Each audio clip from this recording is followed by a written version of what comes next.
Good morning, everybody. Welcome to and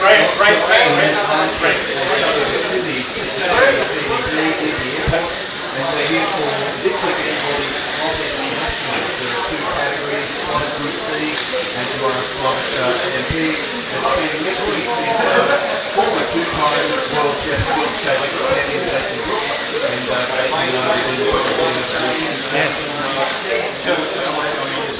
and thanks, Michael. Much appreciated. Welcome, everyone. Really looking forward to the weekend ahead.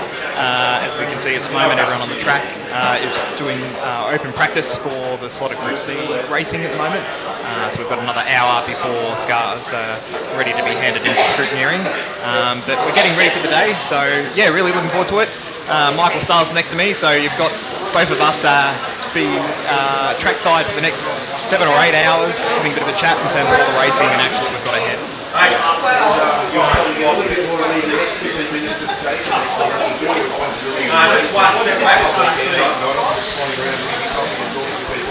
all right.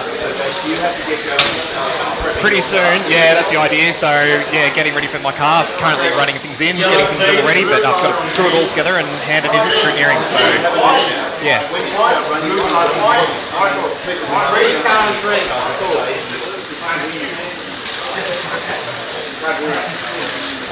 Oh, okay. Well, Michael, we can't hear at the moment. That's all right. I'll keep talking. The question that he had for me was in terms of what am I doing in terms of running things in this morning. So today, in terms of this race, we've been given a handout motor as well as handout tyres. So at the moment, my car's just sitting on my bench, just running it in slowly, just to break in the motor, just to get it. Hopefully a little bit more performance, not too sure, but we'll see how we go on that one. As you can see, a few of the other guys are running around the track at the moment, so we've got some people here. We've got a bit of a mix, so we've got half of the drivers here today are locals from Sydney, Australia, from both Slot Shop, both on the front track and the back track, so we've got two different tracks here at Slot Shop that we race on. And then we've also got quite a few people from Greater Sydney and New South Wales, as well as those that have travelled across Australia to join us today on the track from areas including Victoria, Queensland, South Australia and Tasmania. So yeah, really looking forward to the broadcast here.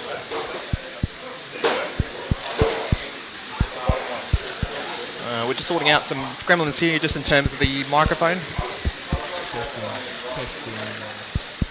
I can hear you guys. I can hear that through the microphone through my headphones. Hopefully we've got Michael back. That's my kind of testing. No, that's okay. That's my kind of testing for this weekend. Jason. Yeah. I still have 2 more minutes before I'll disappear. Jason's the slot racer on the journalist. When you talk about running in, yeah. So like I said, yeah, in terms of getting a handout motor today, so they're all fresh, they haven't been run in. So ideally what I've done is I put it on a bit of a tyre or a power base, if that makes sense, and just running it in slow voltage, just sort of at 3 volts. Ideally we're just sort of just loading up the motor nice and soft and smooth, giving it a little bit of an oil, and hopefully that will sort of just bed in the commutators a little bit there, just so when we come to racing it's nice and smooth. Hopefully I'll get a little bit more performance advantage. Hard to say, there's not really much, but I guess from my side of things, there's a few of the others that have been doing it this morning. You know, we all think there's this little slight performance gains. So if you can find those little 1% gains, it's going to help you today. And I don't think my mic's working, but it's the same as in real on-site motorsport where you're bedding in tyres and brake pads. Correct. Getting it all worn in. That's right. That's exactly right. Yeah. Yeah. If you want to... Would you like my headset? I think I better use your headset. Okay, I'll swap on over and I'll disappear for 2 moments. Like Kylie. Thank you.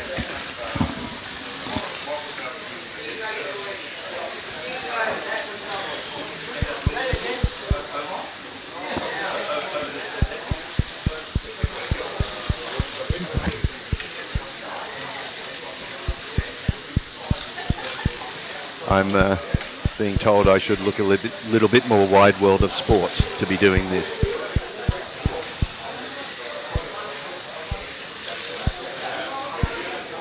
Okay, so we can see that the guys are still practicing. This is for the Slot.it Group C branch of the championship, which is happening today. Group C, of course, refers to the loved and lamented Le Mans category that dominated in the 1980s. And that produced all these fantastic cars like the Porsche 956, the 962, the Lancia. There's a Nissan R390 and the Mazda Rotary, and we've got a bunch of those cars represented in scale here in this racing. And I'm going to find somebody soon and ask them if there's any body style that's favoured. It's a bit hard to tell because these are the very often people's practice cars. They're still tuning up their actual race cars. And some of you may be wondering what Slot.it represents, Slot.it, which is actually the website address as well. Now, that's a brand of slot car that was established about 20 years ago in Italy by a fellow named Maurizio Ferrari, who was involved in Formula One. You may have guessed, but actually nothing to do with the other Ferrari. Maurizio, really charming guy. We had the pleasure of meeting him. He came to Australia about 15 years ago.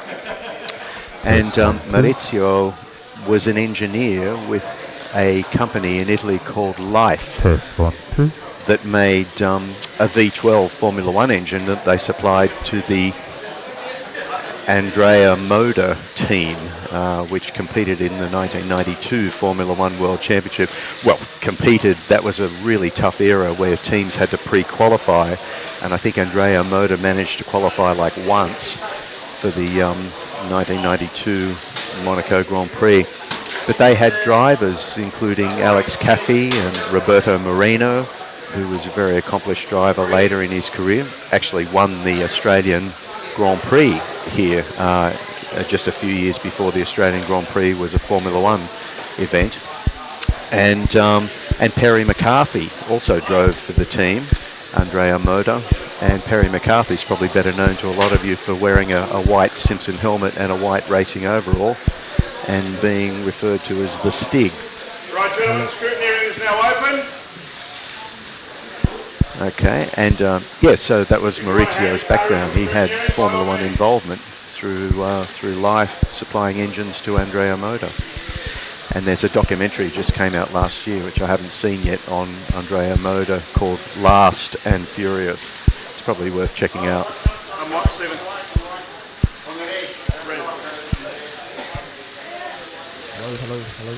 Hello. What's it on? Blue, please. Right.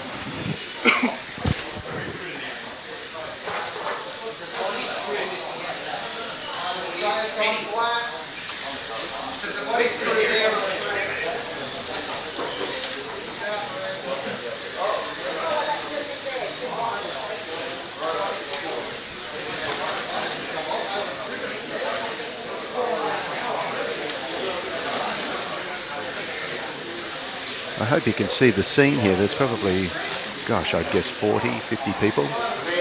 They're here for the weekend. There's two classes this weekend, all Slot.it chassis, of course, and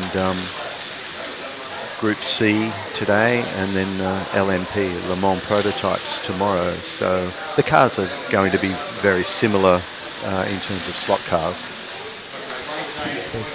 But it would be interesting to see what sort of performance difference. It looks like the lap times, there are people getting into high 4-second times, and I don't, from the top of my head, know the length of this track, but the scale speeds, the actual speeds, they're generally doing about 35 kilometers per hour in real speed on the straight, which is pretty cheap performance for about $80.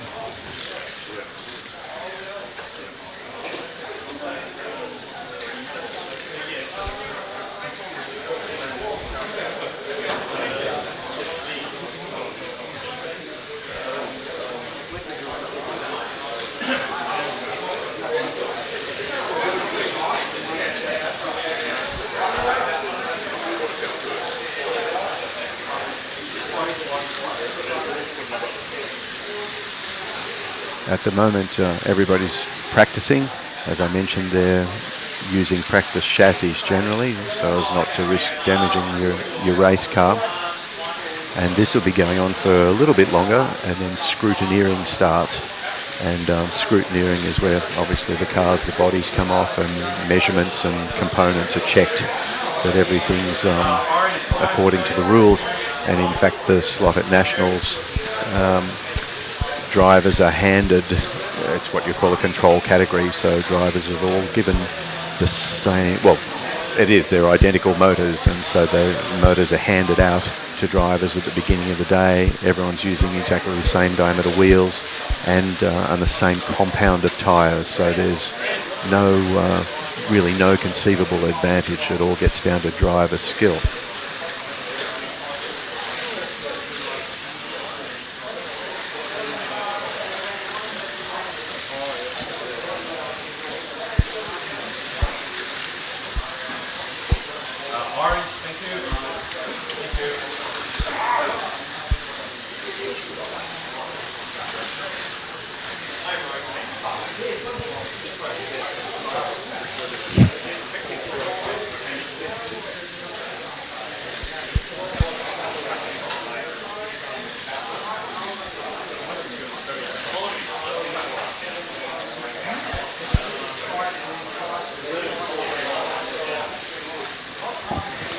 What may sound like a very erratic heartbeat in the background is actually the mic being tested, the other microphone. Because Jason will be joining us as he's able over the weekend.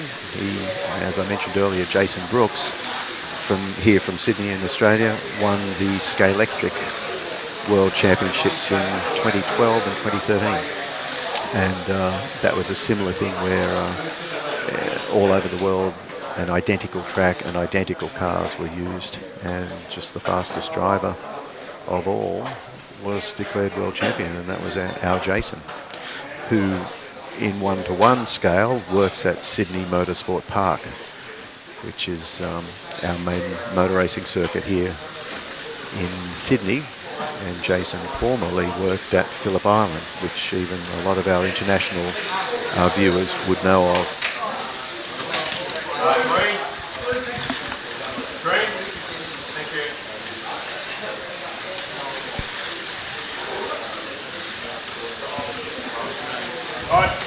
Just having my mic volume fiddled with. I just come back. Doing a little bit of a test now, seeing how it is. Hang on. I just have to ask a technical question.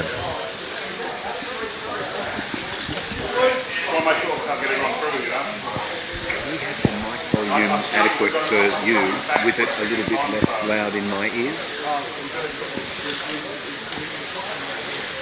What? Yeah, I mean, can we have the mic at the adequate level for the broadcast, but just the speakers a little bit less loud in my ears? Just the headphones.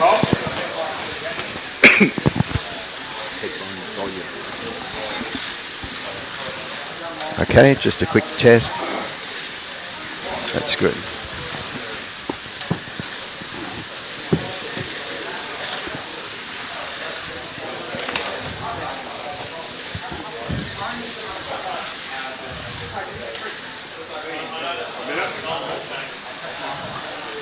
Now I'm going to guess that a lot of our viewers and listeners would be familiar with 1/32 scale slot cars, and probably even specifically Slot.it cars. But certainly over the weekend we'll take the opportunity to get one and in front of the camera and have a little bit of a dissection of it. Because these are not your, let's say, toy grade slot cars which you buy from your normal toy shop or department store. There's a lot more tunability engineered into cars like Slot.it, and there are certainly other boutique slot car brands from Spain and Italy primarily, and they have things like many of them have suspension, which you may wonder the benefit of, but certainly on a track it makes a difference. It helps with traction and balance. These have Often you can interchange the engine position. You can have the engine mounted sideways or in line, lengthwise, or at an angle, and that can affect the handling and benefit you on certain tracks.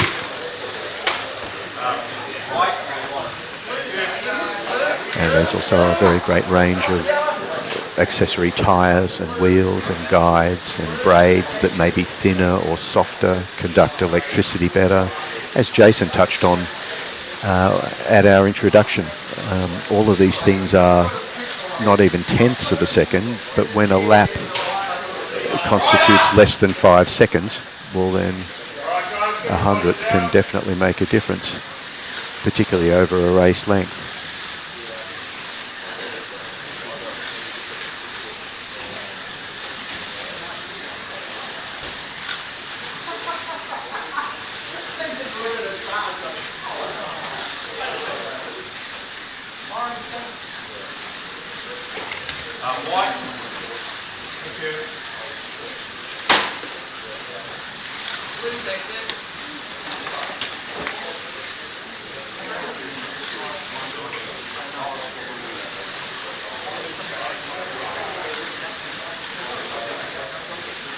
Very nice, Ian.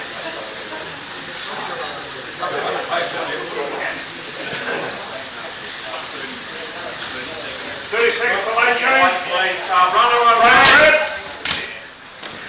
You heard in the background there, runner.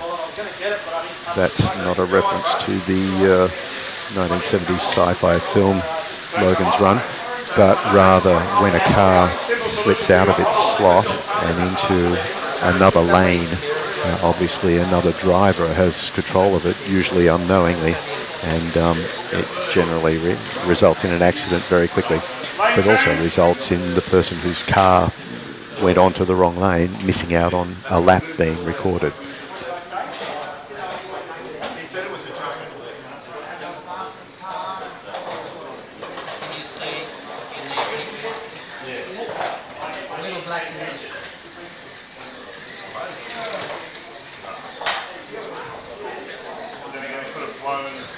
Little pause in proceedings at the moment because sometimes you'll get a mirror or a little wing or some part of the car, sometimes a screw, one of the screws that attaches the body will fall off. The cars vibrate obviously and they're going very quickly, and sometimes you can get a part that will fall into the slot, and a car can hit that, the slot guide can hit that and damage the car and interrupt the racing. So sometimes we've got to hit the pause button while we find out what that issue is. Generally though, things run pretty smoothly. And I'll just see if Eddie, the slot car guru and owner of Slot Shop, had a quick question. What is the lap length of this track? 26 linear meters long, he says. And each lane is, of course, works out to be identical because of the layout of the track. It loops over, it's got like a figure 8 type, you know, this, the donut, we know and love it as. And so each lane length ends up to be equal, 26. And these cars, as I say, is getting around in about 5 seconds or just under. So if you're more mathematical than I am, you can work out what that average lap speed is.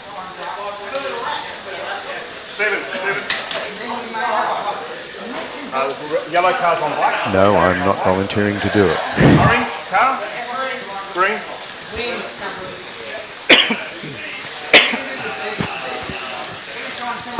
How long is Brian? 5 minutes before lane change. 7. Red.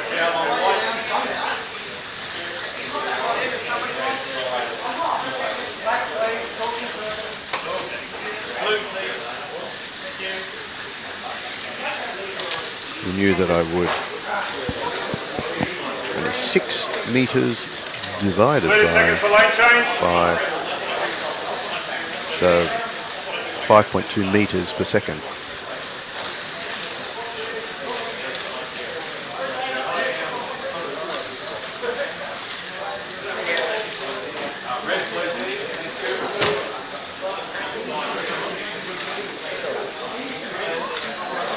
Right, controllers down, lane change.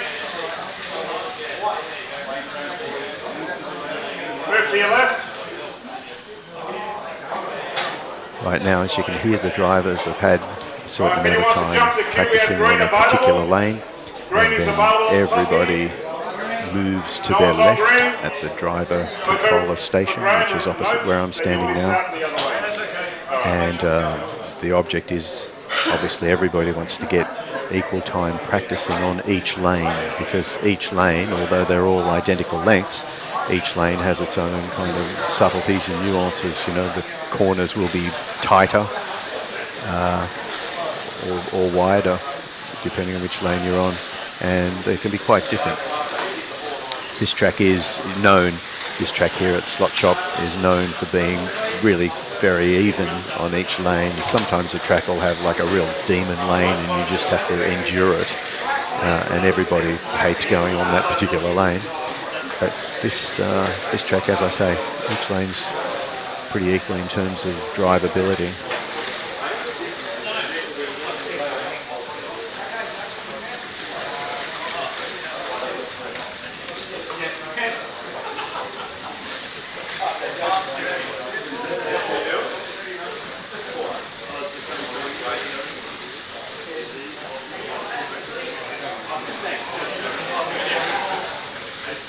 I'm just having a little walk around the pit area now, and there's a couple of pit areas set aside which tend to be, I think this is universal slot car racing. You've got trestle tables set up and people clamouring for space. They've all brought their car carrying and toolboxes. These are dedicated sort of like strong boxes, like camera type boxes, and you'll have a whole bunch of tools, soldering iron, screwdrivers, Allen keys, pretty much everything that you could need. And I may be walking out of range, so I'll look at this little pit area, and we can see a lot of the drivers at the moment are pulling their car bodies off and lubricating axles and things like that.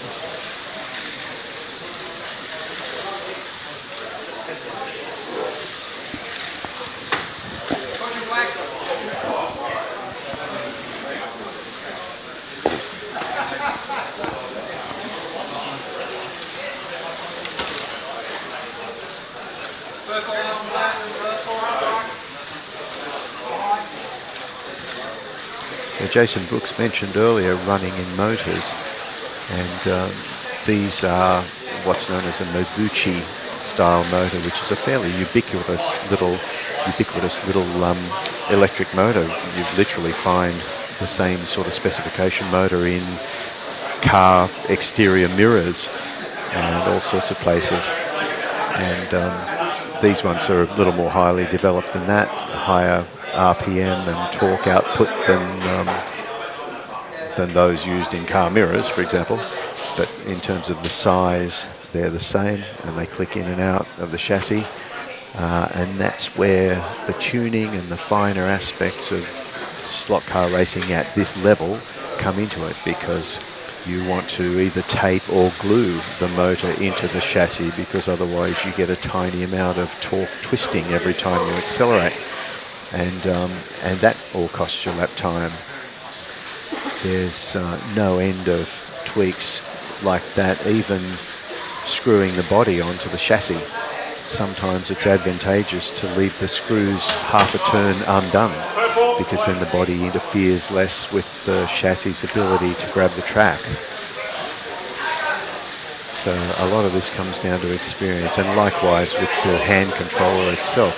Those viewers less versed in slot car racing might think, well, don't you just squeeze the trigger to go and then back it off to stop? Well, yes, you do. But it's as in real motor racing, 1-to-1 scale motor racing, it's how late you brake into the corners, how quickly you can pick up the throttle as you exit onto the straight. All of that is the driver's skill, but they also tune their hand controllers. These hand controllers at this level have variable, you've got knobs on there, and you can vary the amount of braking effort, how suddenly the throttle comes on. So that's what the racers are doing right now in these practice sessions, tuning in their controllers as well as practicing their cars and running in motors.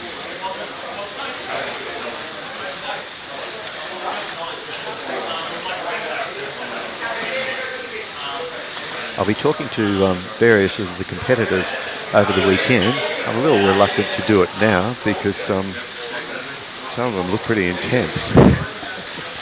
But we've got drivers here I know who have come from interstate and others from up and down the coast, either side of Sydney, and of course from all over Sydney. So over the weekend we'll be having a chat with various of the drivers. Just having a look at the practice times as well. Looks like the quickest is a 4.845, which is, well, pretty serious. Anything under 5 seconds is pretty meaningful on this track.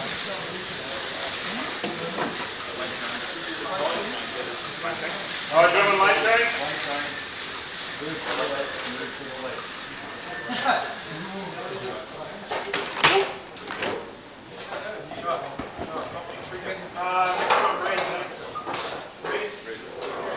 Many of you would also know, just by way of background, that when you go and buy a slot car, you know, one of your popular sort of toy type brands, let's say, they come with a magnet underneath the chassis, and that magnet registers against the metal rails in the track that provide the electricity, and the magnet gives the car downforce, so extra traction. But that's a really artificial sort of feeling. It really takes away a lot of the skill in driving it, because you don't have the rear end sliding around and the need for the driver to have that subtle feel for traction. So these cars are all, they come standard with magnets actually, slotted cars, but this class is all non-magnet, and this track, the rails are not magnetic anyway. So that this type of non-magnet racing is kind of demands a much higher level of driving, I think you could say. Again, in terms of knowing how deeply into a corner you can brake without crashing, how quickly you can pick up the throttle without flicking the tail out and losing all of your momentum. And it's interesting to watch different hand controller techniques as well. I've always been fascinated by that. Some people really squeezing that trigger like they want to kill it, and others very subtle and nuanced. And there's always some driver trying to steer the car with his tongue, pulling funny faces while they're driving. Universe, we are leading the way and second to first place. 1 minute for light change. 1 minute. Sorry, what's going on? Right, corner there. This one won't be coming through to the right screen. I can see it, but it's not.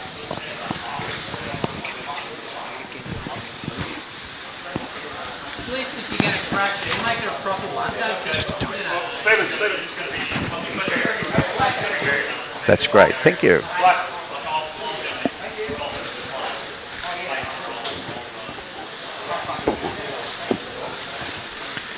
I'll just ask Eddie another quick question. When does scrutineering start? It has started. Oh, of course. Oh, yes. First with the latest.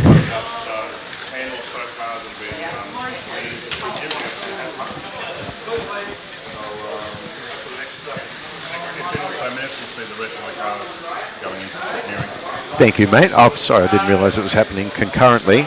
I might wander over and have a look at the scrutineering then and observe the process. It's exactly the same as in full-scale motor racing. You've got your scrutineering area and generally pretty skilled technical types who are pulling the cars apart and checking everything is to spec.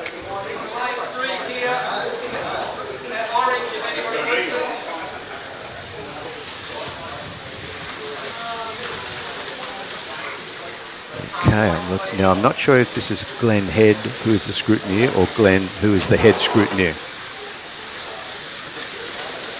It's the latter.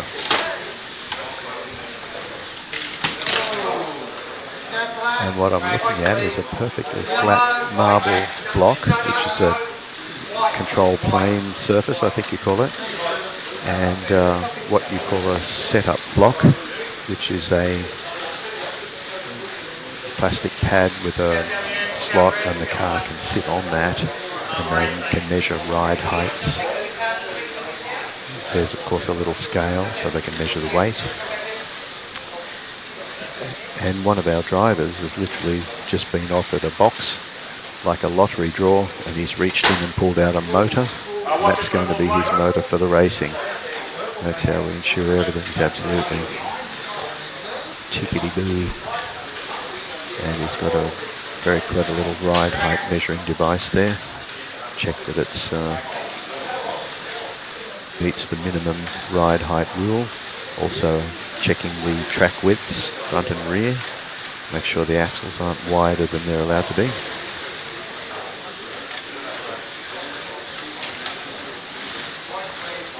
Weighing the car now.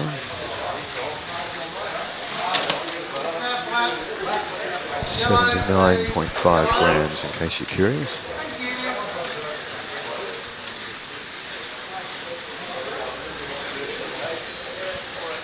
Nice efficient process. The drivers just, I guess it's a lot easier when you can just carry your car to scrutineering, put it in your pocket and walk back.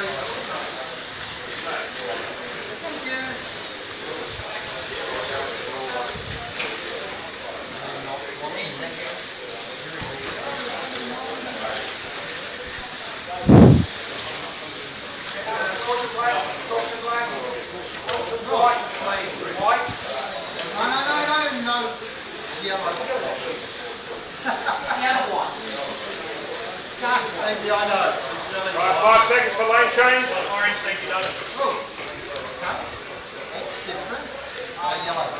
Right, everyone up.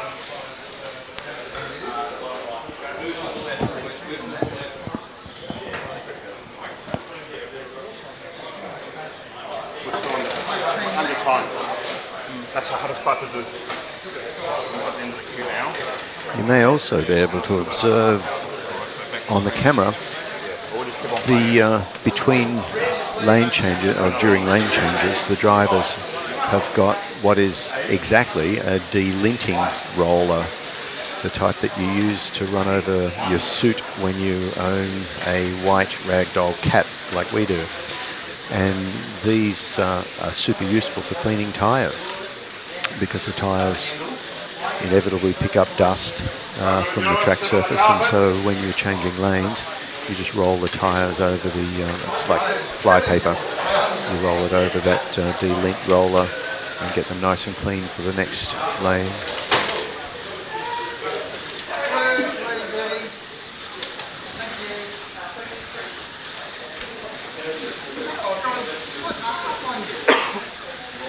You're quite good at this, Eddie. You could get a job here. You not trying. I've always been inspired to get a job here. Oh,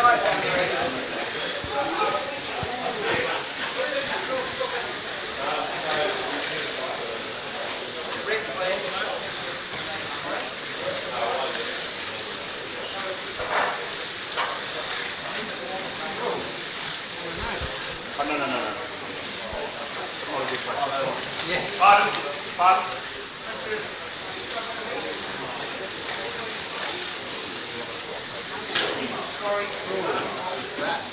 We'll respond at the end of the race.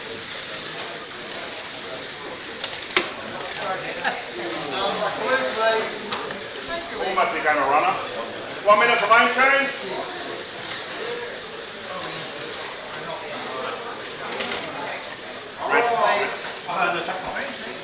I'm going to make it up.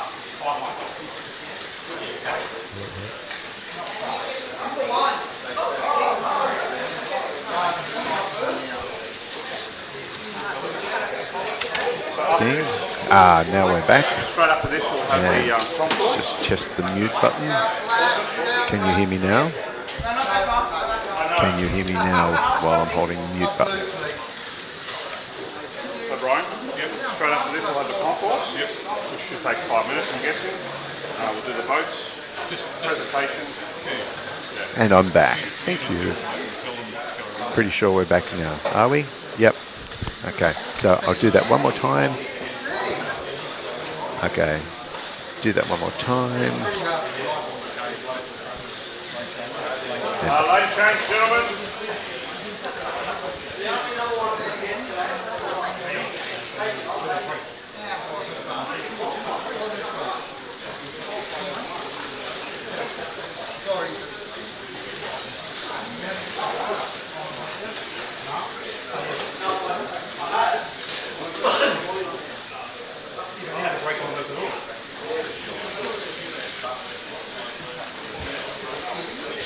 Okay. Still churning away at scrutineering down the back there.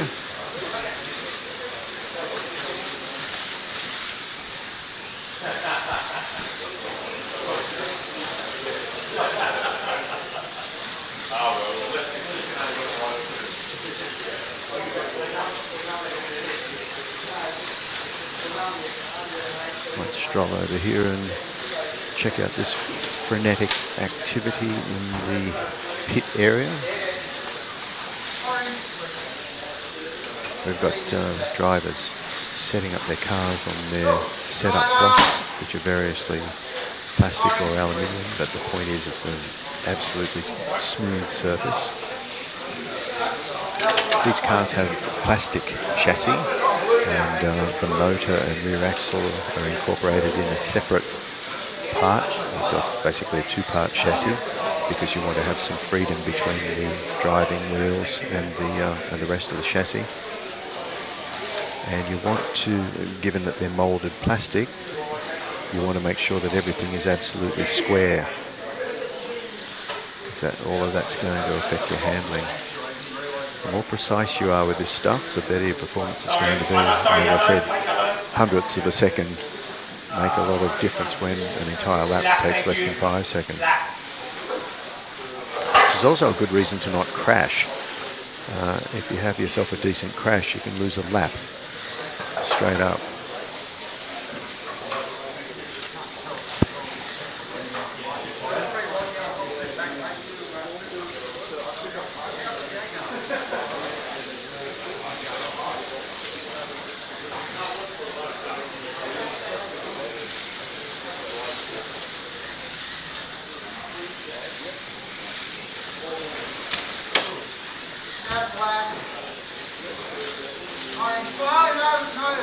Okay, you got a copy of business at the back, gentlemen?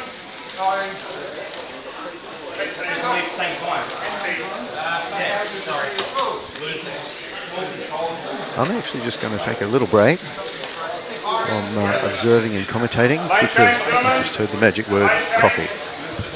Be back with you in a few minutes.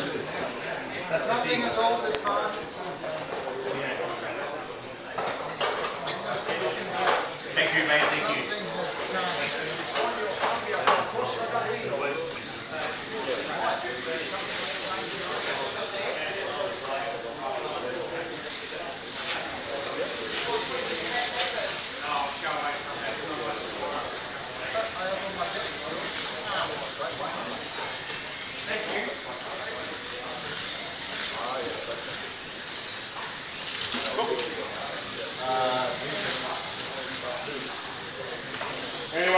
1, we've got black lane available. Black lane is available.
How long, Ryan?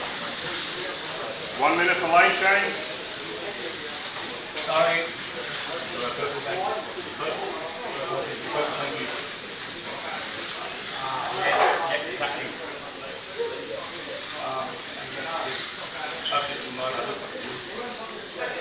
start off good.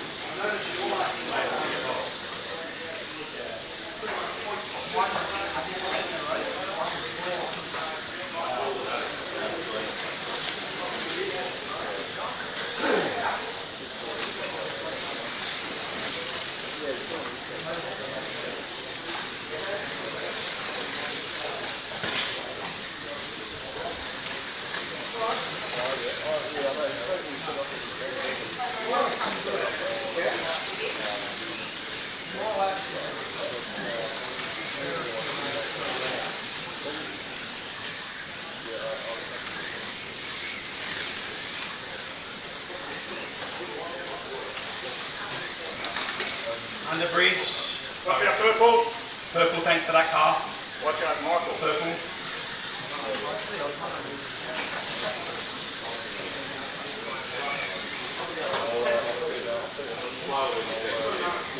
Yeah, guys. Yeah, bye. Oh,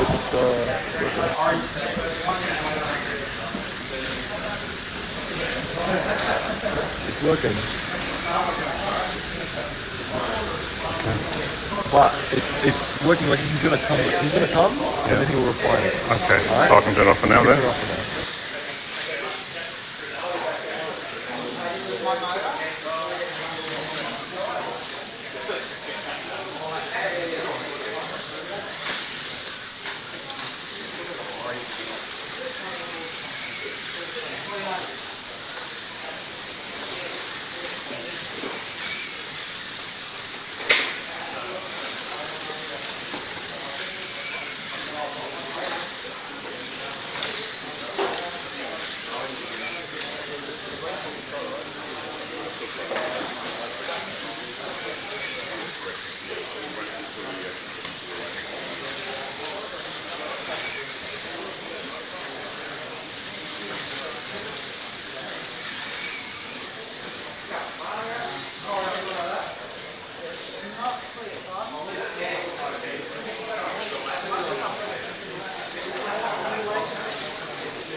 We're back again. Still got practice for the Slot.it Group C category. And over in the back there, Scrutineering continues unabated. And Jason Brooks is rejoining us shortly. It looks like he's got his car all tuned up and ready. He's done a little bit of practice. I should also mention that as in real motor racing, the two often unsung heroes here are the track marshals, and you can see them on the camera there standing around with their fluoro jackets on. As I mentioned earlier, when an entire lap takes 5 seconds, marshalling the cars when they crash is a pretty important task, and these people get to be pretty good. Generally it's drivers who aren't racing, get to be pretty good at grabbing a car and sticking it back on the appropriate lane. Hopefully it won't take more than a couple of seconds, but sometimes, as just happened right in front of me, sometimes cars crash in an awkward spot that's hard for Marshals to reach. I just did it myself. Yay. You want to get the car back on the lane as quickly as you can, because it's pretty intense concentration when you're racing, or they're just practicing at the moment, but driving a slot car, it's you get far more involved in it than people who don't follow slot casting can probably imagine, because you really do feel the car through the throttle and through watching it, where it's sliding, where it's gripping, where you're braking.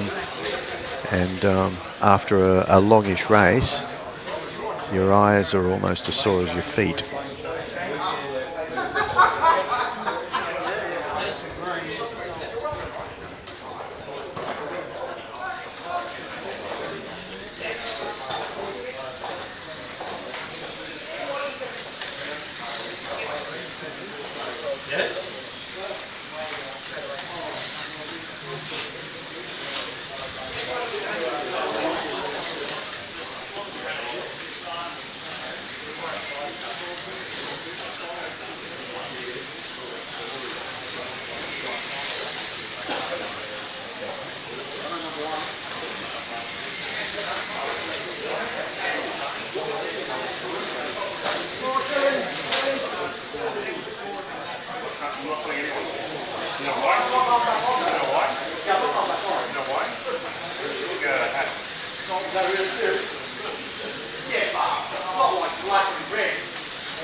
So coming up at midday, in about 50 minutes, we start the qualifying, which is when things get really serious. And that appears to be a bunch of 30-minute sessions. There's enough competitors, and obviously only 8 lanes, that they're broken up into 4 groups to qualify and then to race against each other. And it will be really interesting to see how indicative these practice lap times are. Oh, looking up at the timing board now, I see that somebody's recorded a 4.758, which is really kicking along. And just to mention, for the same race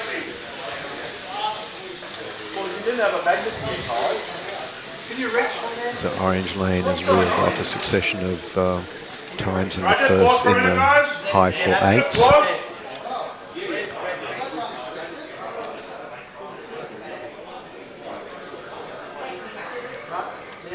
Just had a red flag period because we think a body screw, to a small, about 4mm long screw, has fallen into one of the slots. And then, as I mentioned earlier, the car's guide, the slot guide, will hit that and generally damage the car. It can damage the chassis. It certainly ruins the racing. So we're getting very scientific here with a pair of tweezers to dig it out. Yeah, I've got a longer arm. Look.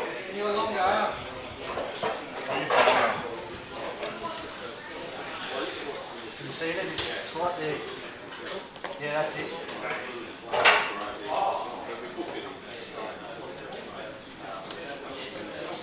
Grub screw, gentlemen. Another one. Another one. Grub screw.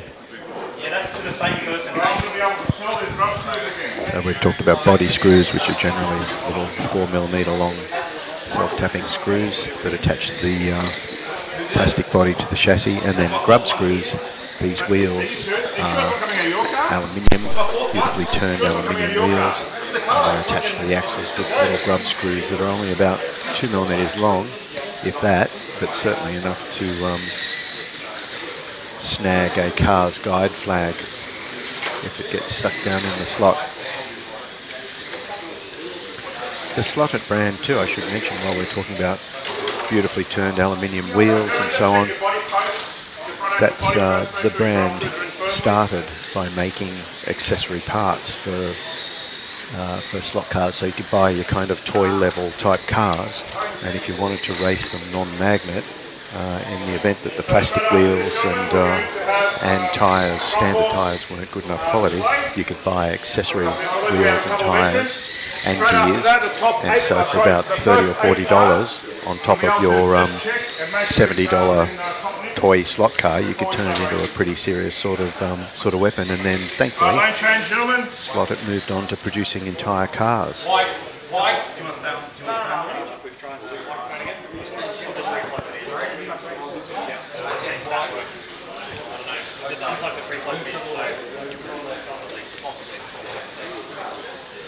So gentlemen, once your car has passed scrutineering, you will still have time to make sure your car is set up correctly.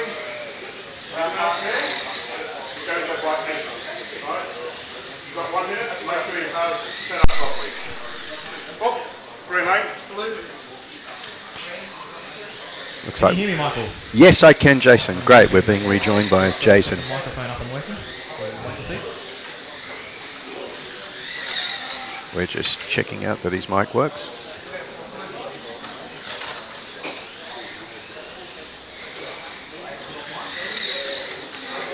So, I'm to say something. Have you got me, Michael? Thank you. I can hear you, Jason, but can the technology hear you? No.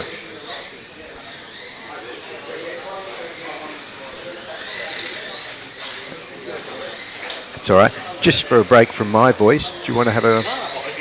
Yeah. Let's hear from Jason. So you get a break from me for a bit. Morning all, hope everyone's enjoying the practice session thus far. We're almost ready to wrap up open practice. And I'll just put on a car for Rodney there. But yeah, hopefully everyone's enjoying the stream thus far this morning. Most of the cars are through scrutineering thus far. I've only got a couple more on the track. There's a few drivers doing the final changes on their cars regarding weight or ride height.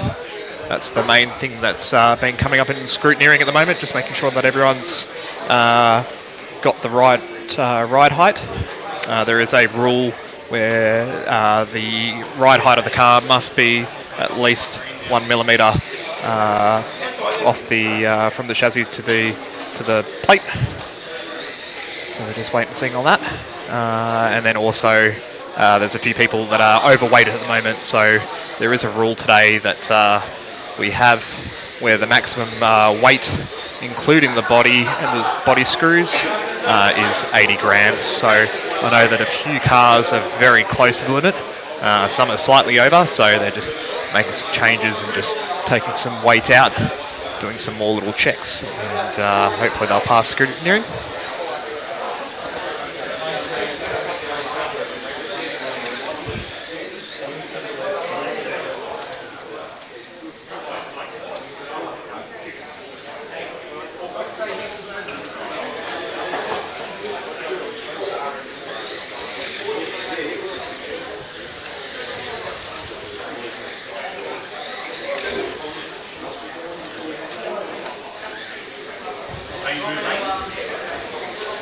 We've got a bit of an interesting sort of question from Ian, maybe about some of the fast guys so far in practice. So there's a few guys here that I'll sort of point out that are pretty quick. Some of the locals keep an eye on today. At the moment, 2 of those drivers are on track. We've got young Nick. Nick's 14 years old and is one of the regular locals here at Slot Shop. He's on white at the moment, driving a Nissan RE89C. At the moment, he's just cleaning his tyres. And then next to him on green, we have Michael Fidel. Michael's one of the regulars that race out the back on this slot shop track. So we race here on a Wednesday fortnight, and Michael's one of the regulars here that are pretty quick.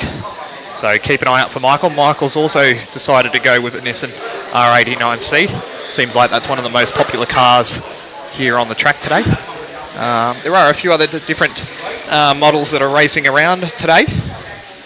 Nice spread of models, but it seems like the Nissan will probably be the favoured car out of those that are on the track.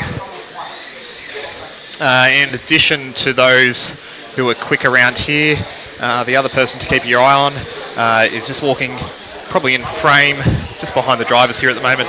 Ian Rice, he's wearing the Williams Martini racing shirt. He's also gone from a Nissan R89C, nicely painted up in a Martini racing livery, so should be pretty good. But Ian's one of the regulars here, and some of you might notice that Ian did race a few months ago over in the US at Electric Dreams in the US Nationals race, so Ian would be another one I'd probably keep my eye on. Who else have I got? Just looking around in terms of the list of names.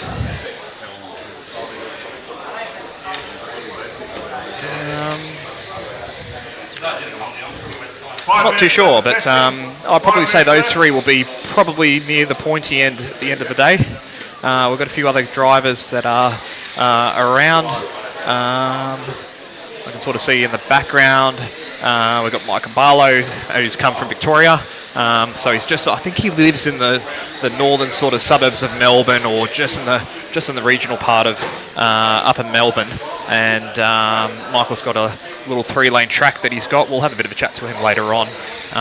But Michael's, I've done a bit of racing with him, and he's done a couple of national championships across the country, and he won a national championship, I think, over in Perth the other year. So congratulations to him on that one. And he'll be pretty speedy. I think it's one of the interstaters. He's generally got a pretty good car knowledge on him.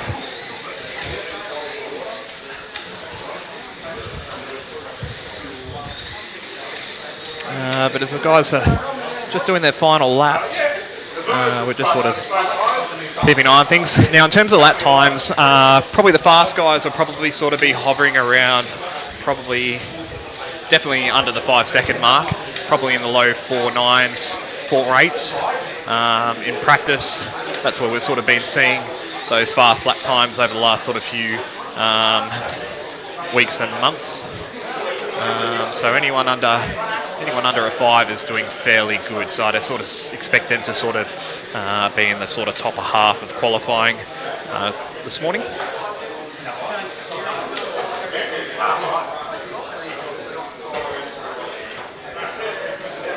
Okay, most of the guys are just wrapping things up and starting to sort of make their final prep on their cars at the moment.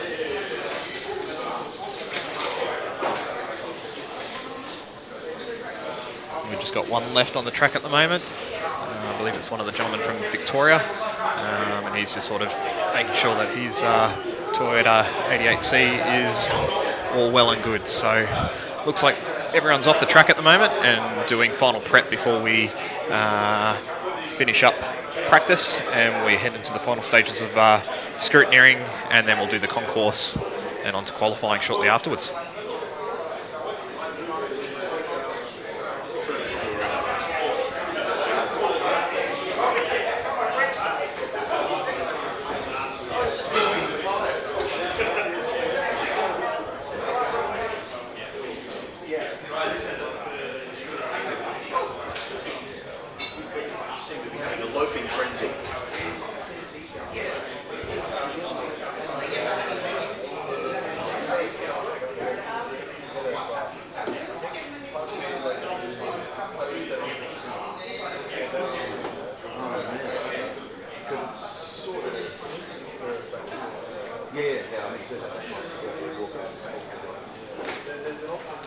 So lap time's looking pretty good. It looks like one or two drivers have sort of made their way into the low 4.8s, 4.7s on green and orange. They're generally sort of the faster lanes on this particular track.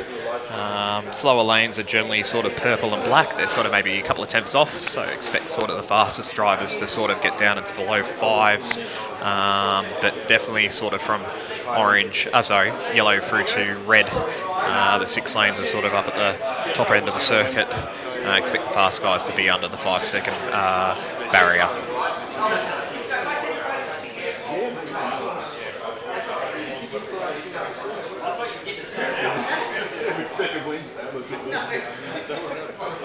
Everybody standing on it. Yeah.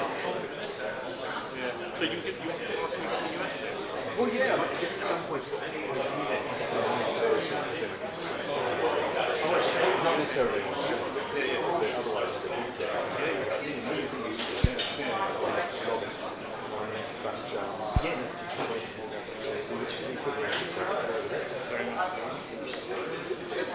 No, I came 13th.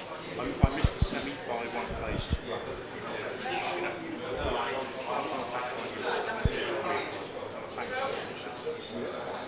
There's a question there, I think, from Blair. Anyone from Tassie?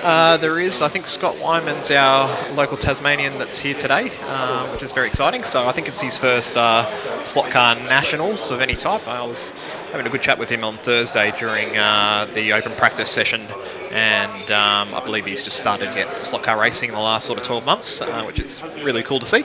And he's made the way up here to Sydney to have a crack, which is awesome to see. So Scott's been doing pretty good. I think when I sort of left him on Thursday afternoon, he was definitely sort of hovering in the low 5-second sort of mark. So hopefully he's sort of tuned up his cars since then, and we'll see what he can do in qualifying today. But no, it's really nice to see some representation from Tasmania, to be quite honest. I don't think we've ever had a national championship down in Tasmania as of yet.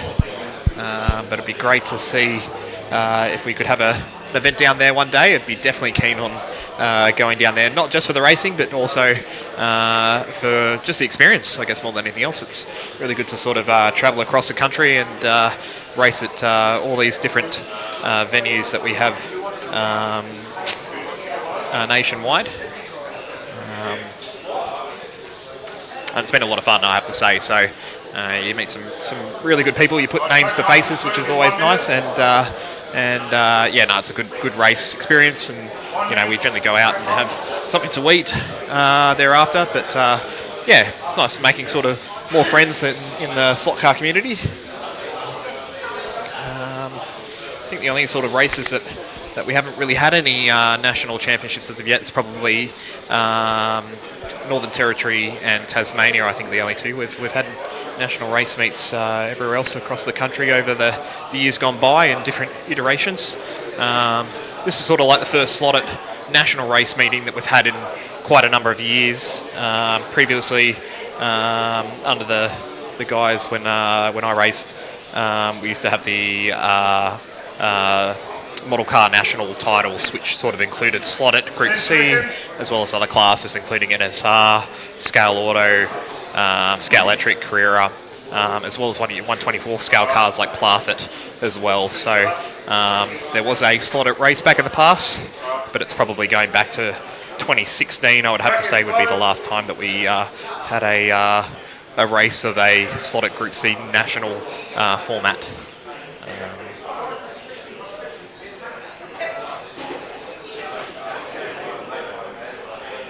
It's looking like practice is sort of wrapping up now, so still waiting for a few cars to go through scrutineering at the moment. I can see a few drivers down the far end still doing their final preps. We've got a couple of drivers, if I do a bit of a walk around, just past Eddie here, and have a look at some of the tables here. Some of the guys are sort of getting ready. Last minute side of things, we've got Rodney Clark. He's just running his motor in. Nick's putting his rear screws into the back of his Nissan at the moment. We've got Team Nissan, which is Clinton and Charles from down at Wollongong. They're getting ready. I think they've handed their cars in, so they're just getting prepped for lane stickers. We've got John Van Dyke. And apologies, I don't know the gentleman that's sitting next to him at the moment, but they're just doing final little changes in terms of removing weight and putting gears in, so they're under the pressure at the moment to sort of get on in. If I head a bit further down the back here, Let's have a look in terms of who else is around. Most of the other guys are looking pretty good. They've got their cars in. Michael's getting ready with a nice livery that we'll probably see in a couple of moments for Concourse. So he's got that ready to go. But yeah, there's about 5 or 6 cars still waiting to go through into scrutineering at the moment. So mostly everyone there, which is really good. So there's about 4 or 5 cars left, so quite exciting. We're almost ready to get the racing going. Mate, absolutely. And I've been meaning to get to one of your things, but you never send me the addresses. You just send me the... Oh, no, that's because I'm waiting for you to say yes, I want to come. And, then I'll give you all the details. And, you know what I mean? Yeah, I know where they are. I tend to get the results. I think it was a great night. And then I should just write. So we're just waiting for cars that have been painted up for the concourse. Hopefully we can find a camera that we can show you the cars that have been painted up today in a special livery. Guys do enjoy painting their cars and having a unique livery on the track. It's always quite exciting, sort of having something that's of your own on the track. You know, a lot of time and effort people have gone to present their cars in a beautiful scale model way. So we'll wait and see on the cars that are eligible for the concourse, and then we'll go through and have a look at the cars and probably do some judging and hand out an award.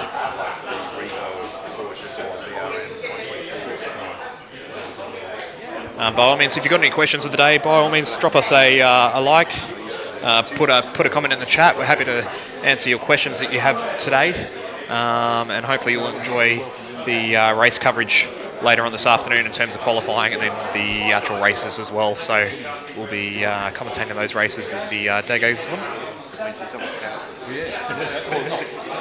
Okay, a couple of cars coming on down.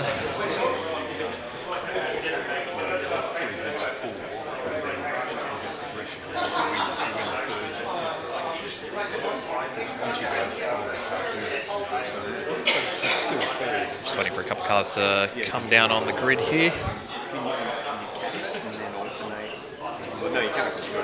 We'll definitely take some photos too, so if you're interested in looking at the cars and photos and results and information of the day, by all means check out slot.it.com.au or their Facebook page, and photos and results will go up on those socials there, so be sure to follow them.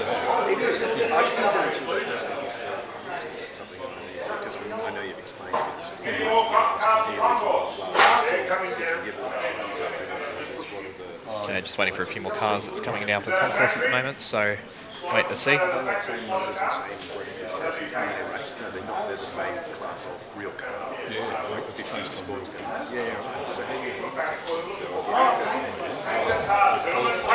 give these guys a bit of a hand in terms of getting some of the concourse cars down to the front of the track here. Someone else has done the work. What about if you just cover a bit up the tape? Doesn't look like there's many cars that have been painted today. Most people are choosing to sort of go for just the factory liveries that are here today. Yeah, so I don't think there's any in none in Scrutineering at the moment, so I think we're just waiting on one more car that's going to come on through. So I believe there's 3 cars that have entered concourse today, so we'll wait for the final car to arrive down on the final corner here, and then we'll do some judging from there after.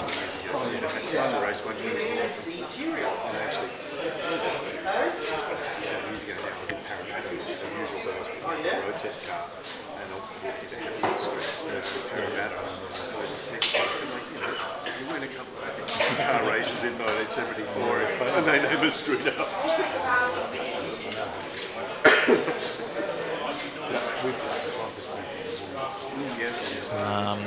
Just waiting for the final car now, and then we'll do some voting,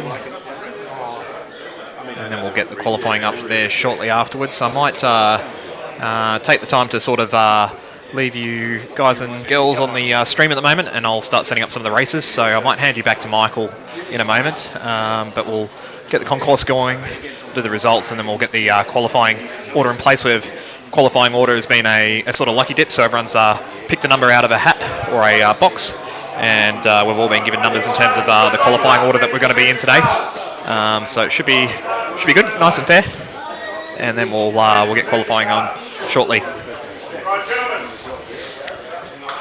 We are looking for a driver's vote on the Concourse car. Please do not handle the cars.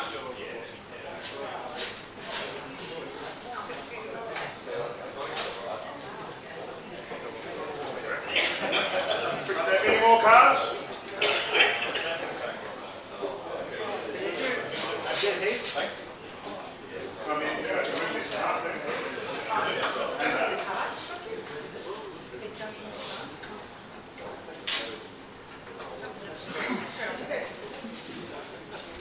Well, that's a prize.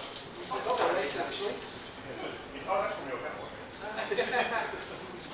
Okay, so what we're after, Jess, if you come around, have a look at the cars, and we're going to ask for a driver's vote on your preferred cars.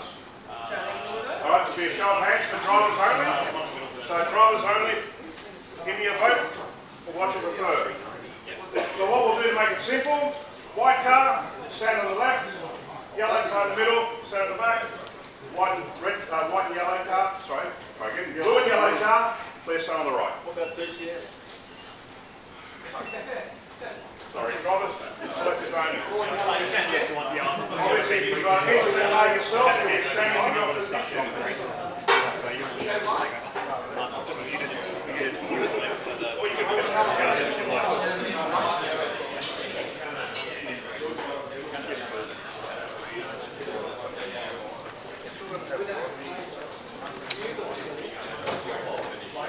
I'm getting the thing.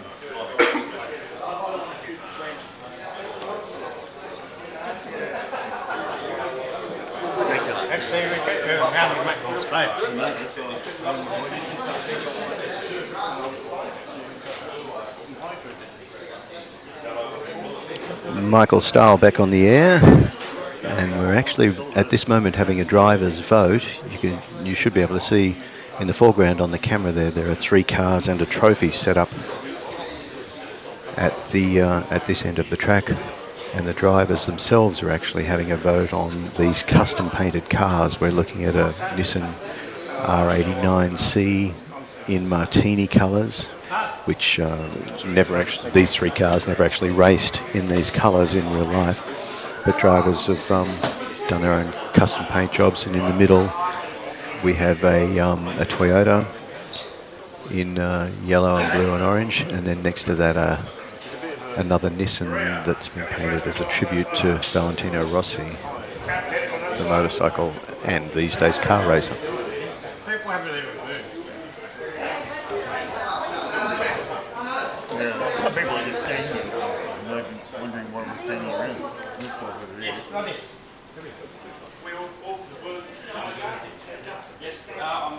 Before you count them, they should make sure they actually know where they're standing and what it means.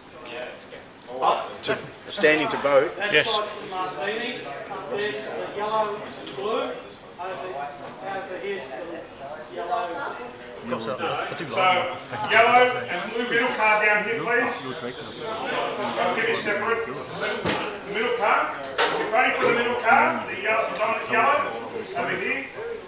Yellow and blue on the left. And the white car on the right. There's yellow and blue on both. That's why I said middle car down there. The dot car. The yellow car. Just yellow.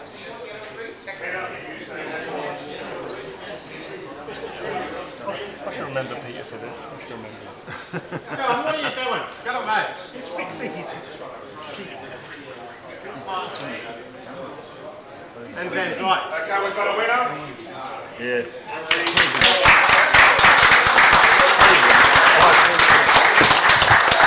The Valentino Rossi tribute car gets the popular vote. I hope you can see that in the foreground on the camera.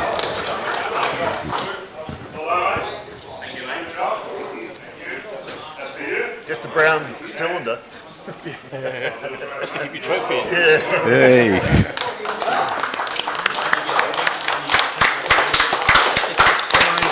And if you've got a spare hand, you might be able to hold it up for the camera. Now, Yeah? I'll take all the cards back to Scrutineering. The first 8 entrants, you're allowed to go back on the track. So That's if your you're not- Valentino Rossi Nissan, winner of the Concourse. You're allowed back on the track. Thank you. Make sure you pass fine. Number 1 through to 8, please grab your cards, bring it onto the track, make sure your screws are right, make sure you're happy with your car setup. It's your final chance. When are we doing that? We'll race it now. So numbers 1 through to 8 only. Can you make sure, Greg, can you make sure that... So drivers 1 through to 8 in the grouping, the groups they've been divided into, are about to just have a final warm-up, it appears, before qualifying. Maria, did you take a photo of the winning car?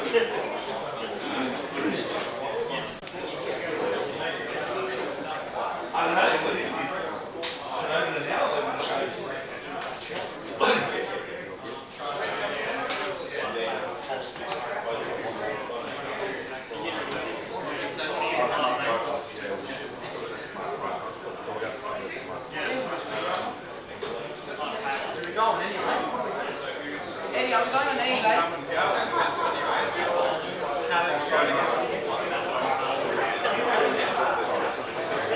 Eddie, are we going on any lane? Any lane? Is that power? All right, you have 2 minutes. 2 minutes for final testing and adjustment. It is not to test the power performance. We've got just 2 minutes of effectively warm-up laps And watch out for your lanyard. before we kick off here at last. And you should be able to see there on the screen, you've got the timing, which, as you'll see, goes to thousandths of a second, which you need in stock car racing. And so everything's recorded and very closely followed.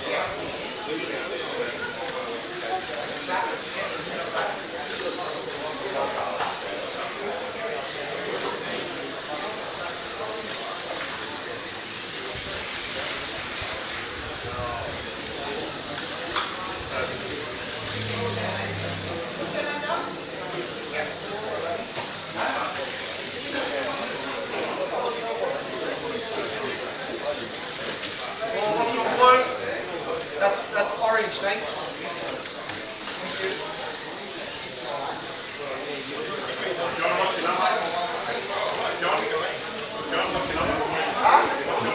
I know, I'll get there.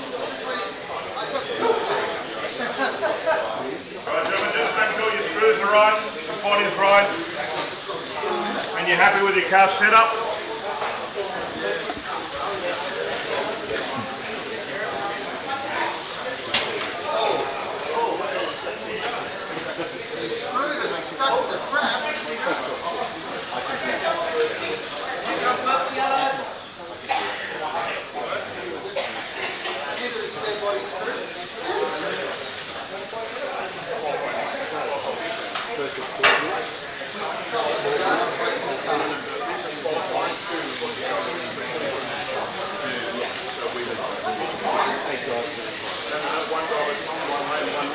Yeah, I'll explain it to you.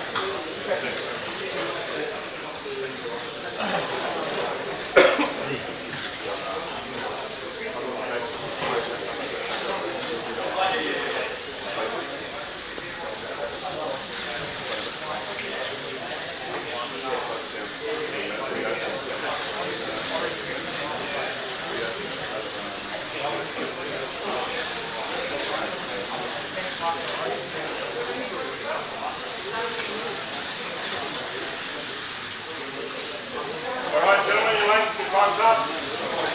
Groups number 9 to 16, 9 to 16.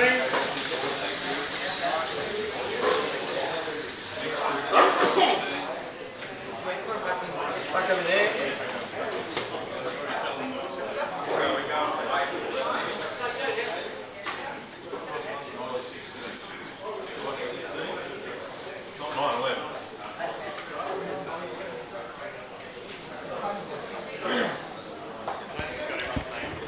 Just getting all the drivers' names entered and in order, and then we'll have Eddie shortly. 9 through to 16 only. 9 to 16. We'll have him quickly explain Everyone's on. the qualifying procedure, because certainly the quickest drivers from each group move up into a particular pool, and I can't claim to understand it. Right, everyone's on. Oh, where's red? We've got a red lane up here. We've got 8 cars on.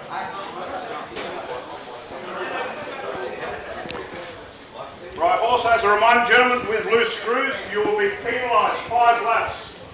5 laps through the racing. So make sure your screws have got blue tape or tape on them. We do not want any loose screws on the track.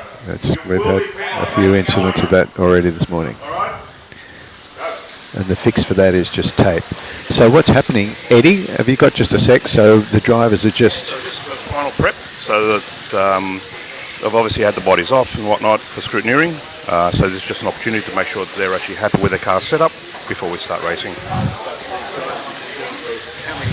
Just 2 minutes, making sure that their whole body's set up right.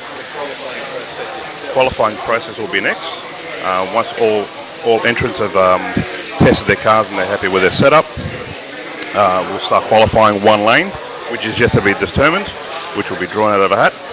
We've got the 4 middle lanes, which will be orange, blue, yellow or green, in which we'll be actually starting the process of qualifying. So like that, no one knows what we're racing on. They have 1 minute. 1 minute to get their best lap. Yep. We have 29 entrants today. Unfortunately, we've had a few people pull out in the last minute, but it is what it is. This is Bathurst Hot Lap. This is the top 10 shootout. Thank you, Eddie. Cheers. So as we've just heard, the qualifying procedure is a lane will be nominated randomly. It'll be one of the middle lanes, which are generally, a little bit better to drive on. I did say earlier that this track is, everything's pretty equitable, but they'll pick one of the middle lanes, yet to be determined, and then the drivers step up one at a time, and they've each got 1 minute, and the best lap time in that minute is their qualifying time.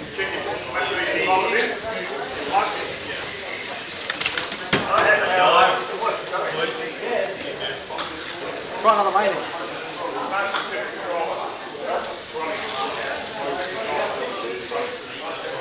Right, drivers, 17 to 24. 17 to 24. How many races? How many do we have? We had 32. Unfortunately, Eric's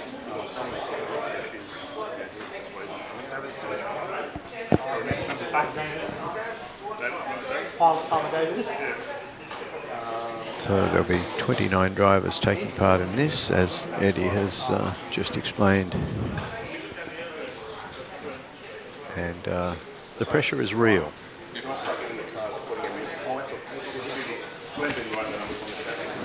Yes. He has? Yes. Oh, we'll start bringing the cars up here then.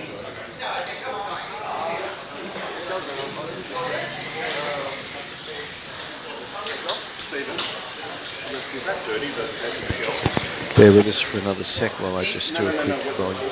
Alright, then put cars on. Yep, thank you.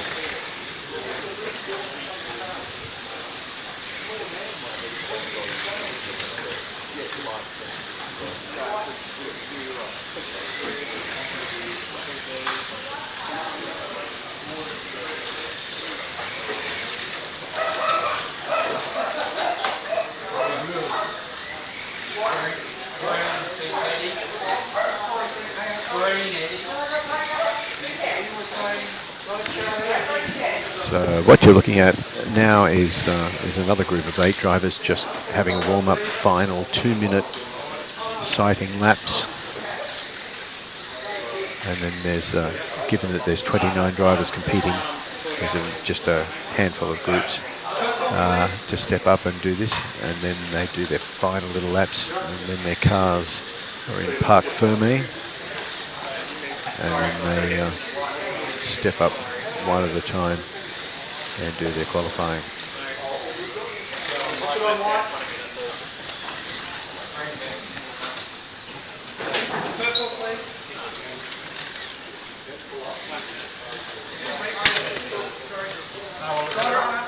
If I look at it, I'll just want to do something. All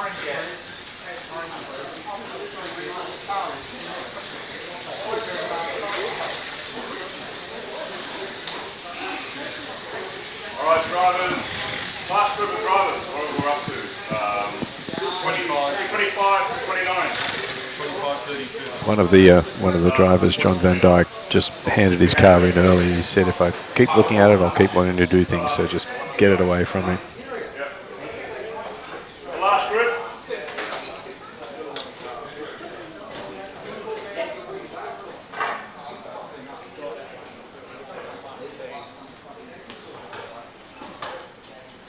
Not sure if you can see on the camera, but a lot of the drivers, their hand controllers, I was mentioning earlier, excuse me, the amount of adjustability that they have in terms of the braking and the throttle sensitivity.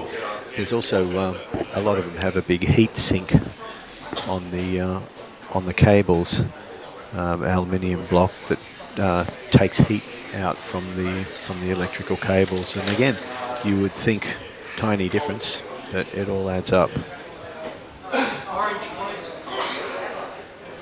Some are even fan cooled of their hand controllers.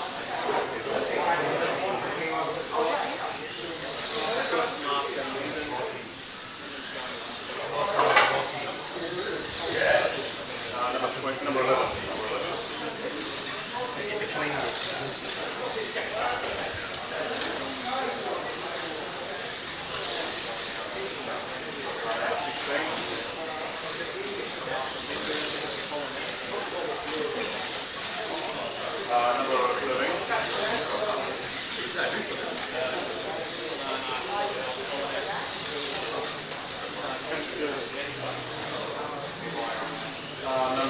I guess we also shouldn't overlook the affordability of this.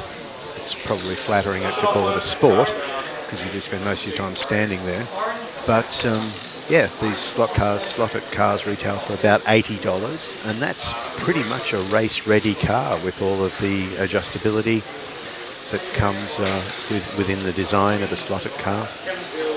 And then you buy some accessory tyres. As I mentioned, these are running a slightly different size wheel, so that all of the cars are the same. For this national championship, one of those racing hand controllers might be $300 or $400.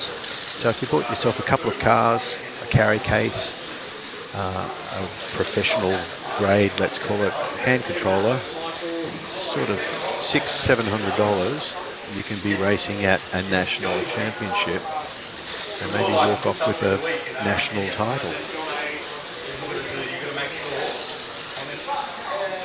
We've got competitors here from Hobart. We'll have a chat with him later on. And so I wasn't counting airfares in that figure just before. And also one of our competitors who's a regular here at Slot Shop in Arncliffe in Sydney, Ian Rice, just returned a few months ago from going to the Slot.it US Nationals. He had a holiday for himself and his family over there and just included a national championship. Ended up finishing 13th, just missed the cut for the grand finals, and but had a great time and met some great people.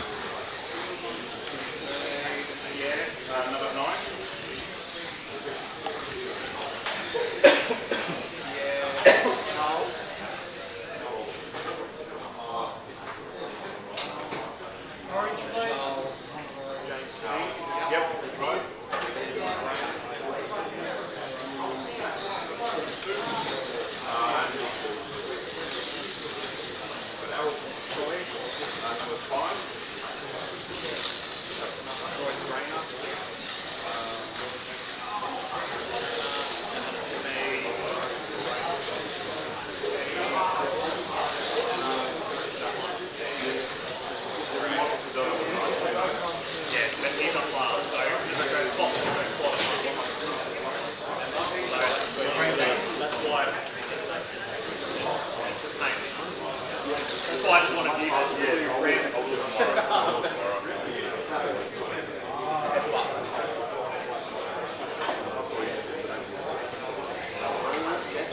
It doesn't work.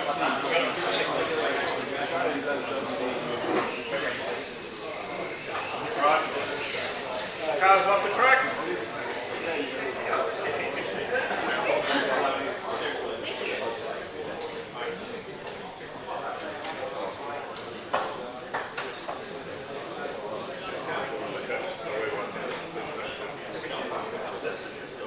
What lane do you want?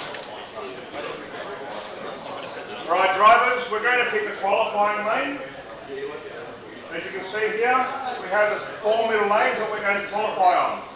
Right, no one knows what Actually, we're just qualifying walked on over just to yet. the pit So area, Ryan is our and race I'm director, chatting with so he'll Ian be Rice, picking who is, as what I lane just we're mentioned, going he's to here choose. from here in Sydney, and Alright, and so returned red. a few months ago. He was in Red lane. the States for the Slot.it Nationals. Where was that, Ian, and how was the experience? Well, it was in the first weekend of August this year, and it was at Electric Dreams in Los Angeles. You know, they're a huge retailer, and they've got a huge racing presence as well. So yeah, the event was over 2 days, the week of the weekend, and 2 days prior, the Thursday and the Friday were practice days. So it was a very well organised event. 78 races, I think, at the end of it all. Yeah, really well organised event, yeah, qualifying was on the Saturday and racing on the Sunday. So a similar kind of format to this. We were running Group C cars. They only ran one class, so everything was focused on that one class. But it was good. You know, I set my car up over here, went over there not knowing what to expect at all in terms of the track and the racing and the level of expertise that they have over there, and very pleasantly surprised in all respects. How many international drivers were there, and how many drivers in total? In total, there were about 78. International drivers, I would say there were probably about 15, 16, something like that. So Canada, Mexico, Germany, me. I think we're going to have to wrap this up shortly because we're moving into the qualifying, but how do you like your chances for this weekend and given your international experience? Sure, sounds good. Talk again later if you fancy it. Let's do that, mate. Thank you. So we're going to run a 1 minute heat. Qualifying about to start. And that is your qualifying result. If you do not wish to qualify, you will be put at the bottom of the pool group. Right? So you have an option. If you are not ready to start racing, that is your choice. The track will be ready. You can have a run up from the pit lane area where Brian is standing. So that's a pit area. So you can have a run up if you wish on your outlet. Like I said, you have 1 minute and 1 minute only. Yeah, it's not a 1 minute heat. It's a 1 minute, yeah, 1 minute heat. 1 minute heat, yes, correct. 1 minute heat. The fastest lap. Correct, fastest And the lap. result will be your fastest lap, not an average. So we are taking fastest lap. It's your choice. You can default and not race. You can, and as I said, you'll be put at the bottom of the queue. You can race one lap. That is your choice. What you do on your qualifying is your choice. And we can clean tyres in? You are allowed to clean tyres. You can drive your car around, clean your tyres and start your outlet. But your time starts the minute it's in the pit lane. Okay, and make it very clear. Your time starts when it's in the pit lane. And we ask for everyone to be silent. Everyone in the back as well, please. Guys, we want silence. Okay? That includes everyone me. behind, please. Everyone. Everyone behind the driver. Everyone. No, my guys, TCMs, you're the marshals. Right, where's my other TCM? I'm actually Where's Doug? So the order's in the same order that you pick your name out. So Murray's number 1, Quinton's number 2, Nick's next up, so number 3, so it's going to go in that order, if that makes sense, just to know, just if you're wondering when you're up. Yes, it is, but it goes from bottom up, remember? So there's 28 drivers, so that's the reason you want to break up from the screen. But effectively you're 5th or 6th up. So I've got 6 in the air? No, 6 at the start. Oh, okay. Alright, so we go by your wristband. So you have your number on your wristband. So drivers, please be aware. heat, driver number 2 will come up. Driver number 3 goes behind him. Right? It's up to you. We're not going to police it. Okay? So you need to know your number. You need to know when you're coming on. If you miss out, that is your bad luck. Are we clear? Yep. And please, silence. Let's go. Did Mario want to... Mario, do you want to put a car on there? Yellow flag. We'll control it here. Okay. Oh, the car on the track. Car number 1. Yellow lane. Did Mario want a lap or 2? Because everyone's going to get a lap or 2. Well, 40-second lane first. We know when you're ready, Mario. Whenever you can clean your tyres now, if you like. So only the first driver will have an extra, what, 10 seconds? 5 seconds? Okay.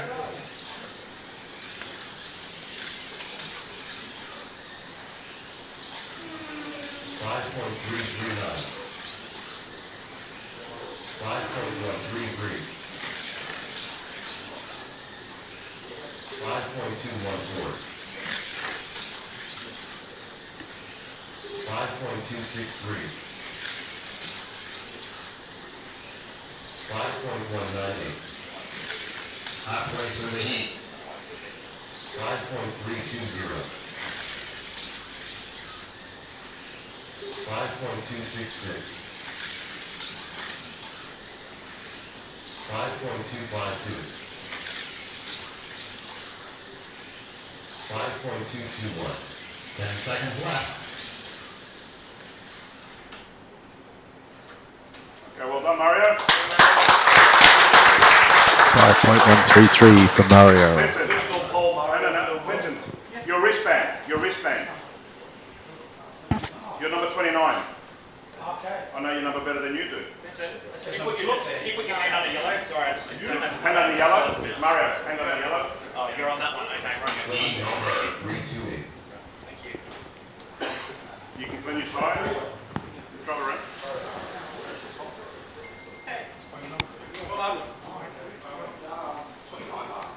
You have 40 seconds. 40 seconds. You have 40 seconds.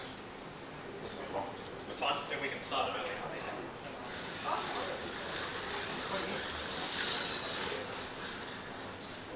Ready, Clinton? Alright, here we go. Go!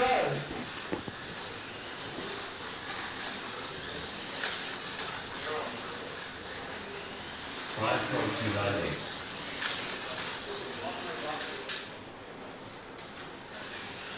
7.050.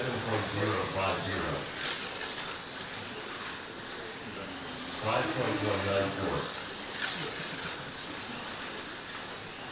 5.241. Halfway through the heat. 6.682. 5.204. 5.282.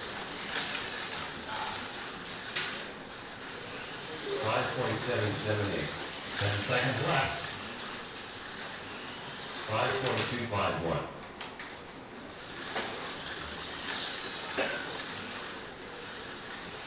7.39. Just drive around. Yep, just drive around, Clinton. Well done. Car number 3. Race starts in 40 seconds.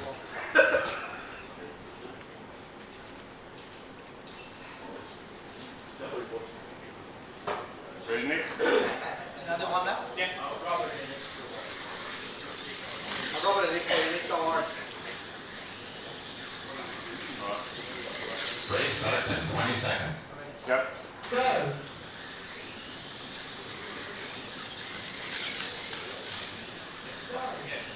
5.078.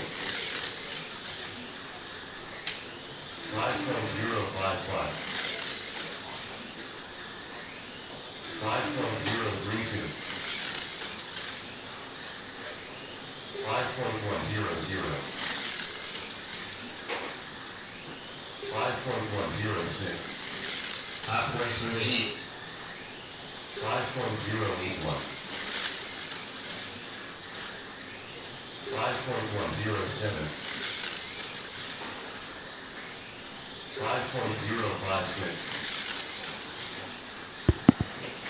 5.045.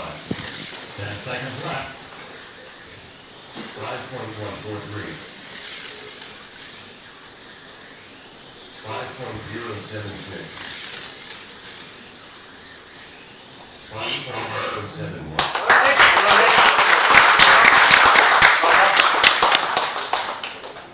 Driver number 4.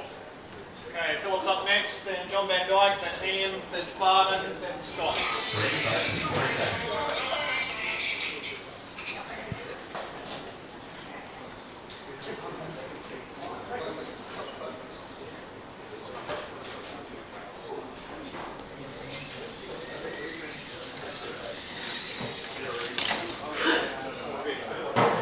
Race starts in 20 seconds.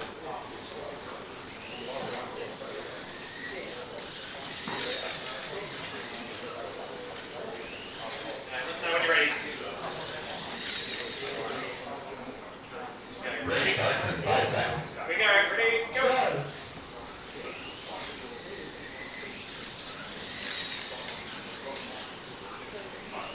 5.631. 5.442. 5.479.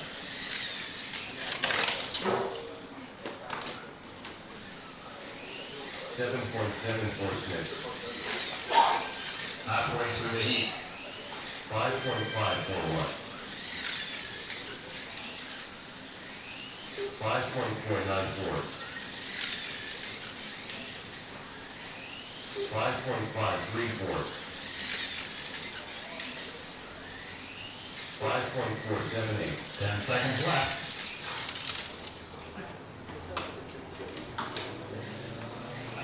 8.489.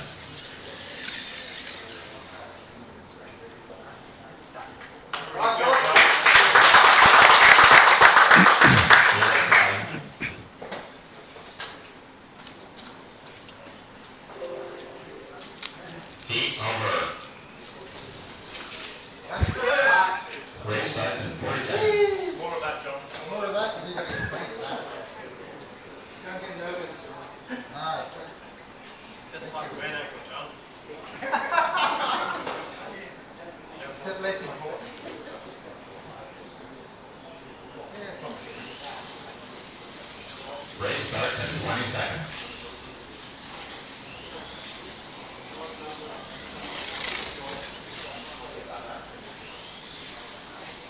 Okay, ready, John? Yeah, go for it, mate. Ready? Go! Alright, it's going to be a dead start. 5.324. Okay, correct, yeah. 5.254. Fine, go. 8.212. 5.339. Halfway through the heat. 5.347.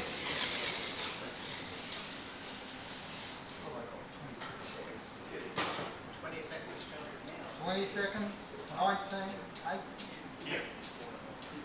15. I think we need to loosen and adjust it. 17.008. Whoa! 10 seconds left. 5.445. 5.115. 5.017. Whoa!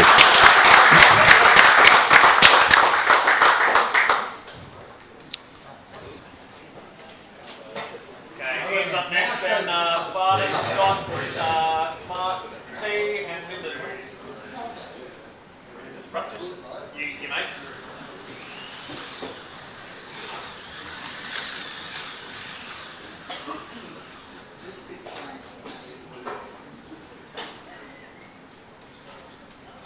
Race starts in 20 seconds. Just remember, guys, get the conversation to a minimum.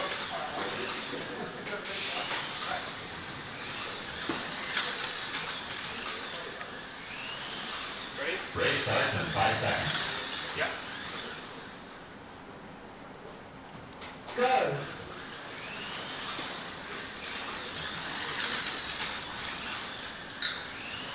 5.131.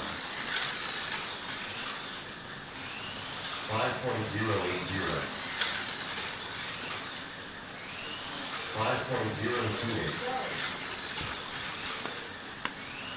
4.998. 5.009.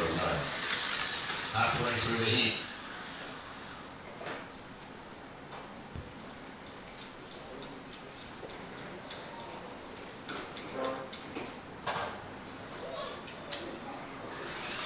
.083. 5.527 seconds left. 5.032. 4.942. Just drop it under the ground. Our first laps in the fours there from Ian Rice.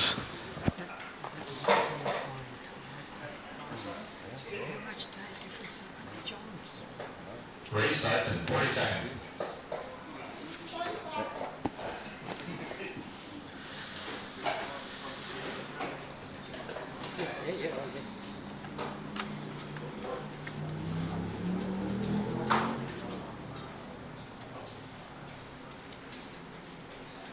Race starts in 20 seconds.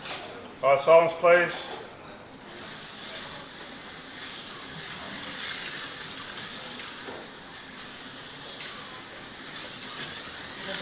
Chris? Ready? Set? Go.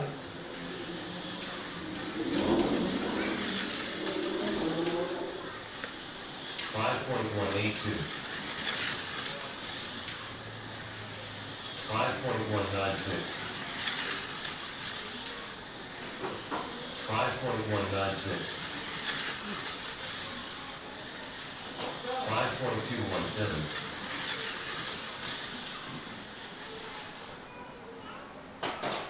'Halfway through the heat.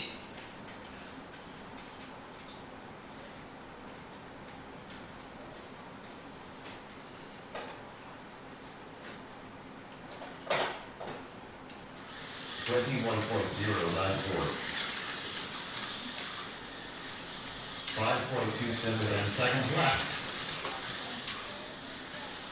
5.124. 5.136. 5.112. Just drive it around, Podium. Just drive it around. Drive it around.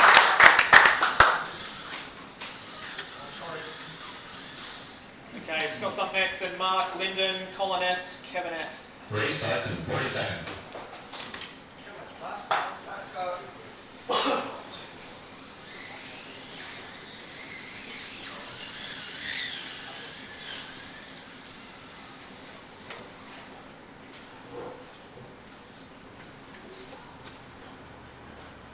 Race starts in 20 seconds.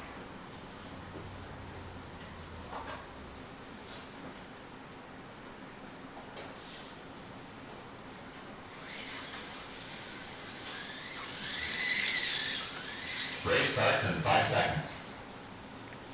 Ready? Go. Go.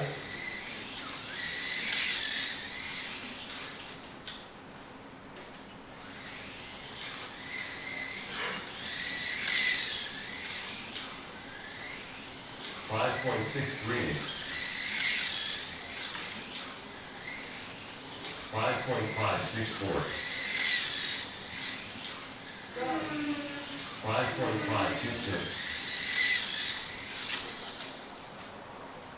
Halfway through the heat. 7.846. 5.553. 5.587.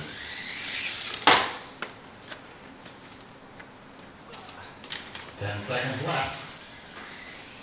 9.708. 5.547. 5.61. Scott, who's up from Hobart, and the Jaguar just didn't seem to hook up, didn't seem to be gripping. Race starts in 40 seconds. Chase, what's your number? Your number. Lane 27.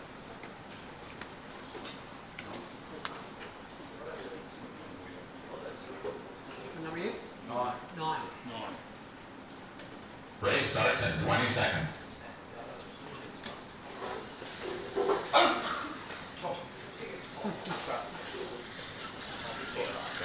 Right.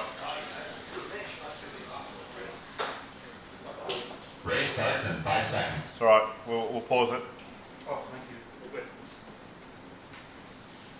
Have an outlet.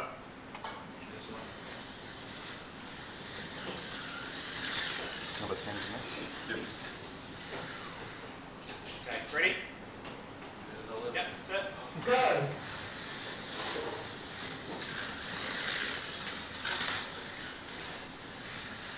6.237. 5.961. 5.904.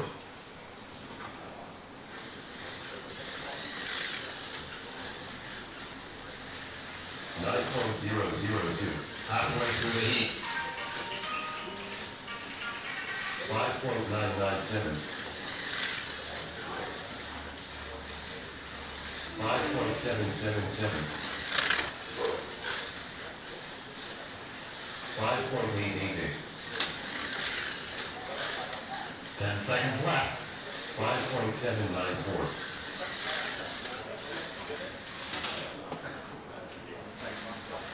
7.484. 6.0. Just hold around, Mark.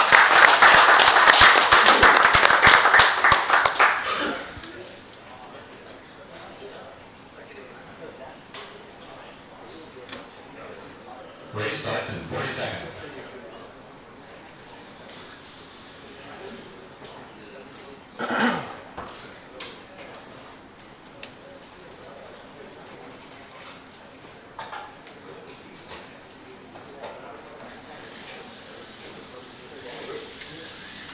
Race starts in 20 seconds. Ready? Set. Go.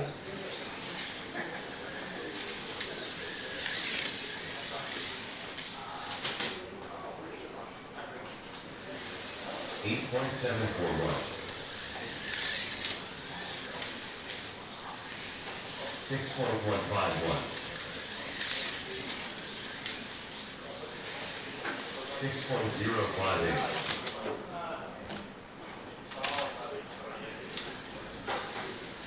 7.8910. 6.153. 6.067. 6.023. 10 seconds left. 6.027. Just trying to through, drive through. 7.03.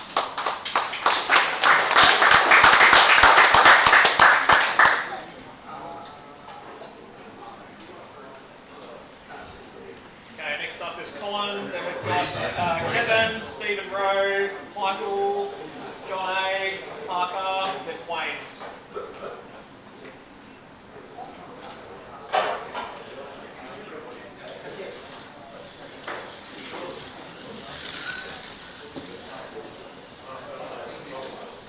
Race starts in 20 seconds. Ready to go? Okay, set. Go.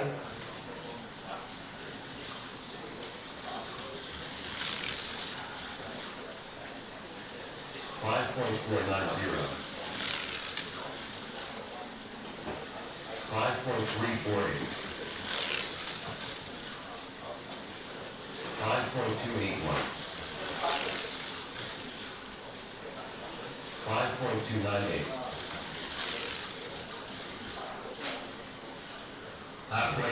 Keep going, keep going.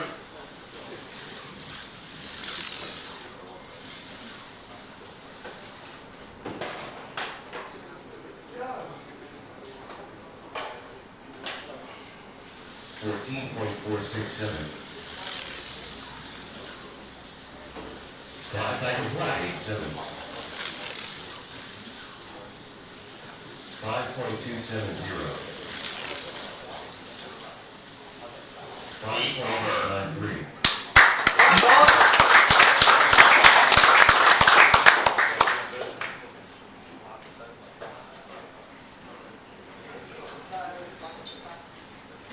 Race starts in 40 seconds.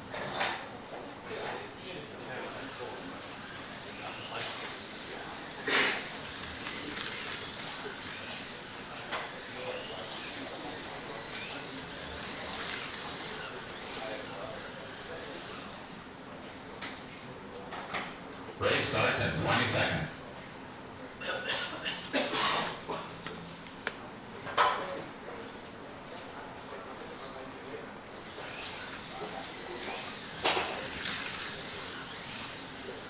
Race starts in 5 seconds. Okay, ready, set, go.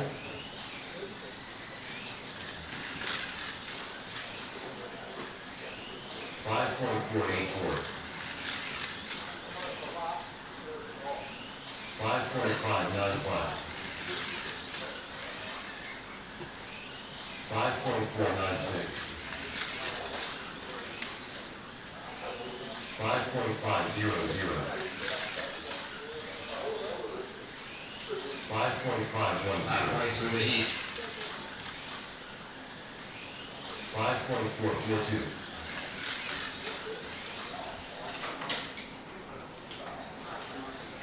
7.614. 5.697. 10 seconds left. 5.577. 5.710. 5.124.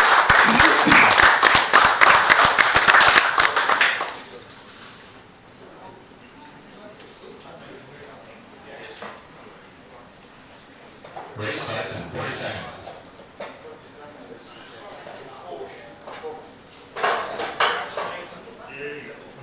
Okay, with Stephen, Michael, John A, Mark, Wayne, Gary, Rodney, the next few.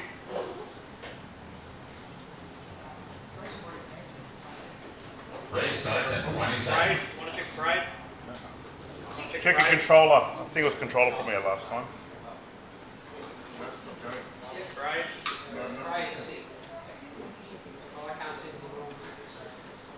Race starts in Get 5 another seconds. controller. Quick, another controller. Yeah. Don't worry about it. No, I've got time. Steven, another controller. I'll check with the controller. Don't worry about it. No, honestly, no. John, just plug it in just to see if it's a controller. Just give it a go. How should yellow? Check your lead wire. Yeah. Yeah, I'm going to have to check the wire. All right, we need a TCM. There's no power. Hang on. No. Oh, hold on. There is power. I turned it on. Sounds like it's going to be a wire or a... Lead, could be a lead wire. Okay. Or a solder. Check. Solder I'm joint. going to have to No, it skip needs to over go. that So, Eddie, can you go with Stephen who can fix the car? I'm going to have to skip it This over. car? Or we'll wait till the time finishes? Yeah, he's going to have to be skipped now. Yep. Unfortunately, it goes to the bottom of the QDNF. So we're just having a little electrical issue. Michael's up next. Okay, silence, guys. Race starts in 40 seconds. Here we go. Silence in the room, please.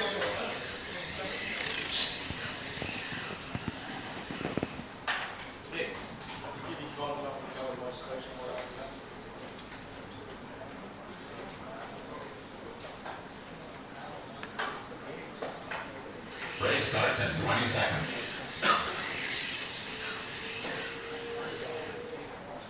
Ready to go? Okay, ready, set, go. 5.407.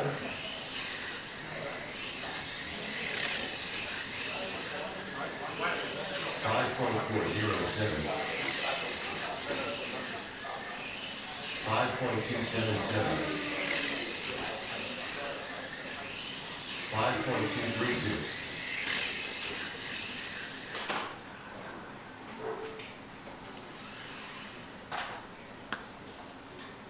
You got time. Halfway through the heat. 15.341. 5.549. 5.299. 5.196. 10 seconds left. 5.147. 5.135. 5.120.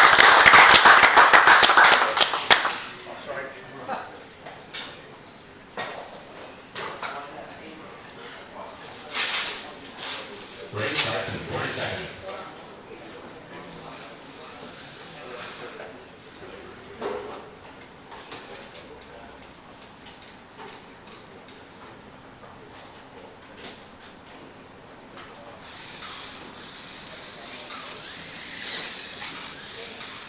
Race starts in 20 seconds.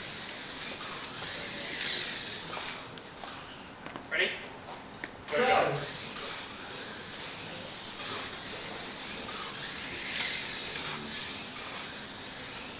5.227. 5.081. 5.232. 5.053. 5.325. Halfway through the heat. 5.165. 5.125.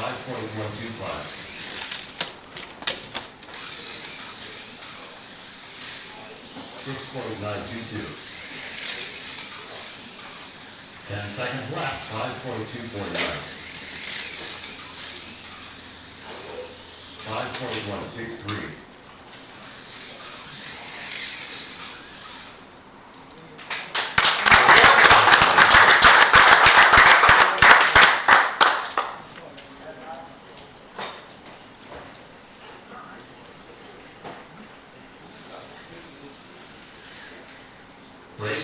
40 seconds.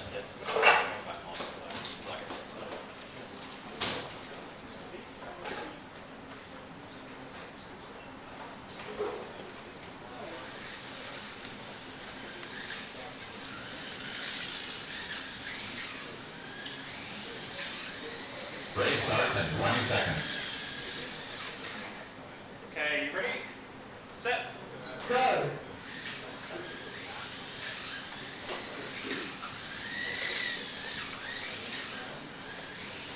5.856.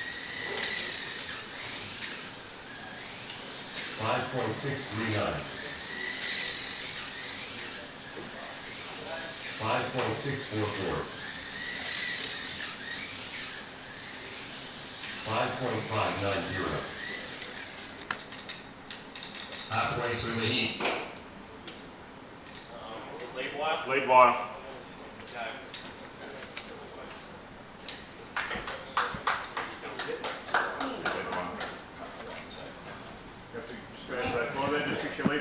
Lead wire is within the car. Yep.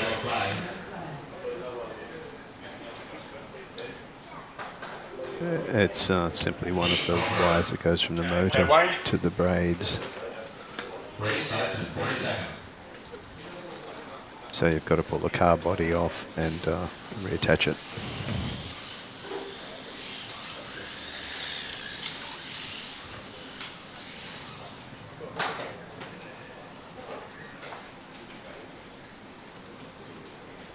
Race Race starts in 20 seconds.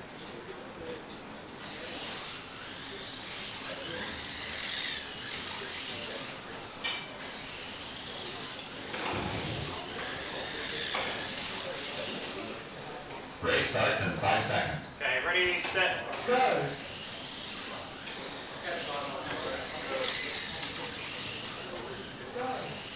5.927. 5.794. 5.773. 5.708. Halfway through the heat.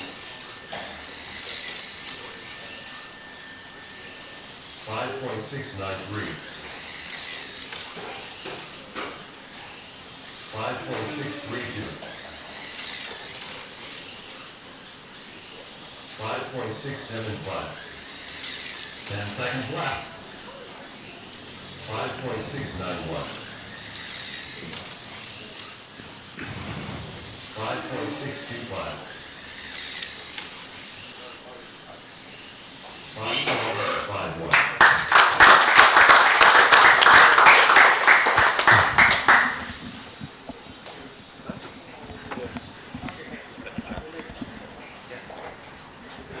Race starts in 40 seconds.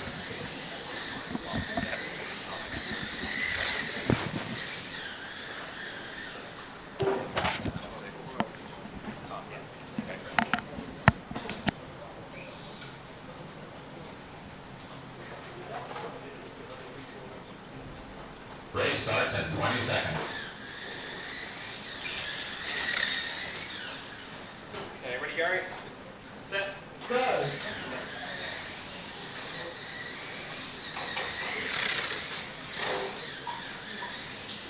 5.582. 5.588. 5.514.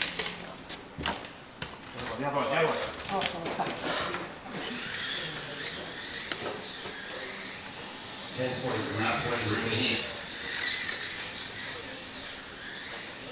5.476.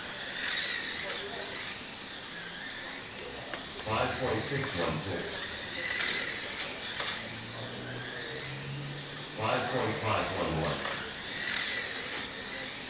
10 seconds left. 5.532.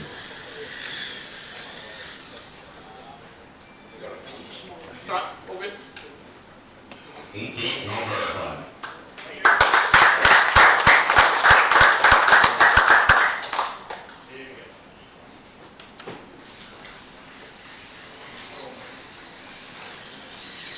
Race starts in 40 seconds.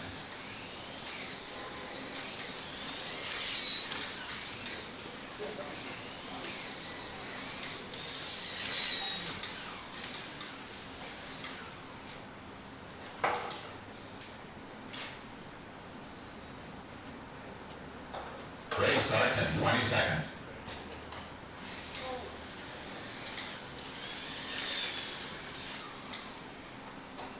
Ready, set, go.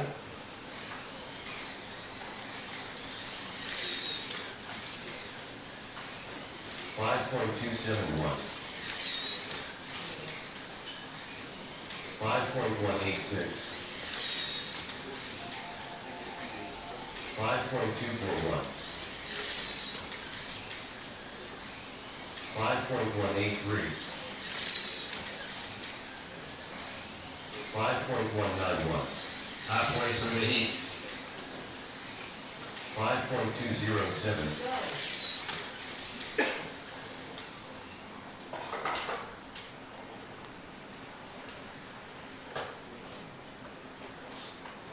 12.501.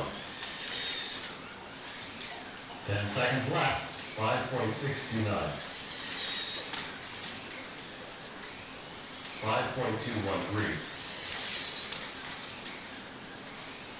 5.240.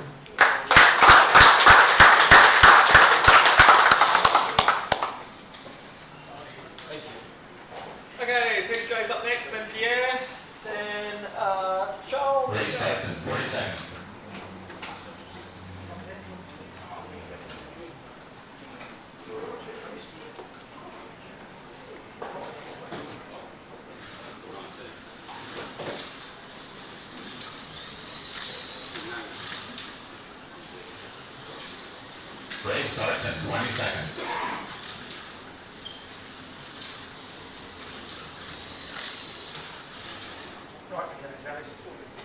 Ready to go? Yep. Set. Go.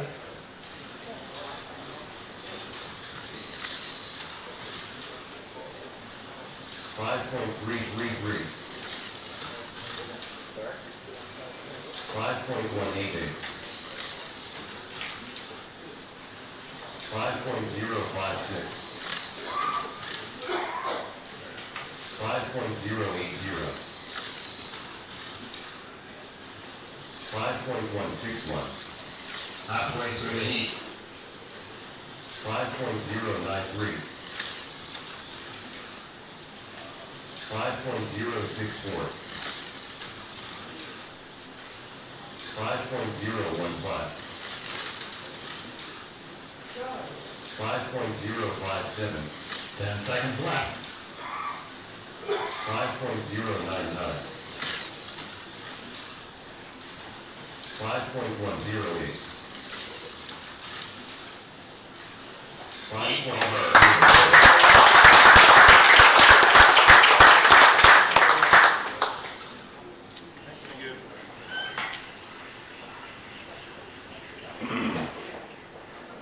Race starts in 40 seconds. Okay, gears up when Charles, James, Graham, Troy.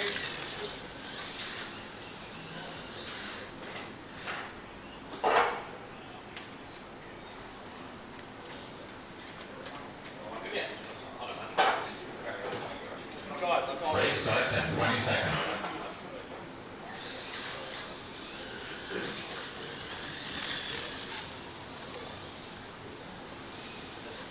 Ready, Pierre?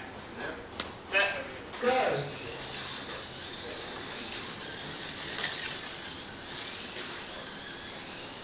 5.858. 5.608. 5.351. 5.342. 5.303. Halfway through the heat. 5.360. 5.253. 5.248. 5.367. 5.343.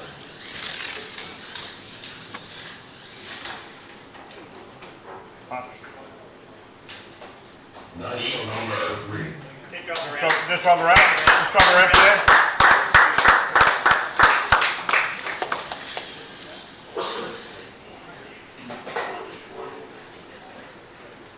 Race starts in 40 seconds.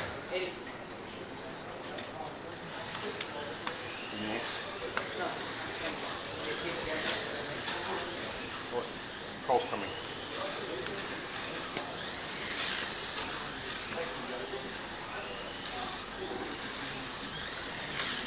Race starts in 20 seconds.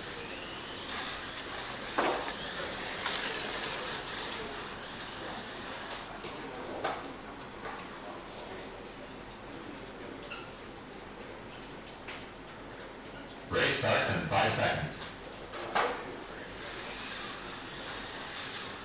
Go.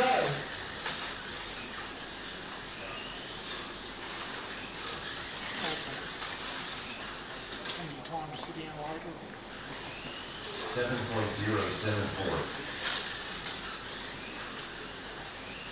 5.544. 5.353.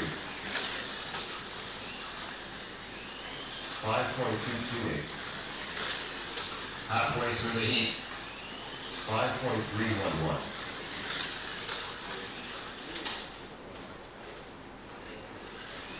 7.606.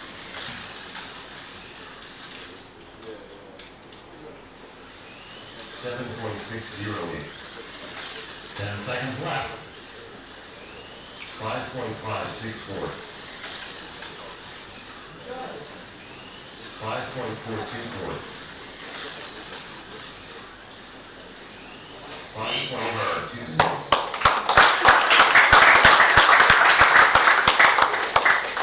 Okay, you got James, Graham, Troy, Rainer, myself, Leonard, and Race Michael starts Bell in is 40 last. seconds.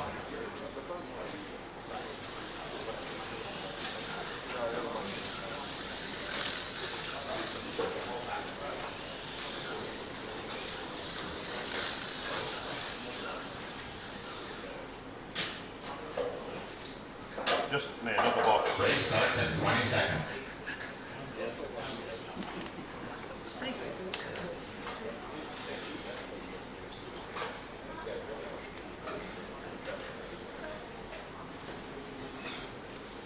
Race starts in 5 seconds. Go!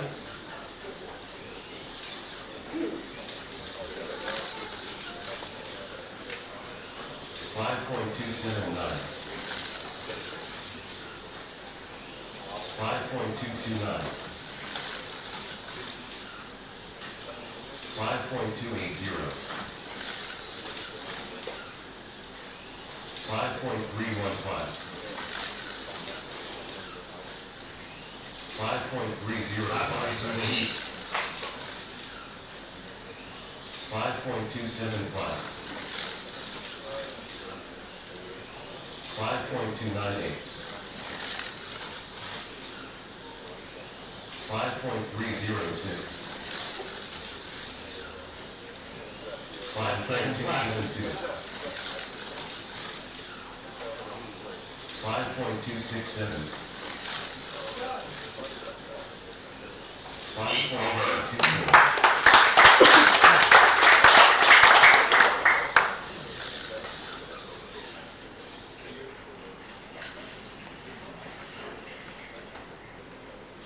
Race starts in 40 seconds.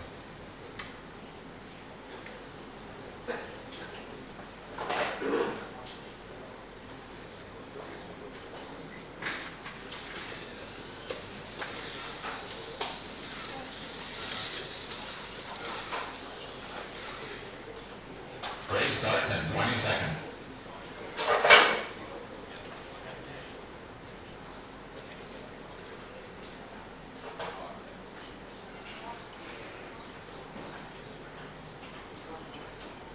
Race starts in 5 seconds.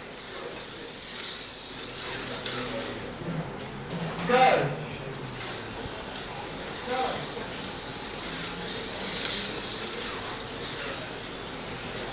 5.385.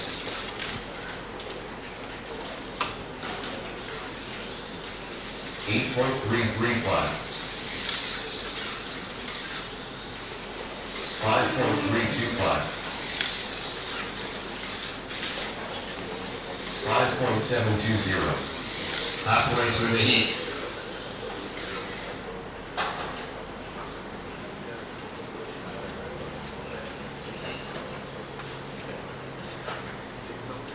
.521. 5.544. 10 seconds left. 5.342. 5.230. 5.64.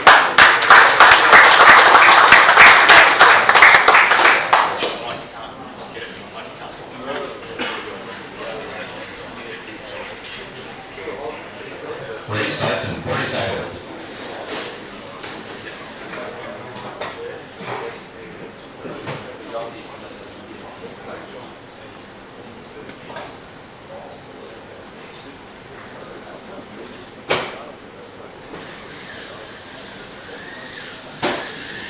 Race starts in 20 seconds.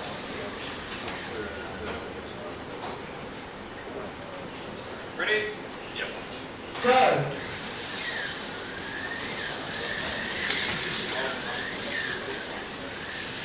5.890. 5.707. 5.693.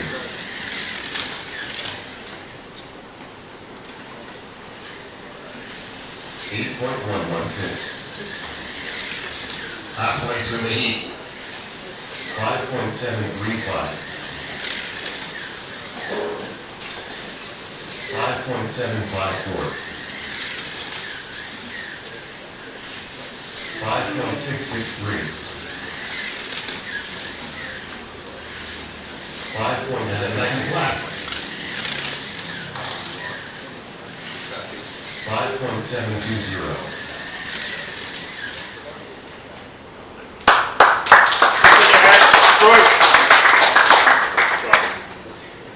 The lead over 2-0.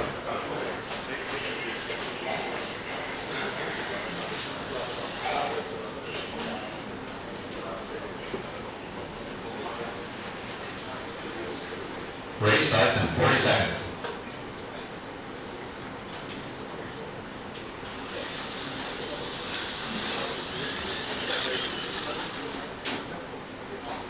Go.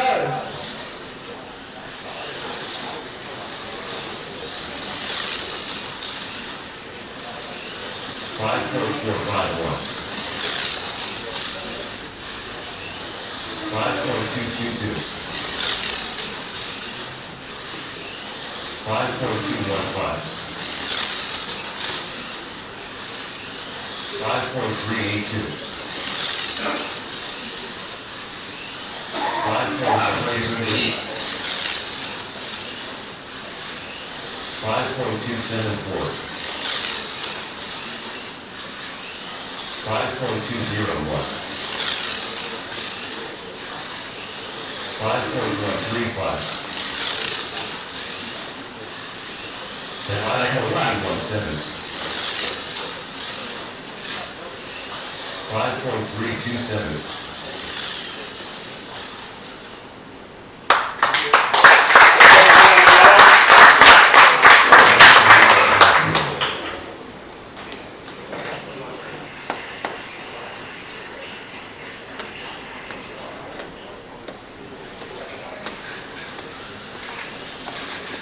Race starts in 40 seconds.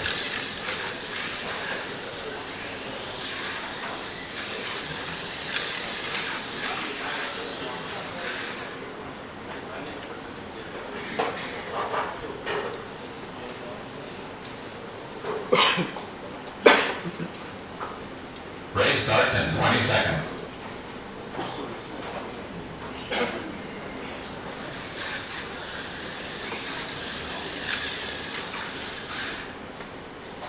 Go.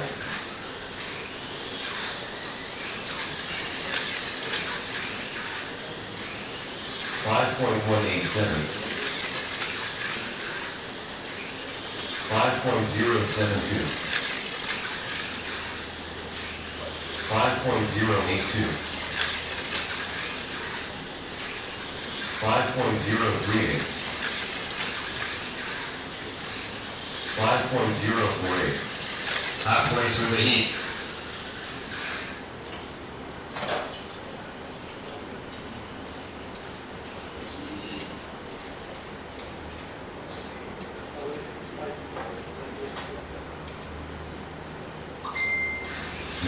.153. 10 seconds left. 5.225. 4.999. 5.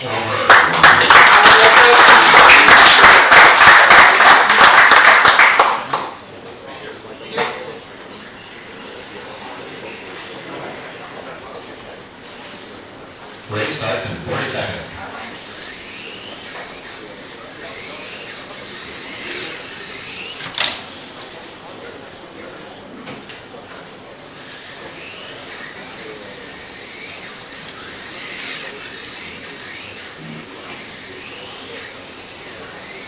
Race starts in 20 seconds. Go.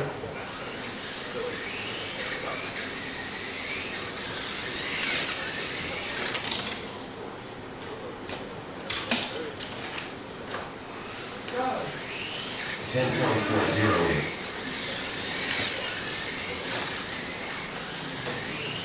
6.441.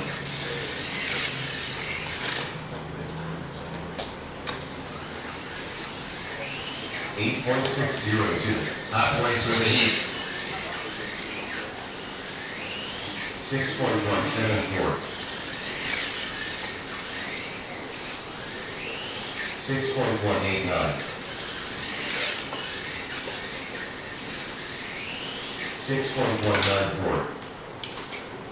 10 seconds left. 8.975. 6.136.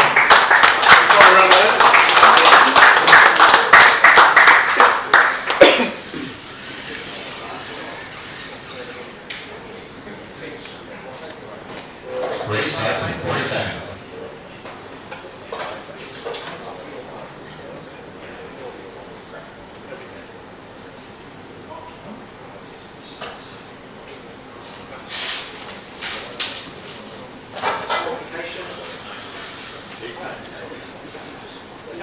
Race starts in 20 seconds.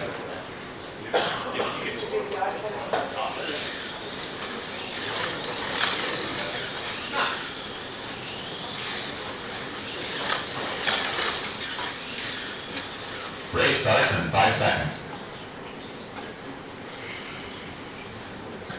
Go!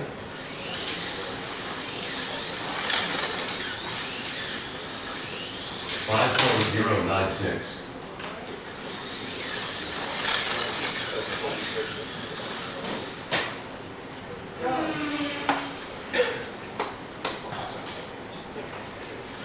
13.998. 5.264. Halfway through 1.927. 4.929. 5.041.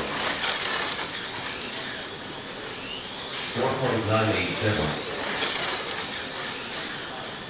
10 seconds left.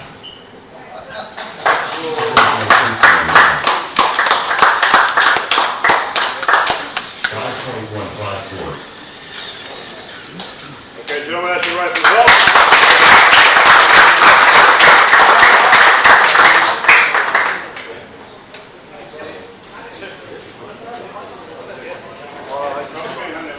Yellow flag. Right, before we continue on, does anyone drive a Subaru? Race over. Have your keys here? Yes, thank you. Are yours? We have a winner. Brand new Subaru. Right, so now we're just going to formulate all the... That's a result then. We're back from qualifying. We were not speaking during qualifying out of respect for the drivers.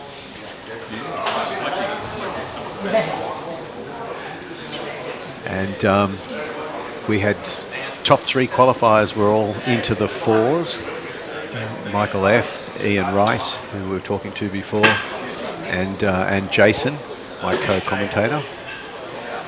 And if Jason had been praying to get into the 4s, his wish came true by 1,000th of a second.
Or is the mic open now?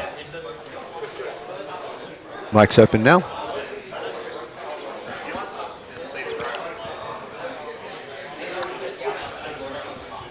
Right, Stephen and Mark. Stephen and Mark, do you want to test your cars first? You want to test your cars first, make sure your car's running? Yeah. Stephen, what's your number? Number 13. Mic open? Number 13. And Mark, what's your number? 16. 13 and 16, please.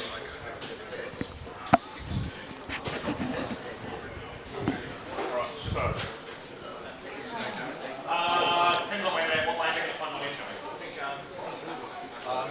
I'm the other one. You're left hand. Put me in yellow All right, racers. Can I have your attention, please? Pool group number 1. Pool group number 1. Listen for your name. Peter J. Michael. Rayner. Charles. Philip.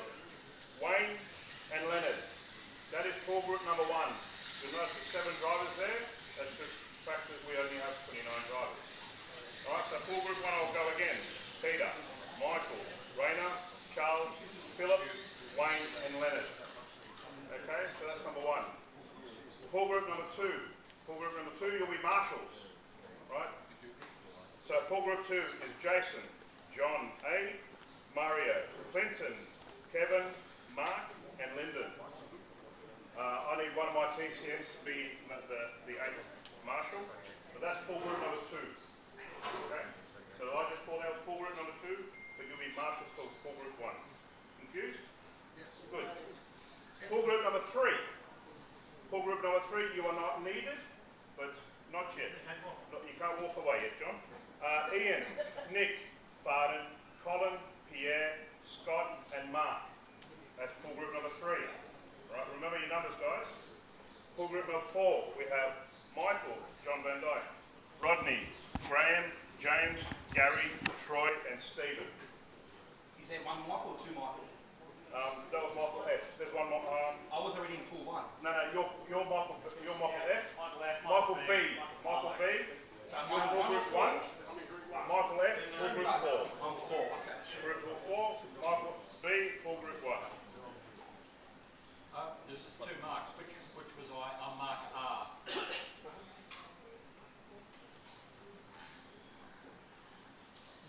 Can't find you. Oh, you're pool group 2. Mark R, pool group 2. Mark T, pool group 3. Mark T, pool group 3. Rest assured, I'll pull your names down, but you also see your name up on the list. So pool groups 1, 2 and 3, 7 drivers. Pool group 4 is 8 drivers.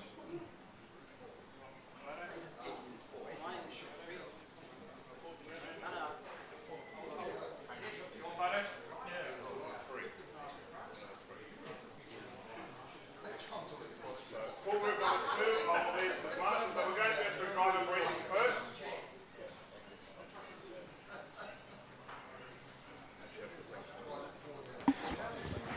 Mic back on. Can you hear me? Anything? Nope. Not yet.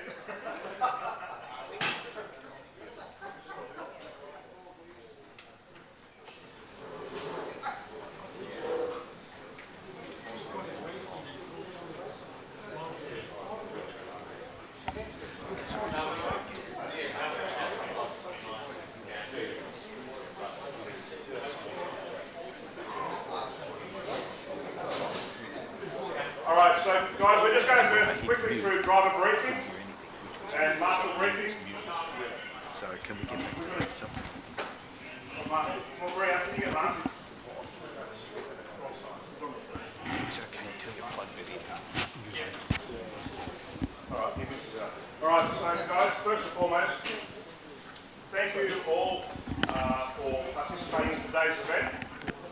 So obviously Marie and I really appreciate have you make the trek down here or up here, depending on where you come from. So we certainly do appreciate that. Obviously we're up a good, clean, fun event today. We've done all the hard work. Now the easy part's in front of you. You just have to finish the race and finish in front and qualify. So obviously we're going through qualifying groups. I'll be going through the system, so I'll notify you when you're up, and you obviously see a number on the screen. And if you're not racing and you're in the second core group, then you'll be marshalling. So the marshals, everything's colour coded. I think it's just easier. Once you pick a colour, you just stick with that for the entire heat and stay there to ensure that all the marshals are done properly.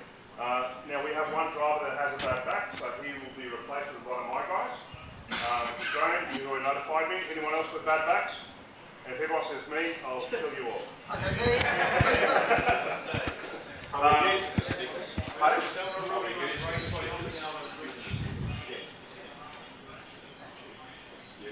Has everyone already got their lane stickers? Yeah. So obviously, everyone's got lane stickers. Now, obviously, you'll see. Gaming headset as default. Set that one as default. And a lead roller. So between each heat, so core group 1 for instance, that you just start on red. That container stays with you throughout your whole race. You can put your oils, which is for your bushings only, or your brake. There is absolutely no tyre conditioning whatsoever permitted. All right. So we don't want to see any chemicals in there for your tyres, let alone on your skin or your thumbs or anything like that. So the tyres will only see two things: the lead roller and the track. That is it. There is no other form of cleaning for your tyres. I'll make that perfectly clear. Anyone found doing that, we'll give him a 5-lap penalty. Done a second time, you'll be disqualified. It's possible that the tyres may shift on the rims with some hard racing. Is it okay to move them back out? Or? You may, obviously, yes. If you do find that the tyres shift, yes, of course, you may peel them up and turn around. So obviously the tyres are not glued on. Simply because under testing we found unglued tyres for this category were best for this track. So we've gone with unglued tyres today, whereas tomorrow we've got glued tyres. And you'll allow contact cleaning? For your brake. Yes. Yeah, for your brake. Yeah. So you can use contact cleaner for your brake, not for your tyres, and we'll be watching. And obviously oils for your pinion. For your bushings. So obviously we'll go through your race configuration. So odd numbers up, even numbers down. So if you start on red, you go red, green, blue, purple, black, then down to yellow, orange, and white. That's your race configuration for your heat. So you'll start on a particular colour and you race right throughout. So the first group, you'll do all your 8 heats straight up. Even though we've got 7 drivers, but you will run on every lane. And the marshals again, next group, you'll stay in stationary position. So we've got red, white, green, orange, blue, yellow, purple and black. So please marshals, we need you to marshal the cars as quickly and properly as possible. Brian is the race director. Brian here.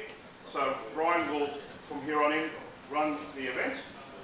He will call the call button, and it's his decision only. So there's 4 reasons why we'll call the call button. Dead man's area, where we cannot reach on top of the track. Under the track, there's multiple car collision, or if the marshal can't handle the cars in front of them. And if there's a runner. Right, so if we have a runner that runs through the start finishing line in the wrong lane, we'll pause the track. That car will be brought back behind the green line. You got a second? No, I'm very happy with that. The driver's station, of course, you can see the carpet there. All drivers are expected to stand on the carpet, not in front of it. Right? The carpet is there to cushion your feet. But it also serves the purpose of ensuring that the drivers to your left can see the bottom of the track. I think that's it. I'll lift anything out? Race format? Yes. Okay, so at the end of each heat, you can grab your little plastic tins, you walk over to your car, you can clean your tyres, you can re-oil your bushings, and you'll be moving obviously your lane stickers and moving your car across.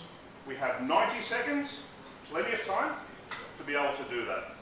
Okay? Now, if your car's under the bridge, let's hope you don't stop there, but if you do, Obviously, we'll pause the track further if we need to. Alright, so no need to stress, no need to run and carry on. We have plenty of time. 90 seconds is plenty of time to come around, re-oil your car, clean your brake, your tyres, and move your car to your new position. Now it's up to you to put the correct sticker on your car, not up to us. Alright? You're in control of your own car and no one else is permitted to touch your car.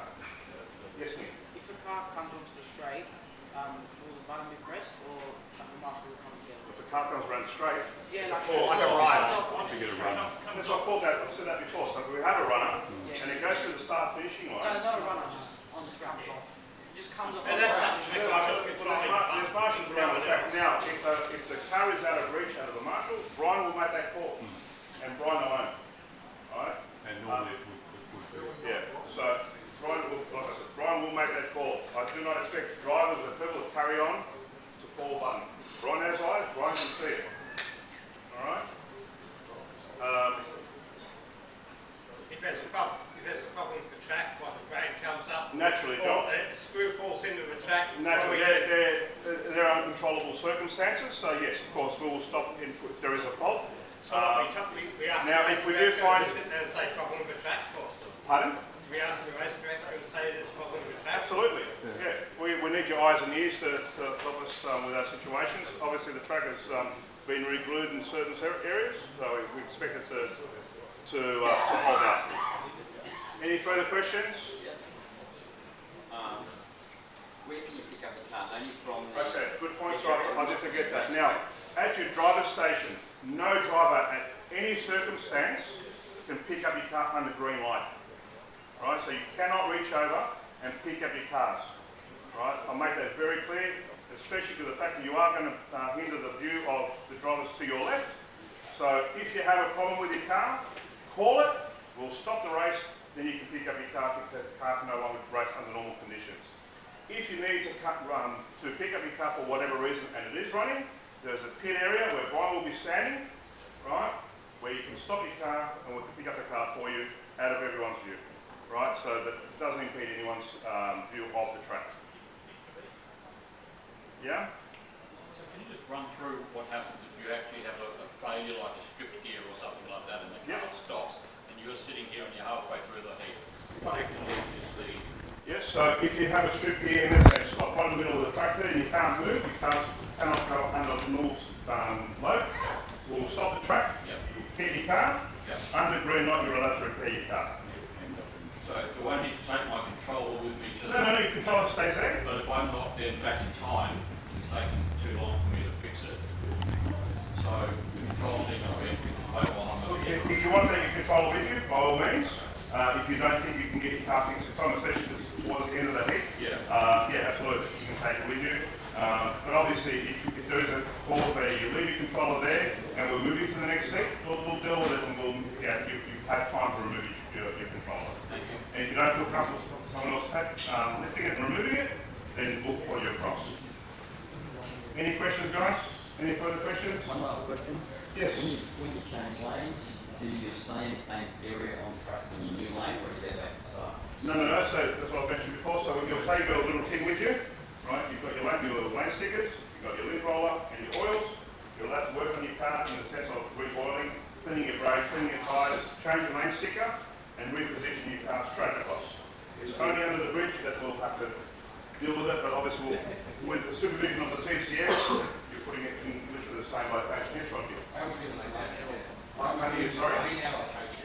So lane allocation was based on the pull groups. So the leader of each pull group will then choose the lanes that they're going to start on. Right, so from first through to last of each pull group. Anything else? When are you going to take our lunch orders? Yeah, next door. So pull group 1 and 2 you'll be needed now. Pull groups 3 and 4 you can bugger off, you can have your lunch. Pull group 3 will be back here in half an hour. Pull group 4 will need you back in an hour. So if you want to have your lunches, pull groups 3 and 4 you may do so. Just bearing in mind, pull group 3 you need to be back here within half an hour.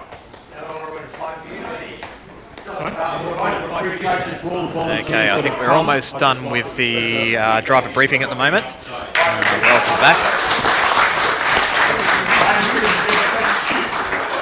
hadn't finished that part yet. But thank you for stepping in. So we're getting ready for the first races of the day. We have 4 groups. Effectively, we have 4 qualifying heats. Questions? After the bids? Alright, now to finish off by out of the 4 qualifying heats, then that will seed groups 5, 6, 7 and 8. Gary, sorry, yeah, you look like Gary. And then from there we start doing our eliminations there afterwards. Also special thanks to Jason who's doing our commentary, along with Michael, who's around here somewhere.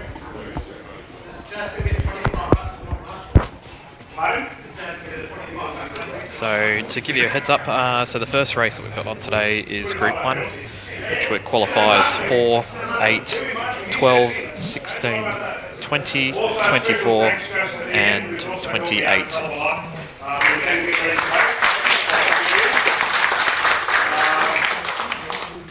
Who else will be set with your hand up? Obviously, John, thank you for the track. Appreciate it. Yeah, thank you. If there's any costs, any problems, any technical issues, ask John. And if there's a problem with your controller, ask John too. And also special thanks to Marie for putting up with me for the last 6 months.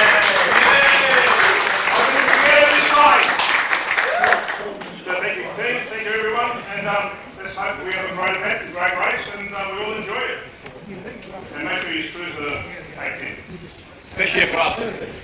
What's that? Especially the grub. Yes. Okay, I'll pass it back over to Michael just for a moment. We're going to get the names in for the first group, so it depends on where people qualify. It is where they get lane choice. So I will start prepping that, and I'll hand it back over to Michael, and I'll hopefully join him shortly for the first race. Thank you very much, Jason. And as you would have just heard, the race director is Brian Goulding, and there couldn't be a better person for the job. Brian is very, very well known in the full-scale motor racing scene. He was race director at the Sydney Motorsport Park, formerly Eastern Creek, and prior to that Amaroo Park in Sydney's northwest, which fell sometime in the late 90s to a housing estate, unfortunately. But Brian has operated motorsport in 2 scales for a really long time. He's been running a series, a slot car racing series in the southern suburbs of Sydney since 1973, which is pretty incredible, and they're still going. So that goes back to the days of flexi-bodied 1/24 scale cars. I'll see if I can get Brian just for a second. You got a minute now, or not? Well, I was just sort of saying to the viewers that we've been running a race series, slot car race series, since the early 70s here in Sydney. Quite a real work in real work. Yeah, that's correct, Michael. I've been racing slot cars since 1961, and at school I ran a few meetings for my friends, school friends, and 1973 was our first sort of formal race meeting, and we've been going ever since. Ups and downs, good times, bad times. That's incredible. So they were sort of what, 1/24 scale flexi body type cars? No. Usually scale electric, and always models of cars. Models of real cars. Race meetings run like real race meetings. Because I know that the realism is super important to you in terms of, they must be representative of real cars, and also you do handicapping so that cars can race against each other as in real life. Yeah, that's right. We've developed some good systems over the years, and your stock standard scale electric car can now race against an NSR or a Revo, or and have an equal chance. So it's great. What's your group called? We've got a sort of an informal name, Sydney Model Car Group, and we've had that since 1973. In those days, of course, there was a bit of a lull in slot cars, and you were, it was very, very, very well unpopular, I think you'd say. And there was only scale electric. That was the only brand you could get, unless you went to the Wampy stuff, which we weren't really interested in. So you've seen it go from the 60s, the boom in scale electric home sets, and then large scale tracks like this at bowling alleys, every bowling alley, and then nowhere in the 90s after radio control cars. 1966 was probably the best year ever. and then Cox brought out their Wampy cucarachas and that sort of plastic blobby stuff, and it took a great nosedive, and it took years and years to recover. So it was really the 90s, the Renaissance, wasn't it, I think? Yeah, that's right. Mid-90s was right. It looks like you're going to be. But can you tell me just quickly about your real motorsport sort of background? I mean, as race director and whatever. Sure. First race meeting Mount Druitt 1955, and I worked as the race operations manager for ARDC for 24 years before I retired. So that was overseeing the great AMSCAR series at Amaru Park and all. Bathurst 1000, A1 Grand Prix, V8 Supercar rounds. A highlight? Bathurst 1987, the International Touring Car event. I think that's bit of scandal after that one. Well, yeah. And the other fantastic meeting I've been to is Goodwood Revival 2015. Best meeting I've ever been to. Well, let's see how this one pans out over the weekend. This will be good. It'll be good. Thanks, Brian. Thanks for your time.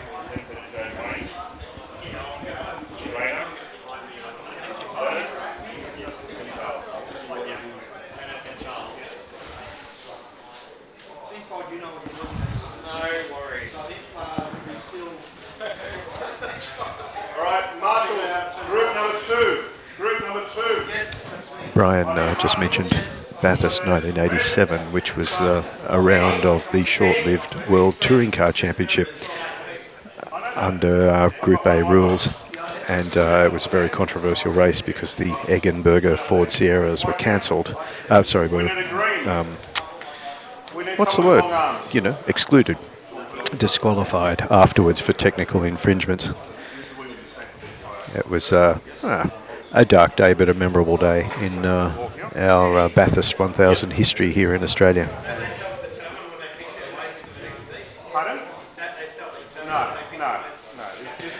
Racing about to get underway. Yeah, they'll stay where they are. The marshals stay where they are. Marshals will stay where they are. There's no need to move. There's absolutely no reason.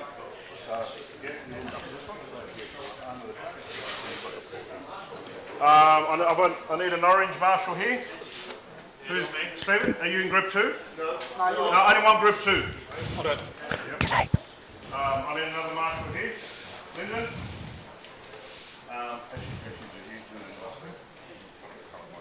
Incidentally, can anyone let me know, please, if they're colourblind? And I mean, absolute sincerity. You're not racist. Absolute sincerity. Anyone that's colourblind? Yeah, coffee. Look behind you. I know you are. All right, obviously, guys, because sometimes it can be a bit more challenging for someone that is colourblind. You're not trying to can I make a suggestion slow with that? down the process, that's why he's here. Yeah, but can I make a suggestion with that? Like the marshals next to him, just point. Yeah, absolutely. So you work with each other, yeah? What we do on Wednesday nights with someone. Just point with them. We got plenty of mark. Right, go in there.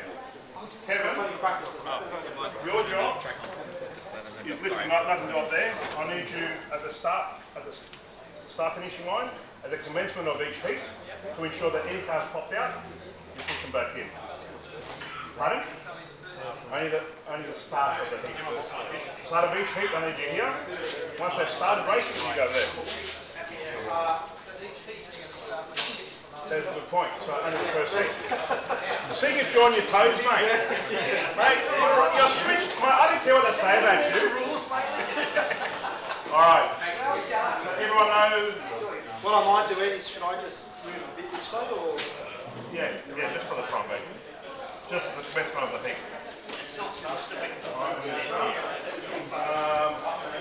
Car number? 14. Lunch has just arrived. Just in time for the start of the racing.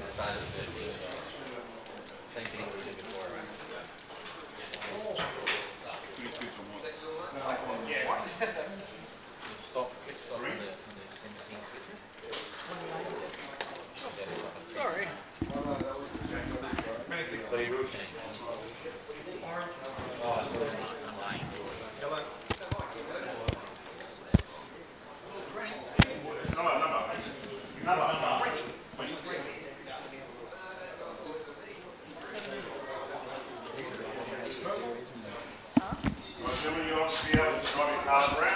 place your lane stickers.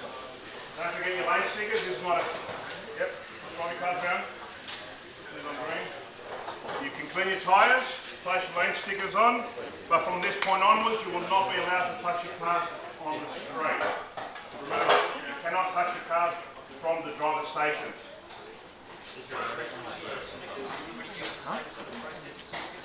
Just on the front. On the nose. Stephen, so can I ask you to help out down the bottom here?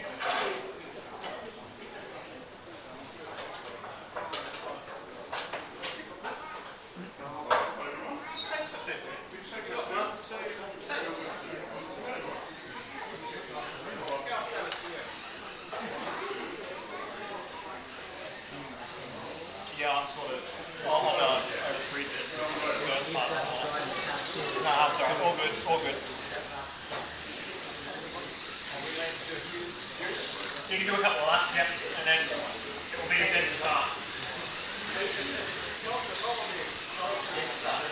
Dead start, and same thing for heats. Like horn sticks. Line them up behind the green line, please.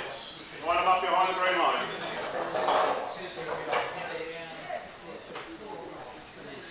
Right, running a 2-minute heat.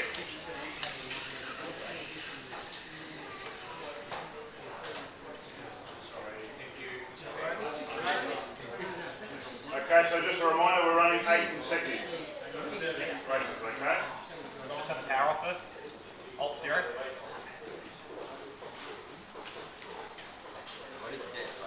Okay. Yeah, it'll be a dead start, 5 red lights. Yeah. Enjoy, gentlemen, and good luck. Good luck. Oh, three red lights.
Under the bridge.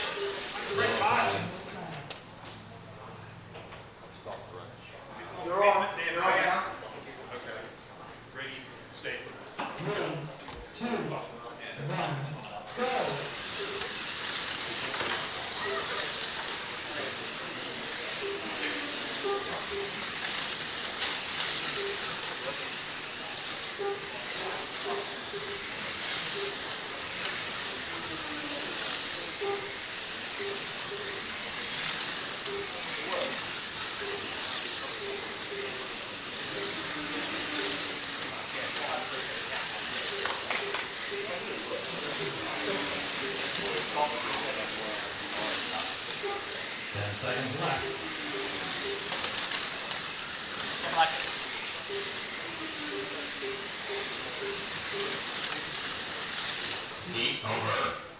Okay, lane change, you've got 90 seconds.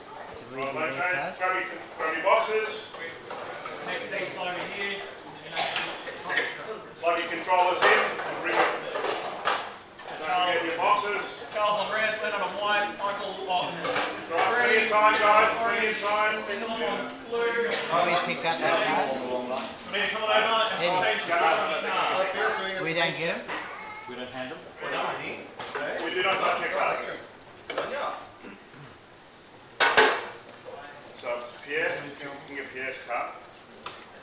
Oh, we'll get you, Richard? Yep. So, don't forget your lane stickers. You can clean your tyres.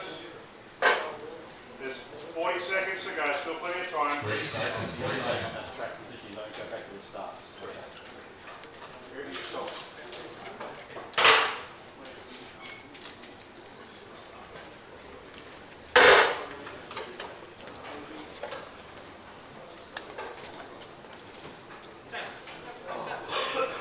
Restart in 20 seconds. Dead start, yeah, dead start, yeah. There'll be a 3-second countdown. Sure you're on table? Yeah, pedal. Okay, all drivers done. 10 seconds. Philip, you're on blue. Philip, you're on blue. Philip, you're on blue, not purple. Blue, blue. Go, go. Don't come off. Purple sticker on blue. Purple sticker on blue. Blue. Blue.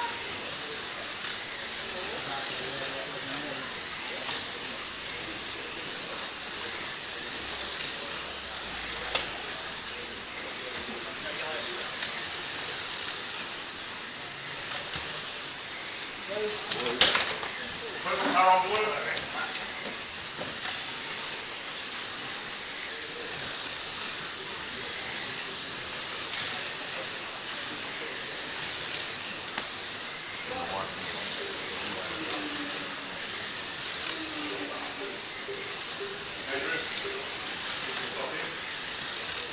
Go, go, go, go.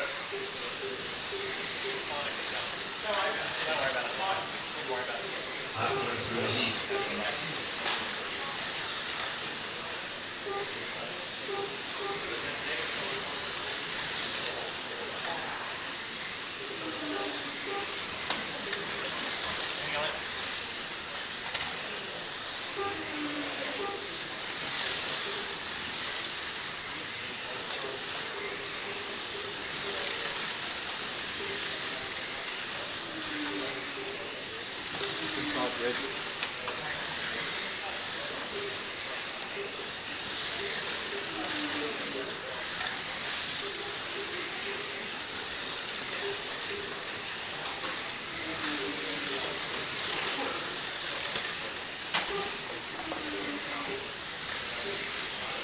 Seconds left.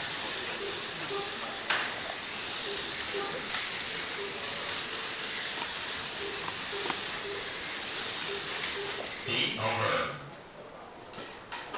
Okay, drivers, take your boxes with you, change your controllers, Okay, Leonard and on walk red, across to your car.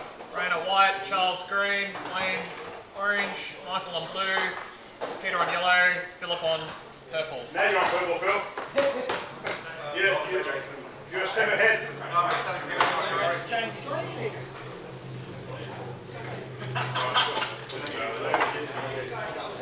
Exactly the same spot as I finished last time. Unless you're consistent. Consistent. Michael's in second on 43, Peter J on third, 41.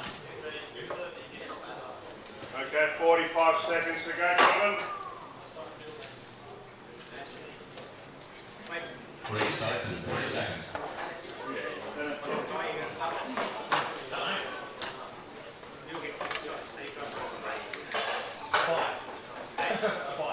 That'd be ideal, wouldn't it?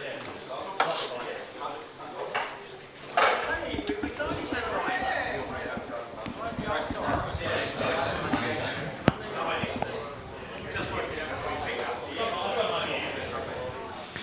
Okay, back with you with a belly full of fish and chips. As you see, we've started the first pool of drivers, and they race until they get to the time runs out. 2-minute heat. Sorry, 2-minute heat, and then as soon as the time runs out, the car stops just where it stops on the track. The drivers move to that point on the track. They're not allowed to touch the tyres. Eddie was talking a little while ago. You would have heard him talking about no use of tyre compounds or any sort of cleaning agents, and that's something that you're able to do, not in this competition, but very often people use different types of chemicals which soften the rubber and increase your traction, and it can be done surreptitiously But as Eddie cautioned, everybody's going to be watched very closely. Make sure you don't have anything on your thumbs when you just casually rub the tyres between races. So between heats, as I say, the car stops where it stops at the 2-minute point. You walk around to it as a driver and change the lane colour sticker, move it to your new lane, and you're allowed to clean the tyres using the lint brush. And that's it. And this is currently heat 3 out of 8 for this first pool of 7 drivers.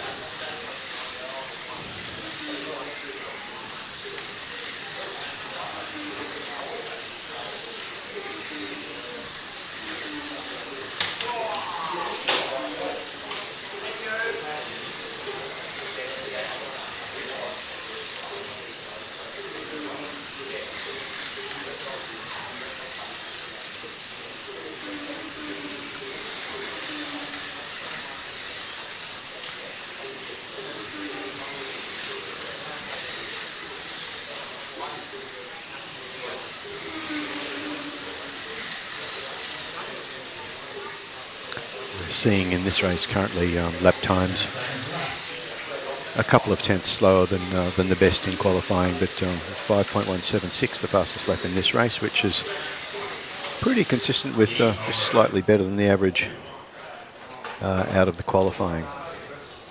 But the drivers now, they move their controller to the new driver station, plug it in. Have to pause it, Brian. May have to. And walk around and clean their tyres. You'll see that in the foreground. Yeah, we'll see. You've got like a minute, so I'll let you know. Give the tyres a wipe. Replace the car on your new lane colour.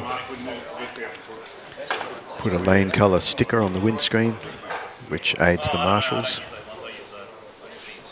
And they have 90 seconds between their 2-minute heats to get everything organised. From Green Acre, what are they called? Supplied by Green. What are the farmer ones? See, out of this pool after 3 heats, Rayner is on 66 laps, followed by Michael B on 65, and at the end of 8 heats, it'll be whoever's done the most laps overall. Yeah, White's there. Yeah, no, he's good. No, I think we're good. Right, 10 seconds to it. Everybody. Restart 25 seconds. Oh, wait a minute. You can see on the debris.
We're back with Ian Rice once again, who, apart from having competed in the US Nationals, is our pole man today. Took pole with a second, I'm sorry, that's right. Michael F. nipped you right at the last minute. Jason would have had me, but I think if you ask him honestly, I think you'll find he was sandbagging because I've driven his car and it's not a 4999 car. So, well, in the week he gave me a drive of it and it was a lovely car. It's a really, really well sorted car. I did a 470 with it. Wow. Yeah, it's a lovely car. It really is. I think in the race, if Jason's under pressure, I think you might see him get into the 460s if the track is rubbered up by then. I think it'd be possible. If I can get a 47 out of it, Jason can do better than that. So I think you might see something special from Jason in the race if he's under pressure. Let's say he was distracted. Well, let's hope so. When you say it was a really fine car, again, I'm thinking of people who aren't that experienced in slot cars, and they're thinking, what is the difference between? They might be thinking of a toy that you put on, you squeeze the throttle, make it go, you back off to make it stop. How do you explain the subtleties of the handling, the grip, the way it hooks up? How do you describe it? It's a very interesting question, actually, Michael, because different drivers like different things. Most of us who like to think we're competitive, we like a nice race car. So qualifying doesn't actually matter too much, it's more about bragging rights. For the race, you want a car that sits nicely, it's planted, it doesn't fishtail out of the corners, it doesn't bicycle, in other words, go up on two wheels and things like that, so it's not overly grippy. You want a car that progressively responds to your input. So if you're trying to drive hard, you'll get more lap time out of it because you're pushing it harder. If you want to back off and just accumulate laps, for instance, if you're in that phase of the race, you want a car that's just nice and settled and won't give you any surprises. That's really what you want. Now, there are some really nice planted cars out here today I've seen. You can actually see them, can't you? You can see some cars hooking up and others that are fishtailing and carrying on in the corners. Yes, yeah, and the one that people talk about a lot is the Jaguar XJR10, the long wheelbase car. It's a very nice platform to work with because it's so stable, it's so planted, and we've seen a couple of nice ones out here today. The Nissans, they're quite long as well, so they can actually be quite stable. With my car, for instance, I know it's not a one-lap special car. It will never do that, but it is nice and planted. I can throw it, I can push it, I can throw it into corners, and I can hopefully get lap time or consistent lap time with it. And that's advantageous. Sorry, after say towards the end of a 2-minute race, when you've got a bit more dust on the tyres, you may be running out of traction a little bit. To have that stability is just... Yeah, stability is, it's predictability. Is that's what you want? What is this car going to do when I get to the corner?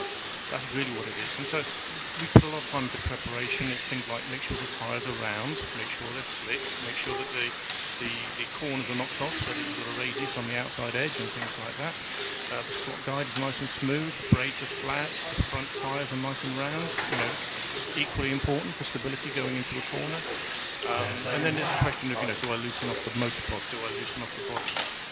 And little tricks like that, things like that. So, all to get a predictable car. Because at the end of the day, you're going to be doing, 500 race laps at the end of the day. So, you need a car that is going to be predictable. And you just touched on that sort of pretty much infinite variety of tuning tips and things like that, where how loose the body is, as you say, rounding off the edges of the tyres. You mentioned bicycling before. If it goes up on two wheels, that's usually because the edge of the tyre is too square, so you round that off. And this is just time and experience, isn't it? It is. You work out what works, and if you're smart, you watch other people and you watch what they do and why is their car, why is that guy 2/10 faster than me? It's because he's rounded off his tyres or whatever.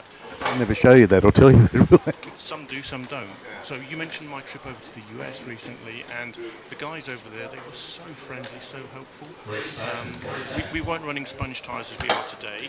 We were running the Slot.it G25 tyre. Now, I've never used that tyre before, ever. So I went over there completely in the dark. But as soon as I got there, the guys were very open. How do you true the tyres? What preparation do you do? And one of the guys said to me, make sure you've got that outer radius on it, because otherwise you're going to be tipping everywhere. And lo and behold, he was absolutely right. So, some guys are very open with their information, and some guys less so. But that's competition. Yeah, and you've probably made some good friends over there too in the States, haven't you, I imagine? Awesome. They were very, very welcoming to me. I think these guys come 10,000 miles to come and race with us, and so they were very open and very welcoming. So I've got to shout out to Ian Douglas, Rick Yoakum, Walter Baines, a couple of the guys from Michigan were great, in terms of the help they gave, and the local guys at the track, Bob Hooley, Mike McClanahan, Dan Tufts, so much knowledge, and very, very helpful. Awesome experience. Sounds like you'll be back. I think I will, yes. I have to persuade my soon-to-be wife. So she's going to have to sign that one off, but yes. Did you fit a holiday in at least? No, I didn't. Actually, I was there for a week and I was exhausted the whole time. Jet lag and lack of sleep and adrenaline. I enjoyed every minute. It was awesome. I can thoroughly recommend it. If people are thinking about doing it, that is one event you should go to. It's a great induction to a national level competition. Really great, mate. And it's a good community worldwide, isn't it? The whole slot community. It is, and slot cars are on the up.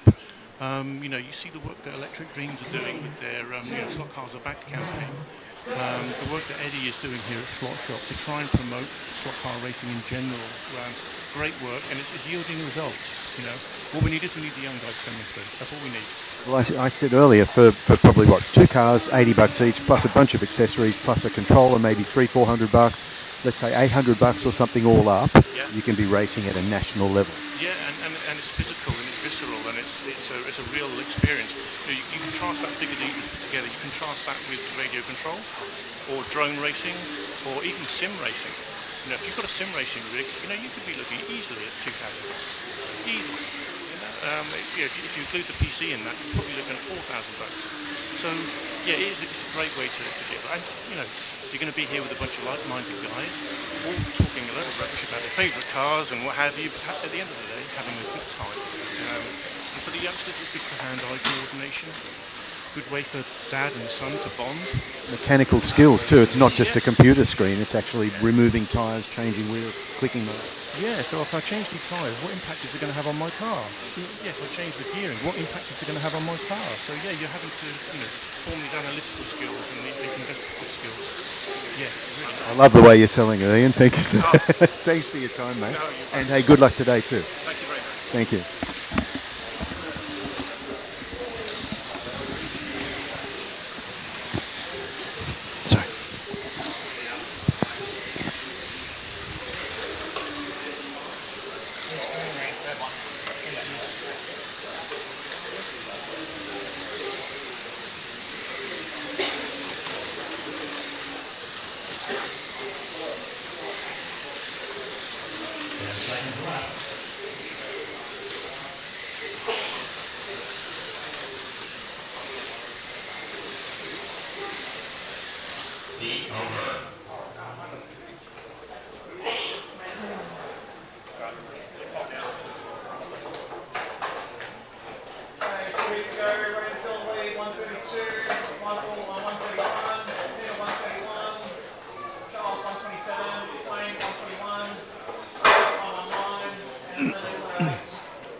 Halfway through the heat.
Okay, one more brackets to go. Trainers in the lead, 154.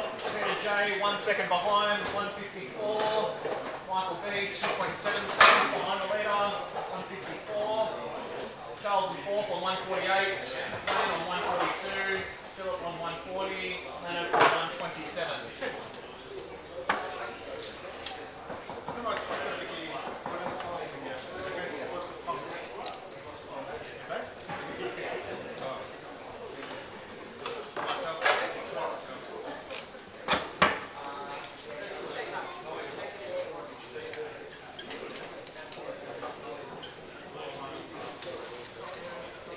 Race starts in 20 seconds.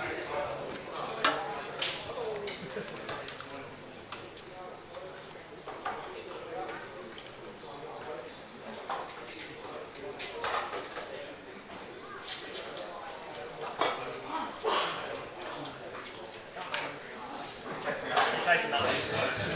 One behind you. Oh, sorry, I should shut up. I'm just, I just want to avoid litigation.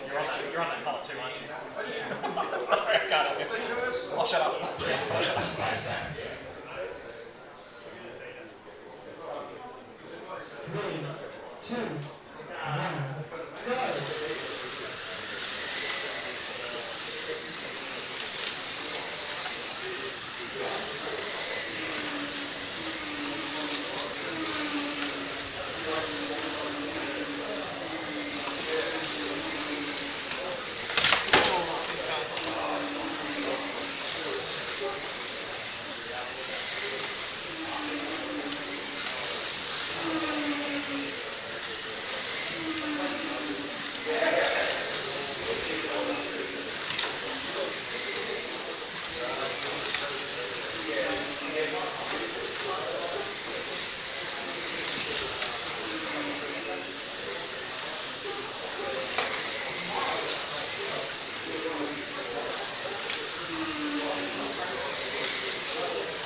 No. No,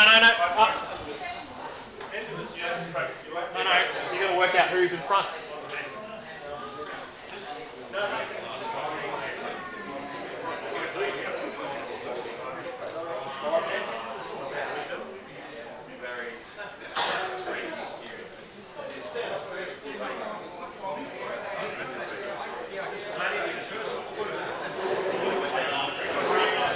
Brandon's in front of Michael.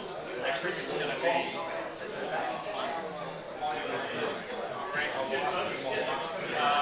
Peter 176, where's Peter? Peter's there. Okay, that's fine, that's all right. Charles 170, 162, yeah, that's all right. I'm happy with that. They drive them around. Just drive your cars around to the pit area.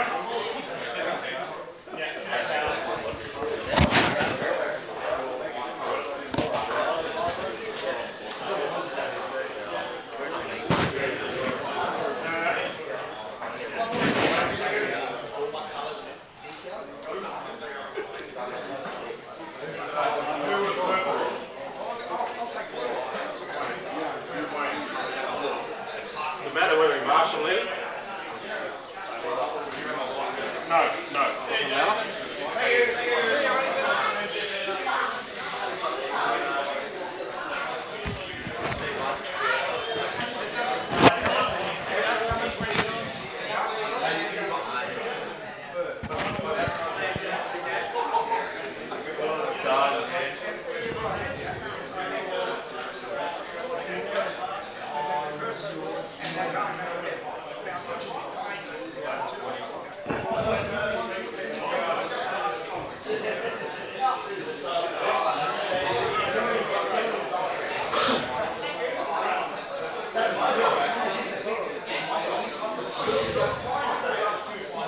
Alright, group 3, Marshall. Pick a spot. Group 2, you're up and racing.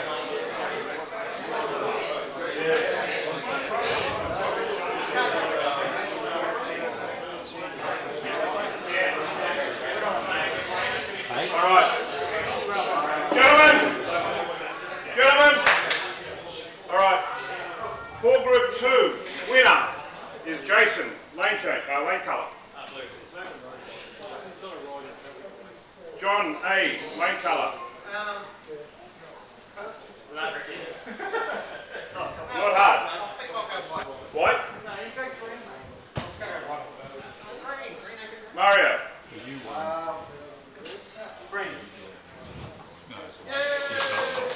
Clinton? Orange? Depends on. Kevin? Mark? Lyndon?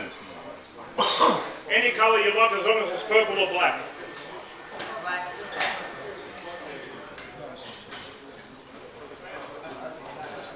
So which one do I take? Jace, where's the keyboard?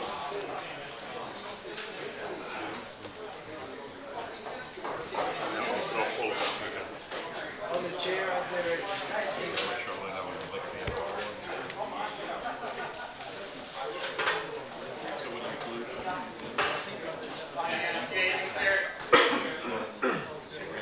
Yeah, okay, red point. Yeah. So we need someone here. Yeah, someone. We need someone on blue point. Eddie?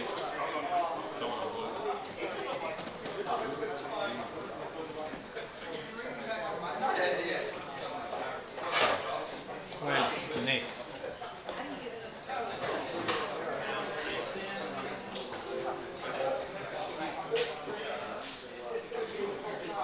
I didn't realise this was maybe.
and do white. Yeah. Oh, so yellow, and we need someone for white. Oh, green, yeah. It should be. Yeah, there should be. Mario will be the second one. So we've got two down here. And a group 3. Hey? No? Okay, well, so you don't need 2 guys with you. No.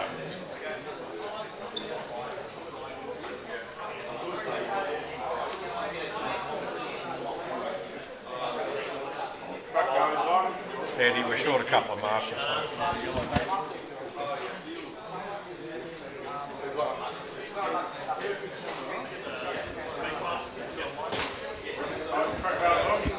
Alright, so number 16. 16. I'll get them. 16. John, number 15. 16 on red. 15 on white. 15 on white. 1 on green. Clinton. Number 2 on orange. Jason. 27 on green. Blue, sorry. 27 on blue. Kevin. Number 12 on yellow. Your number? Number 10 on black. Purple is empty. Don't tell them when you're racing. Track now. Eddie, we're still short of marshals, mate. All right, just as long as you know. All right, group 3. Where's group 3? Group 3 drivers. We've got 3 down there. We don't need Spread around the track, please. Look for a paddle. Position yourself where there's a paddle. So we've got red covered. We want people white. I need someone here on green. I need someone here on green. I need, where's group 3 drivers? I've got 7. Group 3? Yeah. I can if you want. No. 1, 2, 3, 5.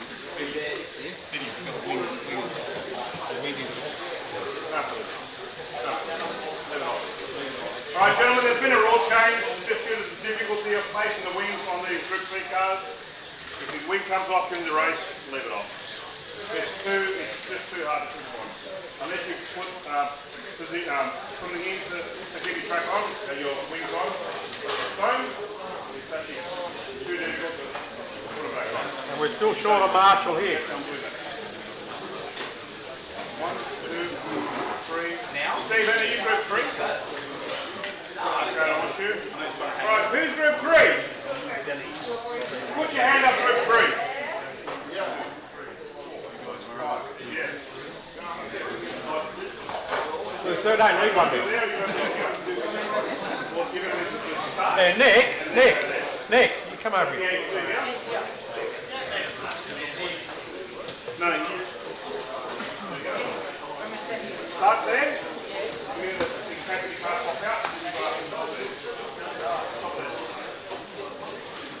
Where's Nick going? We're about to start the second pool of drivers. They go through their 2-minute heats. There'll be 8 of those. But I've just caught up with Michael Fideli, who is our pole man. He with a, what was it, 4.0, 4.9, that's right. Yes. And yeah, and so Michael will probably be up in one of the next pool or the one after. But mate, let's share this microphone. Between a 4.9 lap and a 5.1 lap, what is it that you've done that everybody else didn't do? Look, it's a hard one. You've got to brake late and obviously catch it quick enough, and then try and get your exit speed out of the corner, and yeah, pick your braking points late as possible. Just try and get the flow and not go too sideways. But it was easier said than done. Yellow was a bit touch and go in certain areas, which wasn't normal for me, but Yeah, I think I only done 9 laps to get 29. Yeah, it was good. You're from Sydney here, and you race on this track fairly just to annoy regularly. you, I did it guess work? that's true of the top three. you think it was Everybody who got intentional? under a 5 Yeah. is a regular Yeah, on this yeah, track. so yeah. How much does that matter, the home track advantage? Look, I mean, we don't race on foam tyres that much. We race on rubber tyres, normally with the Revos and other classes. Look, I think I just know where the braking points are best, I think, on the track. And when I can get on it quick enough, but that all changes when you go from rubber to foam anyway. So, yeah, I mean, look, I do have a little bit of a range, you could say. I come every 2 weeks, race every 2 weeks, basically. You've also, I mean, I've mentioned earlier in the broadcast, about the trick controllers that we've got where you can vary, braking. And I don't have one of those. No, I do have one. I just don't know how to work it.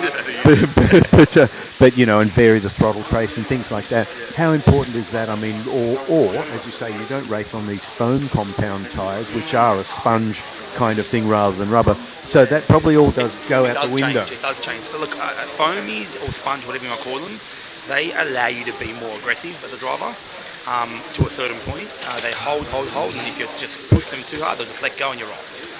Rubber won't allow you to do that, so you've got to tone it down more. But look, yeah, the controller, I'm using the True Speed Apex. Yeah, look, I like it. I think there's one other guy that uses it, Farden. I like it. It's got a lot of settings. I think there's 12 or 13 knobs you can adjust. And What sort of things is that you're adjusting? So, look, you have about 3 to 4 different knobs for acceleration. So there's acceleration, there's like a torque control, there's a bit of a traction control, there's a couple of different things, hard to explain. And then with the braking, you have about 3 or 4 different variants of the braking where you can coast brake as well as get the brake to so the brake will come on, but then you can delay the brake. You can taper it off. There's like a brake delay. Look, I think if you're looking for every single little last bit, it does matter. But look, in saying that, I actually believe that the Barker is the faster controller for this event with the Slot.it. One of the boys did mention my controller, which is whatever I don't know what they call it, being more electronic, it actually heats the motor up a bit more. I think it loads the motor up more. So it might not last. I don't know. It's a learning curve for me. It's not your motor here anyway, is it? Yeah. So basically it's a brand new motor that we started with, a couple of hours ago, and hopefully it holds up, especially for me and for everybody else, really. But this all just sounds like practice and time and knowledge and experience, and it's almost getting into, dare I say it, radio control kind of levels, although that's a whole other world with suspension and everything. But I mean, you're talking about microelectronic sort of stuff that... Controllers now seem to have a launch button, where you can pretty much hold that button. It's like a trans brake. The minute it goes green, you can let go of that. It's like instant full power. It's not like you don't have to pull your trigger all the way. It's already pulled. Mine doesn't have that. Mine's got a boost for you basically. When I hit straight, begin straight, keep my boost, and it's basically full power until I back off. So it overrides all my controls. I don't think it makes much of a difference. I mean, I was at the same time as everybody else on 4.9, but I feel like I'm way more comfortable with it, even though I've got a DeFalco. It's an expensive thing, isn't it? The True Speed compared with the DeFalco. I think a DeFalco controller is $300-400 or something. I think my starting price is about $550, so it's probably about $100 in it.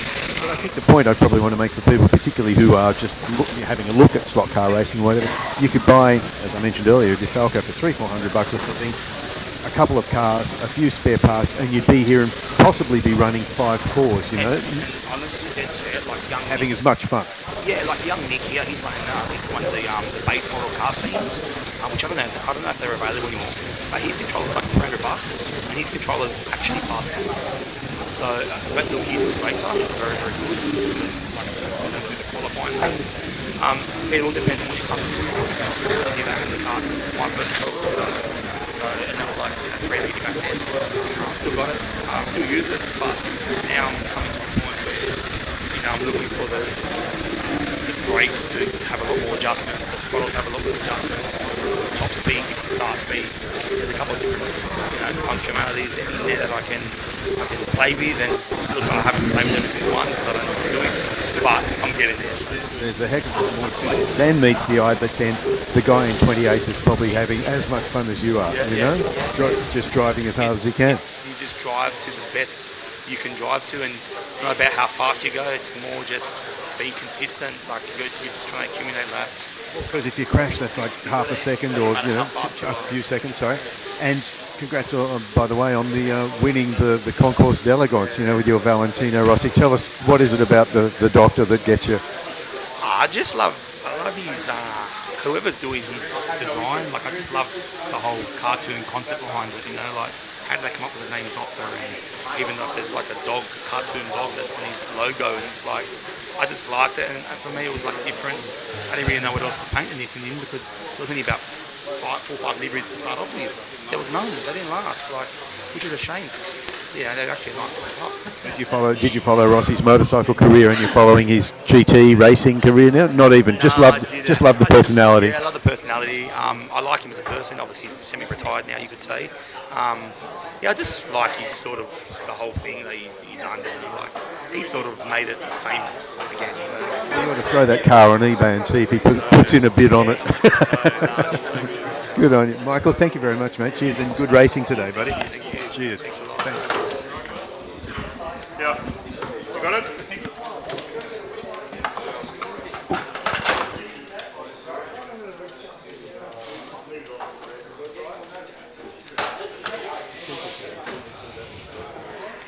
I'll just sit there.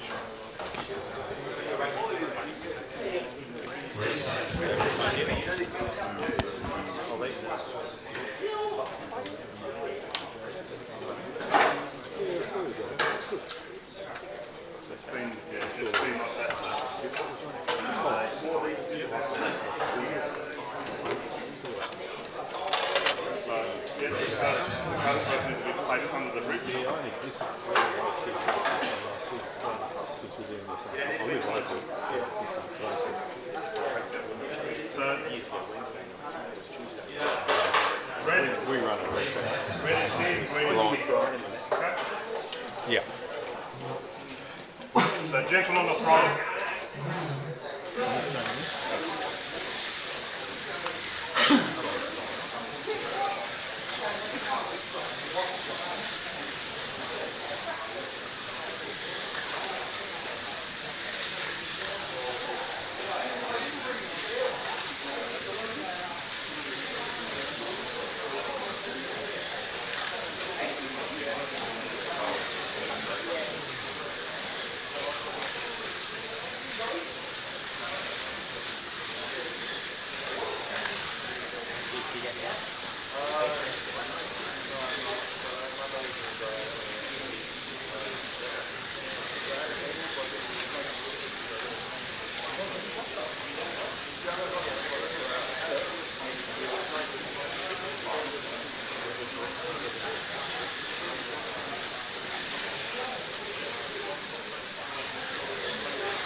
Flying solo with the commentary duties at the moment because Jason is racing in this second pool of drivers. In fact, he's currently tussling for the lead in this race with 2 other drivers. It's as close as you can get. Swapping positions. Fastest lap so far in this race has been a 5.0 by Mario.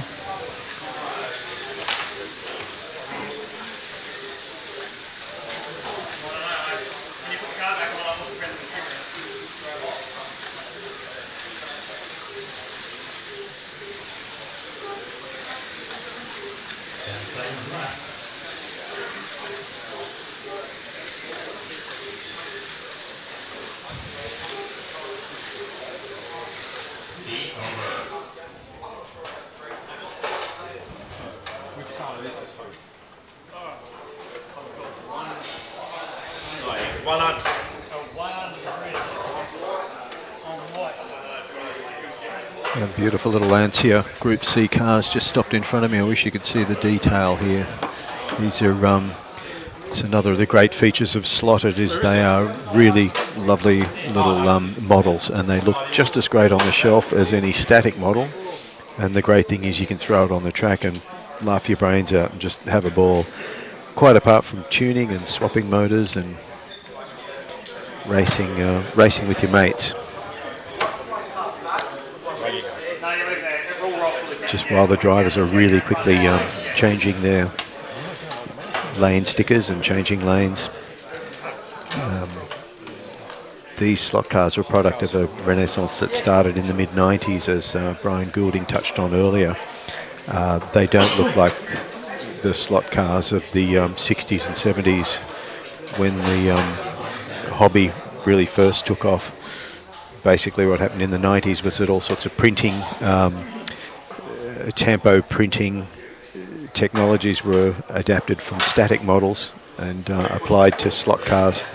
So all of a sudden you had display quality cars like these. If you take the time and look on a website, Slot Shop website for example, and have a look at the quality of some of these cars. Even under a magnifying glass you can see drivers' names and details like that printed on the bodywork. It might be a millimetre tall, but absolutely perfect printing detail, so they're great looking models.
Just halfway through the second pool of drivers now, and heat 5 of 8 about to start, that is, and Mario and Jason level on 92 laps. That's after their first 4 races.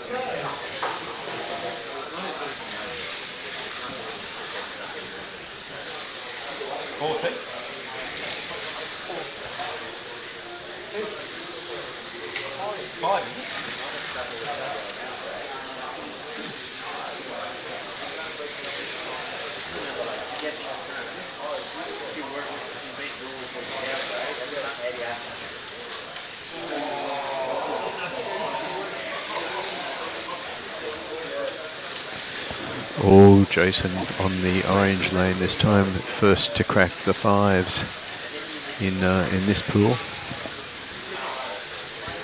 The 4.921.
Who was on red?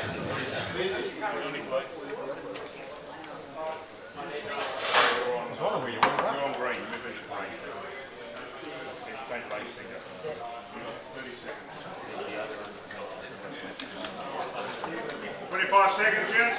25 seconds. Please start to 20 seconds.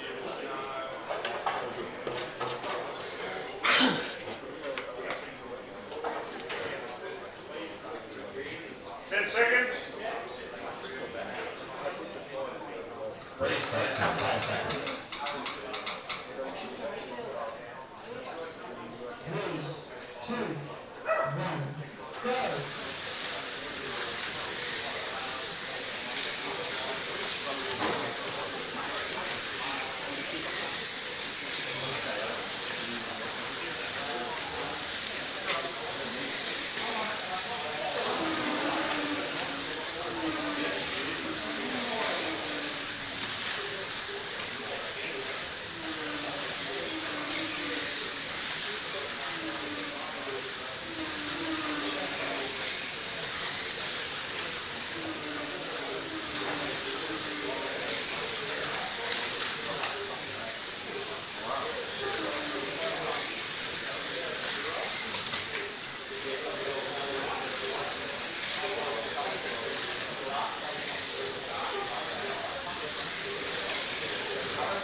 I think we saw Mario have a bit of a setback a couple of races ago, and now Jason's got a couple of laps up on him.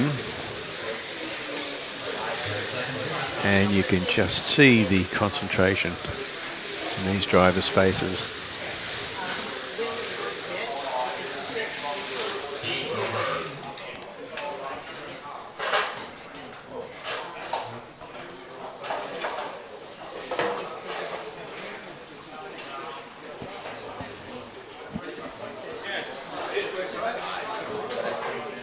Eddie, you ready that or not? You're going to need a stick. You want it? Yeah. Thanks, buddy.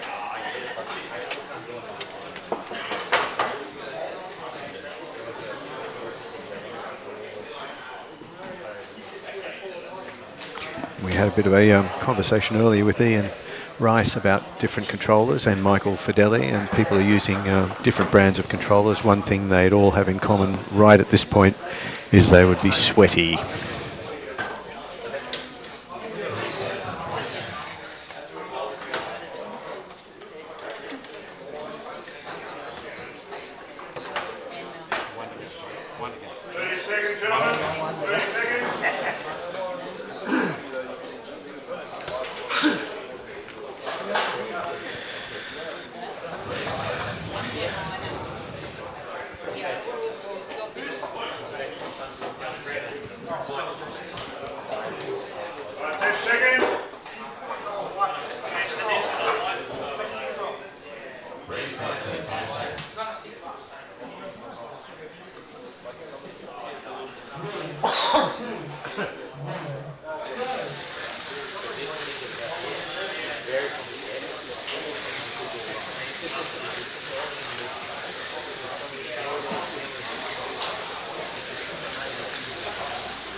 Saturday cruise at the back of the pack.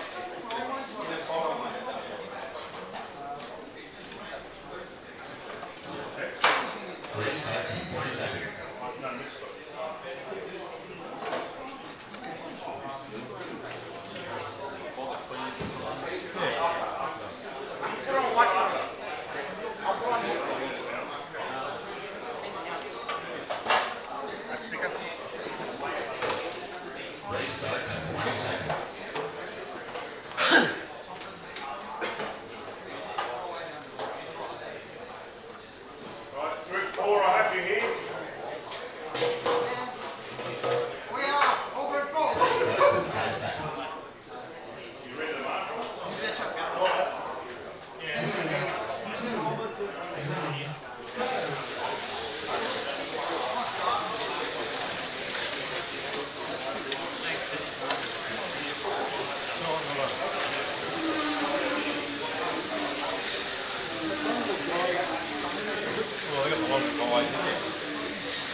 done, Jason. Do you want the same lap? No. No. Okay. Do you want to turn the power back on? Cars back on. Drive your cars out to the pit area, please. Yellow. Take the stickers off. Take the stickers with you. It's the end of the second pool of drivers, and co-commentator Jason Brooks has not only set the fastest lap time out of all the racing so far at a 4.8, but twice he did a 4.922, identical to the thousandth of a second. So I think he'd call that consistency, and as a result, he's come out of those 8 heats 5 laps up on the next competitor. So he's obviously one to keep an eye on.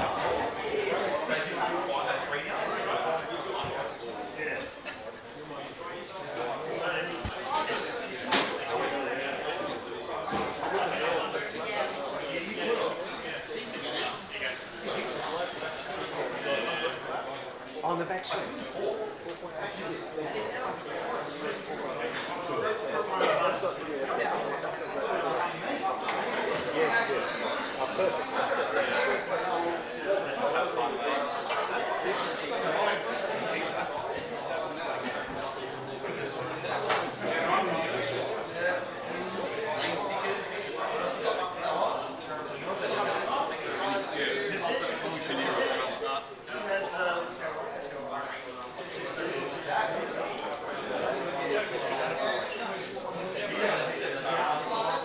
So which group should Marshall in?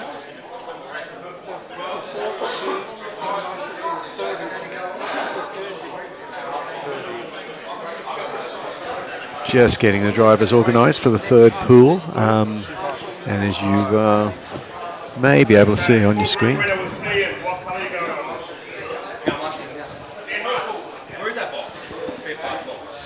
Ian, who we spoke with earlier, gets to nominate which lane he wants to start on. Started your third.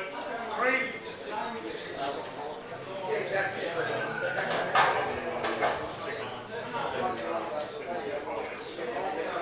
Sorry, Nick, what colour? Yellow. And bottom. Green. Column S. Purple. Taken. Back, try again. Yellow. Back, try again. White. Here. I'm going in. Scott. Black. Scott Black.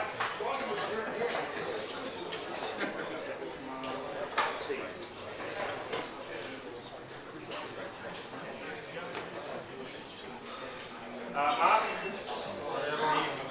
you've got blue or you've got orange? Orange.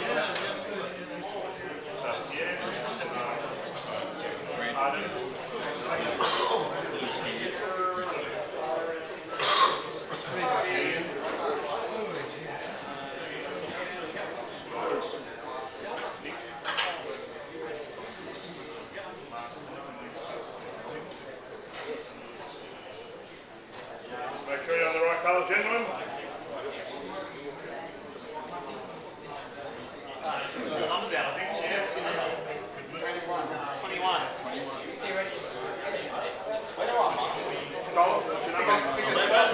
Okay, just pick a spot. Sorry. 11, right here. Pardon? 4, yeah. Would you like me to commentate? I'll go there. Well, no, I just thought you would you? Yeah. Just to bring things up to sort of... I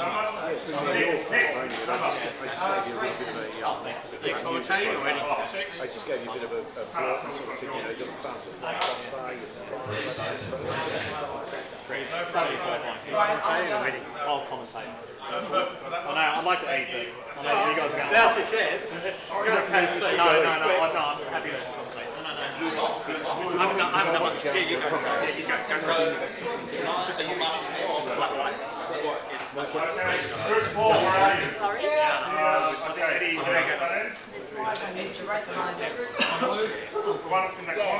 Just a flat white, thank you. Alright, we have Shannon Marshall. Can you pause it? Pause it.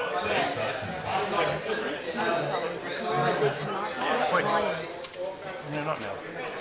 That did pause.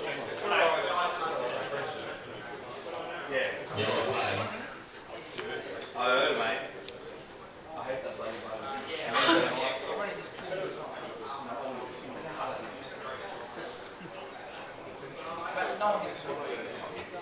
Okay guys, welcome back to Slot Shop for the Slot.it Nationals. We're up to Heat 3 at the moment.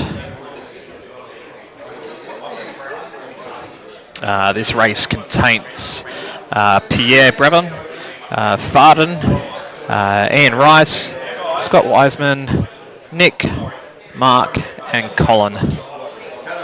So we've got qualifiers. It looks like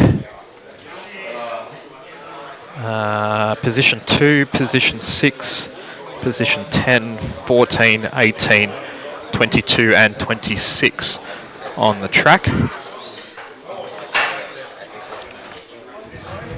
Those to keep an eye out for this heat. Obviously the ones that qualified up near the front, which will be Ian Rice. He's got a Nissan R390 painted in a martini white coloured Nissan. He's starting on purple lane. And then we've got Nick, the young 14-year-old local, and he's on yellow lane, and he'll be starting on yellow again with a Nissan R390. It's been pretty much the pick of the class. There's quite a few different cars in the field, but I would have to say more than half would be Nissans.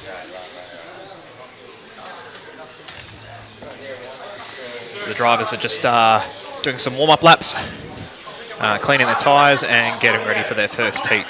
So the heats, thus far, it's 2-minute heats. It's a dead start, which means the track is off when the lights come on. And they'll do the 2 minutes, and then they'll do their lane changes, which is 90 seconds to change lanes, and that's a dead stop, so they'll change their car where they stopped from the previous heat. Okay, drivers are getting ready for the start, ready for Heat 3.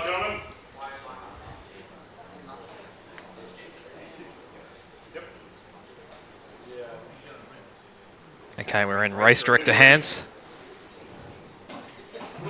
Here we go, lights are on. And they're underway. Yellow lane gets the whole shot. Well, we've had black that's had a crash to start off with, which is Scott. Nick's got off to a fast start. Got the whole shot at the moment. Ian's following close behind, farted in third. So it's Nissan 1, 2, 3, 4 at the moment on the track. Nick's starting to drive away. Good battle here for second, third and fourth at the moment between Ian, Farden and Colin.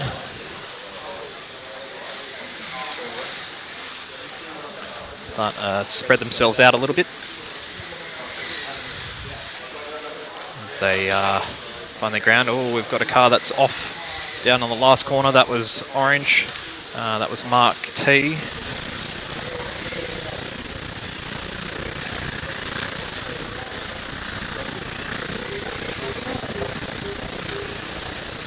Halfway through the first heat, Nick's in the lead by 1 second over Ian. Third is Farden, he's about 3 seconds back. And Colin in fourth at the moment. In terms of lanes and grip wise, I do have to say the top 4 lanes, after just doing my heats last race, I'd have to say the top 4 lanes are feeling pretty grippy. I'd have to say purple was probably the most disappointing lane. Felt a little bit slippery for my drive, but then again I had that one of the first heats up, so I wouldn't be too surprised if Ian comes back through the field after he gets purple and black out of the way. 20 seconds left. Drivers are still sort of finding their feet at the moment. Nick and Ian driving pretty fast in the low 5.1s. Bart and Colin slightly further back, lapping in the 5.2s and 5.3s at the moment. And that's the end of the first heat. So Nick wins the first heat there on 23 laps. Ian only 1/10 behind, also on 23. And Farted in third, 5 seconds back on 22 laps.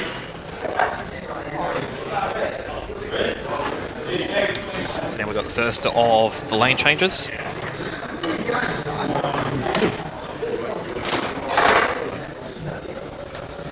You're going blue.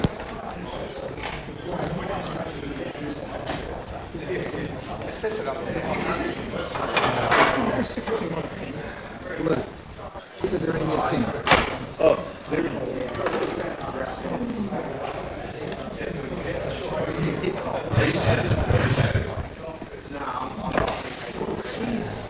Watching some of the drivers do their lane changes at the moment. Who have we got down the far end? We've got Farden down the far end at the moment. He's cleaning his tyres. Also down there is Rayner. He's sorting out Pierre's car at the moment. He's pitting for Pierre. Scott's coming through as well in a moment. He's coming along. So to keep an eye out, Nick's in the lead. He goes to orange lanes, so I expect him to still be fast. Ian on black, and Farden in third on blue. So Nick and Farden in the middle lanes, they'll be a little bit faster. Ian might drop back a little bit, but let's see how this heat goes. And they're underway. Scott's having a few issues in terms of plugging in here, so he's a little bit slow off the mark. Oh, he's still got a few more issues, so we'll have to follow this closely here. He's in the pit box at the moment. He's about to have a look at his car. Oh, red car's come off at the top of the hill, which is Colin. Oh, and another one off in green. So a few problems in the starting few seconds of this second heat. And as expected, those that are in the middle lanes driving away here at the moment. Nick's sort of now hovering in the low 4.9s, and Farden's also there too. So they're all battling for the heat lead at the moment. Remember where the drivers stop, they change over on the next lane. So technically, Nick's our race leader at the moment on 34 laps. Farden's just unlapped himself and now on 33.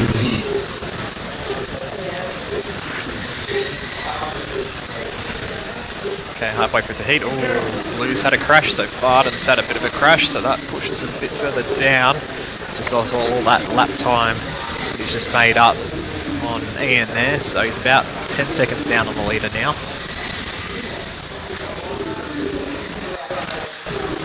Who else are we looking at here? Pierre's starting to make his way through the field after starting on red, one of the gutter lanes. So he'll be sort of hovering in the top 4 here. So it's the locals that are doing pretty good thus far, or a bit of a crash between green and white, so Pierre coming off with Mark there. As we continue, we've got 10 seconds left in the heat. Nick's still in the lead. He's opened up his advantage by a couple of seconds. Oh, big crash under the bridge there. Yellow coming off, which is Scott, and Ian getting collected there, but not coming off. That's the end of the second heat there. So Nick's still on the lead on 47 laps. Second is Ian on 46, with Farden on 45 in third. So they're slowly working their way. And after that crash, you might see on yellow or blue lane here, there's a mirror that's just been fallen into the blue lane, which was Ian's front mirror that's come off the car, landed in blue lane after being whacked by that Jaguar.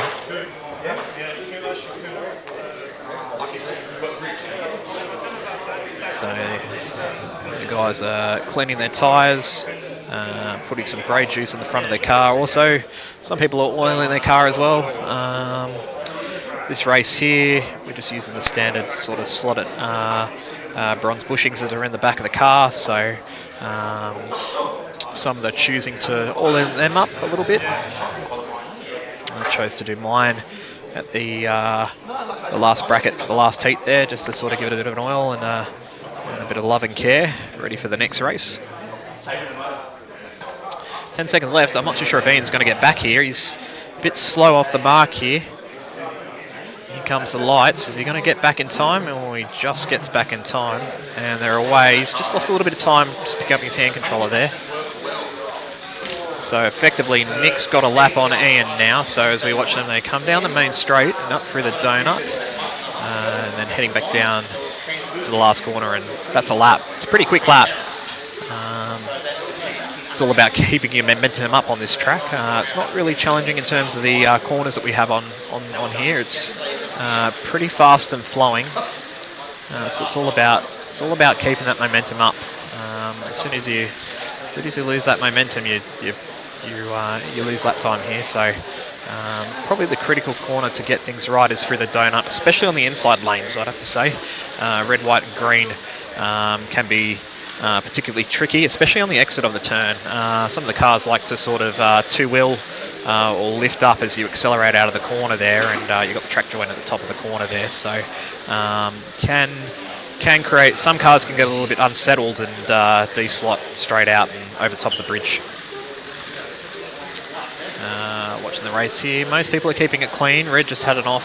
Oh, there's one off in after the kink there, and Red's having a bit of a troubled time at the moment. So Mark's having a bit of a struggle on Red, especially up through the hill here. And White's come off. Nick's had a bit of a bobble here at the moment, so I'd have to say Ian's now back on the same lap as Nick at the moment.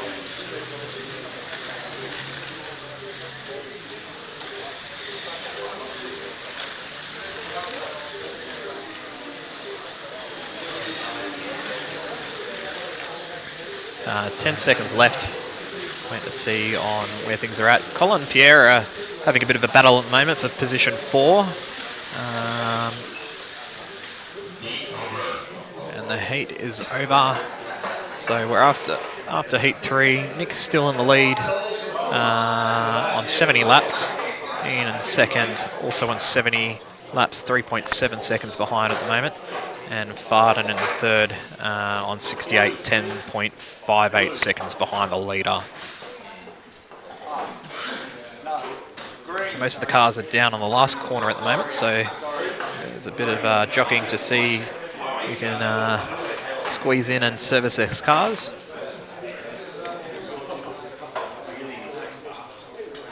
Ian's at the end of the main straight here, purple, that might be Farden, I think. Farden's, yep, down on the first corner here.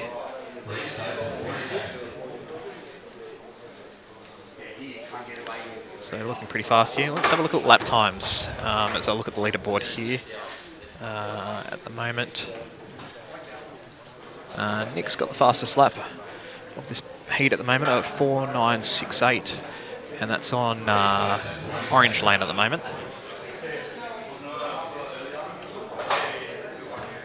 Ian's looking pretty fast in the bottom lanes thus far.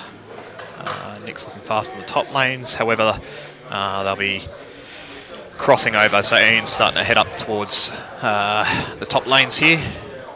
Be a good comparison here on orange lane. What lap times Ian does compared to Nick in terms of overall car pace at the moment. Oh, big crash just going into the donut there. White lane is coming off. Scott's had a bit of a crash. It's been put back on.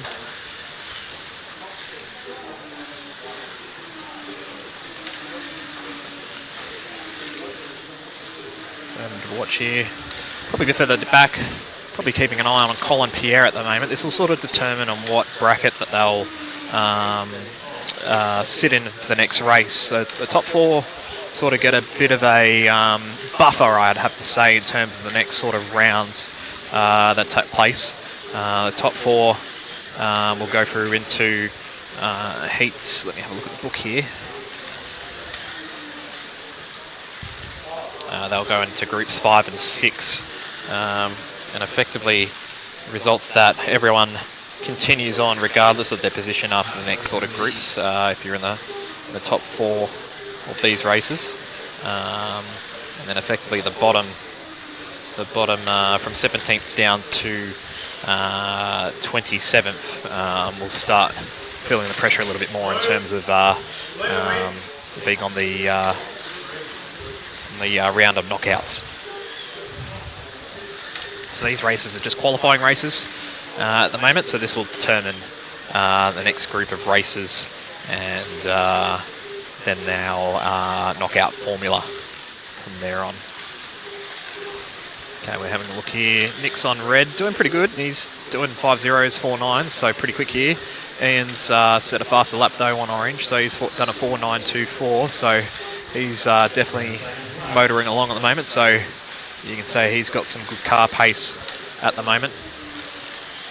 Farden not doing too bad on black at the moment, and Colin having a good heat on blue lane, so he sort of starts to put a gap on Pierre at the moment for 4th place.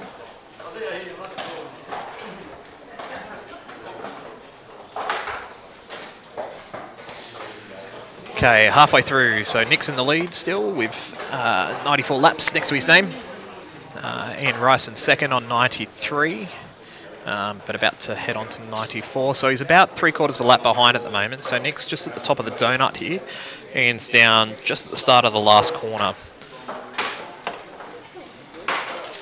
Farden's a couple of laps behind on 90, and he's just on black. So he'll start sort of making his way forward. He's got a couple of laps of a buffer over Colin, who's in 4th on 88, having a good run.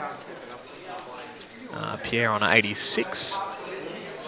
And then we've got Mark and Scott having a battle out for 6th and 7th on 74 each. So there's only a second between those two guys. So that's the Jaguar.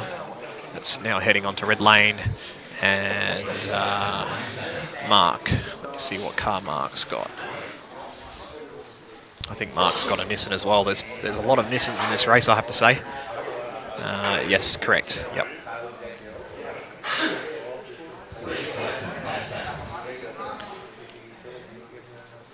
Okay, ready for heat 5.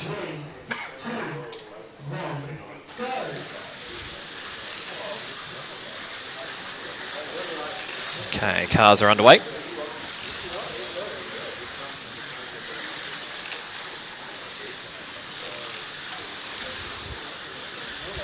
And we're watching here, white and green. Okay, Ian gives way to Nick there. So Nick's now got a lap buffer on Ian at the moment. I'm assuming Ian's playing the long game and just sort of taking care of his car a little bit. I'd be doing exactly the same thing. That was my intentions in that first race, just to sort of keep it out of trouble. Ooh. As I say that, Scott comes off and finds Ian again. That Jag's a magnet to Ian's car at the moment, so...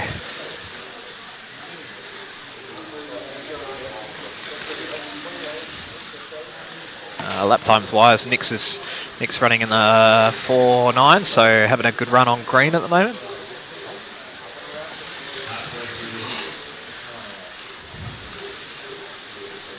And we're having a look here. Not really many battles on the track now. There's a bit of spread between the group.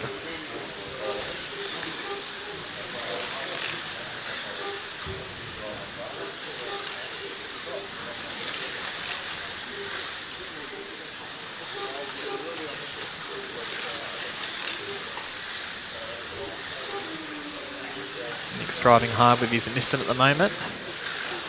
Take a bit of a watch going around the track. It's looking alright. Up through the donut, nice and square coming out of the corner. It looks a little bit taily coming out of the last corner. Not too sure if that's going to be a good thing as the track rubbers in as the day goes on. I'm assuming that will probably be the case. Track's pretty dependent on grip, but also in terms of temperature as well. So we're expecting some thunderstorms this afternoon in Sydney, so that might play a little bit of variability in the track conditions.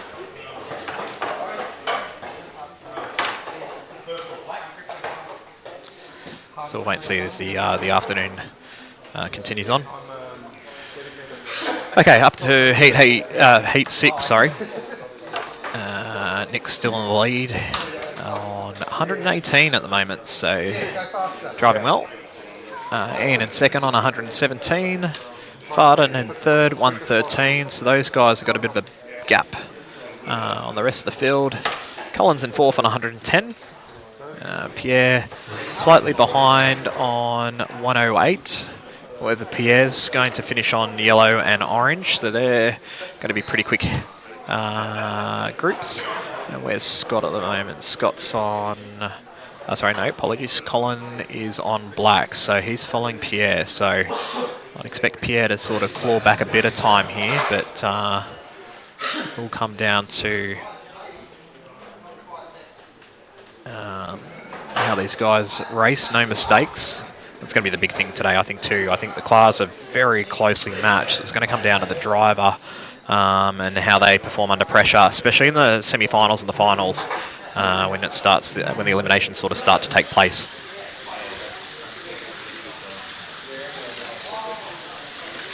Okay, heat 6 is underway.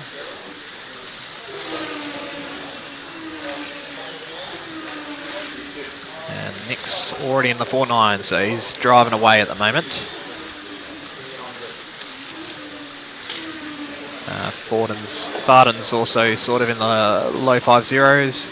Ian's also in the low 5.0s, so going good. Colin's actually doing all right on black here as we watch Colin and Pierre. Oops, someone's come off there, which is the coffee break. Fantastic, thank you, Michael. And we're just having a bit of a watch here at the moment. So Colin's having a really good run on black at the moment, so he's putting the gap on Pierre here, so that might help him in terms of qualifying into the top two groups for the next race here. There's a bit of a crash down on the first corner here. It's still not in the track here at the moment, so we've got a track call. There's a couple of cars off here, so we've got blue and purple off at the moment. So Nick's had a bit of a crash here at the moment, so not too sure if purple was the instigator there. But Nick's lost a bit of time now, so let's have a look. So Ian's now on the same lap as Nick, so he's unlapped himself. Curious to see if Ian pushes on or if he's still just sort of taking it nice and easy at the moment.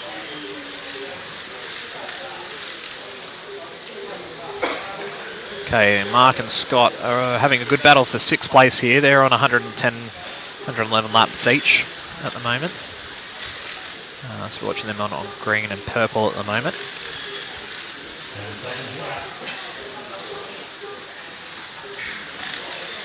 And Scott's a bit faster than Mark at the moment. He's doing 5.7s, whereas Mark's doing 6s at the moment. So that gap's closed up a little bit. So it'll be interesting to see how that ends up in the last heat, given that Scott's going to blue now, which is one of the faster middle lanes, and Mark's on black, so on the gutter lane on the the last bracket here. Oh, sorry, I lie. I've got two heats to go. Jason, it looks like the Nissan is the most popular body that everybody's running. Why would that be? I don't think aerodynamics makes any difference at this scale. Why would people prefer one body type over another? Yeah, okay, that's a good question from Michael. I guess the Nissan's one of the more the new cars that Slot.it have released. I think they came out sort of, don't quote me on this, but probably 2018, 2019, and the Nissans have got a really nice sort of, let's say, nice body mould, I guess, to it. I'm not too sure if it's just in terms of the overhang on the back. The Nissan sort of finishes off a lot earlier than, let's say, like a Jaguar or a Porsche 956 at the back there. So there's not as much weight over the rear wheels. So that might make the handling a little bit better. And then also maybe just in terms of the... Jason, can you hear? Is it clear? Is it good? I think we've got Michael on a microphone, maybe. Yay, just like old times. Excellent. So yeah, it's really about probably kind of the the height, the width, the weight distribution of the body. Nothing Correct. To do with the fact that a Porsche is better than a Nissan or whatever. Not at all.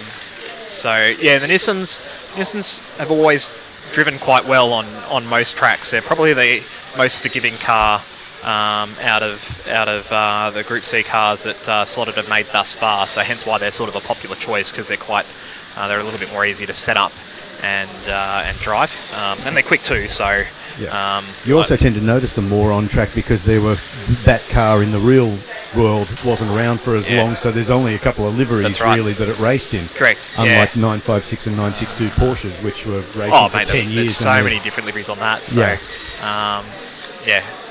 don't get me wrong, Slot.it do a really good job of reproducing these scale models in 1/32 scale. So hats off to Maurizio and the team over in Italy. I spoke earlier about the quality of the tampo printing and the the precise detail and the accuracy of the models that look as good as any static display model that sits there static and does nothing, and yet these you get the joy of racing them and tuning them and playing with them and all sorts of things. So that's why I've enjoyed this hobby for God knows how many years now, since the kids. So can't get rid of it. You have one of those kooky collections yourself of hundreds of cars? Yeah, a lot. I brought too much this year. Every second week coming down here to Slot Shop and some of the other shops in Sydney as well, but Slot Shop's our regular home, so definitely support Eddie and Maria in terms of what they do for us here.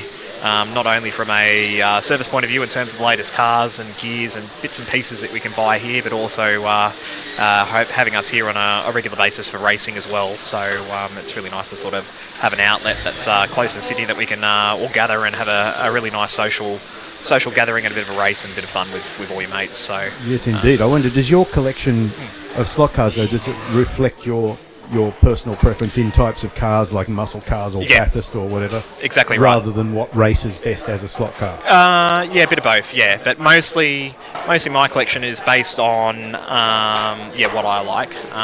So being Australian, my slot car collection is very heavily Australian based.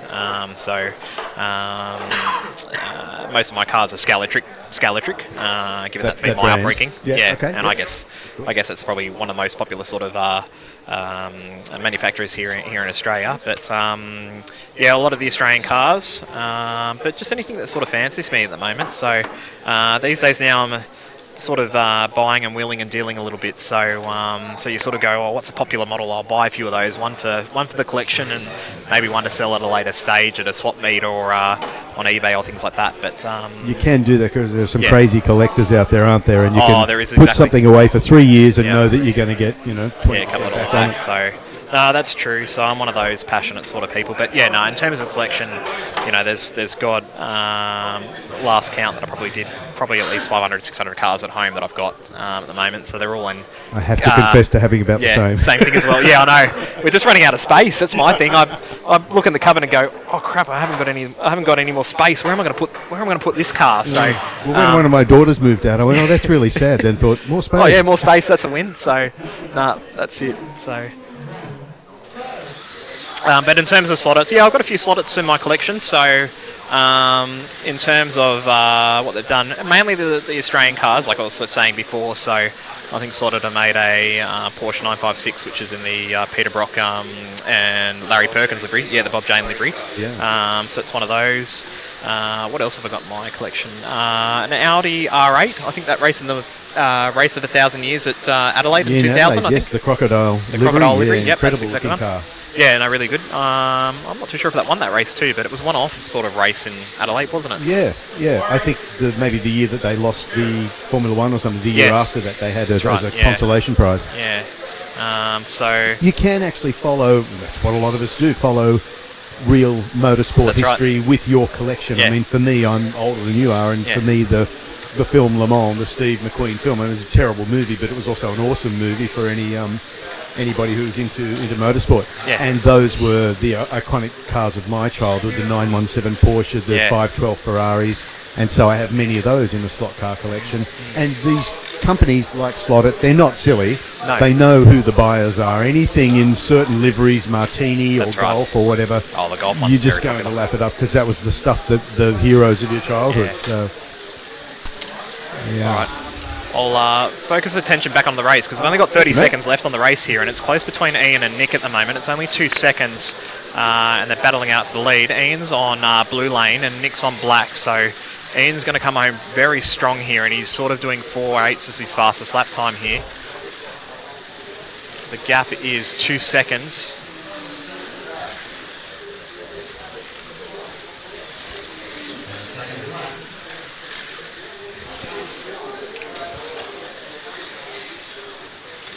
We've got 3 seconds left in the heat, and let's have a look at the results here. So well done everyone on that one. And we'll have a look at the results here as I walk around the track. I believe Nick has won. So yeah, Nick has won the race with 180 late laps, and he's about 3/4 of the way down the track. So well done to Nick. Ian's in second, also on 188 laps, and he's just 3/4 of the way up the donut. And third goes to Farden, and Farden with 182 laps. So the locals doing quite well in that race. Colin hanging on to fourth with 177 laps.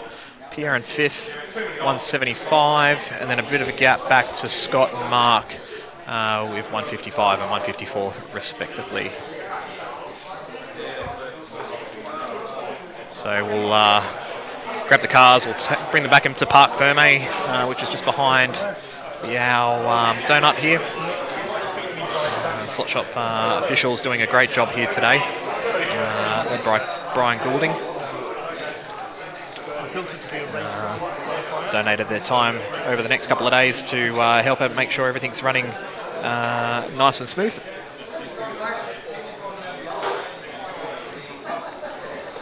And we're up to the fourth qualifying heats now, so I'll be back in a moment. I'll get everything set up for the next heat so we're all ready to go, and then we'll have a bit of chat going into the next race.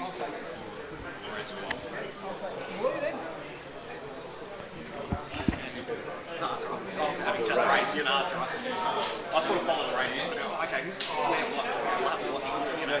Yeah, that's why I sort of went, I didn't want to be rude. I was like, oh, hang on, Nick's just come back here. What you sort of going on? It was like a lap and a half, and I went, oh, Nick's got a bag. And I went, oh, actually, hang on. I'm back and just I'm ready to run in.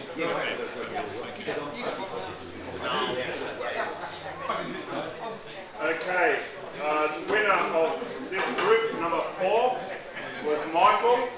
Winner of group number 4 was Michael. So lane colour, Michael, wherever you are. Your choice. On purple. John Van Dyke. I'll go black. Then we have Rodney. Choice of colour, blue. Graham. Voting white. Thank you very much.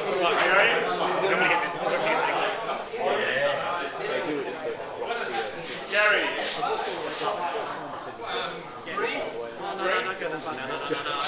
You just get it from the pub, so that's what we go, I guess. Like McDonald's,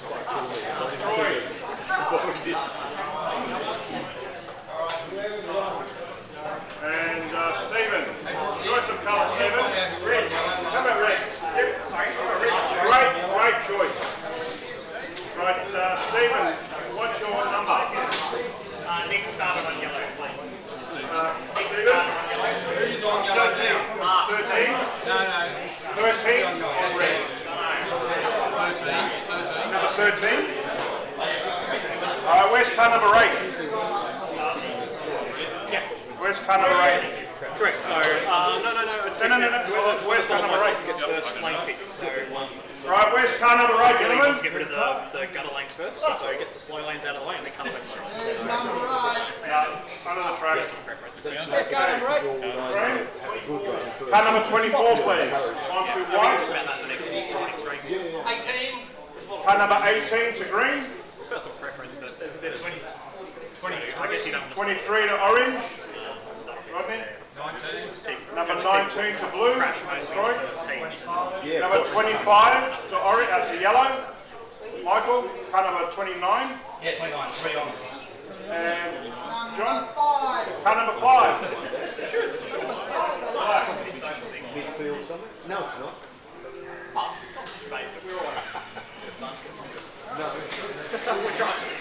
Right, this is the last session for before knockouts. From here on in, the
Or is it Decker? Yep, should have power now. Everyone else got power? Yep. Got a dead car. Right. Quick thing. Okay, we're back at the Slot.it Nationals 2024 here at Slot Shop, Sydney, Australia. So we're getting ready for qualifying heat number 4 of today. This is the last qualifying heat before we start sort of heading into our knockout brackets. This heat will be interesting. We've got 8 drivers on in this race. So we've got a full field of drivers in this race. Drivers to keep an eye out. Obviously, Michael Fidel. He was our top qualifier earlier this morning, so congratulations to Michael. And also our Concourse winner, so he's rocking the Dr. Valentino Rossi number 46 Nissan 89C on purple lane at the moment. Other drivers to watch, John Van Dyke, I think he qualified 5th overall, so he's got the Lancia on black lane to start off with. Another locals on the track here, we've got James on orange, we've got Graham on white lane and Stephen on red lane. Those are a little bit of our town. Rodney Clark. Rodney lives down at Wollongong, so he's about an hour and a half away. He's on blue. And then we've got Troy, who's up at Port Macquarie. All right, they're already underway. Gosh, I wasn't paying attention there. Okay, Rodney Clark gets the whole shot after the first lap. Followed closely by Graham and John Van Dyke. Here comes Michael Fidel, though, through the heat. Here he comes, working his way past. Oh, we've had a bit of a crash on a couple of corners here. Stephen is having a crash and forgot his lane sticker, so not a good start for Stephen. We've had one off up in the donut. Graham off to a good start, but he's made a stake up at the donut there. That's probably a corner, a lane and a corner to watch. White lane's been a little bit tricky, like I said a little bit earlier, on the inside lanes where the car sort of nose picks up. As you can see, there's a car that's off on top of the bridge here who's lost a fair bit of time, Rodney Clark. Our driver that got off to a good start, but he's now back in 6th. Halfway through the heat. So John Van Dyke's leading on black. Michael is in 2nd on purple, so they're racing in formation at the moment as they come up through the last corner and down the main straight. Michael's closing up. Will he make a pass? And he has, so he's taken the race lead at the moment. James Tennant in 3rd. He's on orange lane at the moment, so he's half a lap behind at the moment. Ooh, Graham's had a bit of a crash. Again on white lane, coming off the donut there.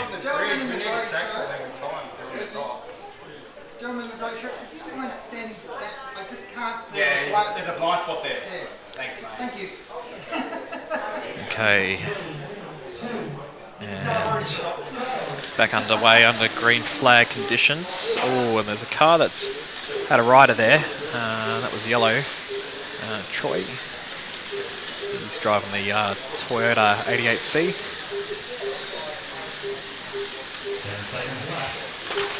10 seconds to go. It looks like the track's getting faster as the heats go by. Michael's set a new lap record in purple lane with a 4.958. So very quick on the gutter lanes here at the moment. So one to watch as the racing will go on.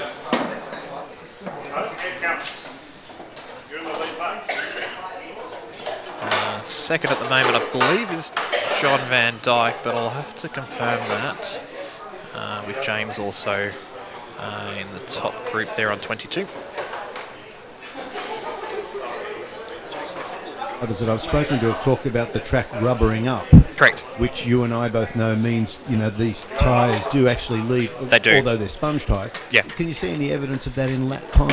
You definitely can. So just from that last heat, which I was just sort of explaining to the viewers just before, but I know that you were elsewhere. No, all good, all good. So we're watching Michael Fidel. So Michael was our top qualifier this morning. However, he was on purple lane just then. You know how we're having a bit of a chat offline, just hearing one of the brakes sort of going, oh, Michael's picked purple lane, why is that? So he's sort of getting the slower lanes out of the way, but based on our lap scores that we've got in front of us here in our data, Michael's just set the new a sub lap 5 record on one of the more difficult lanes. Exactly right. So that would be partly because of the track's rubbering in, and also maybe Michael's car being quite fresh in terms of sort of not getting too hot, like you said, first heat, so sort of just bedding in a little bit. So even sponge tyres leave some sort of residue on the track that exactly just right. at a molecular level improves the grip. Yeah, you can definitely see the change in grip that's happening on the track. I'm not too sure if you can see that on our cameras. Maybe on some of the cameras you might see that, especially in the corners. You'll start seeing a dark line sort of forming on the corners. So yeah, the track will rubber in, so that will improve grip and lap time. So good stuff. and you can sort of see that some of the other guys are running in the low 5.0s at the moment. So definitely a few drivers that are going faster than what they set in qualifying earlier today. So yeah, definitely seeing the track starting to grip up.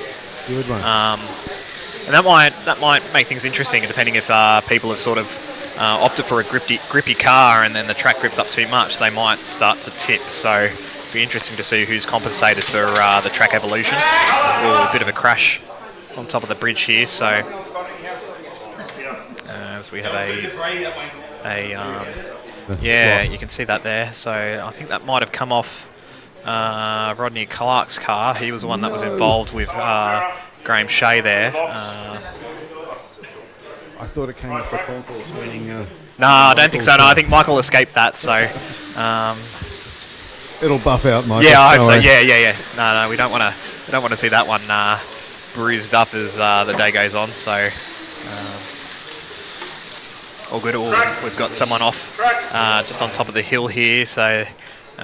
who was that? That was Troy with the Toyota 88C.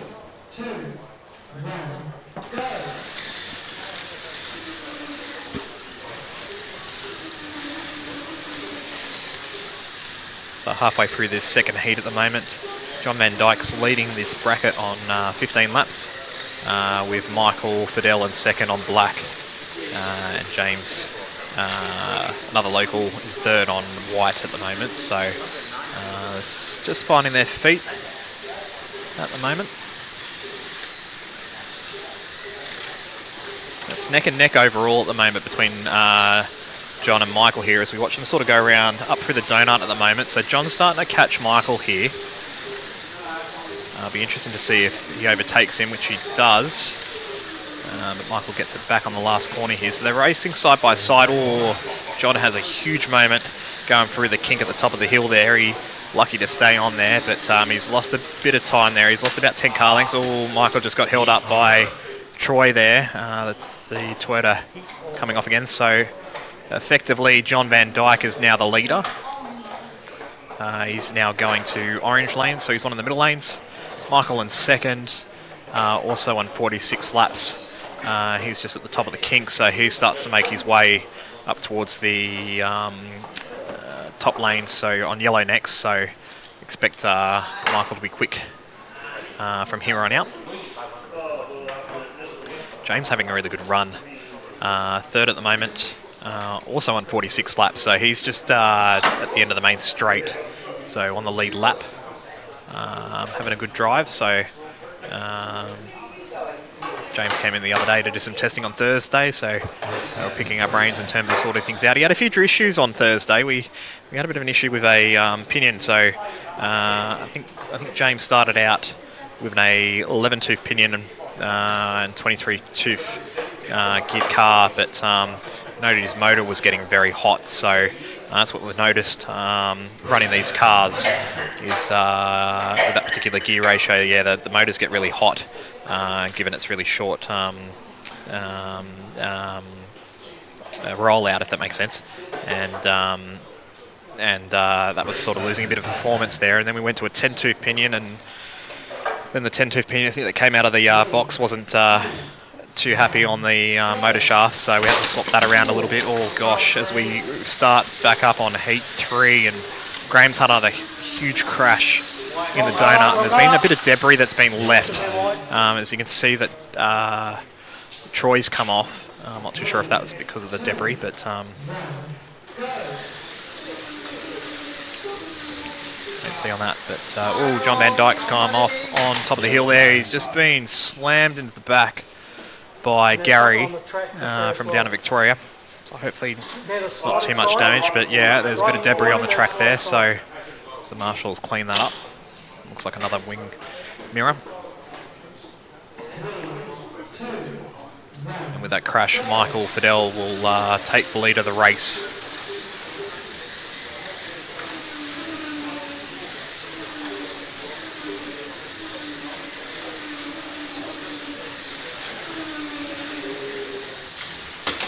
Oh, another crash just at the top of the hill here. That's involving Troy and Gary on that one. So a few accidents happening here.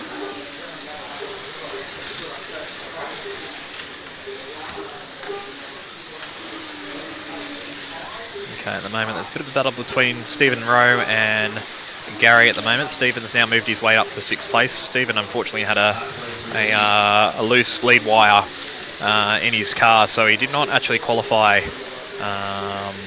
when we had qualifying earlier today, so he started from the back of the grid, hence why he's in this heat. But his car's looking alright. He's on blue at the moment, so lapping in the low 5.3s. He's currently sitting 3rd in this heat, so starting to work his way forward, which is good to see. Oh, John Van Dyke having another crash at the top of the hill here. What lane's he on? Orange, so not too happy in the front end at the moment, so I'll be curious to see how John goes next heat on white as well, because I know that John's having a few issues with getting that Lancia right coming out of that donut. There, that's the tricky spot. So not too sure if he's got all his weight a bit further back in his car, if he hasn't got any weight behind the front of his guide. Remember, these cars have a maximum weight limit of 80 grams. That's including body and chassis screws. That's the whole car. So it wasn't too much to sort of play around with weight. So generally a Slot.it car, sort of everything out of the box with all items in it, was sort of around the 70 gram mark. So we had about 10 grams to sort of play with. A little bit, but not too much. So it came down to the drivers sort of working out where they wanted to put their weight, either in the motor pod, either in front or behind the motor. Down the sides, some cars quite open in terms of putting weight down the sides of the car, and then some people have put a little bit more weight around the guide or the front sort of splitter behind the front splitter there. So as we've ended heat 3, so let's have a look at the leaderboard as we see it. Michael Fidel in the lead on 70 laps. John Van Dyke in 2nd on 69, so he's dropped a lap on Michael now and had 2 crashes that heat, so he's lost a bit of time that heat. James is still driving quite nicely. He's in 3rd place, just keeping it nice and clean, very consistent, so having a really good run at the moment. So he's only 10 seconds off the lead. That's good for James. Rodney Clark, he's sort of mid-pack at the moment on 66. With Graham Shea on 65, Stephen Rowe on 63, John saying hello, hopefully you heard that. Gary on 62 and Troy on 56. Okay, up to heat 4, here comes drivers are ready and they're underway. We've got one person that's not working who's on red, so Troy's a bit late getting to the back to his driver station and plugging his controller in, so he's lost a bit of time there, at least 20 seconds worth there. Got it? Now we've got another piece of debris that's in the track at the moment that they're trying to clear up in orange lane.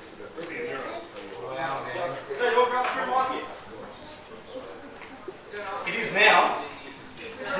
Clearing a grub screw at the moment. Here we go. Okay, lights back on and we're back underway.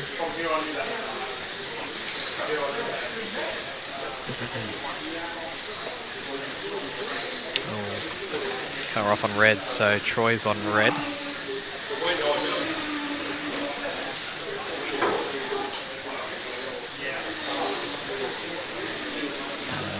Having a look here at the moment, John Van Dyke and Michael sort of leading the heat at the moment. James doing well too, so let's have a look at James. James is sort of following Van Dyke here. Van Dyke's on white, James is on green.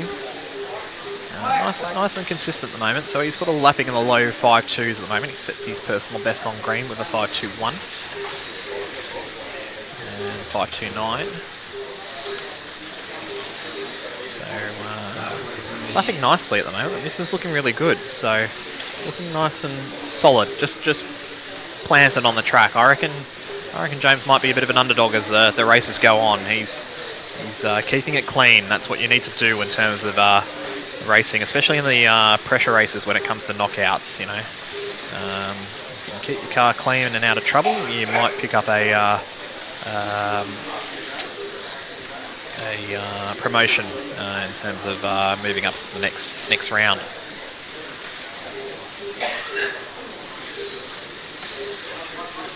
Okay, have a look around here. Van Dyke's been keeping it clean on white, which is surprising. So, thought he'd have a few issues on white, but he's taking it nice and carefully through, especially on top of the hill here. Oh, this is red lane comes off. Oh, there's no one else that's off too, which is Gary on black.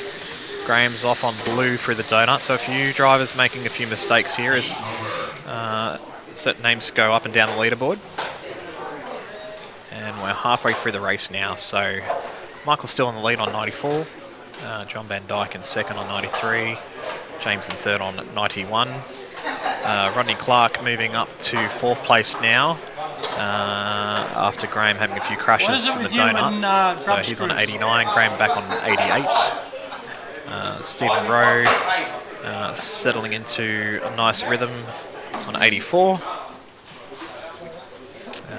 Then Gary for Melbourne on 82 and Troy from Port Macquarie up on the north coast of New South Wales in 8th on 72.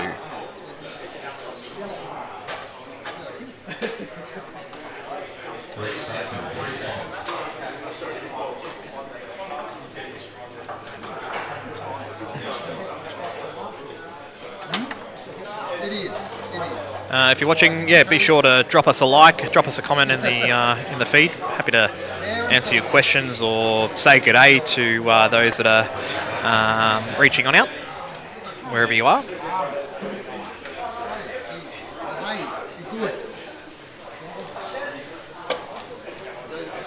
Okay, the drivers are heading back to their stations. They've only got 77 seconds left. Are they going to get back in time? Bit of a rush to get back. They're all there. They've all got their controllers ready. Okay, ready for another race. Oh, Van Dyke coming off straight away on red lane. Oh, someone else is off too. Rodney Clark's off on orange. Not a good start. Does that mean Graham moves up? They're on the same lap at the moment. Let's watch that battle at the moment. So Graham's on purple. So Graham's racing the Sauber Mercedes, and he's on purple lane at the moment. So Graham's got a bit of affiliation to Mercedes, working as, I believe, a mechanic for Mercedes-Benz. So hence why he's doing the silver badge proud today.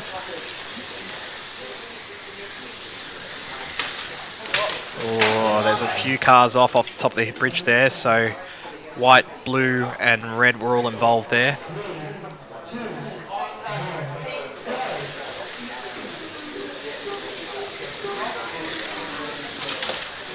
Oh, more crashing happening here at the moment.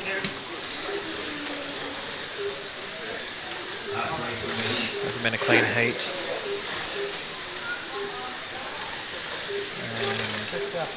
And Michael's sort of got a big gap now, I'd have to say, so these sprint races are pretty quick, so as soon as you sort of get a lap or two in front of your rival, definitely sort of got a bit of breathing space.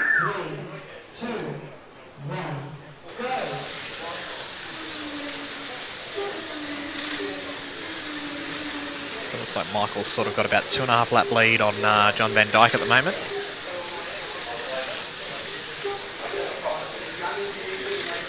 No real battles on the track at the moment. The closest sort of battle I have to say would be between Rodney and Graham at the moment.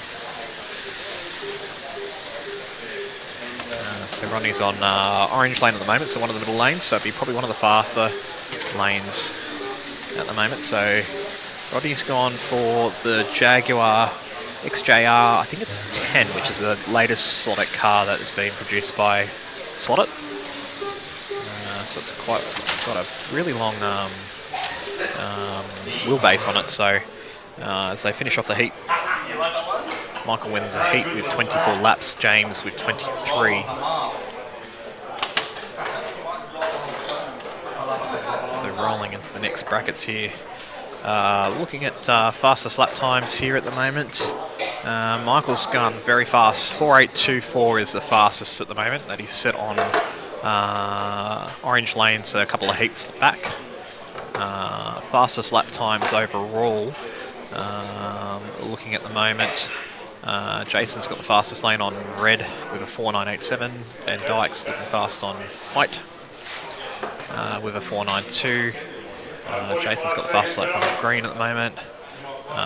Michael's got the fastest laps on orange, yellow and purple at the moment.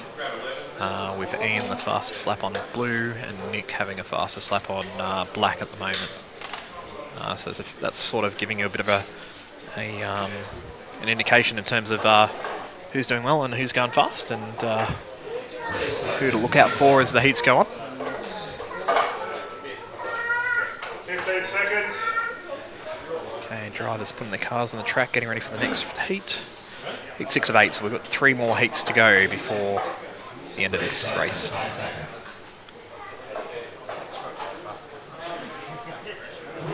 Okay. And we're underway.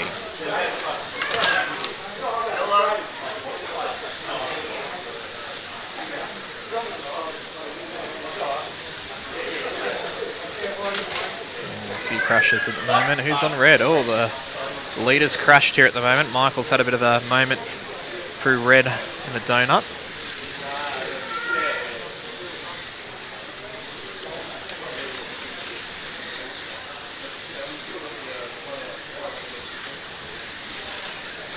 Names are going a little bit haywire at the moment as they settle in position. And we've got a crash on blue. Troy's a crash just in the kink. Oh, another big crash. Stephen off on yellow, going up into the donut.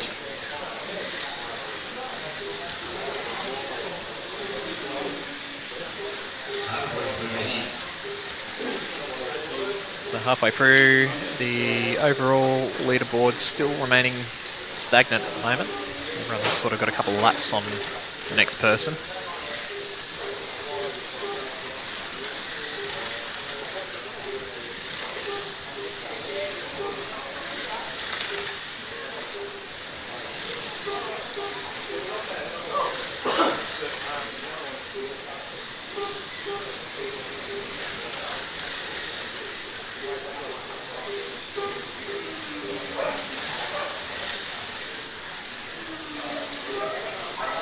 Crash on purple.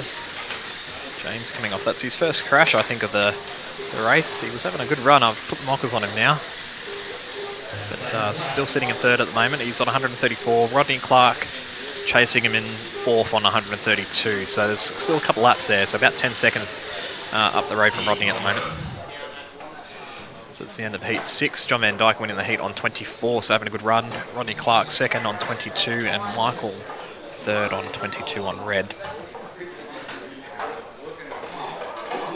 So effectively John Van Dyke has just unlapped himself. You probably see the cars down here at turn 1 here. So Michael and John just exiting the turn. And then we've got Graham also down here at the moment as well. Let's have a look at where else we got. James on 135.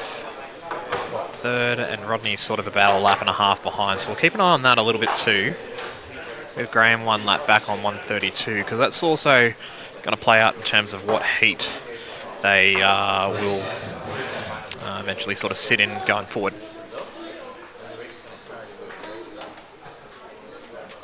So top 4 go through into the qualifying heats 5 and 6, where no one gets eliminated, so they're safe. And effectively, the top 2 out of those faster groups will then automatically qualify for the semi-finals. So they're the heats you want to be in. Those that finish outside the top 4, they'll sort of be in the bottom drop zone. So effectively, how that will work is the third group, I think whoever finishes sort of 5th and 6th in the heats will have a bit of a battle. Oh, Graham put in the wrong car on the lane. Well, that's going to cost him greatly there, because he was trying to sort of catch up to Rodney, so he might be in the drop zone sort of into the next group there. So effectively 17th through to 24th will have a battle out, and those who finish in the top sort of continue on. Those who finish in the bottom of that third group sort of go into the relegation second chance wildcard sort of zone. So not a place where you want to be, and those who sort of finish 7th and 8th in the races will automatically go into the knockouts that will take place, which is race number 8. So we're up to race number 4 at the moment, so this is the last of the qualifying heats, and then we go into the knockouts, if that makes sense. So this is these first 4 races are just determining an order and where people are seated, and then from there we start having our race outs.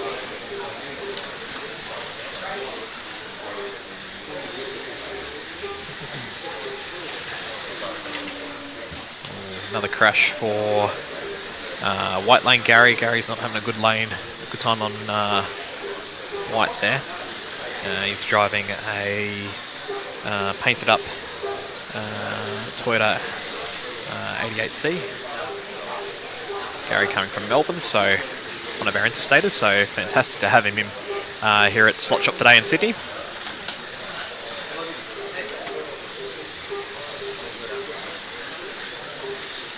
And just coming down the last 10 seconds of our penultimate heat.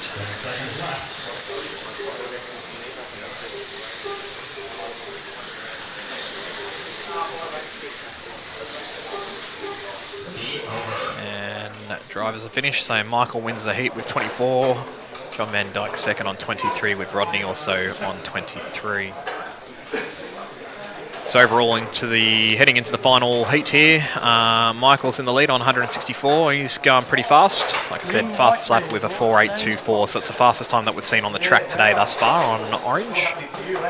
Second is John Van Dyke. John with 162 laps. He's also pretty quick at the moment. His fastest lap time is a 4.898, so that would have put him in pole position for the qualifying. So the track's definitely ramping up a bit here as the heats go on.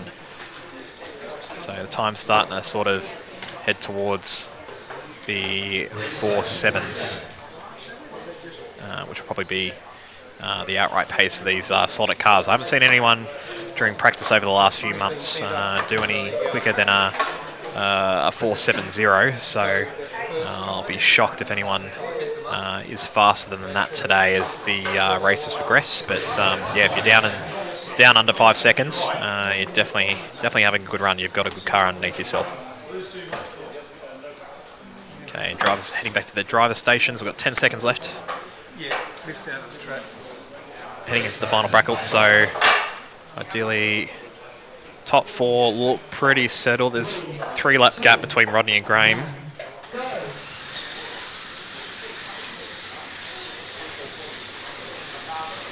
And not much of a gap between second and third, nor 6th and 7th as well in terms of the relegation sort of heats.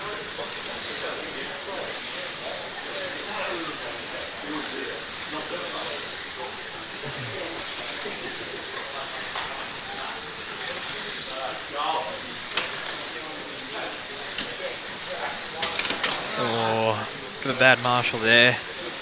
John Van Dyke getting collected by Troy there on black. Gary not having much fun on red as well, so the two gutter lanes are pretty tricky. Oh, easy comes off again.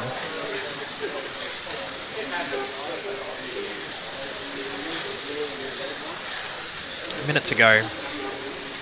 Michael leads by 10 seconds over John Van Dyke, with James approximately 30 seconds behind back in third, and Rodney about 40 seconds behind the race leader in fourth.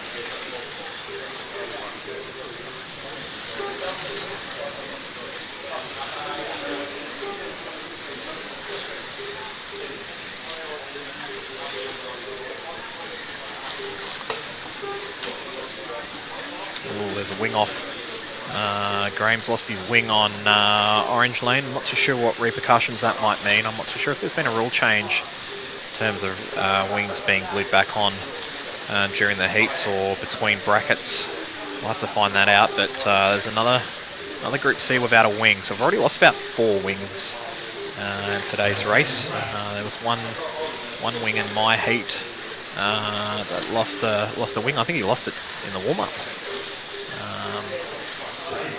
So we'll keep an eye on that. Okay, all right, so that's the end of the heat 4. So Michael Fidel wins with 188, so well done on that one. We'll start the round of applause. John Van Dyke in second on 186, well done with the Lancia.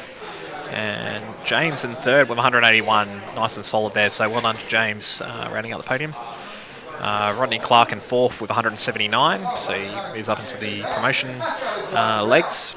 And then those sort of in a little bit of trouble, Graham on 176, so he'll work his way through the relegation heats.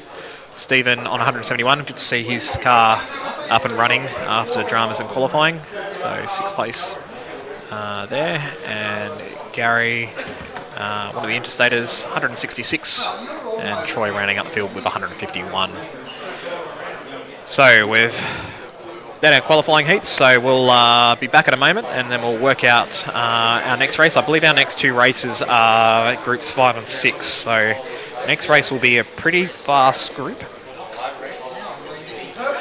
with those finishing first, second, third and fourth in their relatively heats, having a battle. So up for grabs are 2 spots straight into the semi-finals, so keep your eye out for that. So that's next on the program.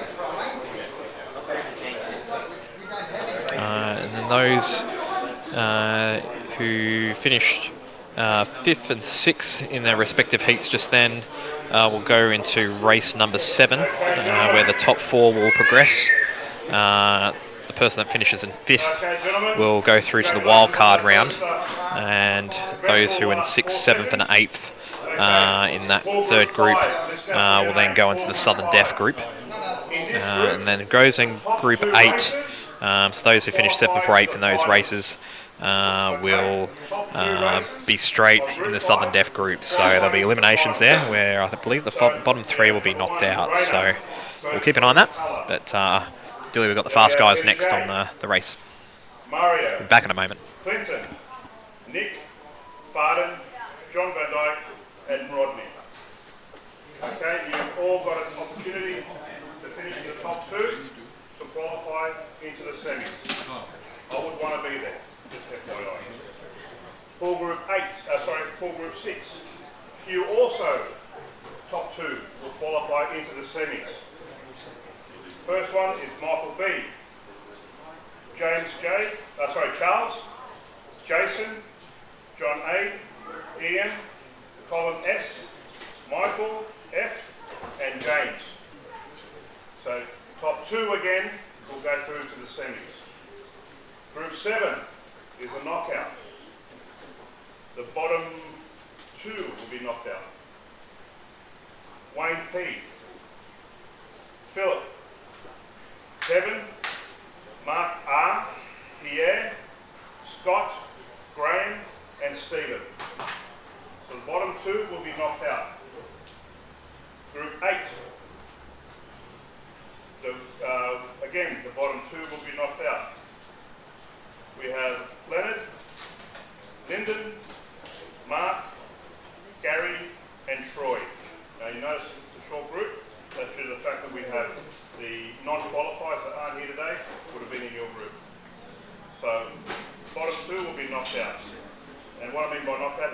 you'll go into the wild card. Okay? But I'll call that as we go on. So group number 5, Rainer, Peter J, Mario, Clinton, Nick, Farden, John Van Dyke and Rodney, you're up now. My marshals are Michael B, Charles, Jason, John A, Ian, Colin, Michael and James. They're your marshals. Nobody got time for that.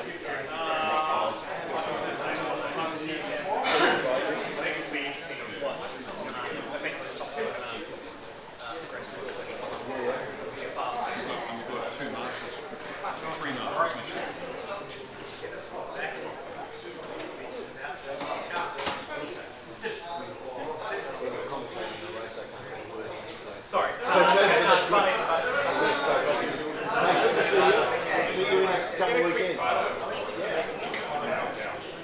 Gentlemen, sorry, there is one more thing.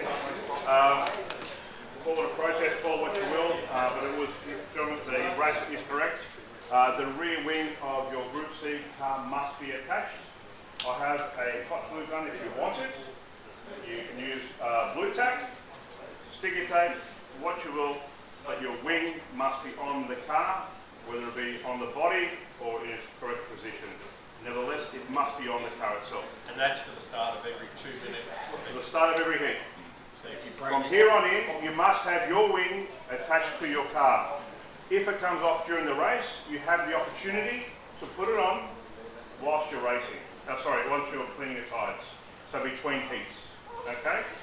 So if your wing comes off, we will not stop the race, but you are not obligated to put it on until the end of the heat. Yeah? So like I said, we have a hot glue gun in the back, so if you want to do it now, or blue tack, or other. Yeah? Thank you.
Okay, drivers are starting to select their colours for the next heat.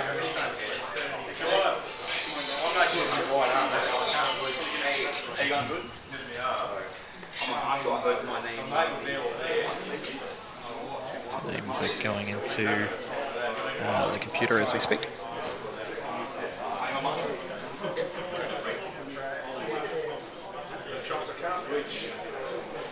You mind if I do there?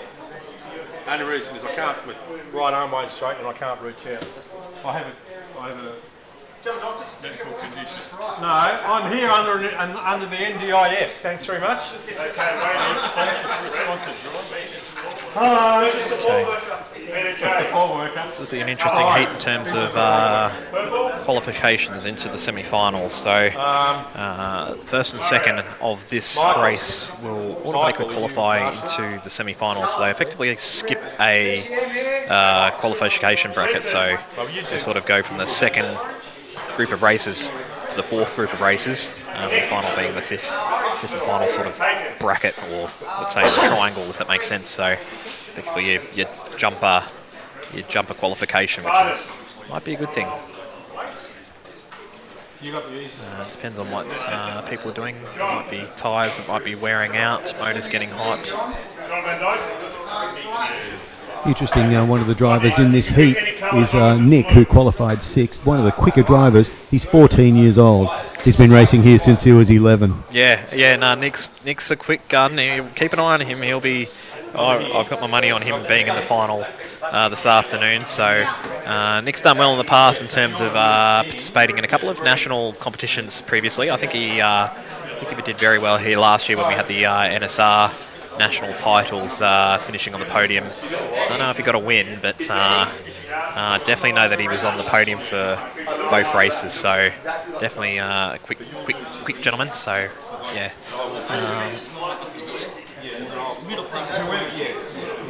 Yeah, Michael, who's your bet on this race, mate? I don't know if you know many of the drivers or who you've been keeping an eye on today, but who would you look at? Probably Mario. I think has been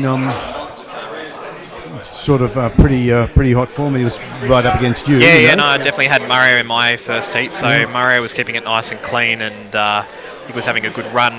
At least for the first half of the race. I know that he was struggled on the top half, but I think he's got a good car underneath him too. Well, he's one of the locals. So. Two of the guys that I know, also locals, is Peter and John Van Dyke. That's right. And John looks like he's kind of not really paying attention a lot of the time, but he's always right in there. And Definitely Peter is. likewise is just in great form. I mean, that's correct.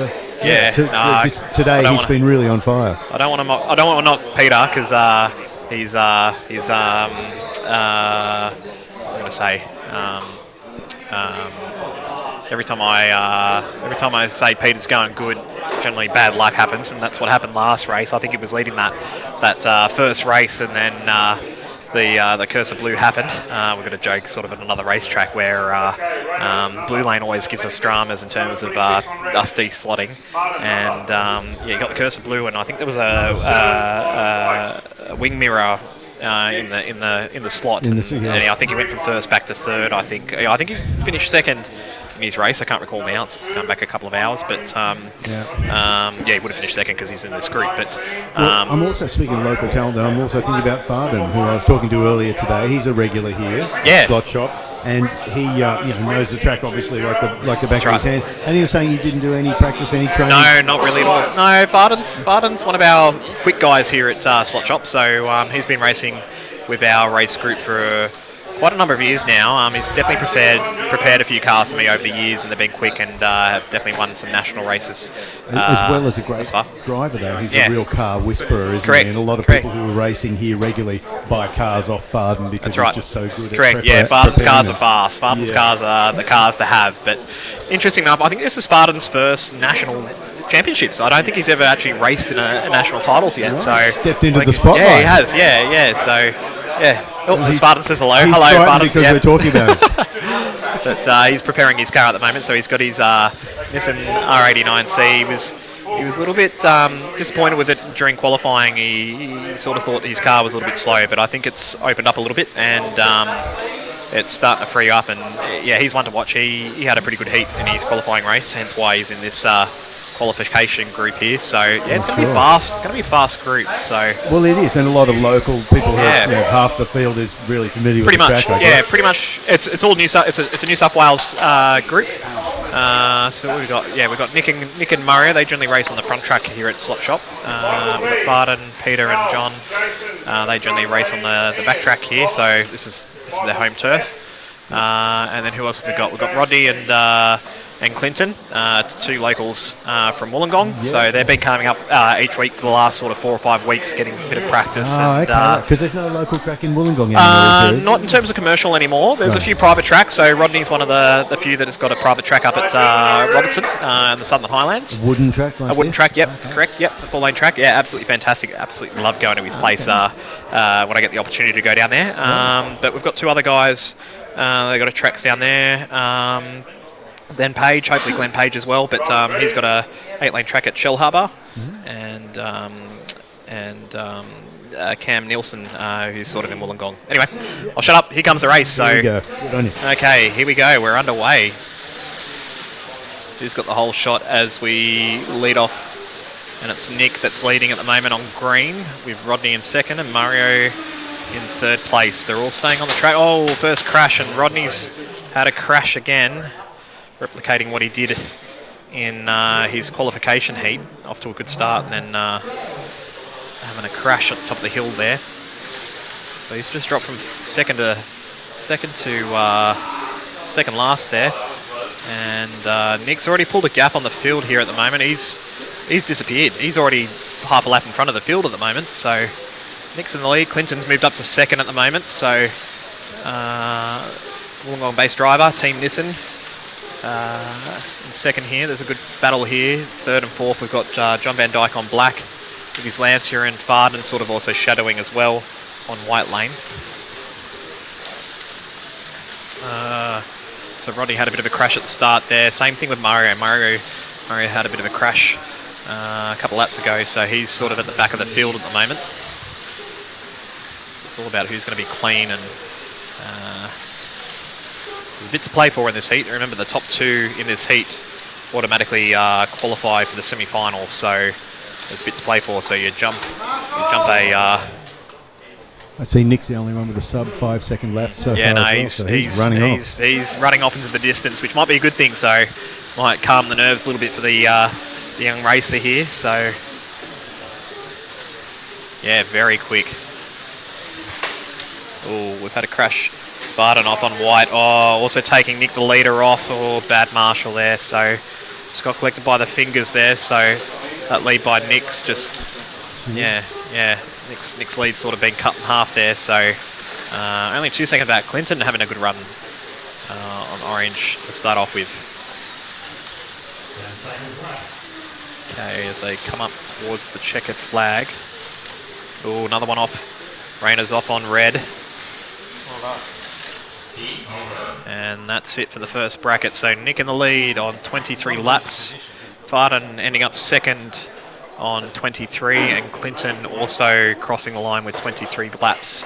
So 2 seconds is the gap between first and second, and then a couple of car lengths between second and third. So as we head into our first driver lane change. What cars do we have on the track here? Michael, having a bit of a look around and seeing what the popular car is. Farden's got a Nissan. Nissan's all over it. There's a few Nissans on the track here. Peter J's got his yellow Nissan, cleaning his tyres at the moment. Nick, our leaders. Jaguar over there. Yeah, Rodney's running the Jag, so... apparently nice longer wheelbase. Ian Rice was saying earlier the correct. Jags run really well. They do. Very stable. Pretty stable. The only issues for in this donut here, you'll probably watch Rodney. Well, Rodney came off after leading the first couple of laps there. He got his nose, got onto the accelerator a little bit too early and de-slotted. So they can be a little bit temperamental. Is that more a thing? Well, it is a thing of rear grip, I suppose. Yeah, probably. And maybe a shorter wheelbase would be a little more tailored. Yeah, to get around that. That's right. Yeah, you can see the Nissan sort of having a little bit of a wheel. They're a little bit more tailier, but they're driving well. And I think the only other car that's on the track I can see is Van Dyke with Lancia on yellow. So otherwise, a Nissan fest. Yeah, it's a bit of a Nissan fest. I'm cheering on the Lancias. I'm one of the rebels that are driving one of the non-Nissan cars. The Lancias won't finish. Lancias, yeah, I do like the Lancias. Lancias have been a good slotted car. So. All right, they're back underway for the second bracket here at the moment. Now remember, they start from where they finish the last bracket, so leaderboard might be a little bit shuffled during the heats. But we'll keep you updated in terms of the overall leaders at the moment. So fairly close at the moment. It's only 2 laps separating the field. This is a bit of a battle forming up the hill here. There's about 3 or 4 cars sort of gathering here. So we're watching, looks like Mario, John Van Dyke and Farden sort of battling in the middle here. A couple of crashes there. I missed on who crashed there. So, one's off at the top of the hill there, Farden. That's lost him a bit of time now. Let's see what his lap time is now. 9 seconds. So he's lost 4 seconds in that bracket there. That could be the difference between making it through or being relegated into the next qualifying group.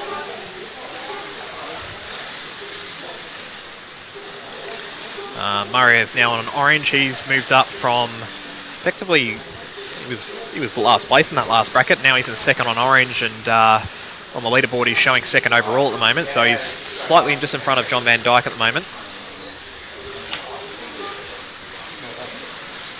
Yes, he is actually. So he comes onto the main straight through the donut, up over the kink, and through the last corner there. He's probably the fastest car on track at the moment. You can sort of see that orange lane is quick at the moment.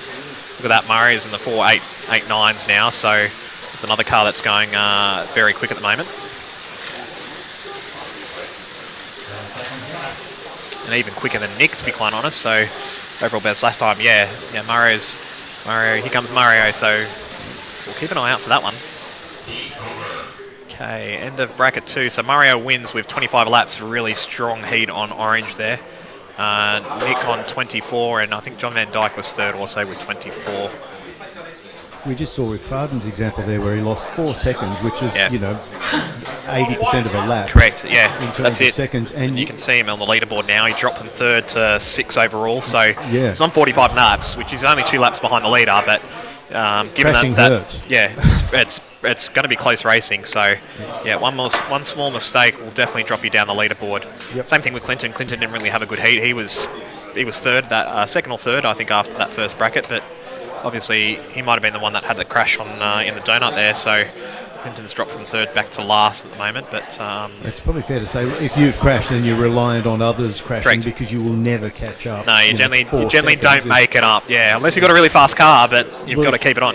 Well, if you're half a second a lap, that's right. going to be You're not 8 gonna laps make it. before you know. Yeah, it's pretty hard. So yeah, it's all about driving really clean, especially given that this group or the cars that are in this bracket and same for the next bracket that will come up next will be very close. So it's all going to come down to a bit of luck and a bit of skill as well in terms of keeping it on the track. Are you learning anything as one of these competitors? Are you learning anything? Are you scoping anything out? No, not really. Not really taking too much interest. Probably maybe the lap times is the only thing I'll probably keep an eye on. Just in terms of lap times, in terms of grip. Or as I say that, John Van Dyke's come off on orange.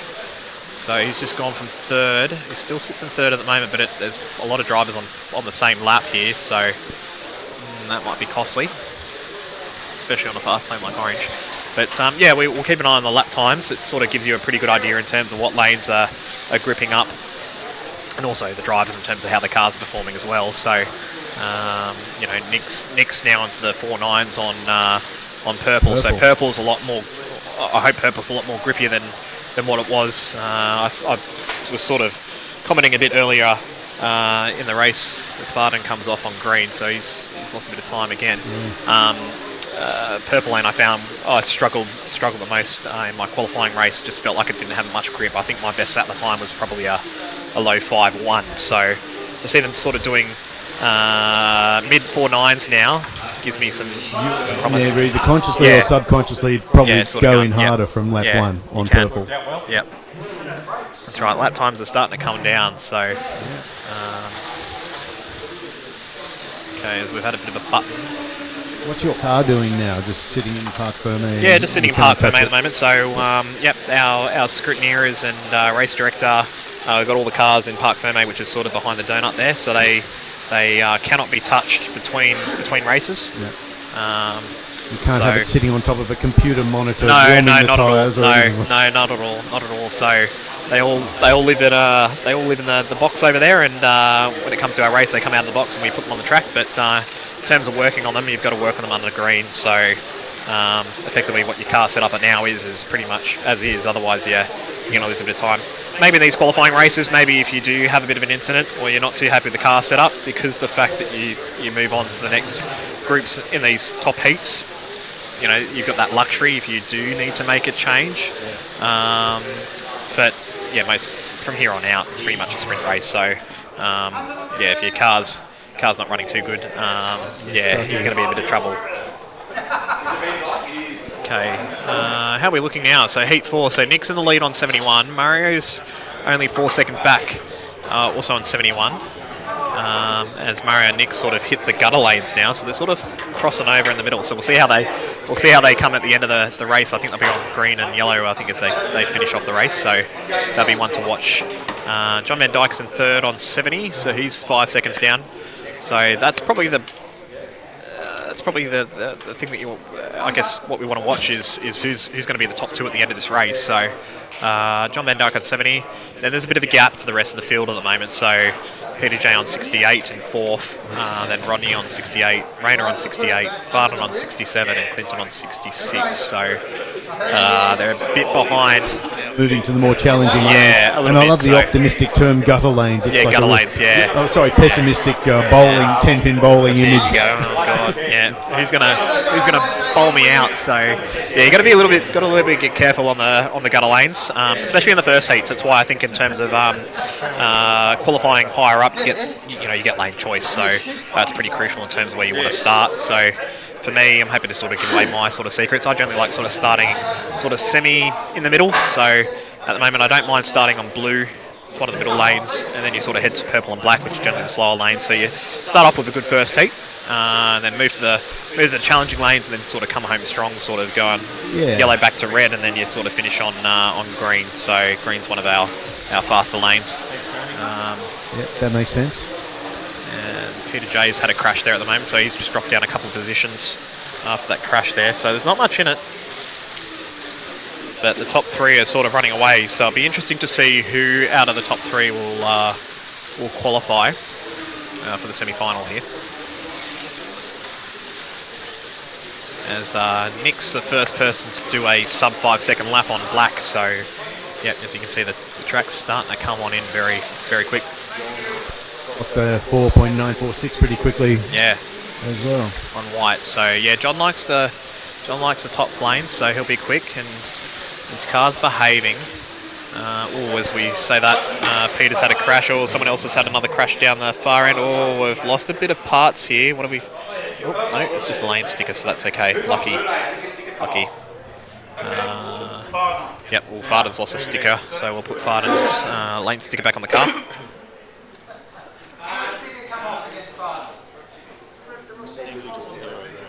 I would have said. Yeah. Okay, Farden's set back up. We're ready to go again. Another one off. Van Dyke's off in the donut there, so yeah, it doesn't help his chances to make it through. Gives Mario a bit of breathing space, especially on red.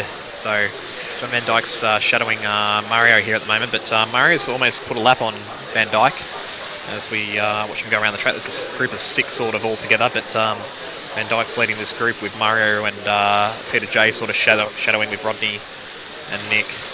Who else is in the group here? Farden's at the back there too, so they've all found each other on the same piece of tarmac here. Farden's about to make a move around Rodney. Does so cleanly.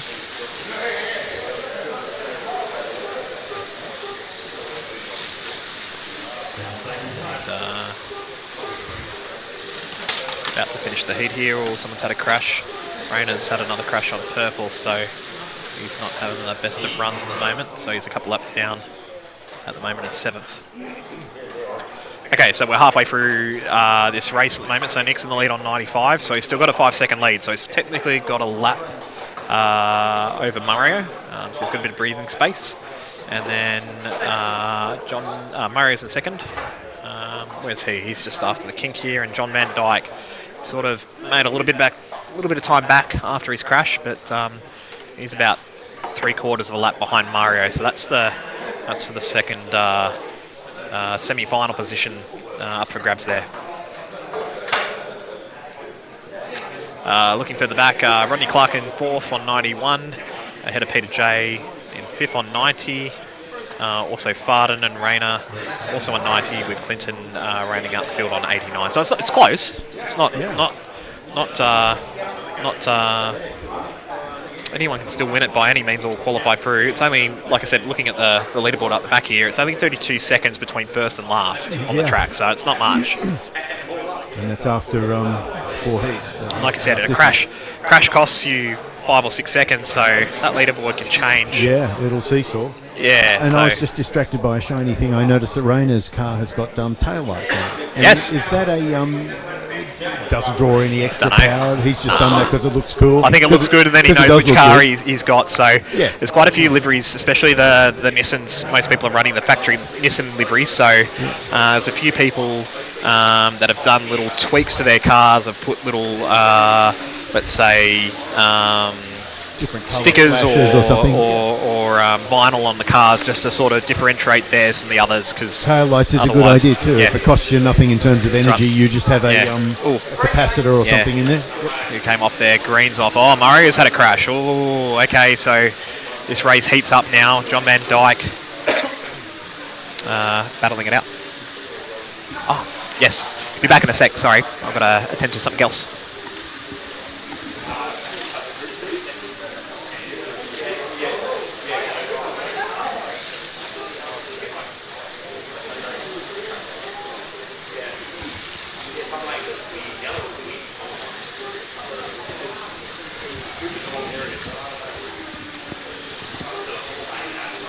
That's 1 minute, that's half distance now in heat 5 of 8, and we've got Nick leading by 1.5 seconds from John Van Dyke, and Clinton in third.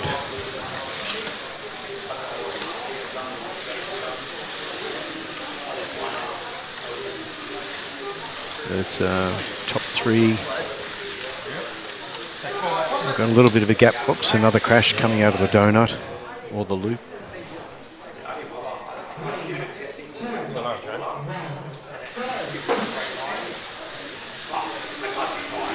This is a very tight run thing. Actually it was, and now Nick is actually pulled quite a lead, 3.2 seconds after that crash. And regards crashes, sometimes you win them and sometimes you lose them, like in like pace cars in full-scale motorsport.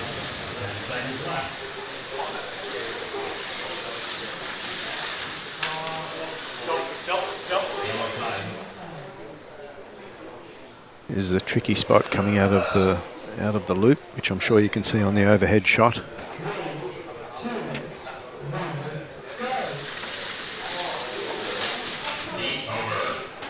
End of heat 5, Nick, 14 years old, and he's won by almost 4 seconds. So he's actually leading now, also fastest lap. No, almost. And he's on 119 laps after 5 heats, and next is Mario on 116 laps, with John Van Dyke equal on 116 laps. As they shuffle about and clean their tyres, change lanes, reattach their wings, as you heard Eddie mention earlier, that if your wing comes off, you've got to have it reattached. And that'll be with super glue or with blue tack or whatever you can. But it's quite fair, so that the cars have to start in pretty much original condition. Otherwise there'd be a temptation to just let pieces keep falling off, so they get lighter and lighter.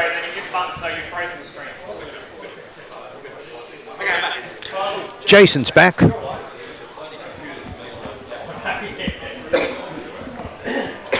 All right, I might give Michael back at the microphone if you're still hearing him. So up to heat 6, sorry for being way there for that last heat. So I think from what I heard, Mario just came off just at the end of that bracket there. So I've missed that last bracket, so I'm not too sure where things are at. But looking at the leaderboard here, Mario and 4 seconds, or just under 4 seconds. Yeah, so from Mario and John. So you can sort of see the gap. There's pretty much virtually nothing between Mario and John Van Dyke. So that's that second qualifying position that they're playing for. Nick sort of checked out. He's 3 laps ahead. So I think he's pretty comfortable in terms of qualifying into the semi-final. But we're watching who gets second place in this bracket here. So. Luckily, Mario and John aren't standing next to each other. No, Nick's in between. So toe crushing going on. Yeah. So 6 heats of 8. So we've still got 3 heat brackets to go. And Rodney Clark's only 2 laps behind. So like I said, there might be more to come out of this. Okay, here we go. Ready for the next race. And they're underway. Well, one's already off already. Varden's off on black, so it doesn't help his start. Let's keep an eye on the second qualification position here at the moment. So Mario's on blue at the moment. It's looking pretty taily after assuming that crash. It's starting to settle down, but John Van Dyke's starting to close on in so they can see each other. They're literally side by side on track as they come through the last corner down the main straight. Mario's got about a 3 or 4 car length, but having a look here, Van Dyke's sort of setting faster lap times here, starting to sort of chip away at Mario.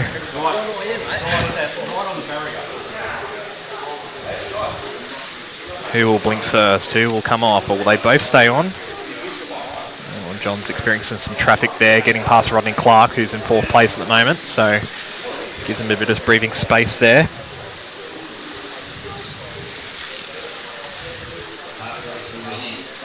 And lap times wise, they've got the exact same lap time, best lap time 4.976 at the moment, so nothing splitting the two guys here at the moment. Oh, here comes Nick. Nick's the only one that's splitting the guys at the moment. Here he comes. He'll probably just whiz by and say, "G'day, guys," and I'll be on my merry way.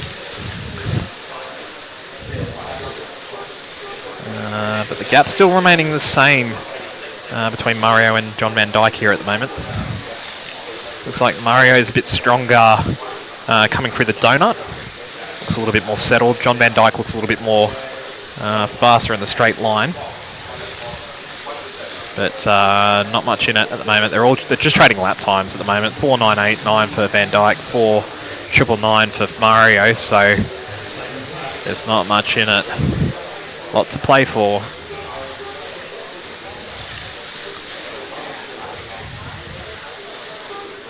And that's the end of Heat 6. So we've got 2 more brackets to go.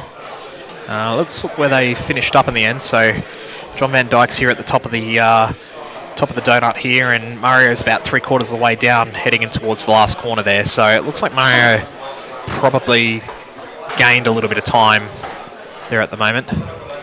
Now it's interesting here because Mario's got purple and black to do, whereas John's following Mario actually, in fact. So John's got blue and purple. So be interesting to see how Mario goes on the gutter lanes.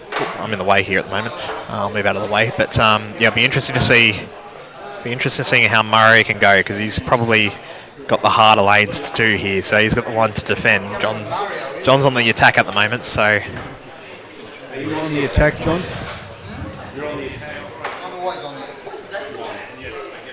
attack. Okay, further back down, Rodney's still in 4th on 136. So there's a good battle here between 4th and 8th at the moment. So Rodney's in 4th, 136 in front of Peter J. So there's only a second between those two, and then Farden's literally right next to him, I believe, on 136. Clinton on 135, and Rayner's in 8th now on 134. So, Jason, I was just watching Nick's car before through this through the loop. He's on the orange lane, which is probably one of the favoured lanes for people to drive on. And you can see, you've got to know what you're looking at because it's all happening so quickly. I don't know whether the viewers can see it, but he just floats around here. Just floats around. A lot of cars are coming out of here fishtailing, but he's just floating it so nicely. Yeah. It's all happening quickly, but that's it. If he's floating it around and he's getting that drive out of the corner nice and square, you're making lap time there. It's not much, but you're making a little bit here and there, and that's the difference. And you can sort of see he's a couple laps ahead now. So yeah, 100%. Well, you can see when somebody fishtails a bit out of a straight, you just lose. Lose that drive. That drive. That's right. Down So that momentum that we're talking about around this track. You know, this track's a pretty high speed track. There's no real sort of technical parts to this track, so it's all about keeping that momentum high and get a bit sideways coming in straight, and you just burn. Yep, you burn easily. Yeah. Okay. So we're keeping an eye on the racing here at the moment. So Van Dyke's actually got in front of Mario here, so they're side by side, but Van Dyke's in front as they come down the main straight here now. So Van Dyke's on blue, Mario's on purple, but there's a car off. Whoa, that was pretty close. In the loop. Mario almost got cleaned up by Peter J, who's come off on green lane there. But Van Dyke has managed to get past Mario at the moment, so there's about probably 10 car lengths in it as they've stopped down on the final corner here. So a lot to play for here. It's up semi-final position up for grabs for the top two in this race. Okay, they're back underway. So we'll keep a close eye on this. Murray's starting to sort of claw back. Oh, he's made a mistake. Oh, that's not too good. Oh, that will be very costly there. So he's not too happy about that. Will that cost him a position in the semi-final?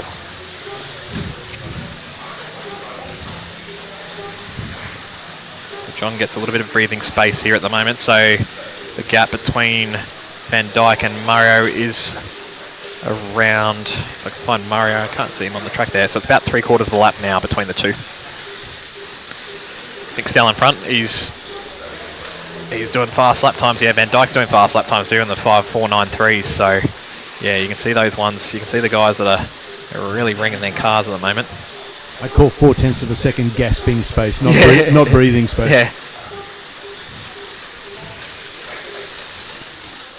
Okay, we're at the end of heat 7 now, so Nick wins the heat again on 24 on white lane, and Dyke second on 24 on blue, and Rayner in third on orange with 23. So he's protected that second place, but he's also got a lap up now. Yeah, a little bit. Yeah, it's about 3/4 of a lap, I think. So, and John has a bit more luxury. He's on purple, whereas Mario's on black. So they're both on the gutter lanes, but in hindsight, purple's an easier lane than black. So black, you've got the two inside lanes, especially the last corner. The last corner can be quite tricky on black, so you can definitely drive into the last corner too hard and come off. So as you said though, you know, the gutter lanes, they're sort of dangerous because I picture here coming around the loop. Yeah, especially around the loop. If anybody comes off on an inside they're lane gonna, and you happen to be on the outside. Especially on black. That's where Mario is right now. So if anyone comes off, it's going to head Mario's way. So crash fence. Yeah, well, it's also heading John Van Dijk's way, but Mario's in the gutter lane, so it might end up on his actual lane. Like what we just saw that last bracket there,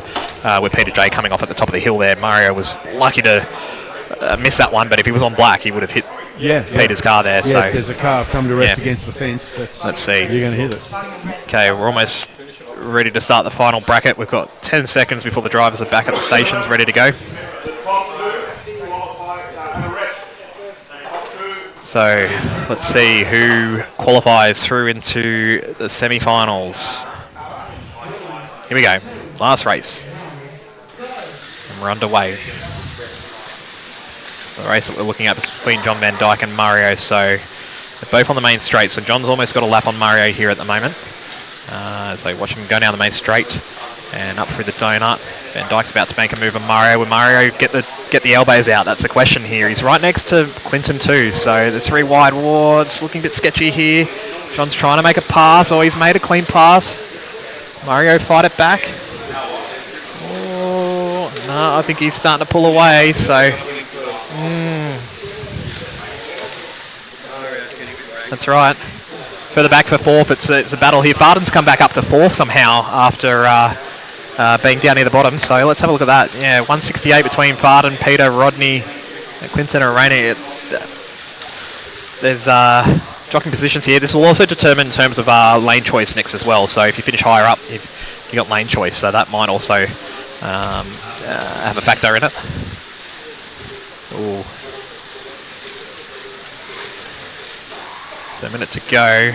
Nick's still got a 10-second lead, so Nick should be pretty comfortable here. He should just needs to drive it home, and he'll be straight through to the semi-final. John's driven into a nice, pretty. Yeah, he's found a nice spot there where he's on his own. Yep. I think he's going to make it there. Looking further back, Barton and Peter are having a pretty good dice here. They're pretty much side by side here on yellow and orange, yellow and blue. Blue and orange.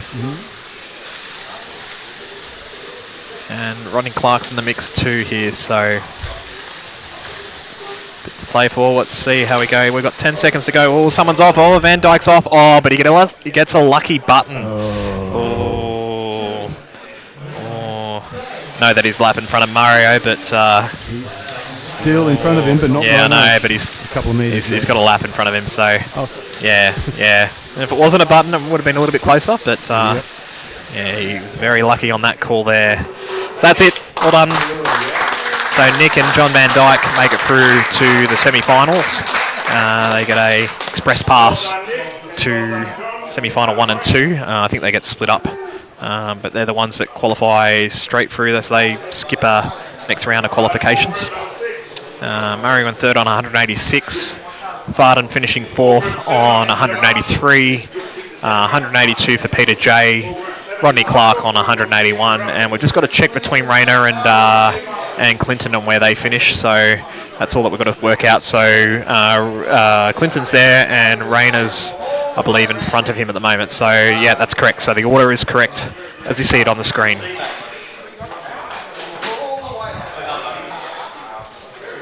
So good racing here at Slot Shop.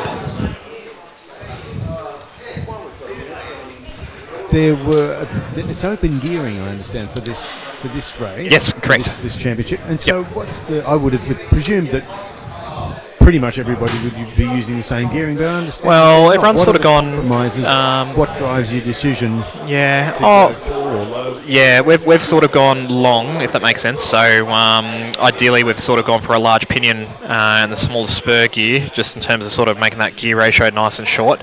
Because, like I said, it's all about momentum, it's all about top speed. So ideally, you want to sort of go pretty short. However, what we've noticed during testing, I don't know what the fast guys are doing, but I think the majority of the guys have landed on a gear ratio of 10:23 is the ratio, so I'm not too sure. So it's a 2.3 to 1 effectively is the ratio, and ideally it's got a good, I feel like it's got a really good nice gear mesh. The 11-2 pinion, you could go up to another pinion which is 11, so you could make that gear ratio even shorter, but we found that the 11 gear, the actual gear mesh with the teeth weren't too great.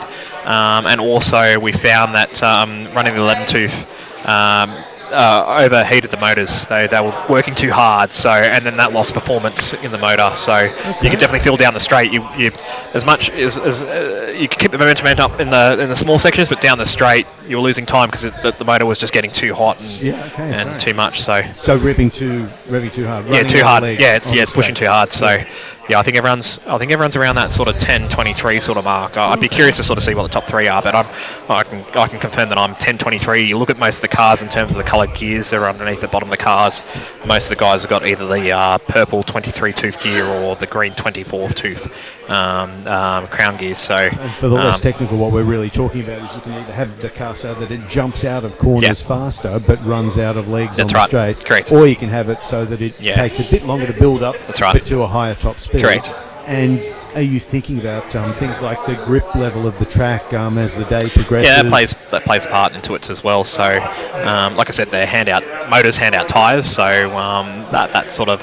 Here is one thing that you can that's right. Correct. Yep. And these tyres are unglued as well, so it's good to see that everyone's sort of driving well at the moment. There's no tyres coming off the rims. That's what I was a little bit worried during practice. I had a tyre come off the rim once, so a little bit nervous going into the race. But it seems like they're all holding quite nicely. I do have to thank Ian and Eddie from Slot Shop in terms of prepping all the tyres up. You know, they've spent a number of days prepping all these. They're unglued. It is actually a thing that you do. You glue the tyre to the wheel because otherwise they can actually come off. They're so grippy. Yeah. But we found during testing, I think from what Ian and Eddie sort of did, founded like what was going to say. I'm picking lane colour. I'll go blue if that's okay. Oh, my co-commentator's got beautiful. Got a race. That's okay. All right, I'll disappear. I'll go and get ready. I'll go and have a toilet break and get ready, and we'll go from there. But you can commentate, and I'll be back after the next one. Hopefully, I'll be finishing the top two. Okay, I'll give you the headphones.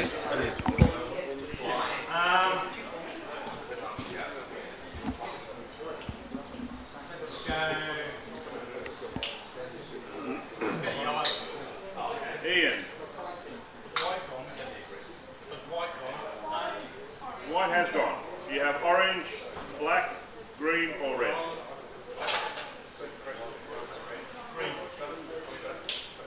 Colin. There you go. I'm going good. That's good. Black, please. About time. Thank you. Just take your time next time, yeah? Thank you. Me and you. And Michael.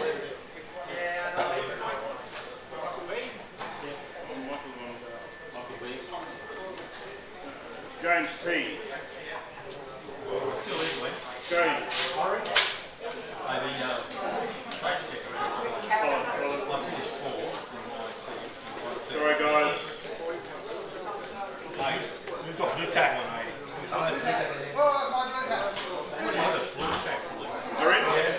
Rub screws, blue tack, everything. And Michael B. Which colour would you like? Red or red? Like B? Red. You want red? Red or red? Red or red. I'll take the other red. Okay, done. We're missing a plastic container with the thing open. All right. We haven't got any mask. Yeah, no, we'll get them. All right, Marshall. Another one here, Mr. Ball group 7. Ball group 7, where are you? Group 7 drivers. Guys, the longer we delay, the later we finish.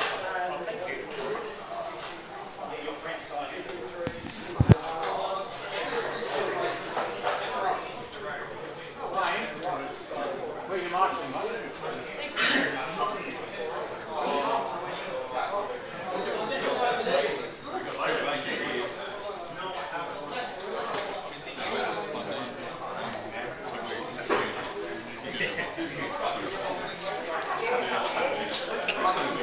Good luck.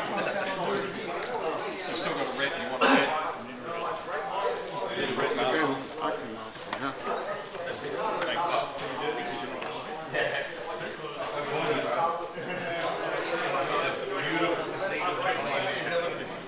Guys, once you're in your colours, you can let us know. Marshall's know what colour you're on. Red lane, 14. Red 14. Red lane, 14.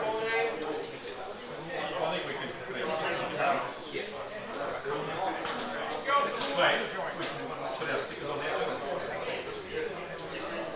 Stickers and whatever.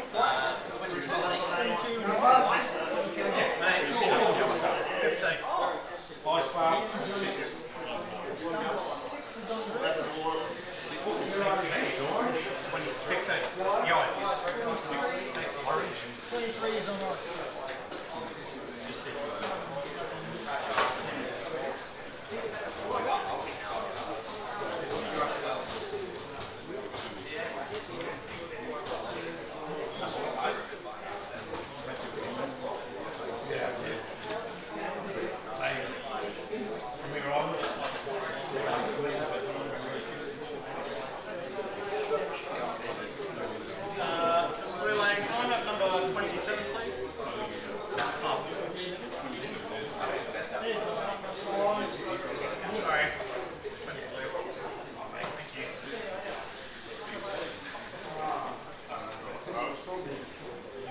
Gentlemen, whenever we're ready.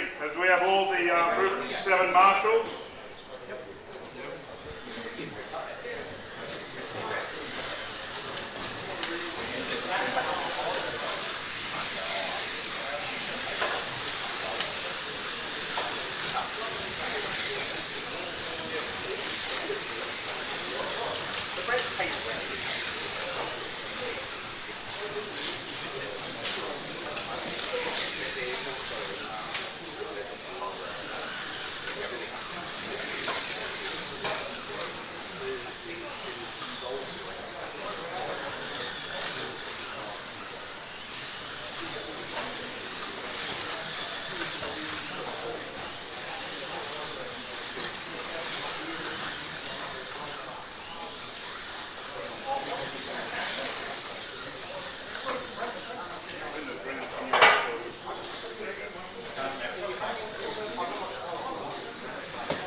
Okay, gentlemen, put them up. We really need to catch up on some time. We've the lane starts and whatnot, so we're pretty far behind the schedule. Very far behind.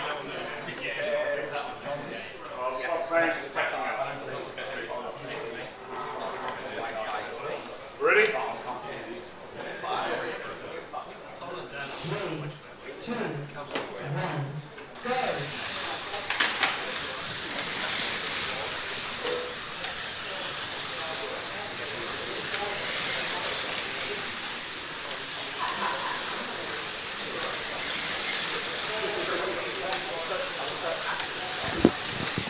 Look at that, straight from the headset to the hand controller. Jason on the blue lane has leapt straight into the lead. He's got 0.8 of a second over Michael, and this will be a bit of a battle. Those two, they were up among the top few qualifiers, so we know that they're some of the fastest drivers out there. And likewise Ian Rice. So, and John Amundsen, also no slouch.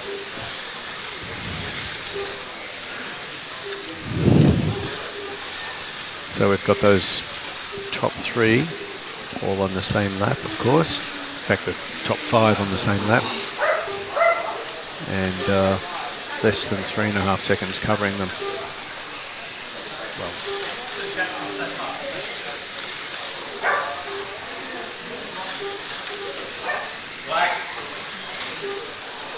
Nope, in fact, Jason 2.5 second lead.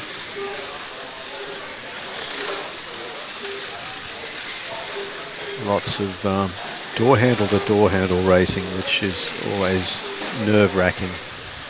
Someone has a bit of a wobble, through off.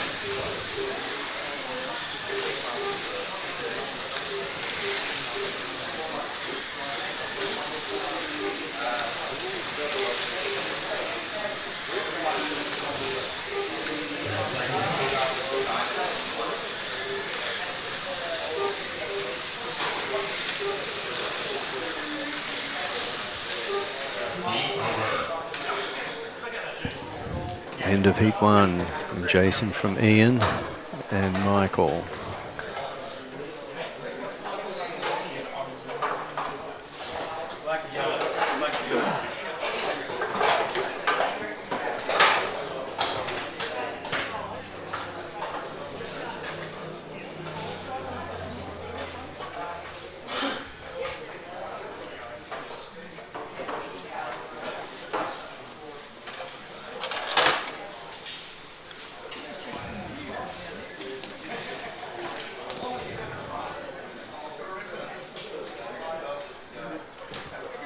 You see the drivers once again changing their lane colours and giving their tyres a quick clean.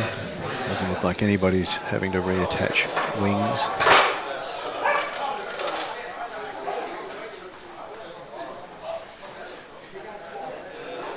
Keeping calm between heats, which is not always easy to do. I had to admire in qualifying earlier this morning, you had 1 minute and a couple of drivers stopped twice or 3 times to clean their tyres. Just that confidence that, like Formula 1 drivers, they can turn out one hot lap when they need to. Race starts in 5 seconds.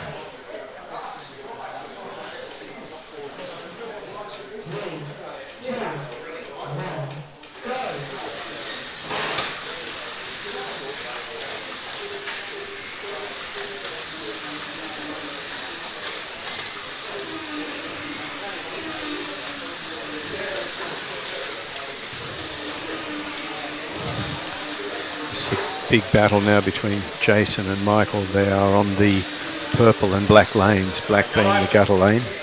Michael's on there. Jason on purple, managing to pull away a bit, taking advantage of that grip that he was talking about during the last bunch of races.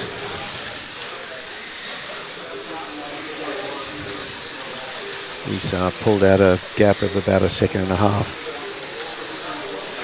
Michael's got his work cut out though. That black lane is a little more difficult.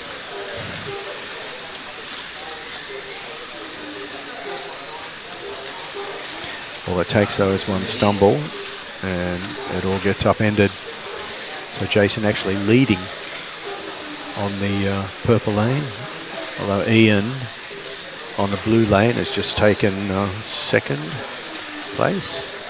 And he's got the fastest lap of the race so far. In fact, he and Michael are trading places.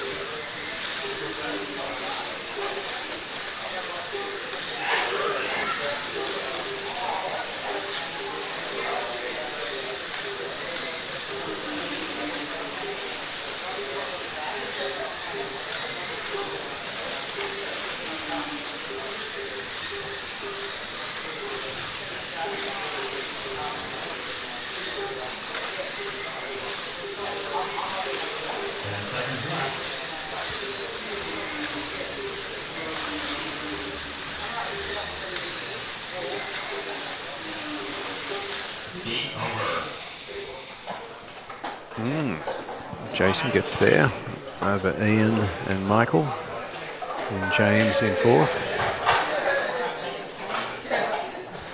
That's how they are in the after 3 heats as well. Jason leading on 49 laps. He's got 1 lap advantage over Ian. In turn, 1 lap advantage over Michael, and another lap back to James.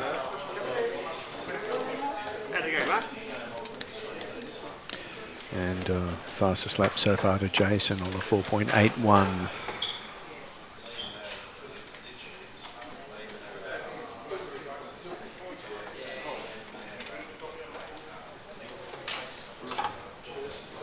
Race starts in 30 seconds.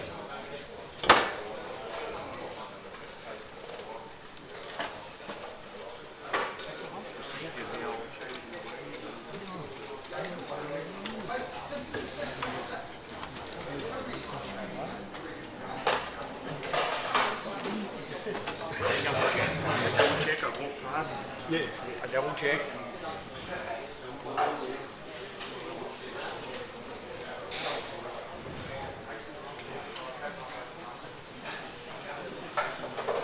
Race starts in 5 seconds.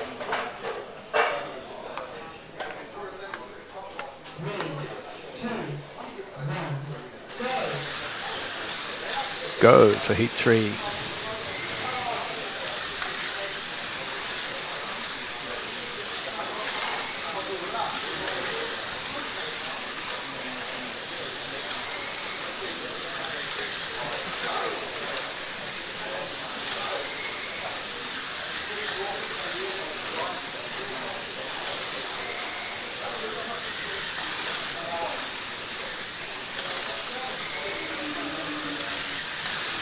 Michael's jumped away to an early lead in this one with a lead of about a second over John Amundsen.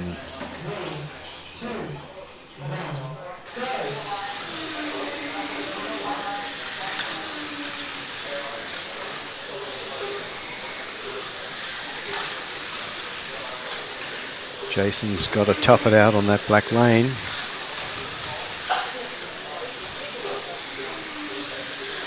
Saying that, he's just done a sub 5 second lap.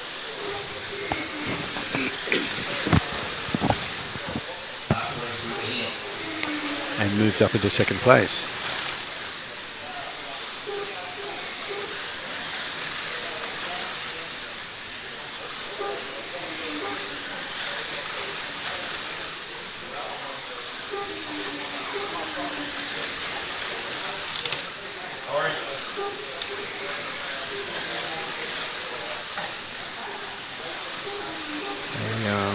Pretty consistent 1.5 seconds back from Michael, who's leading in the yellow lane. I don't know whether Jason can reel that back in. The gap is staying pretty constant. And then Ian, 2.5 seconds back off the lead, a second behind Jason on the purple lane.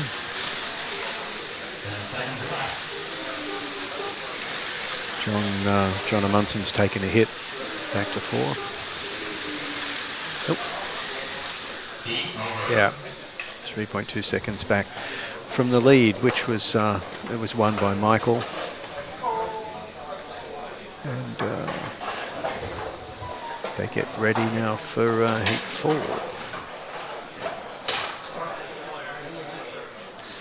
So Ian has been doing very well, and he's now got the challenge of the black lane. See if he can defend his third place in the overall standings after those 3 heats. We've now got Jason leading on 73 laps from Michael F. and Ian in second and third, equal on 71 laps. Race starts in 40 seconds. And that's 10 seconds separating third and second.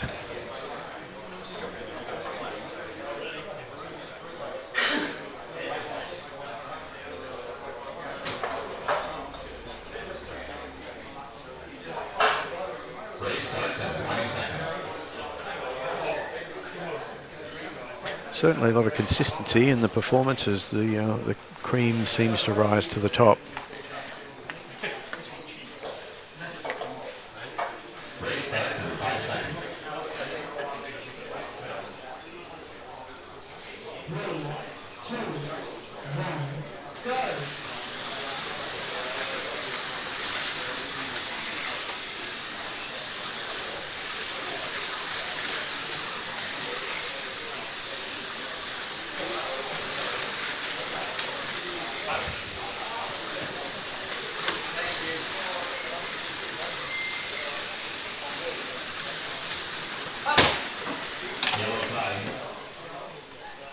Bit of drama here in the loop. Racing again. You can see these motors, they're so torquey when the cars restart after a yellow flag. They almost want to jump out of the slot. They accelerate so quickly.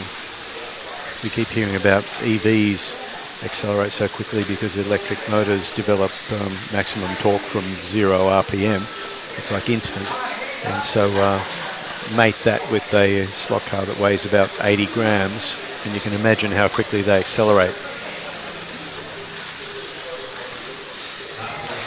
Just enjoying a great overhead view of the track there on the feed.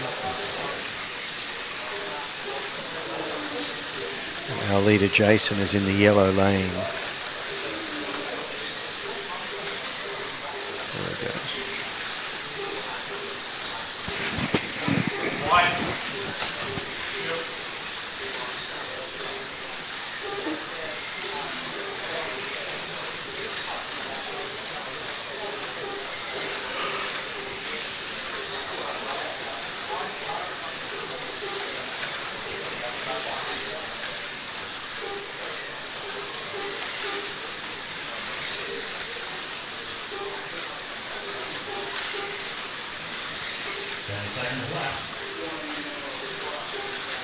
John Amundsen not enjoying a good race this time though. I was just watching his Jaguar car going up on 2 wheels through the loop here. It looks like it's not handling well in that tight inner red lane.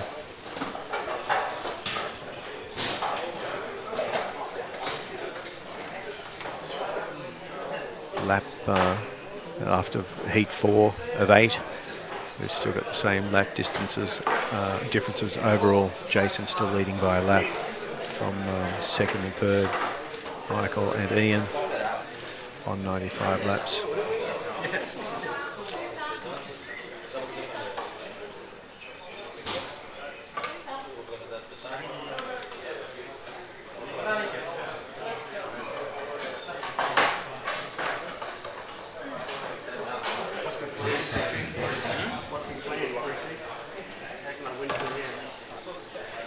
I have to say as well, it's as colourful an atmosphere here as it appears on your screen for those watching YouTube.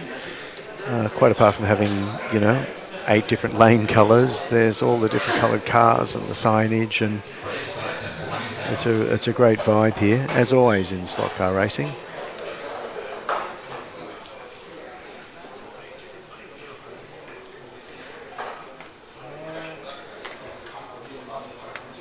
Start 5 seconds.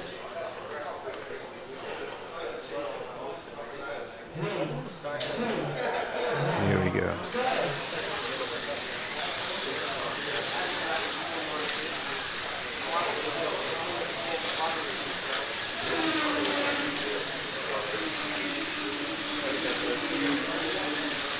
Now I think the orange lane is orange and green are kind of the 2 favourite lanes of most of these races, and people often get their best results on those 2 lanes. So let's see how Jason and John go. John's trying to claw back from a pretty poor result in that last race.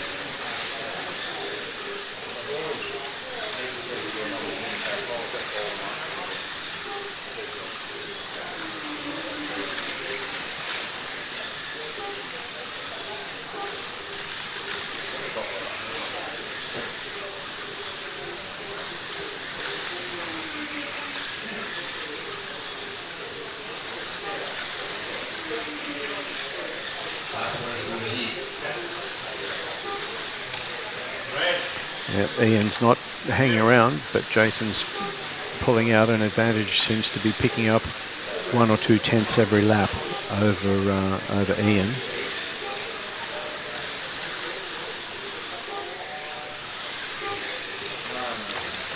These cars also look so good because they, unlike 124th wing cars, these actually very much resemble, well, they do resemble real cars, real racing cars.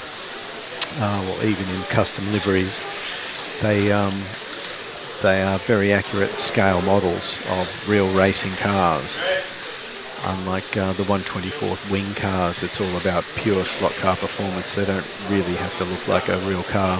They don't have front wheels that turn.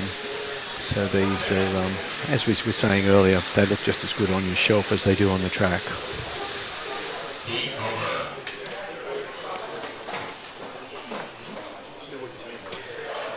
Another race win to Jason by just under 3 seconds, which is a pretty solid effort.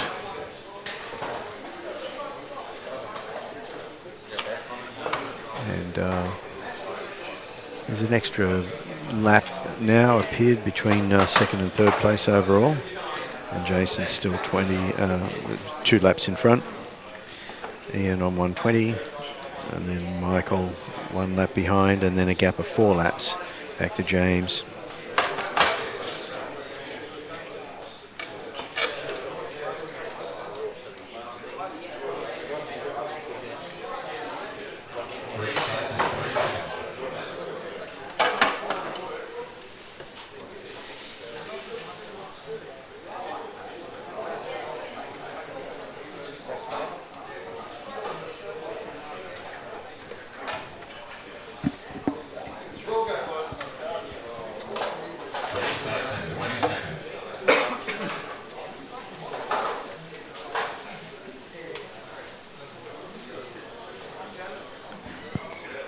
Drivers retaking their positions for heat 6 of 8. I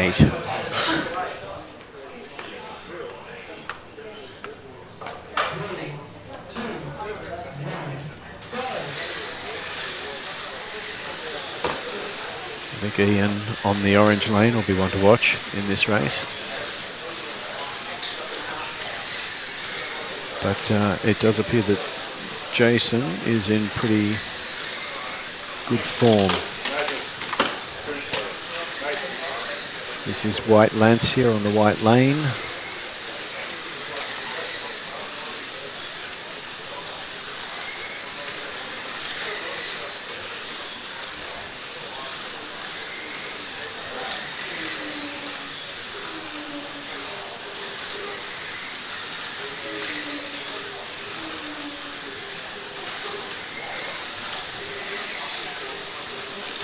You've got James also having a very solid run on the purple lane, which almost got interrupted there by a crash coming out of the loop. A car ended up upside down right in front of James's car, and good marshalling right in front of me. Got the car out of the way before James arrived. There's not much that's more infuriating than somebody crashing right in front of you.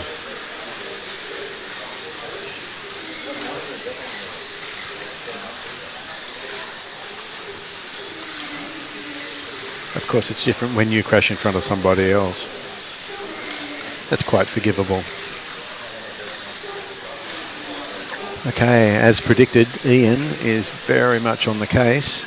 Jason has our lead, and Ian's just less than 0.3 of a second behind.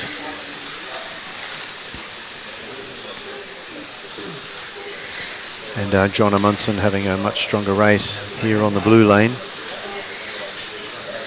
holding 3rd place, or tussling with Michael actually. Michael Federle.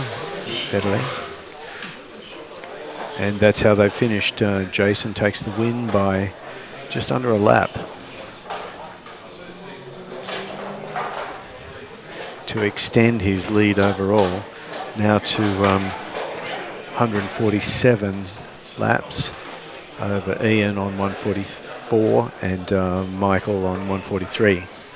Then John lagging back a bit on 139, with James also on 139.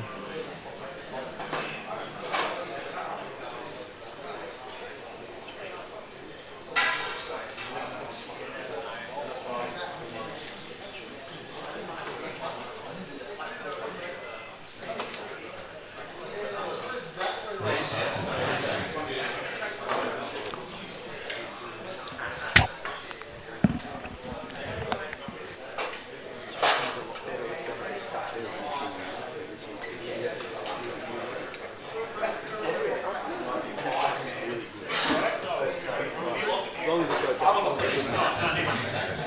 I asked a stupid question really well.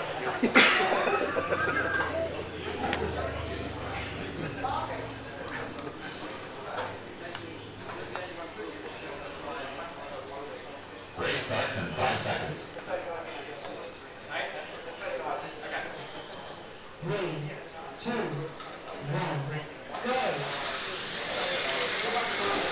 Heat 7 underway.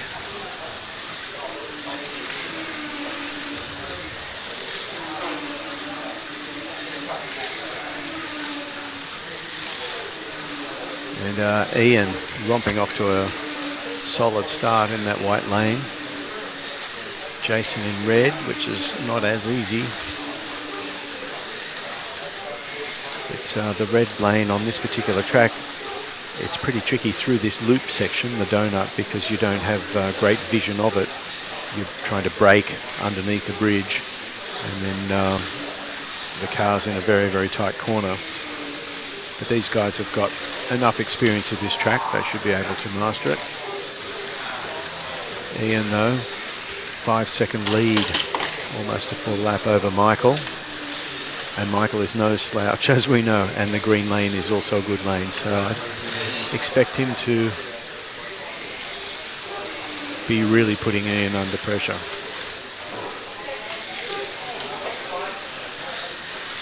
No, Jason sneaked up.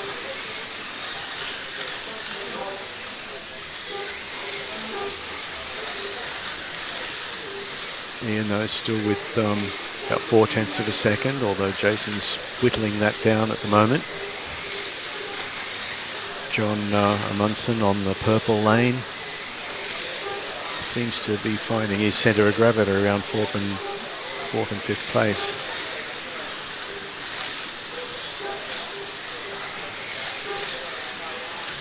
Top 3 positions consistent. Ian, Jason, Michael. And just over half a second covering the top 3. There we have it. Ian nabs a win, which must feel good, but only by 0.2 over Jason.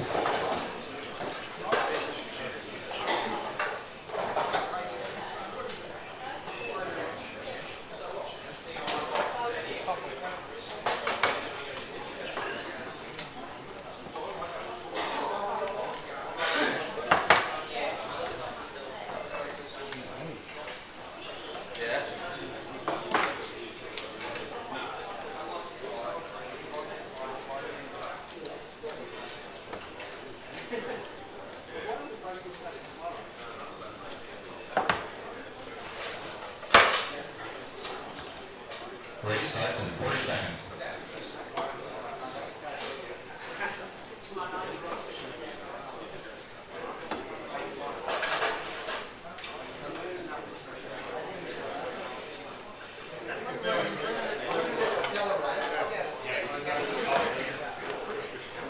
Yeah, 21 seconds before heat 8 of 8, and I think we've got a pretty good idea how this is going to shake out from this this run of heats. Restart in 5 seconds.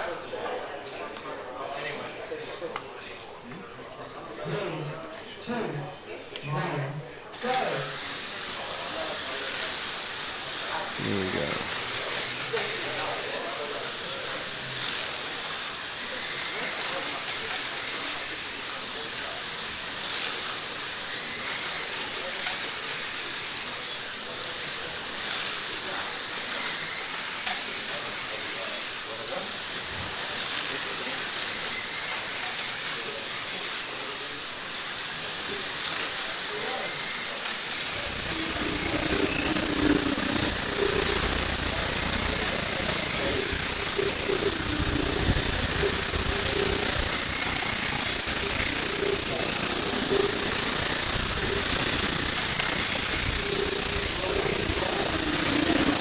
getting towards half time, half distance in the final heat.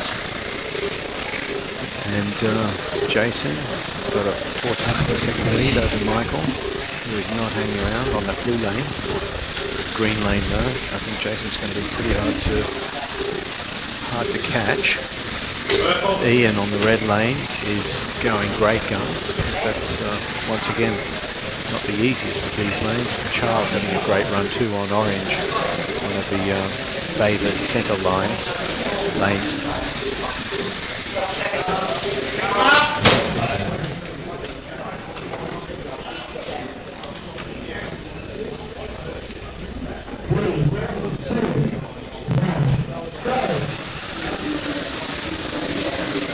Michael's taken the lead from Jason. Right, blue lane and Jason on the green. There's not much in, well, there's probably 2 metres.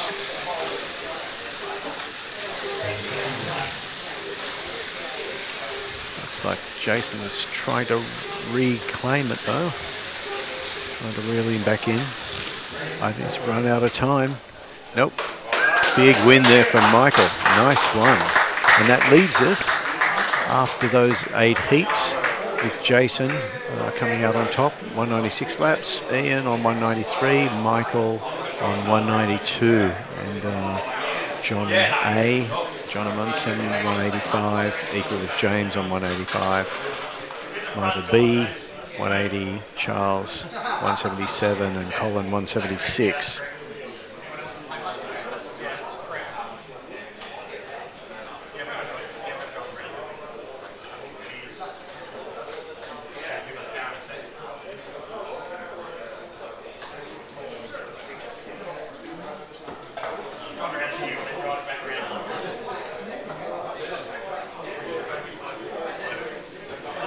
This is where all the tall tale telling starts. Everybody reviewing their lap times and Okay, all group 7. We have Wayne, Philip, Kevin, Mark R, Ian, Scott, Graham S, and Stephen R. So group 7 gridding up now.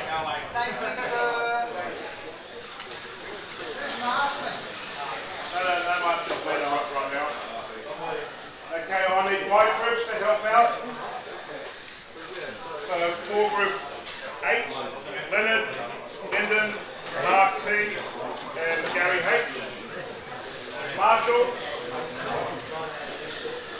I need 3 of my crew to help out with marshalling, please. Start it out.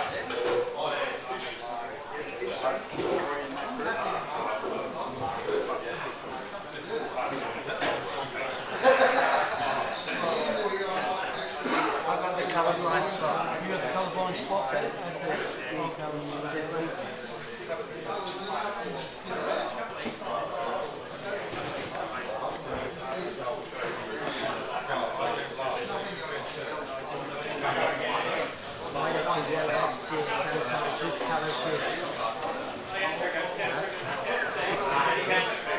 This one might have to get out to which colour this. The fella right here before he was good. Group 7 milling around, ready to take their places. Remember all you people, don't crash over here because I can't see.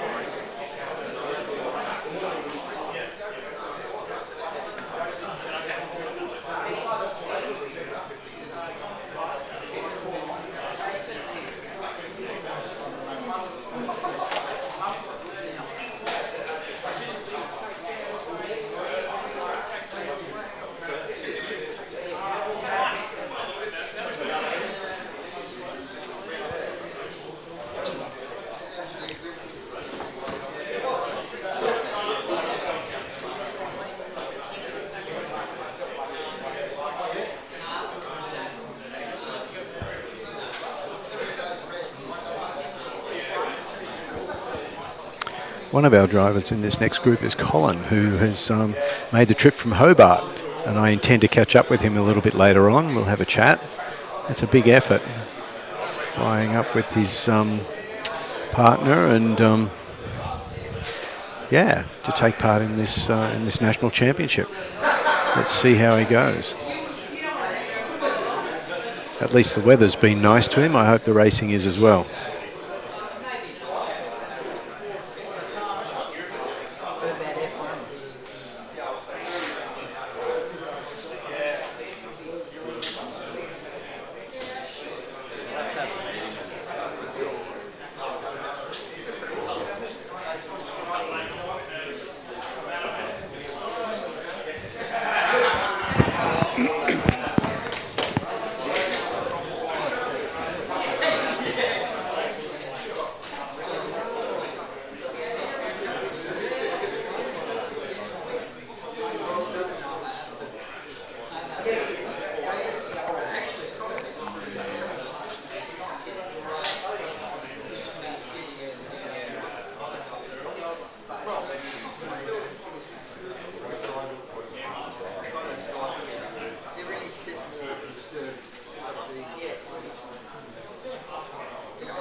Okay, starting with Wayne. White. Philip. Kevin. Blue. Mark Roper. So the end of cars, we just have one that plays the two of them on. Yeah. There's too much to Scott.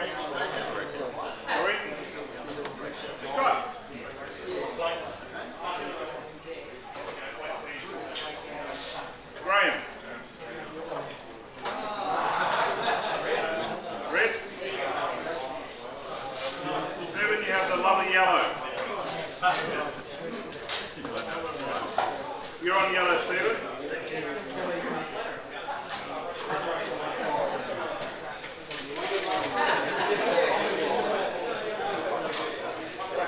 So we can start calling out numbers. Starting with Graham.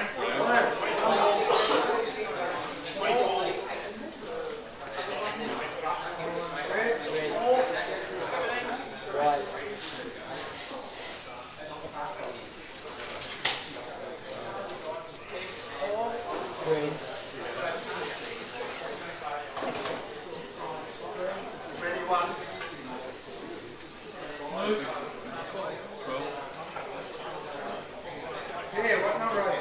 21.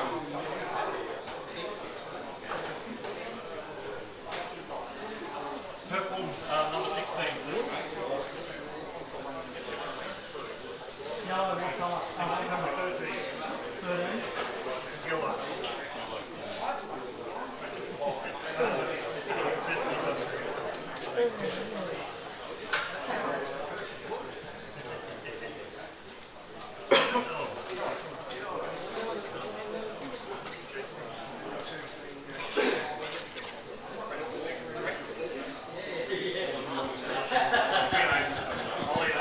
Just getting all the drivers' names entered into the electronic timing. This is slot car race programming's a whole world unto itself. It's just great that you can have timing to 1,000th of a second. And there's a few different software programs that are on the internet that home racers can download. And you can either run it off your laptop or there are some that use the camera on your phone to detect cars as they go past in different lanes. So you can suddenly turn your fun home track into a more competitive thing. It's really good for starting family fights, as you can imagine.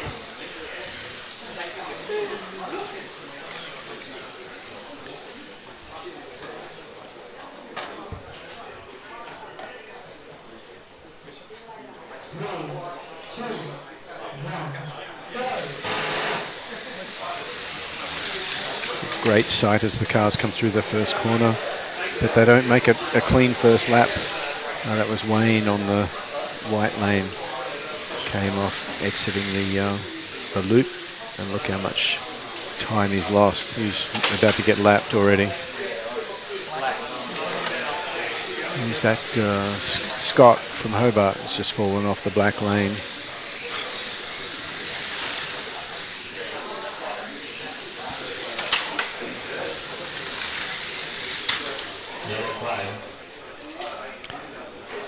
Yeah, not having a lot of luck with that, the white lane exiting the loop here.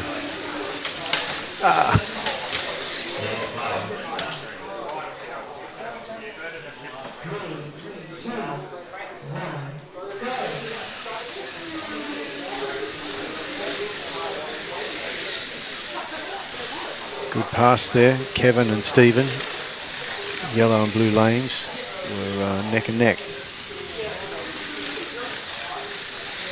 Looks like Kevin's pulling out about a tenth a lap though now on Stephen.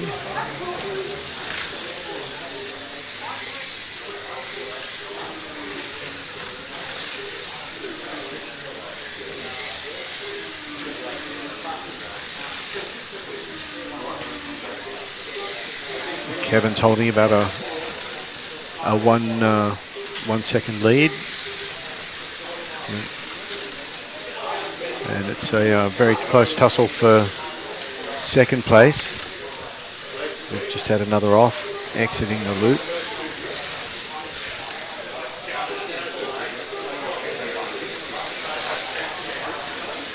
That's a great dice for second. The orange and the green lanes being Philip on green, Pierre on the orange. That's a really great dice there. About half a metre between them, lap after lap after lap. And that's how they finish. Kevin, by less than half a second, takes the win.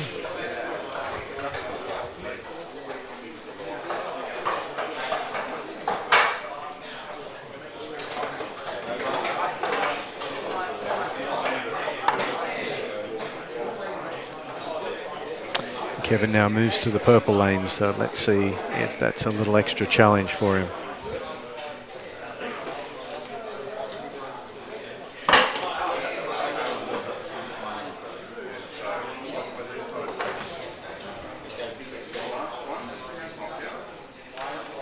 Meanwhile, second and third placed Philip and Pierre move respectively to the blue and the white lanes, which are the blue's a lot easier run than the white, or slightly easier. So let's see how Pierre goes, if he can defend that third place now that he's running on the white lane. Very good looking car there. It's a grey Nissan that Pierre's got. It's a very fine looking car. Versus Graham has got the lovely AEG sponsored Mercedes, Sauber Mercedes car. It was a great era. They were such good looking cars. Group C through the 80s, ground effect chassis, so they cornered mightily like the Formula One cars of the early 1980s before ground effect was banned, the late 1970s I should say. And it was a golden era in sports car racing, and you can relive it in 1/32nd scale. Big crash there on the back straight, and kind of slow marshalling. So we suspect there might be something in the track. So that's the Philip on the blue lane has taken a big hit there. It was a very costly crash.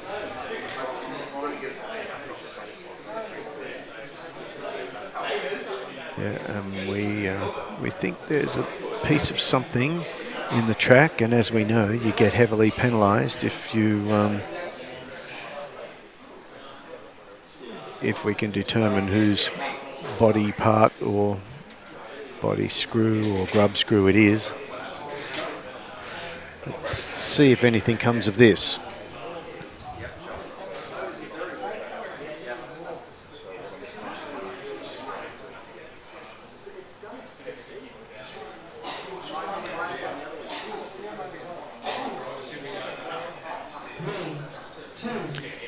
racing resumed with no inquiry ongoing from the stewards, which also makes this better than Formula One.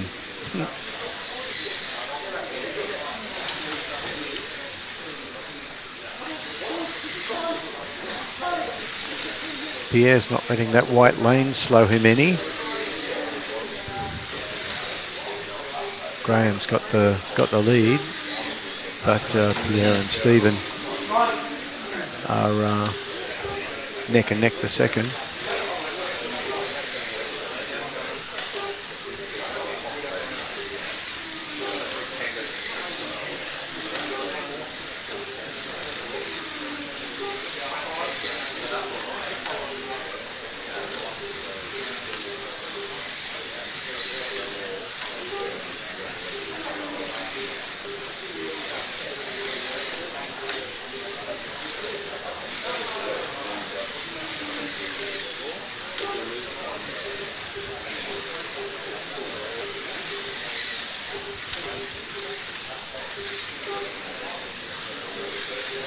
So though Graham's got a comfortable lead, that green lane treating him very well.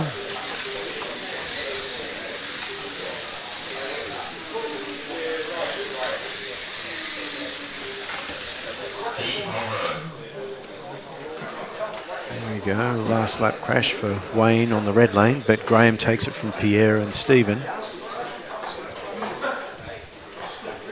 And as you see, the overall scores after those two heats, Pierre 45, Stephen and Graham level on 44 with a bit over 5 seconds separating them.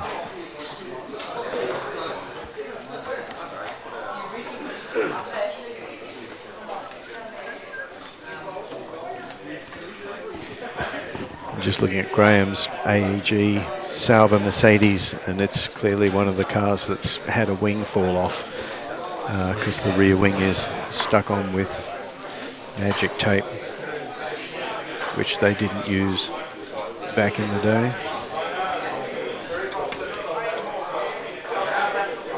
So these cars, they hold up pretty well. They're built to race, bounce off each other, and sure, at the end of a race meeting, you're gluing mirrors back on and wings, but they're made to sort of come apart and go back together again. And they're very, very durable plastic, and they hold up really well as good-looking models.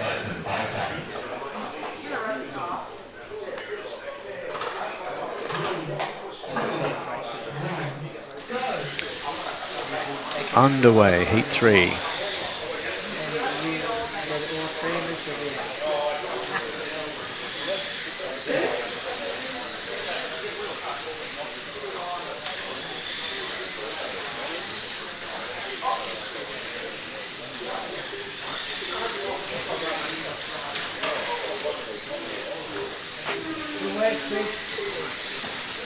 Graham in that black Sauber seems to be gaining about a tenth every lap on everybody. Oops, no, just up over 2 seconds now over Stephen on the white lane and Kevin on the black lane, who's doing very well. He's about 3.7 seconds behind the lead.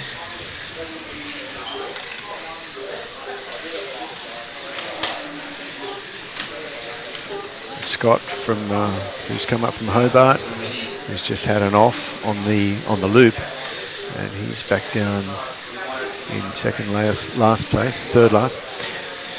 So yes, but Graham 4 second lead, and he's got 6 seconds over third place Kevin.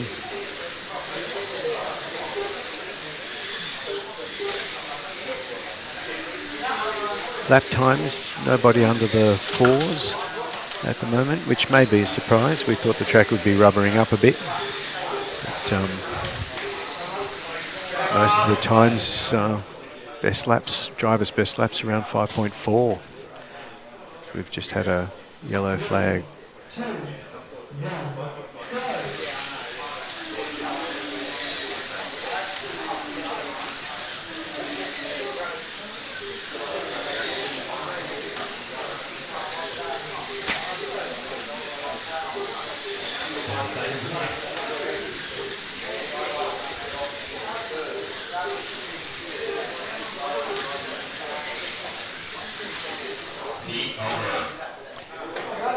Here we go. Graham wins over Stephen and then Kevin. And I just noticed Graham's car too. Some of the cars, when the power shuts off at the end of the race, some cars roll further than others, and that's another area of tuning where you can take advantage.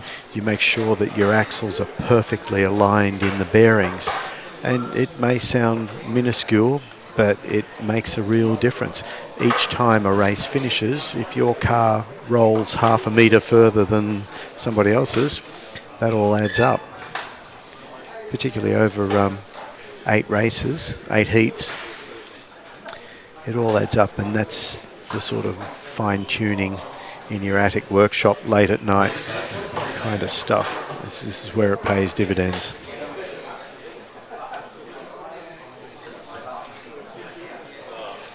So we've got Graham in the lead, 67 laps, over Stephen on 66 and Kevin on 65. And yeah, about 5.5 seconds.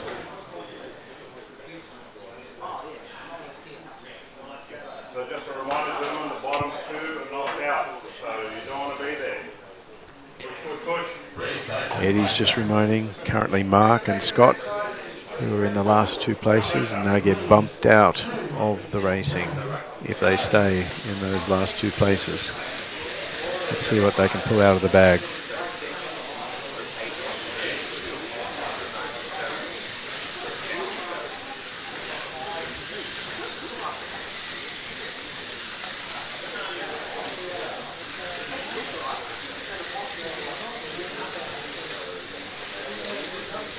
Graham is one of the, he actually works in the automotive industry. He's one of the regulars here at Slot Shop, although he races on one of the other tracks here.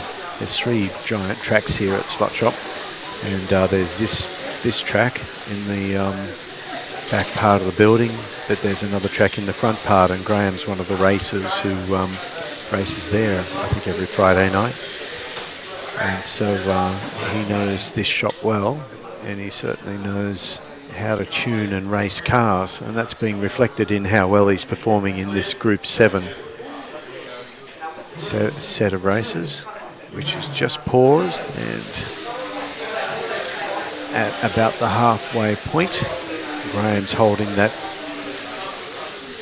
lead.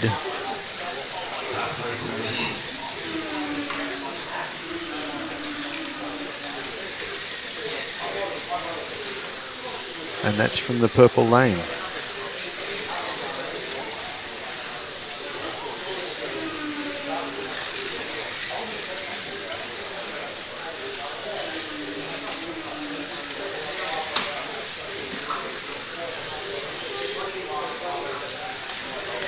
Pierre's just taken a hit on the green lane, had a crash coming out of the top corner. And he's back in last place.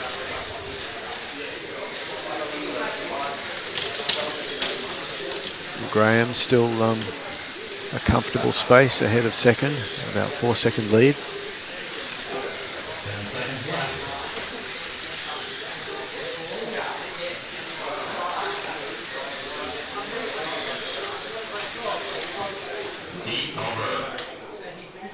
Once again, a slowish race. Best lap time was 5.2, and that was Graham on the purple lane, which we don't think is generally the fastest lane.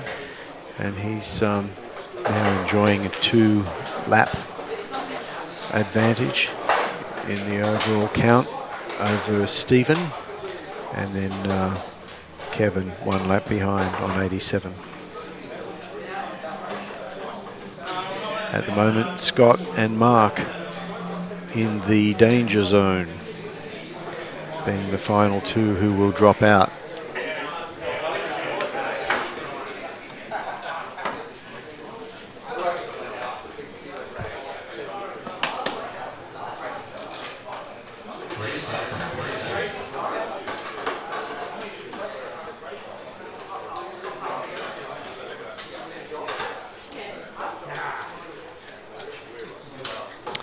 So our leader Graham for this next heat moves to the black lane, which is, I would say, yeah, the most difficult. I said at the start of today, there's not a great inconsistency across these lanes, but there's definitely favoured lanes. Those are the ones towards the centre of the track. And being in the black lane, as Jason Brooks was explaining earlier, puts you in he called it the gutter lane. That puts you in the danger zone. If somebody crashes off, their car's going to be sitting up against that outside wall, and coming out of the loop, that's where you're going to run into them.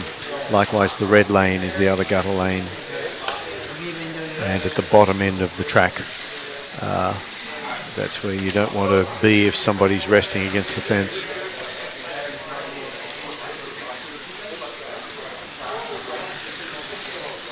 By the way, if you're hearing those racing car noises regularly in the background, that's the lap timing software. Each time somebody betters their own fastest lap, you get that sound, so drivers can tell when they cross the finish line if they've done a good personal best, and likewise there's a different tone for overall fastest lap,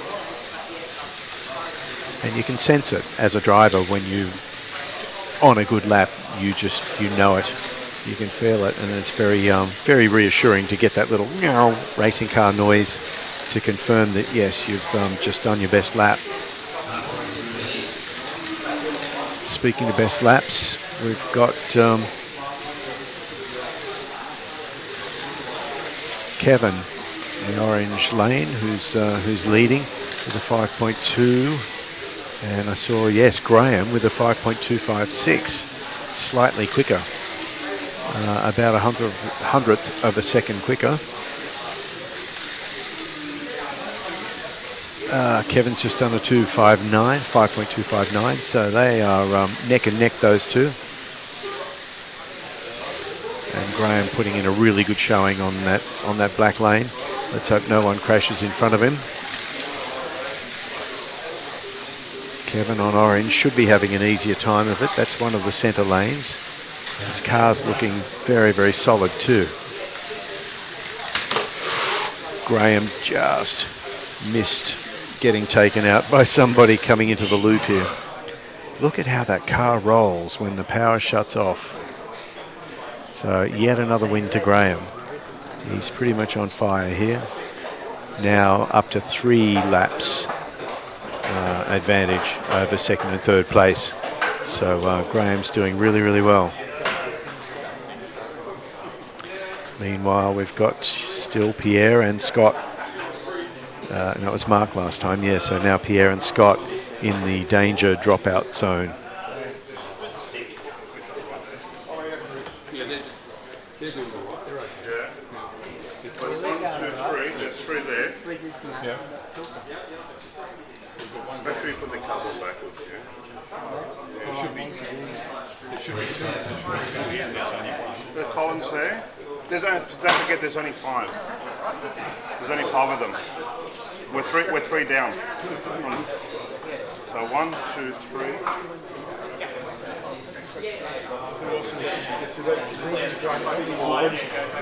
1, 2, 3, 4.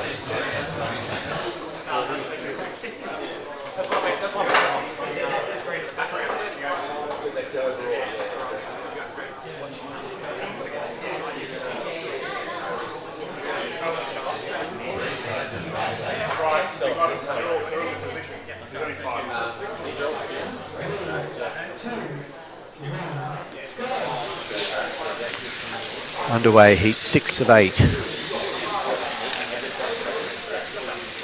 These cars, I mean, there's not a lot to them in terms of, it's an electric motor and a couple of axles. They're sophisticated for what they are, but I still think it's pretty admirable that they just are doing hundreds and hundreds and hundreds of laps over the course of a race day and getting no love in between heats, or indeed since they were handed in to Parc Fermé this morning. And you just throw them on the track and you just keep going. And I don't know if we've had any actually drop out today. Jason did mention earlier that the motors were getting too hot when people were running short gearing, that is to say numerically short gearing, and so you want to tune them for reliability, but they keep going and going. And as I keep saying, it's an inexpensive hobby for what it is, and the people you get to meet and the joy that you get to have from competing. It's not like go-karts or even radio control cars, which you can suddenly be spending lots and lots of money on. Although there's lots of people here who have spent lots and lots of money on slot cars. That's a thing of quantity more than anything else. And we've got Graham heading the field. Fastest lap in the 5.1. So this Group 7, I don't think we've seen we have not seen a lap in the 4s out of this. I'm not sure if that reflects on the track or the group of drivers.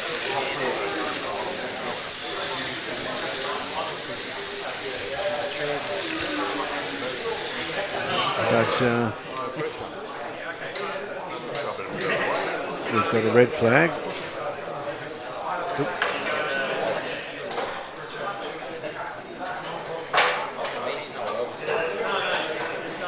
Drivers changing position. Here we go again.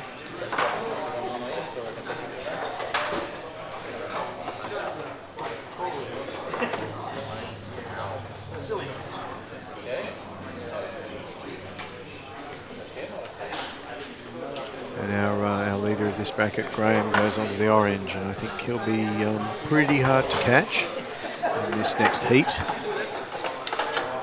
Second place, Stephen, moves to purple. Third place, Kevin, moves to the red lane. So second and third places are both on not the easiest lanes. Graham looking supremely confident there with his beaut little black bends.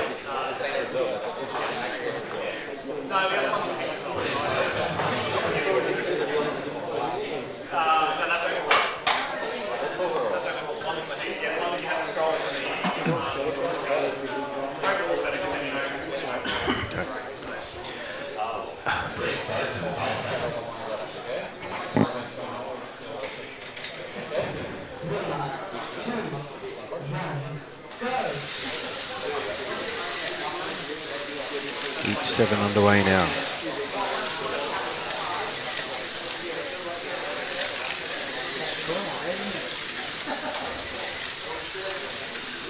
Straight out of the box, Graham with the 5.145, now 5.072. Let's see if we can get a sub 5-second lap out of these Group 7 drivers before the final heat, which is the next one.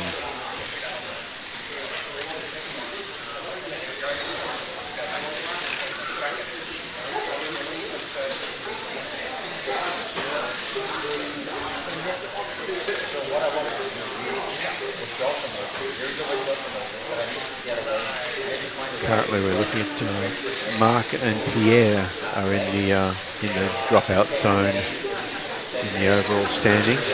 Pierre's got the black lane this lap, and he's bringing up the rear of the field currently.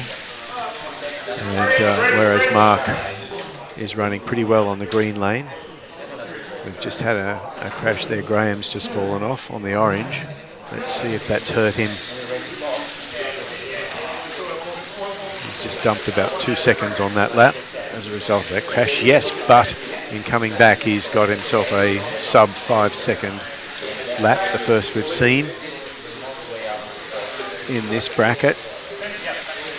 A 4.967 second lap, and he's got Stephen in very hot pursuit on that purple lane. So as Jason observed earlier, the purple lane is pretty grippy. A lane that's often a little bit tricky is treating everybody really kindly these days. And that's and the Nissan, Stephen's Nissan has just been involved in a crash coming onto the main straight. I think it was with Colin, who's up from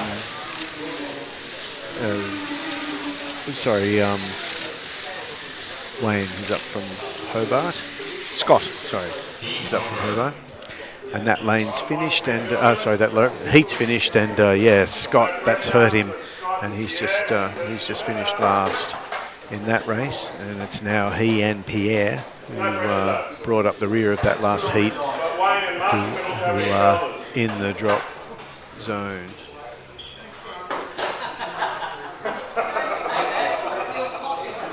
So Scott and Pierre, they'll be trying pretty hard to claw their way up and overtake Mark and Wayne, who are in 6th and 7th spots, because they don't want to be the ones who get an early shower.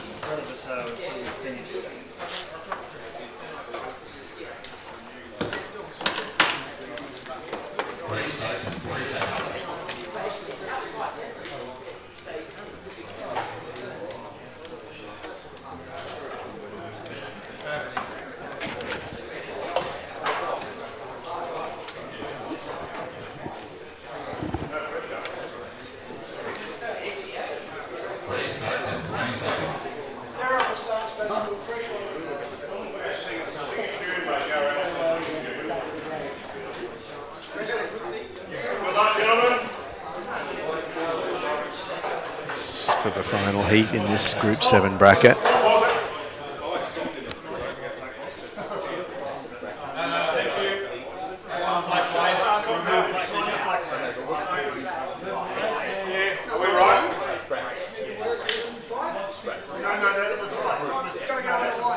Bracket then.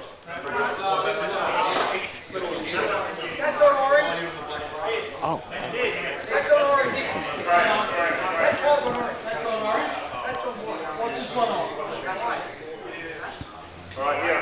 Just having an argument over semantics there, brackets versus heats, which are the same thing. So this is heat 8 of this group of 8 races, and as we know, the final 2 will be going home early. Well, I dare say they'll stay to spectate. We've got an off in the loop there, and that's Kevin on the green lane. Oops, and another off, red lane, that was Philip. It's very tight on that red lane coming up out of the loop, and drivers are always really eager to get on the throttle as quickly as you can and regain your momentum after that tight inner corner. But it does you no favours if you get on the gas too quickly.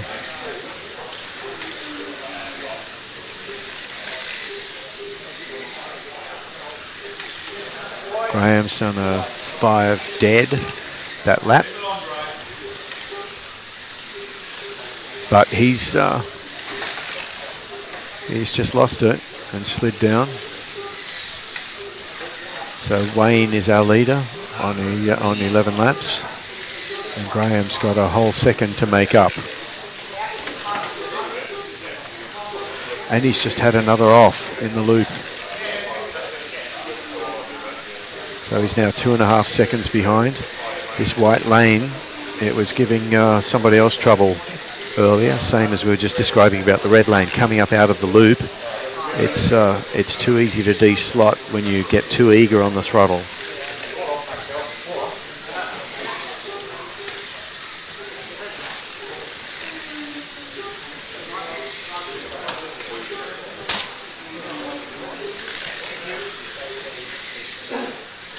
That said, he's leapfrogged up to the top of the chart again on 20 laps with a lead over Mark and Stephen, doing great on the black lane. Yep, all you need is for somebody else to have a crash, but there goes Graham again. Oh, crashed right at the end, but he's taken the win on 180 laps, a 5-lap advantage over Stephen on 175 and Kevin on 174. And unfortunately, we'll be saying goodbye to Scott from Hobart and Pierre.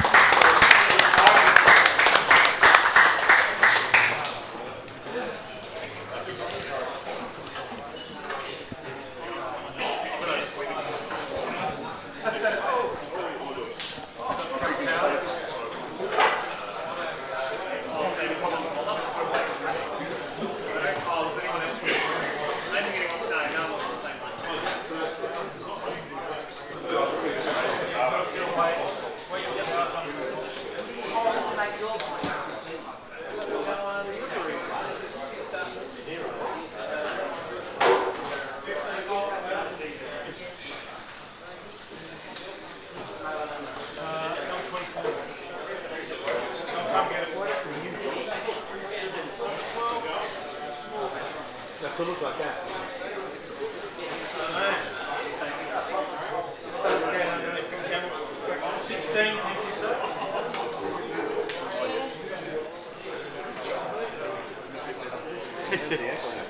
Oh, it's the back.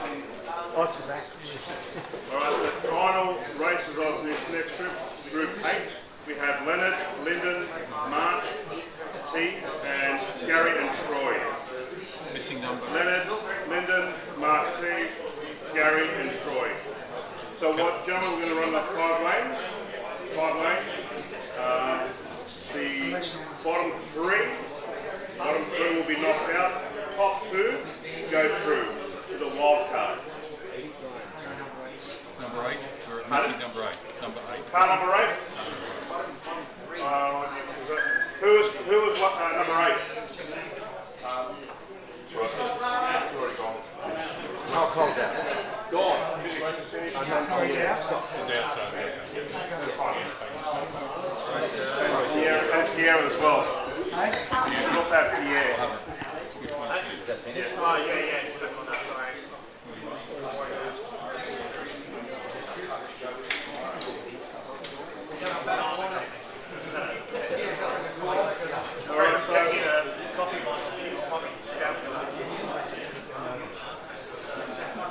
So Group 5, Rainer, Peter J, Mario, Clinton, Nick, Farden, John and Rodney, Marshaling.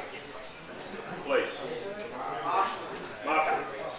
So again, Rainer, Peter, Mario, Clinton, Nick, the new Farden. We have a replacement for Farden. Farden has had to go. So we've got Farden number 2. Eddie, tell them that they've got to go to a colour. They've got to go to a colour. Do you want Brendan's name and this then? Alright, so marshals, I need you on a lane colour please, on a panel.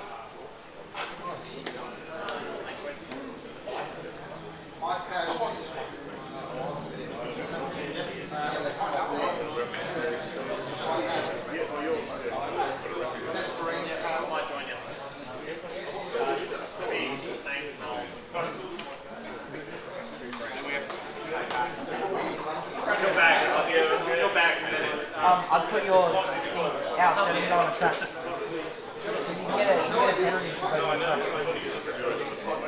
If it's choosing the car, you get a 5-lap penalty. Yeah, it's time to go soon. No, if a piece of clothing interferes with a car. Good point.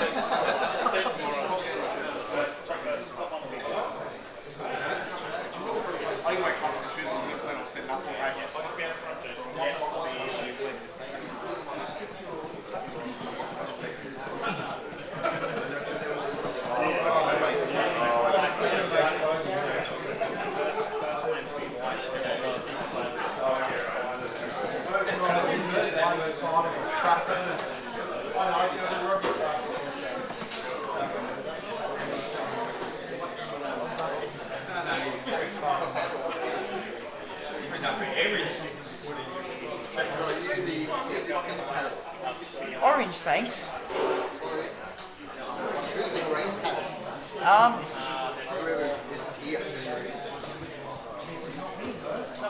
Someone will come.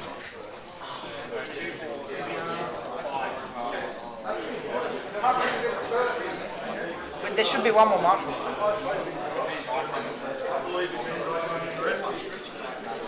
Okay, so gentlemen, we have white, orange, yellow, blue and green to choose from. The first choice is for Leonard. White. Lyndon. Your choice of colour, please. Orange. Yeah, that's better. Then we have Mark T. Choice of colour, please.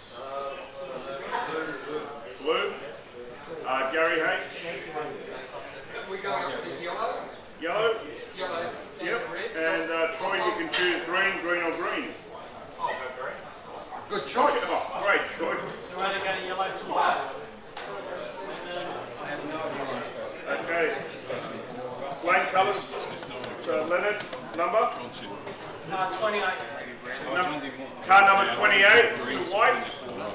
Car number 28 to white. Car number 28 to white. Troy. Well, that's mine there, apparently. Car number 25 to green. Yeah, Rodney, you'd be marshalling there, John be marshalling there.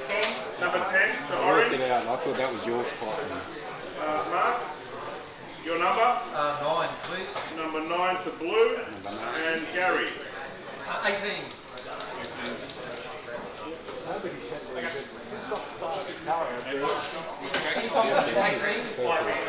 Yeah, no, that's what I'm... Eddie, part of his number was...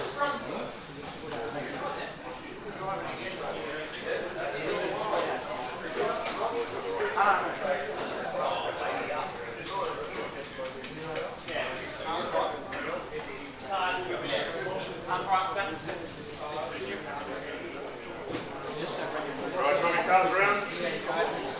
Lane stickers on. All Spartan. Marshal's in position. It was a Nissan. Fuck, I know. Getting close.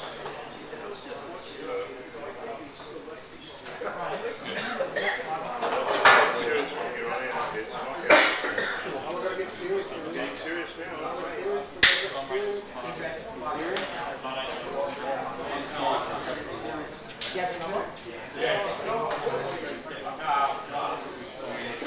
Eddie.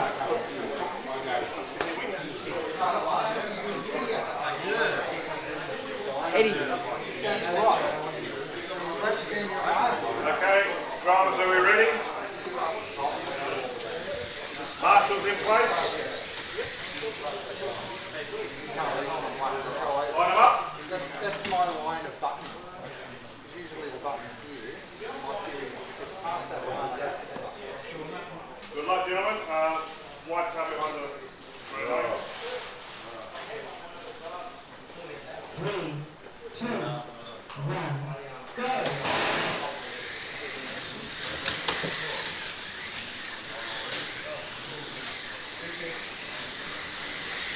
Just a reminder, the top 2 will qualify into the next heat.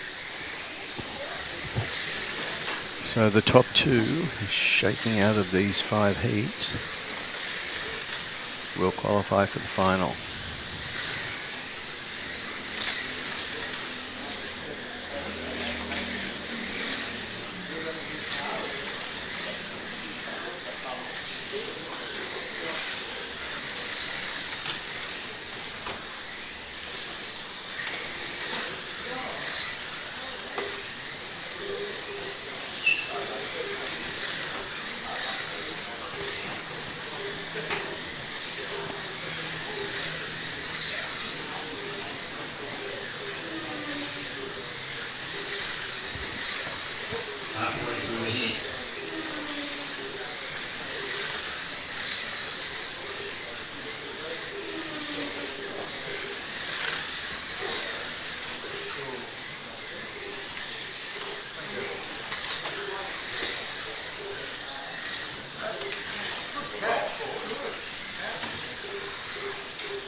So with only 5 drivers in this series of races, they're just using the more central lanes, leaving the gutter lanes unused.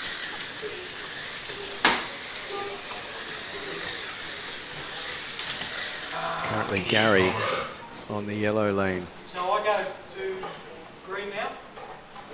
has taken the win, and fastest lap there 5.4, so this group of drivers not as quick as those that preceded them. Orange. It's only five heats. We've got John Van Dyke standing nearby saying hello mum, so I presume she'll be watching.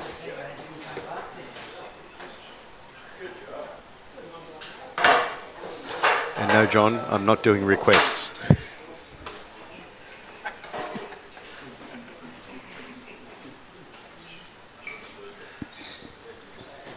we've got our 5 drivers.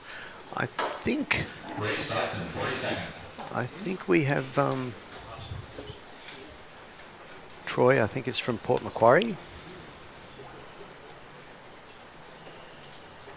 And we've got a few drivers walking around in wearing Formula One attire. We've got a obviously historic Benetton Formula One shirt there. And also I think Lyndon is from Port Macquarie, Max Entertainment Centre. Race starts in 5 seconds. 3, 2, 1, go!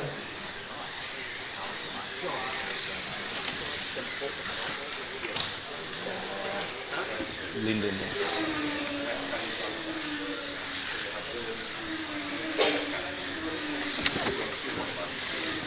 Yeah, it's Lyndon and Troy. They are down from Port Macquarie.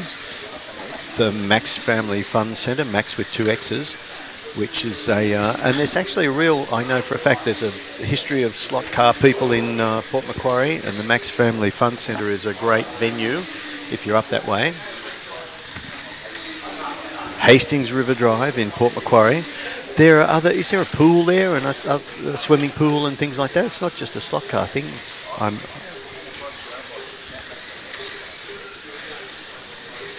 Okay. Yeah. Well, anyway, Port Macquarie, it's only 4.5 hour drive north of Sydney, and for those who are interstate or overseas, it's a pretty popular sort of holiday destination because it's very close to Sydney. Beautiful riverways, waterways up there, beaches, and the Max Family Fun Centre, which is caters to all of your slot car needs. And yeah, it's great these guys have made the trip down.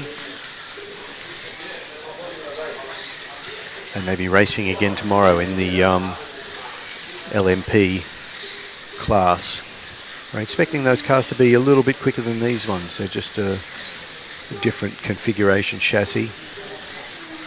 And I think it'll be interesting to see their lap times compared with the around 5 seconds that we've been seeing with these inline Group C cars. Yellow flag. 3, 2, 1, go! 10 seconds left. Once again, a couple of the cars like Lyndon on the yellow lane when the power shuts down. His very handsome white Castrol Jaguar XJR 9 or 10 rolls rolls a long way. These cars are really really well prepared. So we've had Troy and Lyndon are currently occupying 2nd and 3rd place, and Gary's in the lead, 42 laps, and then 41 for Lyndon, 39 for Troy, and I reckon the 2 lads from Port Macquarie will want to be each stepping up one posse, because as I've said, the top 2 from these 5 heats, top 2 finishers get to move on, and the others will be having an early shower.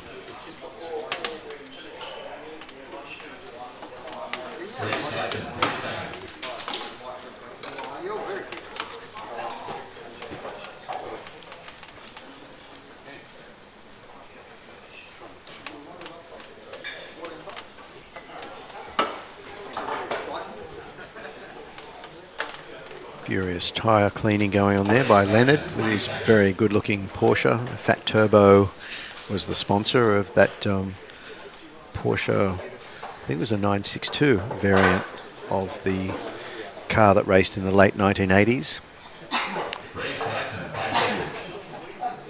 There's another of the very popular Nissans on the white lane belonging to Mark. And away they go.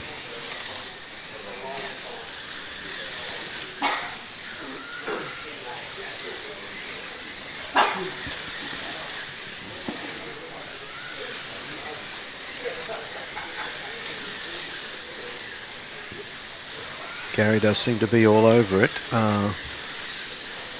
in this group of 5 races. He's got the very good looking blue and yellow Toyota, which was one of the 3 finalists in the Concourse d'Elegance earlier today, where Michael's Valentino Rossi tribute Nissan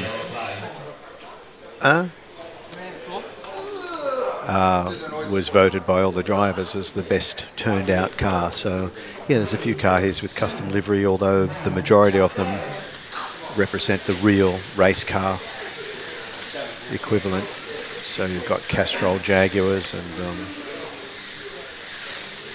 Martini Lancias and Nissan factory cars.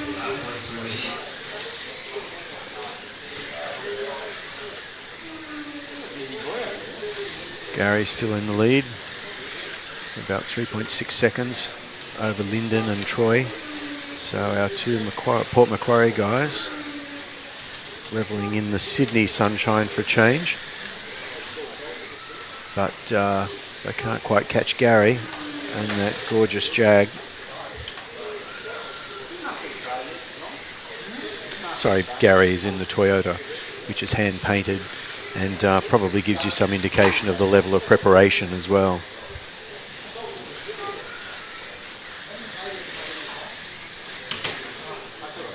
A few crashes happening on the back straight. They don't seem to have affected our top 3 place getters at the moment. Yeah, we've got Mark well behind on that white lane. He's been running foul of the section after the loop, and that cost him dear. So Gary leading 64 laps over Lyndon on 62 and Troy on 60. And they're getting fairly spaced out, this group. And as I say, Gary seems to pretty much have taken charge of this. He's on the white lane next. Let's see if he has any trouble navigating this section coming out of the donut.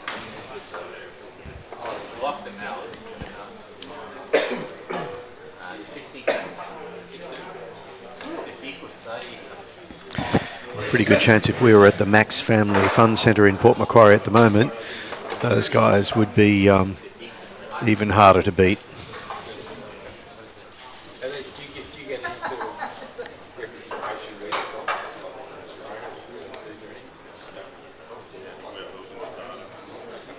Race starts in 20 seconds.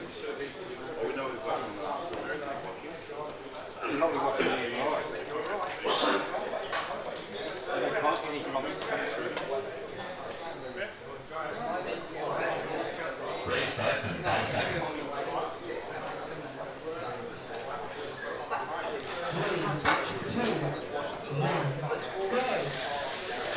Heat 4 underway, and the pressure is increasing for currently Troy, Mark and Leonard, who are in the final 3 positions, and he'll be getting an early mark unless they manage to claw their way up into the top 2 spots. And it's looking pretty difficult for Mark and Leonard. They've got more than 40 seconds to catch up, and that's basically not possible.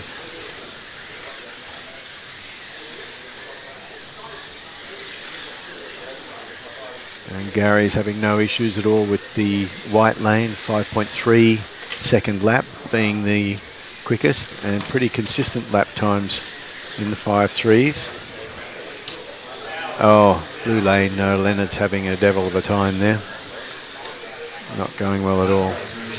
Having a few crashes, and we know how dearly they cost. It's just over halfway and he's already 20 seconds behind, whereas currently Gary's leading by 2 seconds over Troy and then Mark, and Lyndon might be struggling to hang on to that second place in the overall standings. He's 4th in this heat at the moment and a good 10 seconds back. Probably had a stumble or 2.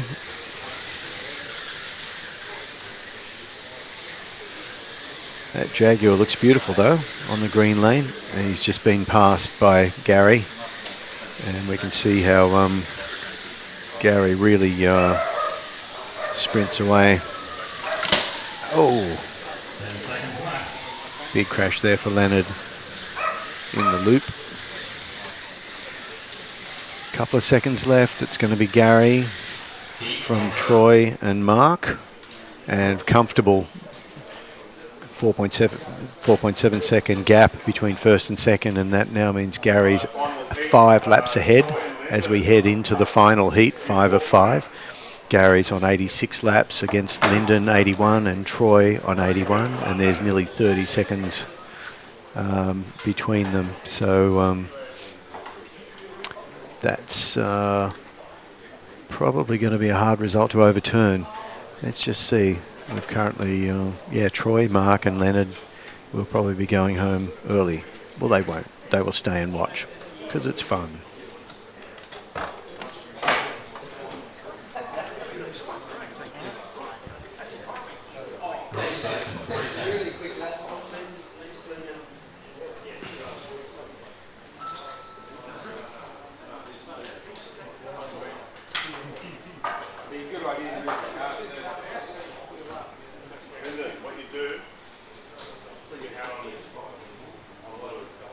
Race starts in 20 seconds.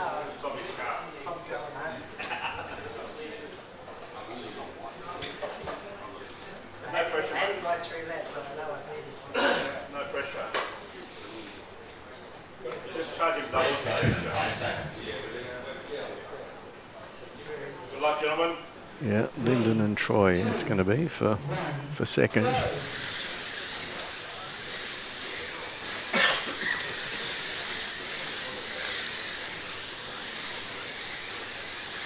Lyndon just had a stumble on the white lane, but you can catch it. Sometimes the car will just jump out of the slot, and if there's just a little bit of drive at the rear wheels, it'll push it back in, and that's what's just happened in the loop. So he's hanging on to, or was hanging on to third rather. But once again, though, it's Gary in front.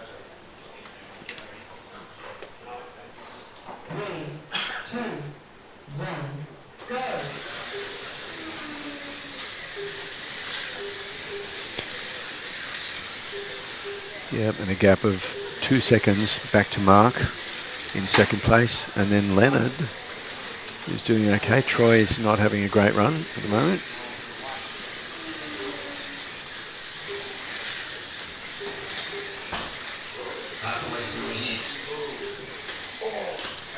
Yeah, Gary's now in the overall standings in 6 laps ahead of Lyndon.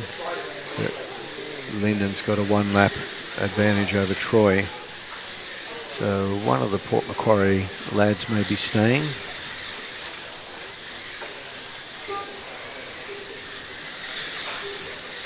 Just over 30 seconds to go in this final of 5 heats. Lyndon's clawed his way up.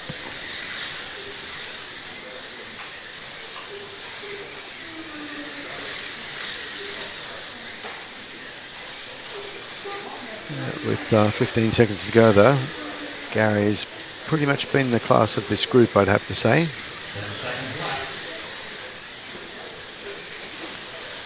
Maybe it's the vintage Benetton Formula One shirt that's doing it. There you go. And that lovely hand-painted Toyota. Well done to Gary and Lyndon going through. Unfortunately, that's the end for Troy, Mark and Leonard. As you've just heard, that's the end for Troy, Mark and Leonard.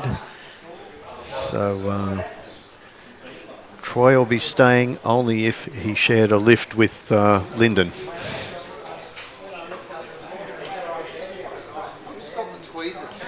That's good. So we've got our friends from Port Macquarie still represented by Lyndon, who moves forward. And Troy's just dipped out the final count there after those 5 heats. Gary on 108 laps, Lyndon 102 and Troy on 101, and then Mark 99, Leonard 95.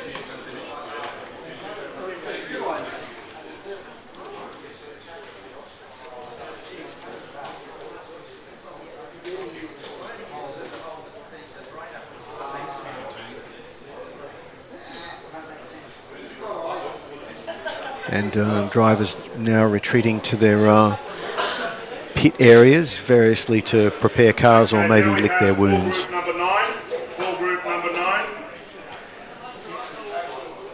Pool group number 9 coming up next. Pool group number 9 is Farden, Rodney, Clinton, Michael F, James Tennant, Charles, Stephen and Philip.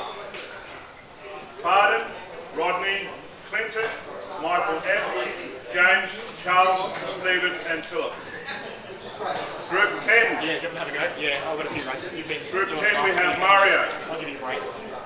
Peter J, Going Rayner, to John hand you A, back to Jason Michael shortly. B, He's got to help with Colin the S, logistical Graham and Kevin. Group 10 again. side of entering all the drivers' names.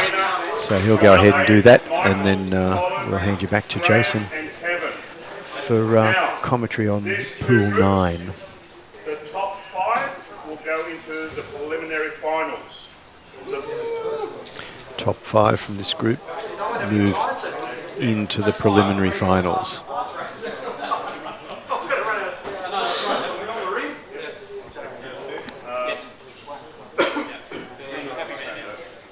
Okay, so the bottom 2, so that position 7 and sorry, positions number 6 and 7 draw into the wild card. Position 8 is out. Okay, so the top 5 go to the preliminaries. Then you have a wild card for position 6 and 7. Position 8 is out of group 9 and 10. We understand? You would have heard that. So the So if next you finish last, you're out. 2 series of races that we have, You still have a chance. pools 9 and 10. As long as you finish in the top 5, you move forward to the preliminary finals. Position 6 and 7, there's a wild card race, so like last gasp chance. But the final driver in each of the next 2 pools will be out. Group number 10, my marshals. We have Mario, Peter, Rayner, John A, Michael B, Colin, Graham and Kevin. Marshals.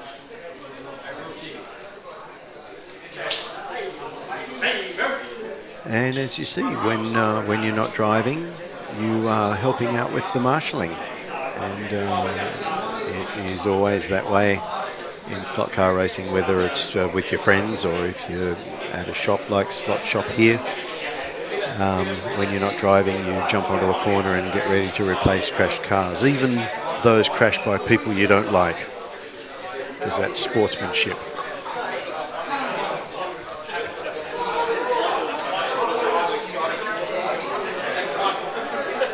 I just got raised eyebrows from that last comment from Brian Goulding, who, as I mentioned earlier, has been 51 years running his series in the southern suburbs, around the southern suburbs of Sydney here. And they're getting 15, 16 people turn up to each round, and that's not commercial tracks, that's tracks in people's homes. And yeah, those guys have been doing it for a really long time, and they have a really great time Okay, too. gentlemen.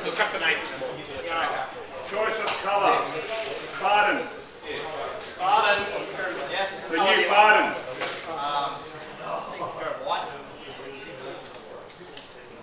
Rodney.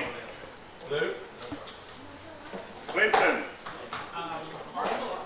Sorry?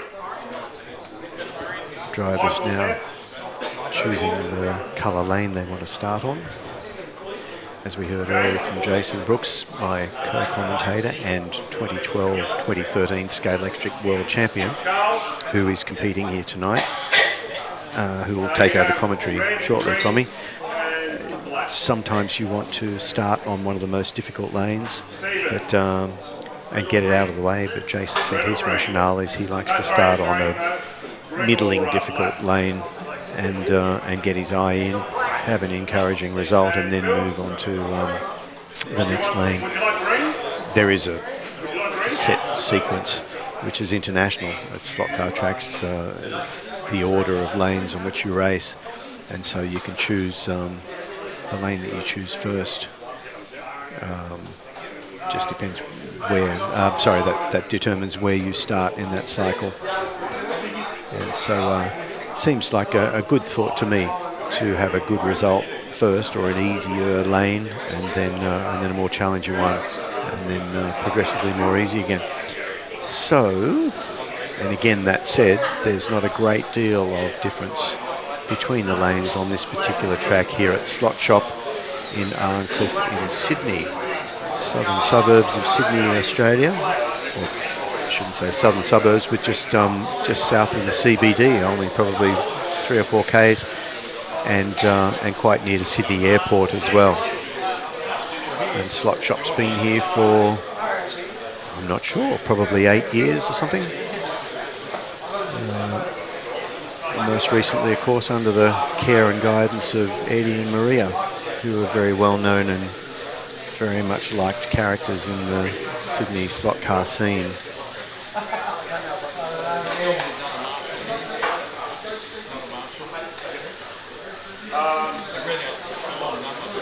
Also not forgetting Cooper, their beautiful little Maltese Terrier, who's always running around here. And I've decided to call Cooper the bark of the course. So Cooper's the bark of the course.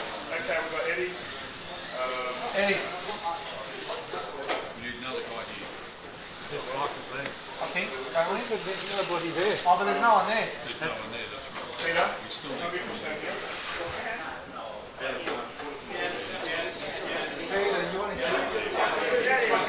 I'll go around there. No worries, mate. Okay, mate. My new best friend, John. New? I'm your bestie. That's Barton's gone home. That's it, you're it. Just good as it gets. The last one that goes in here.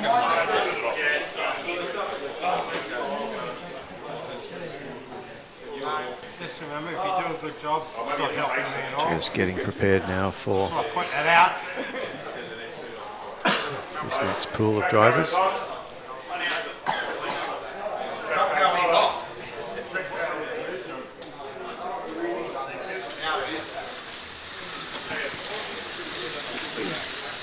first 5 will go to the preliminary. Position 6 and 7 go to wild card. Position 8 is knocked out. Let's do some Mario Power, the whole style, Just have to work your system out. Gives everyone a lot of time on the I know, track. I know. And it drags. And it drags. You might just see Cooper being carried through the shot there. I'm going to hand over now to Jason, who will do the commentary for this next series, Pool 9. Here we go. All right, gents, welcome. Okay, race has started. Rodney Clark out into a lead again. Will he crash after the first 3 laps? Oh, restart. Okay, something's had an issue. We have a no start. Is his car working?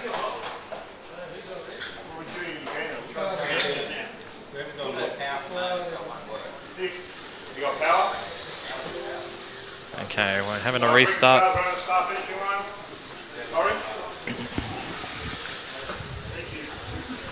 Okay, hopefully you're enjoying the Australian Slot.it Nationals 2024 here at Slot Shop in Sydney, Australia.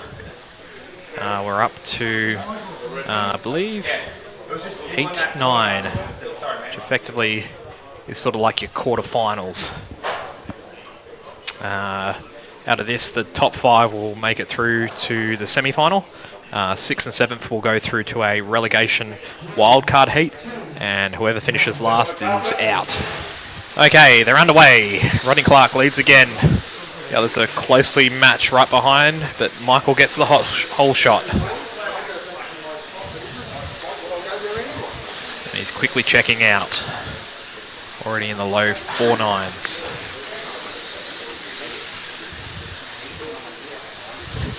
So we'll watch the positions of 5th and 8th. They're going to be the sort of more interesting half. If you finish in the top half, you're definitely through. Oh, someone's off down in the last corner there. James having a crash. James has been having a good race today. He did pretty well in the heats. It's fairly clean. We'll see where he ends up after 8 heats. Another crash down the far end. I think Stephen having a crash this time on black. Stephen doing all right. Oh, he's had another off though on black.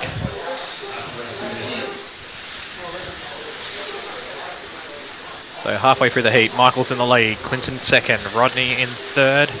We have Farden, James, Philip, Charles and Stephen rounding out the field.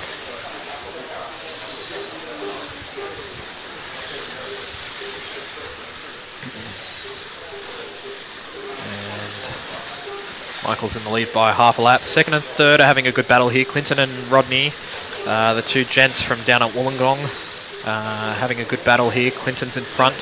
He's racing for Team Nissan with the R89C. And Rodney Clark right behind in the Jaguar XJR10. Both having a good battle here for the minor places on the podium.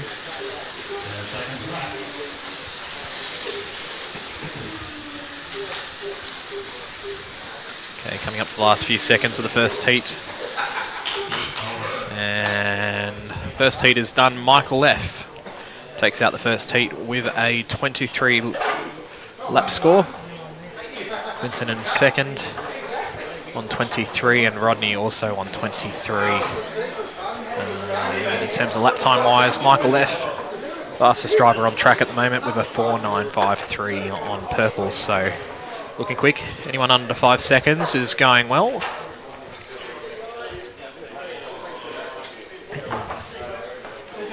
Okay, doing some lane changes. Say g'day and goodbye to those who haven't progressed through to the next round of competition. Okay, everyone's busy putting their lane stickers on, cleaning tyres. What else have we got here? Let's have a bit of a look around to see who's doing what here. So most of the guys are just doing tyres only. Just putting lane stickers on. 20 seconds to go until we're back on the track.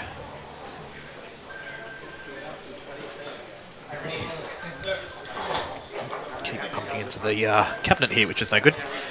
Nah.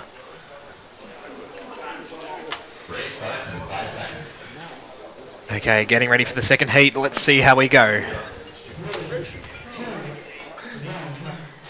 And we're underway.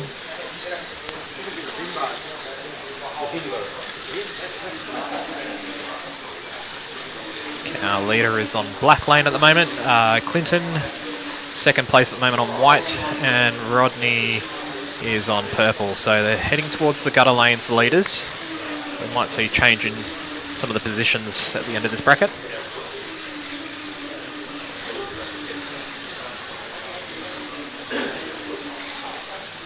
Oh, bit of a crash there for Farden, or shall I say Brendan, who's replacing Farden. Farden had to leave to attend a family matter, so have one of our other locals in Brendan Moyer step up for Farden, so he's driving for Farden's car on red lane. But still running under the Farden banner. So he's in 5th place at the moment on red lane. So he's in the last qualifying position.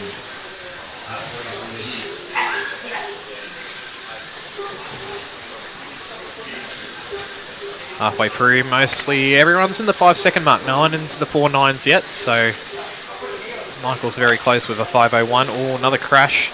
This time going to orange, which is James. He's had a second crash here, so James is sitting in 4th at the moment.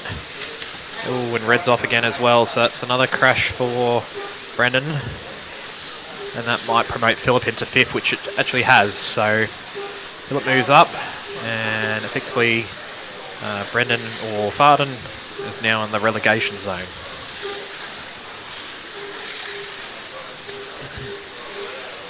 Uh, 20 seconds in this heat.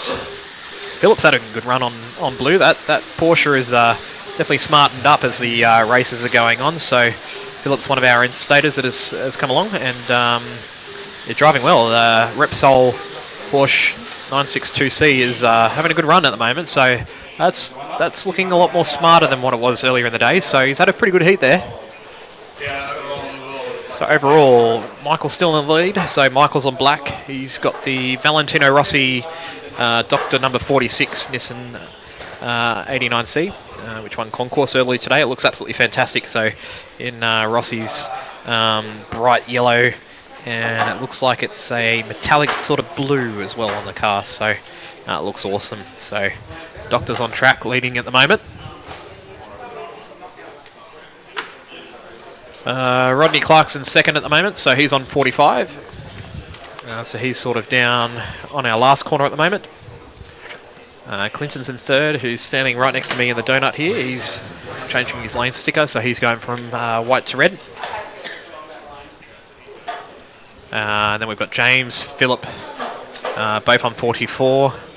Then we've got Brendan Moyer, Farden in the wild card relegation zones on 43.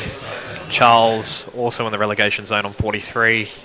And Stephen at this stage needs to improve, but then again, he's just got rid of black and yellow, so he's starting to get rid of the harder lanes. 5 seconds. Is Stephen going to make it back in time? He's taking his time. Okay, we're back up and racing.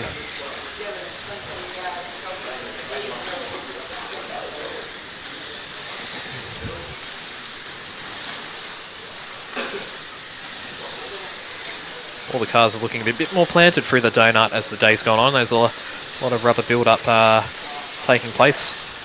You can probably see on the stream that the Sponge tyres are working their magic and laying down a fair bit of grip. It's definitely sort of smartened up all the cars on the track. Well, at times they're sort of dropping down a little bit, but surprised no one other than Michael's correct into the 4.9s at the moment, so have to wait and see the next two heats come by, whether it's just this particular heat or if the track's starting to get a bit grippy.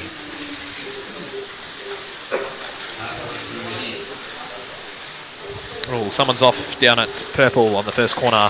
Oh, and another almost a D slot there on red, so Philip and Clinton struggling a little bit on their respective lanes on purple and red.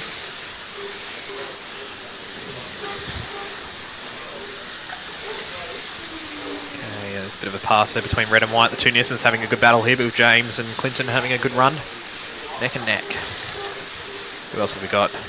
Michael's just done a pass on Charles there.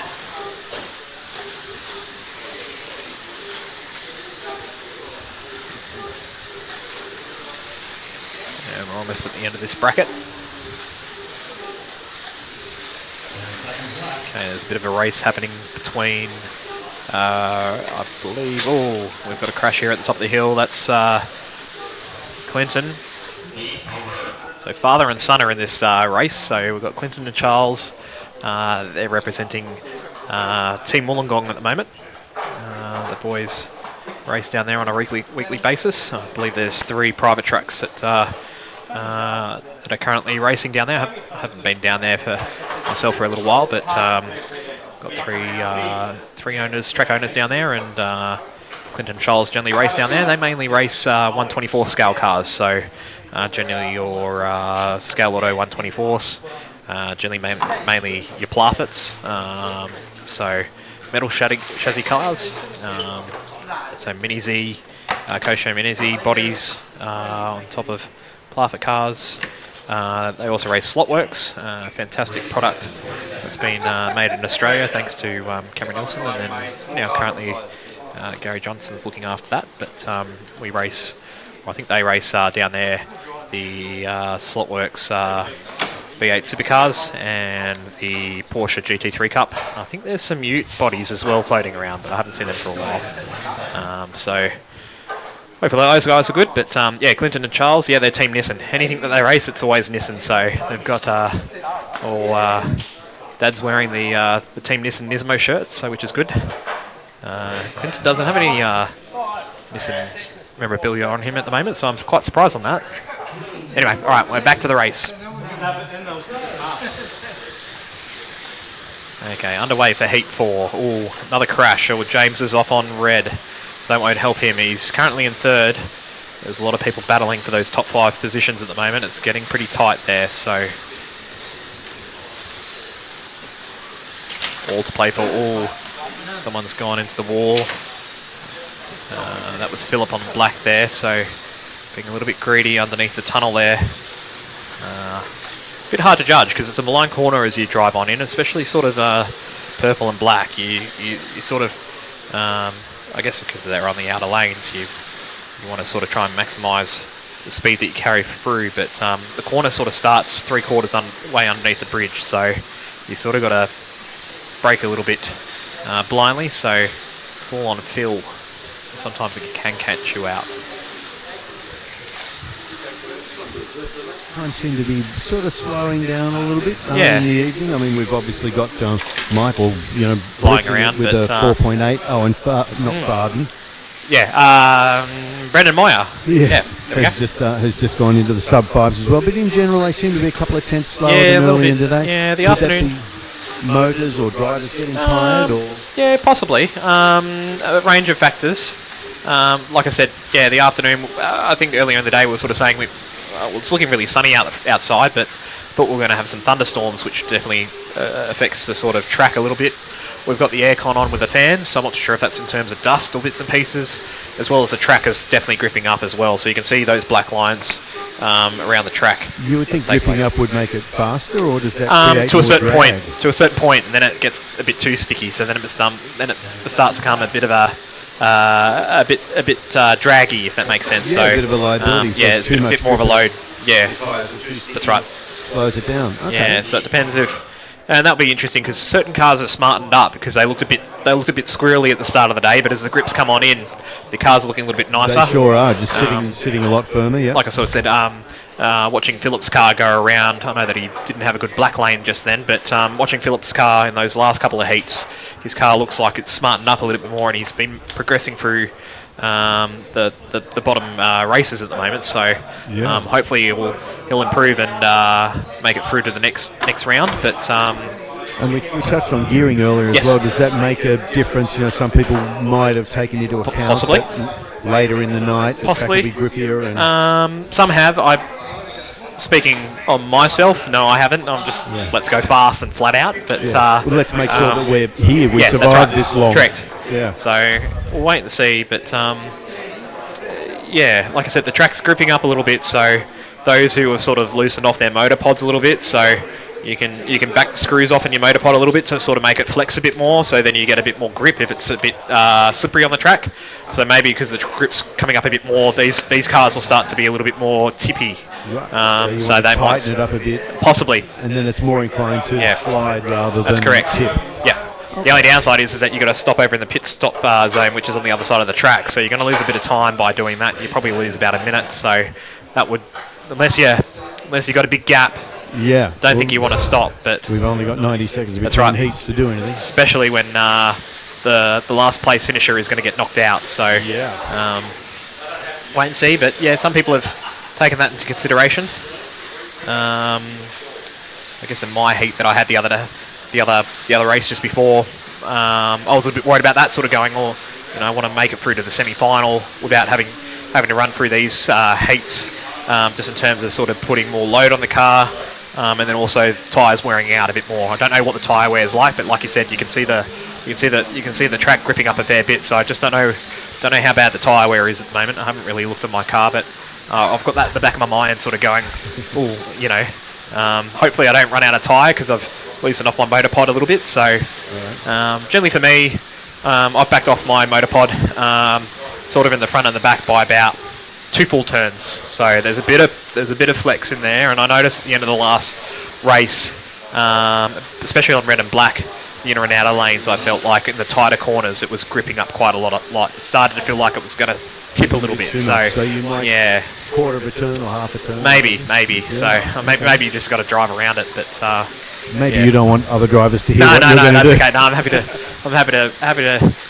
to tell my secrets and and let everyone know. Like I said, at the end of the day, it's a bit of a good social event. Ideally, we like to see everyone do well and participate at their best. So I'm always quite happy to lend some advice to those that are sort of new to the hobby or a bit unsure, especially to the interstaters, because they're, we've had a lot of practice over the last few months, given the rule set's been out for quite a while in terms of what works, what hasn't worked well. So, coming from interstate with 1 or 2 days practice and going straight into it, you can be a bit behind the 8 ball. You want the good competition, don't you? Ideally, you want people to come back. 5 seconds. Yeah, almost at the end of this fifth heat at the moment, so the leaderboard's changed around a little bit at the moment. Michael's still out in front. He's got a fairly decent lead now, so it's over 30 seconds. 120 laps is what he's on at the moment, so he should be fairly safe to make it through into the next round of semi-finals. That's pretty mighty 6-lap lead. Yeah, it's big. Just past halfway through this group. Yeah, his average lap time is running really good. So he's on a really good pace at the moment. Anything under 5 seconds as an average lap is great pace. So expect Michael to sort of finish 190 sort of plus laps. So I'd be curious to see where Michael ends up and how many laps he actually does. So Michael's car's looking quick. So he'll be thereabouts come 8:30 tonight. I'd say it's not just his car. We had an interview earlier a few hours ago with Michael Fedley about his trick hand controller and how much is like 14 or something different points of adjustment that are possible with the hand control that he has. True speed? I believe so. I haven't tried. I haven't tried a true speed yet, but I know that Michael uses it on a regular basis here when we have our regular Wednesday night racing, and I think one of the other regulars, like I said, Farden's racing, but Brendan's stepping in for Farden, but Farden's recently brought one of those hand controllers, and we've been sort of keeping one eye on Farden to see how well he's going. So I'm interested, I have to say. Michael claims he still doesn't know how to use all the controls. Oh, okay. Claims, but that's probably helps his driving as well. What other hand controls do we do have? I'm just going to have a bit of a look at the moment through people. We've got a couple of DeFalco hand controllers out there. I think. See a Slot.it. Yeah, there's a couple of Slot.it. Yeah, our Nissan father and son duo love racing with their Slot.it hand controllers. So I don't know, not a huge fan of Slot.it hand controllers, but they've worked on it on years. They come prepared to each racetrack with all these different graphs in terms of settings they need. It's fantastic. You can plug it into your laptop and tune it and do all this sort of stuff. And it's also clever because rather than a physical thing sweeping across the contacts, it's a magnetic thing, so there's no drag and no physical contact in the control. It makes it a bit smoother. Yeah, but no, Clinton and Charles have been, they've swear-byed it, and they've stuck with the Slot.it hand controllers for quite a number of years now, so no, they absolutely love it. What else have we got? Yeah, there's looks like another True Speed, I think, that James might be using. Stephen, DeFalco. Rodney's using an ADC Pro, and looks like James is using just a Professor Moto hand controller, so he's probably got the most basic sort of setup. He's just got his accelerator and brake, but driving good. Yeah, correct. Yeah, yeah, it's interesting. Yeah, hand controllers can play a big part in terms of setup, in your hands and your feel, what you're feeling, through your fingers, on the track. Certainly looking at the drivers as we've gone through today, through the 2024 Australian Slot.it Nationals. I've been looking at different techniques of drivers, controllers. Some cradle it like a baby with two hands, and others stand it with Farden. Earlier had a very aggressive two-fingered thing where he's trying to squeeze the thing. That's it. Yeah, trying to get the extra like tenth out. Choking a duck or something. That's it. It's interesting how everyone's got their own unique way of racing, but Rodney looks like he's got he's got the race face on. That's right. Yeah, he's got the sway. He's got the sway going. So exactly. That's it. He's going fast when he's got the sway on. We've just put the mockers on him, but anyway, it's the end of the heat, so that's okay. Rodney's just crashed on the white lane at the end of the race. That's the Jaguar, isn't it? The Bud Light sponsored car from the IMSA series, I think, rather than Le Mans series. I believe it is, but it's eligible. I think there was one that raced at Le Mans too, wasn't it? The Castrol liveries did, so that's why that's been accepted in the race. Another fine-looking car with the fed-in rear wheels. Looks good. So that was the interesting thing. Yeah, that was the only car that was in the rules that had to put the actual wheel guards in, so that must be kept in. Yeah, Yep, the wheel so, spats. The spats, yeah, that's it. The rest of the other models have been allowed to have the spats removed, so you can see all the. Why is that? I'm not too sure. I think the Jag's quite wide in terms of the rear wheel width that you can sort of get so or it achieve. might have an unfair. So yeah, I think it was an axle unfair advantage. axle Yeah, width so advantage. I Gotcha. think that's the reason behind it. So I still think you can stretch it out to the 63 mil limit with the wheel spats in it, but I think it was just in terms of sort of just limiting it because all the other cars have got a bit more of a narrower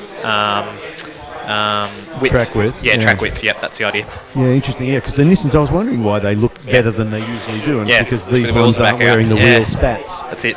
That fare in the wheels for aerodynamic reasons. I'm also quite surprised that they've all still got their rear wings on them. They're surviving now. I think after the bit of the chat between the qualifying heat saying if you lose your wing, you're in trouble. So I think everyone's as I say that. Whoops. Big crash.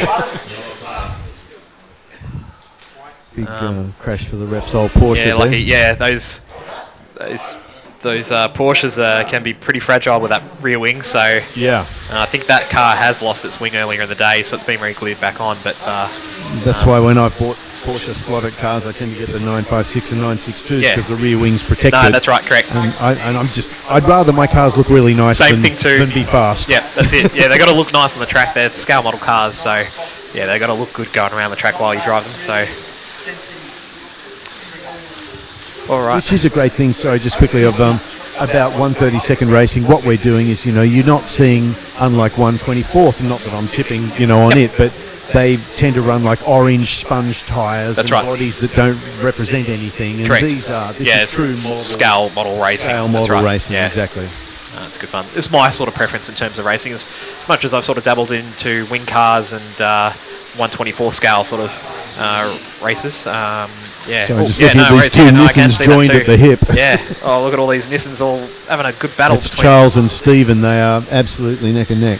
Well, how are they going? Well, it's battling over 6 and 7, so they're both in the wild card spots at the moment. They're trying to sort of get up to 5th where James is, but they're trying to sort of pull a gap on Philip, who's in the elimination spot at the moment. So.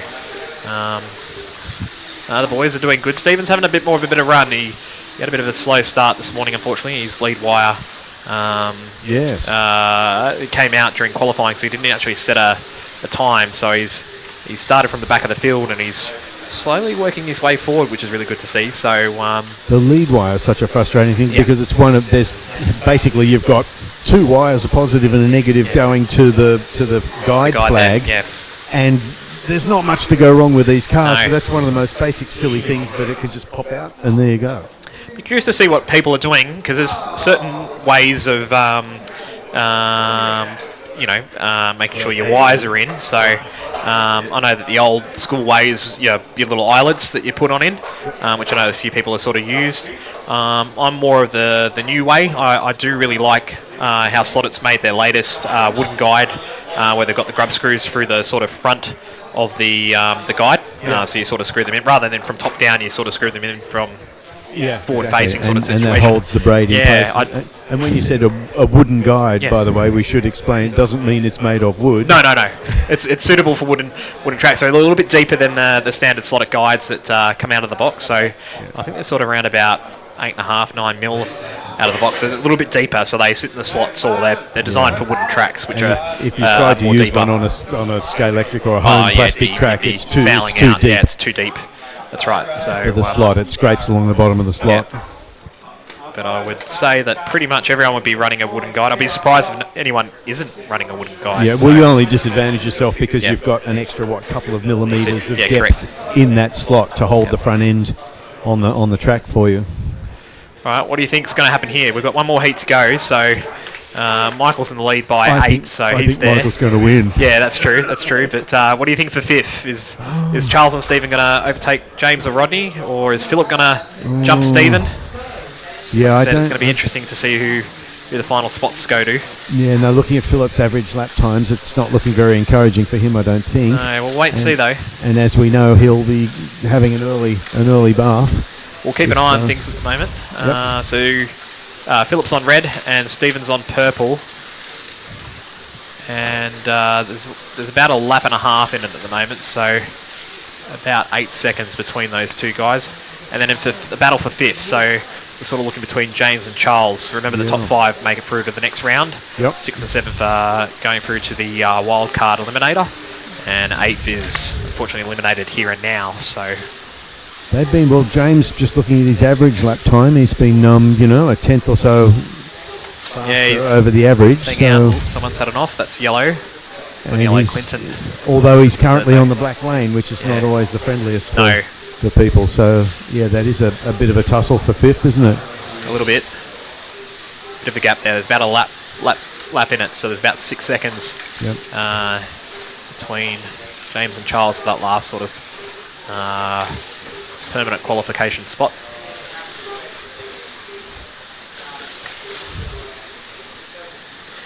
Stephen's hanging in there. James is Phillips driving quite hard on red, trying to do his best. These guys all grouped together. Maybe not. Oh, here we go. Yeah, there's a group of 4 or 5 all forming here. 3 Nissans and a Jag. Oh, and the Jag comes off. Oh, that's all right. I think Rodney's safe here, but he does move down a position, and Clinton sort of gets in front. So they've been having a good battle here. That's been pretty close between those two. That was Rodney. At least he has a couple of laps advantage over 5th place. True. So that one little crash hasn't hurt him too much. Not too much. Here we go. Last couple of seconds before the end of the race. And that's it. So well done, drivers. Well done. Michael takes out the win with a big score, 193. So that's a pretty large score. That's one of the largest scores that we've seen out there today. So Michael's car's definitely getting quicker, and he's done a 4.79. So he's finally cracked into the 7s. So his car's starting to sing along quite nicely, which is good. That's a bunch of laps over the, what is it, total of 8 minutes? That's right. Isn't it? Yeah, exactly right. Yeah, huge. Pretty much 9 laps there. So very good. Brennan finishing 2nd for Farden, 184. So moving on to the next round. Clinton and Rodney, 180 apiece. I believe Clinton finished ahead of Rodney on the track. Can't see where Clinton is. I think Clinton's a bit further down the field. Yes, he is. So, yep. Clinton's on the last corner. Rodney's just coming up through the donuts. So that's 3rd and 4th. James in the last of the qualification zones in 5th, 178th. Charles and Stephen will head to the wildcard eliminator. So we'll see them back up in a few heats' time. And Philip, unfortunately, will say goodbye with 173. Yep, that's it. Yeah, that's true. It's we do like getting to that time of the day. Yeah, it is a little bit. What is the time? I think we're around about 6 o'clock Australian Eastern Standing Time. Oh, even later than that, 6:43. Wow, the day's going by pretty quickly. So we started here, just a little after 9 with a lot of the practice and everything like that. So it's been pretty solid effort from everybody. Yeah, it's been a long day. We've still got a few races to go. So I think we're sort of at least halfway through the races at the moment. So I think we've got probably another 6 races in total left. I think, sorry, Michael. Yeah, I know your face has sort of dropped, but like I said, we've got the second sort of qualifier / eliminator, and then I think we've got the third one, which is sort of like the wild card / knockout race, and then I think we've got our semi-finals and finals after that. So yeah, and still got a little bit to go. And then it's Tuesday. Yeah, that's true. Yeah, everyone at work will be going, oh, where are you, Jace? So, it's seriously though, it's a thing to keep your concentration. Yeah, this it's a long period. That's why I enjoy commentating with you guys. So it gives me something to do between the races. So I generally feel a little bit more fresher rather than sort of sitting down and sort of going, waiting for my next race. And you can reclaim your focal length as well, because it is a real thing. I mean, I find it's an endurance. Yeah, it's a bit of an endurance, like you said, and it's 2 days too. So a lot of the guys that are racing today are backing up tomorrow, and like I said, a lot of the guys turned up on Thursday and Friday and did practice as well. So there's a lot of hours that have gone into this weekend, and then also the week sort of leading up. A lot of the locals have been practicing, Saturdays and Sundays, and putting a lot of time and effort in terms of coming on here and just sort of getting the car shaken down and doing a lot of testing and tuning. So, yep. And as we've mentioned earlier, getting their cars all but the motor. I mean, obviously using their own motors, but knowing that you get everything around it right, because you turn up and they're going to give you a control motor that's not yours. So it's completely fair. And then you put your gears, your pinion gear onto that motor, put it in your car, Are we taping or gluing motors in, or they're just No, so we're not gluing motors in as much as I like gluing my motors in. So there's a bit of a joke there, but I won't explain that too much. But anyway, ideally you can use screws. You can screw your motors in. Oh, okay, So there is 2 holes that are in the motor pod that you can use screws in. You can use the Slot.it motor mount screws. To secure the motor in. To be quite honest, I completely forgot that in my car. So when I put my body back on after scrutineering, I went, "Oh, I haven't put my screws in." So I'm running screwless. Okay. I'm not sure if that's a good thing or a bad thing, but yeah, I generally like gluing or screwing my motors in just so then everything sits in its right spot. So you don't want any flex or things like that. That's the only. Yeah, that's true. I think the Slot.it motor pods are pretty good. You know, they're designed quite nice, especially the inline ones. They're designed quite nicely where there isn't much lateral movement. One or 2 screws that attach the end of the motor can to the mount. Plus of that weight, that adds a bit more weight. So those that are on the weight limit have to factor that in too with a few screws. You know, a couple of 0.2 of a gram each. So do you want that or you don't want that? I don't know. Hard to say. Like for my car, I'm running a little bit light at the moment. So I'm running. I think when we weighed it on the scales earlier this afternoon, or this morning, sorry, after scrutineering, I think my car sort of came in around about 76 grams. So I've still got 4 grams to play with, which I was quite surprised. Okay. Where I know a lot of the guys are pushing the limit. Like we said earlier in the broadcast, there was a few guys that had to sort of take the cars back because they were too add heavy. weight, can you? Which is a thing that you do in a lot of class racing. You're allowed to add little ballast. Yeah, you're allowed to add weight to the cars. Okay. Yeah, so generally the Group C cars out of the box is sort of around about 70 grams. So we sort of had about 10 grams to play with. So I do have a bit of weight in my Lancia. So I've got 2 of the Slot.it ballast ones that sit in the magnet positions, both in the front and the back, in front and behind the motor. And then I've got a little bit of weight on each side of the Lancia, on each of the sides, sort of, let's say, halfway up the chassis. So sort of half in front of the motor. And then I think I've got a little bit of some of this tungsten putty weight that's just sitting just behind the front guide, just to keep the guide in the slot, especially coming out of this donut, like you said, with the car sort of lift up under acceleration. So just try and keep the nose down a little bit. Very good, yes, and that's on the sides of the chassis tends to help it just lean. Yeah, just lean a little bit. Yeah, out of corners. Yep. See, there's a lot more to it than again, a lot more to it than meets the eye. Adding little bits of ballast here and there where you can, and I understand also that you can add ballast. You can put on the underside of the body. You can put it higher up in the body, which helps it to roll a little bit more. Yeah, you don't always just want weight down that's right. low. Correct. You can have it high. My personal preference is the lower the weight, the better it is down towards car. But certain races, the body has to be a certain minimum weight. So you might have to put that, a bit higher up. Okay.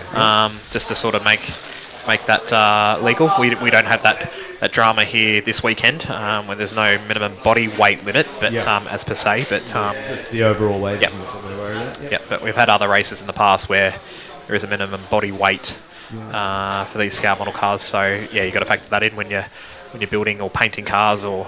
Well, I know with a friend when we've had it was pro slot cars, Porsches and Ferraris, and we were doing things like you would take off the driver's head and hollow it out. That's right. Yeah, just hollow out his entire body. That's right. Just so everything looks completely standard. That's right. But you've removed, and pretty much people would half say the driver. you've just spent a week doing this, to save like 2.5 grams. That's it. But it's from up high where you least want that weight. That's right. And when a car weighs, as you say, 70-something grams, 2 grams is can make it or break it. So especially in these scale model cars, 2 grams can be a big factor. So all right, let's have a look at the drivers that are racing in this race. So we've got Mario on black, that's one of the locals. Peter J on purple, so another of the locals. Then we've got John Amundsen on yellow. Then we've got Colin Stevenson, which is another New South Wales driver from Engadine. He's on blue, so another semi-local. Doesn't race here on a regular basis. Kevin's a regular, so he's on orange. Graham's a regular, he's on green. Rayner, he's based in Sydney, but races more out in Windsor way of Sydney. So he races with the Sydney Western guys. So not a regular to Slot Shop, but has raced here in the past. And I think the NSR Nationals last year and did quite well actually. I think he He finished on the podium in one of the 2 races that they had. And Michael from Victoria for Shepparton. All right, here we go. Next race. Not too sure who qualifies in this group. Blue's off already, so Colin's not had the best of starts. He's half a lap down on the rest of the field. Out in front though, John Amundsen in the lead with the Jaguar. Closely followed by Mario, Graham, Peter J. Oh, another one off. Kevin's had a crash. Oh, and 2 offs in one heat. Oh, they're all starting to come off as they push quite hard. Michael's off 2 on blue. Not blue, red. So he's dropped from 3rd down to 7th. They're fighting for the same sort of situation as the previous group, which is the top 5, though. Oh, okay, rightio. 2 wild cards. And so wait and see. Yeah, maybe they are pushing quite hard to sort of get out in front nice and early. Hard to say. I think you've just got to find your rhythm, and yeah, having a crash is definitely going to. Because last is out. So yeah, I think that's what everyone's trying to avoid. Halfway through this first race, Murray's in the lead, Peter's in second. So 2 outer lanes are doing all right at the moment. So black and purple lanes. Peter's got a good drive. He's slightly faster that lap, so he's slightly closing the gap. It's only 2 tenths between first and second. And Graham's doing well on green lane with these Sauber Mercedes, the only Sauber Mercedes on the field today. So that's starting to look a little bit more smarter as the heats go on too. So he probably had a bit less grip in those first races, but slowly working his way into the fold. Colin's worked his way back from last up to 4, so a few others having a few crashes. All red's off again, which is Michael and orange. So Kevin and Michael struggling a little bit. And we're at the end of the first heat. Mario in the lead at the moment on 23. Heading to yellow next. Peter's had a good first heat too. He's heading to black next. Also on 23. Oh, and I lie. Graham's ahead. He must be underneath the bridge. Let's have a look. And he is. So he's a couple of car lengths in front of Peter there in second. And he's heading to blue next. Top 7 are within 5 seconds of each other. And poor old Kevin's had the best of the first brackets. He's 2 laps down, so in the drop zone. So he'll need to just get into a rhythm and hopefully chip away at the others.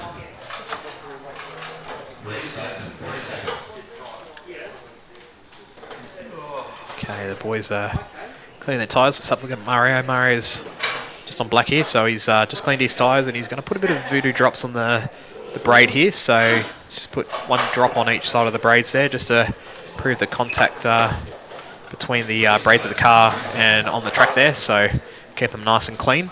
Hopefully that will improve power performance.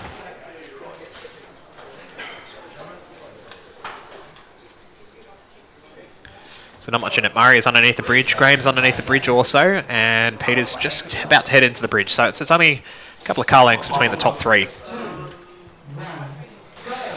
Okay, we're underway for Heat 2. Oh, and Graham makes a mistake straight off the bat. And that might drop back down to 4th. That's how quick leaderboard changes now. Racing's starting to get a bit tighter now. So every little mistake will cost you a bit. Rainer's off. Oh, there's another one off. You might want to watch your driver tag there, Rod. Okay. So a few off in that crash there. And Rainer's just dropped from 4th down to 7th. So that's how quick you can sort of be in that top 5 and then either down into the wildcard relegation zone or even completely knocked out. So pressure's starting to get to some of the drivers here.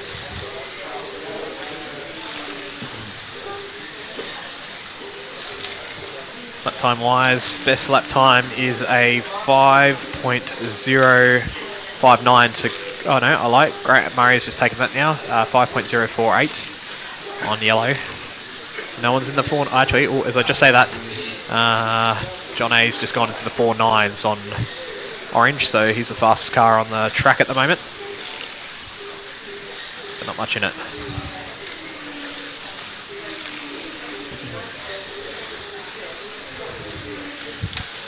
Oh, and rain is off again on red lane. Oh, there's another one off there too again as well.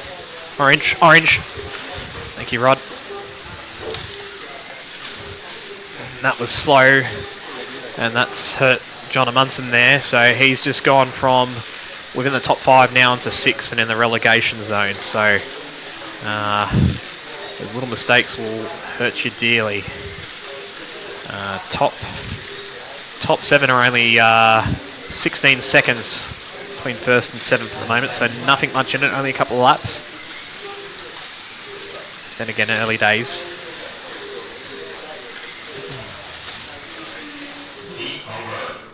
Okay, heat 2's over. Mario wins that heat again, 24, so he's in the lead on 47 laps. Graham in second in the Sauber Mercedes, he's on 46. And Peter J holding on to 3rd at the moment on 45. So the top 3 haven't changed positions.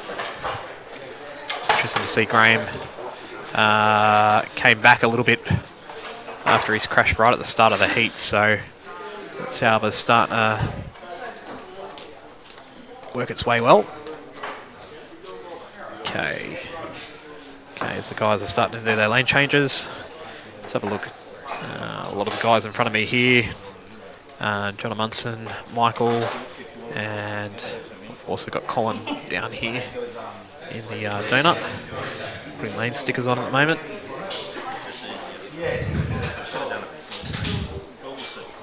Some are just cleaning their tyres a little bit there.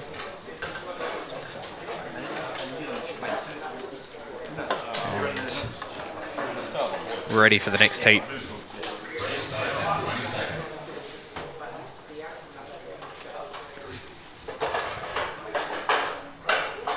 Oh, fantastic. Oh, we've got your message, Roland. So, g'day, Roland. Hopefully you're enjoying the stream at the moment. So, we're enjoying commentating on the race at the moment. So, thanks again for coming along on Wednesday night. We thoroughly enjoyed having you here on Wednesday night for our regular Wednesday night Nomad racing events, which we raced Revo Slot 1/32 scale with the Porsche 911 GT2s and the BRMs. We raced the Group 2 cars, the mini car class. So, and Roland, of course, being the original founder of that's Slot right. Shop about Correct, 15, 16.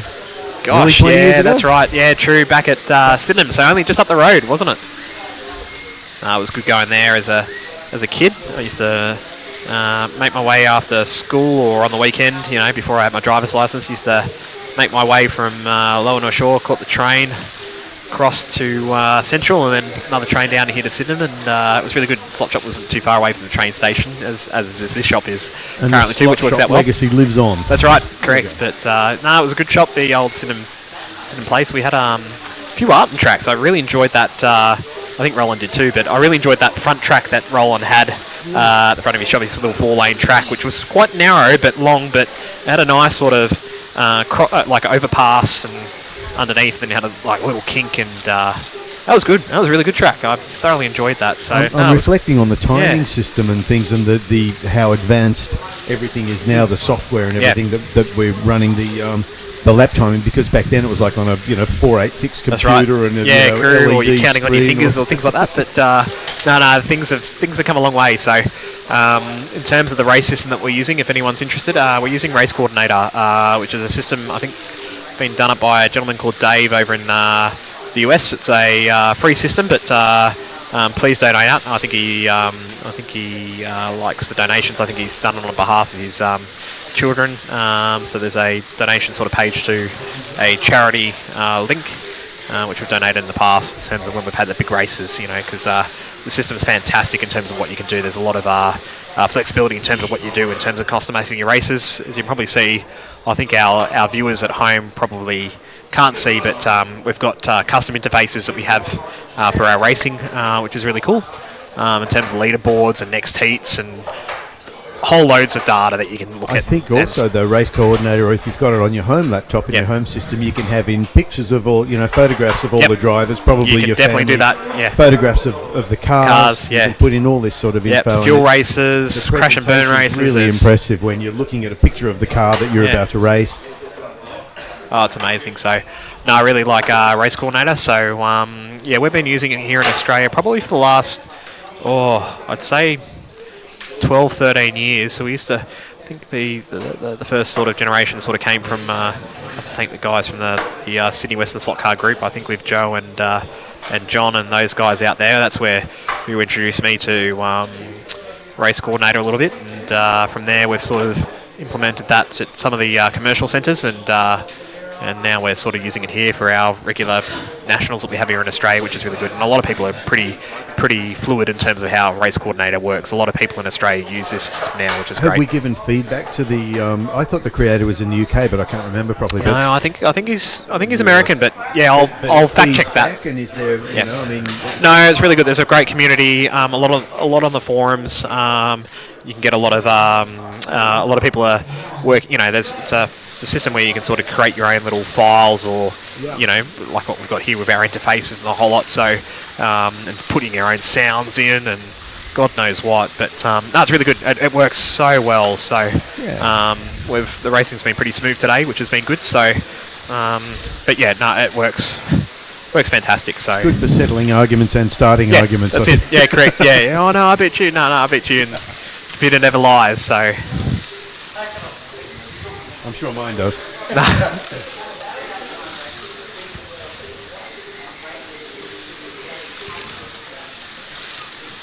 how are we going? Halfway through Heat 4 at the moment, so still the top three is still sort of virtually the same. Mario in the lead on 80, so he's got a bit of a gap. Peter's moved up to second on 78, and Graham following him behind, so he's doing the gutter lanes of purple and black, so slightly slower than the other ones. All reds come off there, which is Amundsen.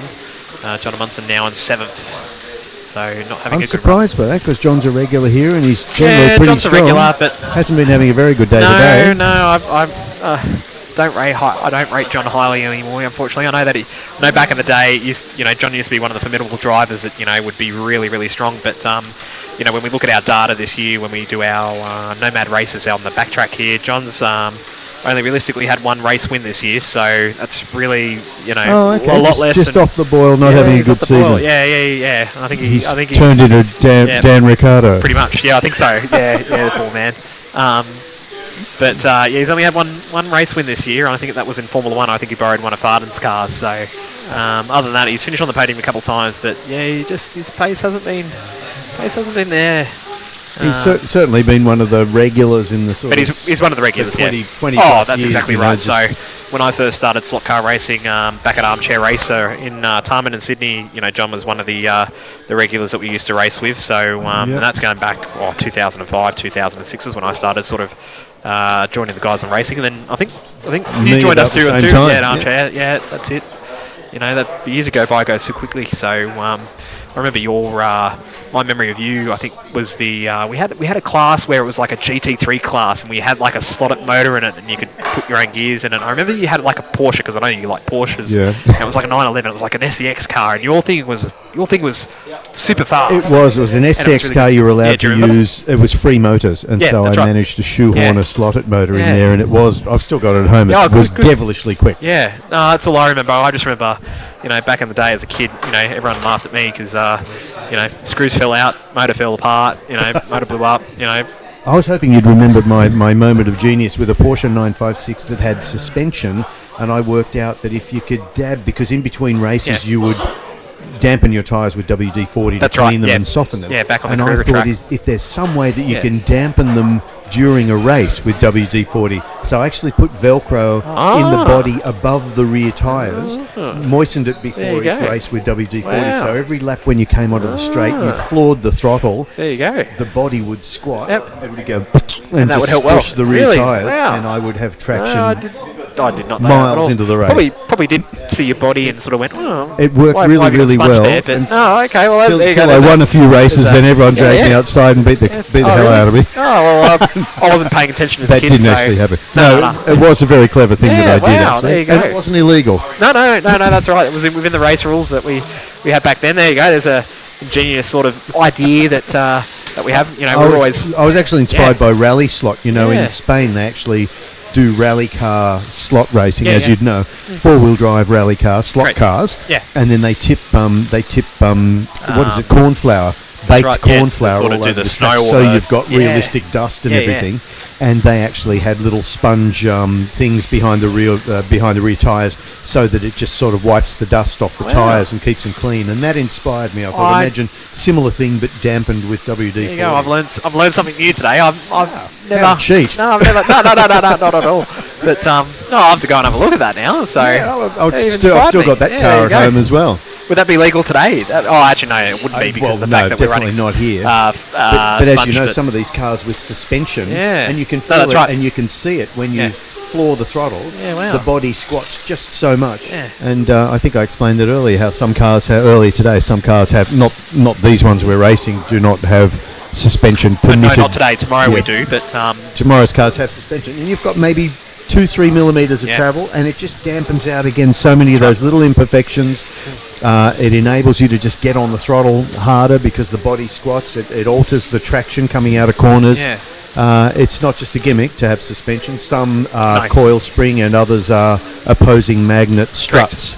Yeah. And you can actually tighten them up and vary the suspension. So this is kind of cool, again, without getting into the realm of radio control cars, where that can go to the next level. you've got to be a rocket scientist, basically, to... And full respect to people who are into radio control cars. Oh, mate, that's there's so much fantastic science in that. Yeah. Oh, look, we going a bit off topic. I think me, John Munson, and one or two others that aren't here today. There was a world title remote control race. There's a track that's down near Liverpool, so sort of southwest of Sydney, and they had a race last year. It was like the world titles. I can't remember exactly what it was, but it was like GT3 sort of remote control cars, and it was over like 4 or 5 days, and we went to the finals. Nitro motors. Yeah, nitro sort of stuff. Yeah, it was really cool, and like the final was like an hour long when you're sort of watching all the guys racing their cars and tuning their cars up, and, exactly like us here, but just a bit more of a bigger scale. And professional drivers, because I went to one of these in Brisbane about 15 years ago, and there were at least 3 professional drivers who were just paid by a radio control car brand to just jet around the world and race RC cars. Yeah, I can't remember. I know the top 3 were all international drivers that won that race. I'd have to look up on the phone in terms of what it was, but it was this time last year, and it was down at Moorebank, just underneath the M5 as you just cross that bridge just before you head to on the M5 motorway as you head into. Did you hear them changing gears? Do you remember that? Because they've got 2-speed really automatic you can hear gearboxes. the really loud, really cool, and cracking like 100 k's an hour. Oh mate, they're fast. They're weapons. So we think these things move fast too, but they were pretty cool. So. Another level of commitment, though, to slot car racing. Yeah. Well, if you guys, like I said, Ian Rice went over to America earlier the year for the Slot.it Nationals Open America and did quite well. So I think that's inspired quite a few of us to maybe possibly join Ian or head over ourselves next year. I think there's a few of us that are a bit trip. interested. Absolutely. Yeah. Oh, it's good fun. We've done Team many Australia. of those. Yeah. I can already see the T-shirts. Yep, that's it. But a few of us have done a few interstate races together as a group. A few years ago before the COVID sort of pandemic, I used to race quite a lot with the guys from Wollongong on a weekly basis, and people like Rodney Clark and Clinton and Charles and the rest of the guys down there. We used to sort of travel as a big group, sort of going to Brisbane or South Australia or Melbourne for the Model Car Nationals or the the Plathet Nationals, and they're really good fun. It's really good fun going with a group of guys and doing that. I think the Victorian guys, Michael and a few of the other guys that have come from Melbourne, I think they've done an Airbnb house up here in Sydney and enjoying the weekend as a group. So good on them for making the effort to come on up and race this weekend and participate. And a very portable hobby as well. Yeah. Especially pretty easy. Yeah, no, it's really good compared to sailing.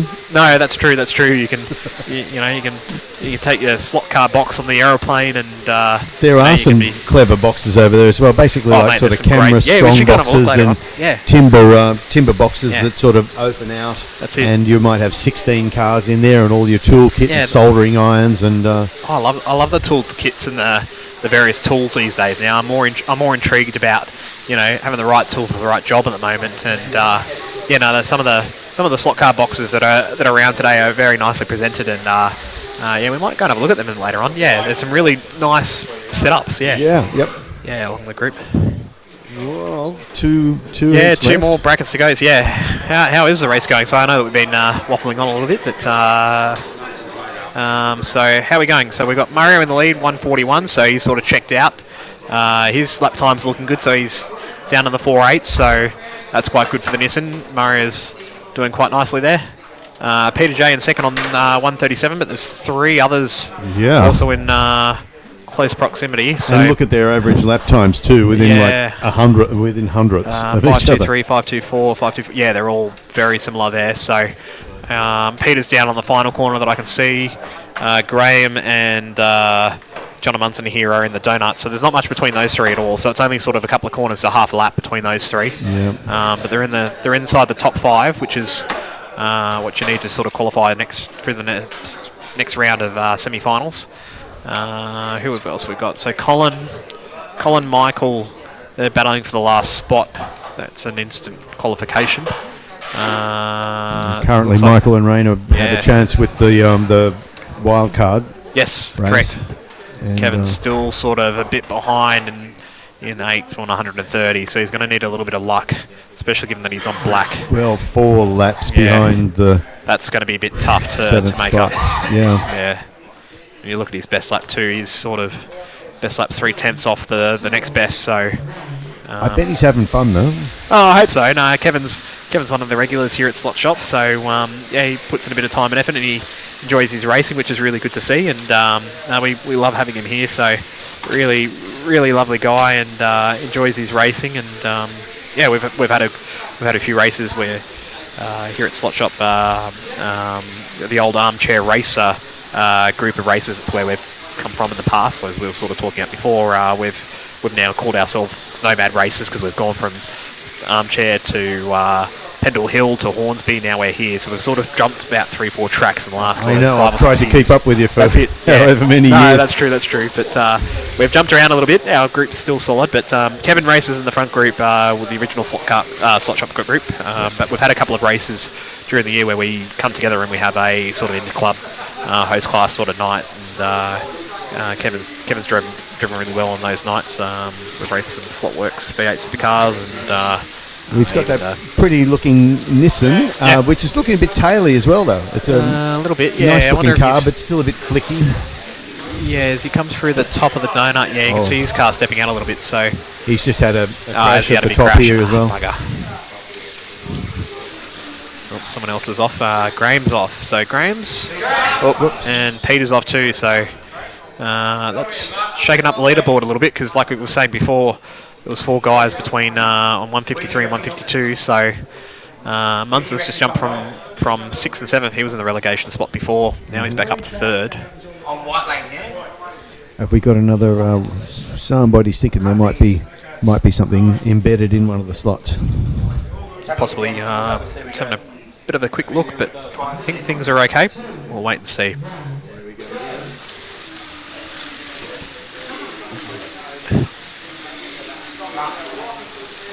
Things looking okay, so that's good to hear. So Mario in the lead. He's got technically a 20-second lead on next place, which is John Munson now, so he's moved up into 2nd, but as I say that, he's had a crash in purple and he's just gone back straight down to 4th, so that's how quick it changes. So as we wrap up this final heat, who's that yellow? Rayner's off, which is yellow, so he's in 7th. He's still got a few laps on Kevin. We're heading to the final round.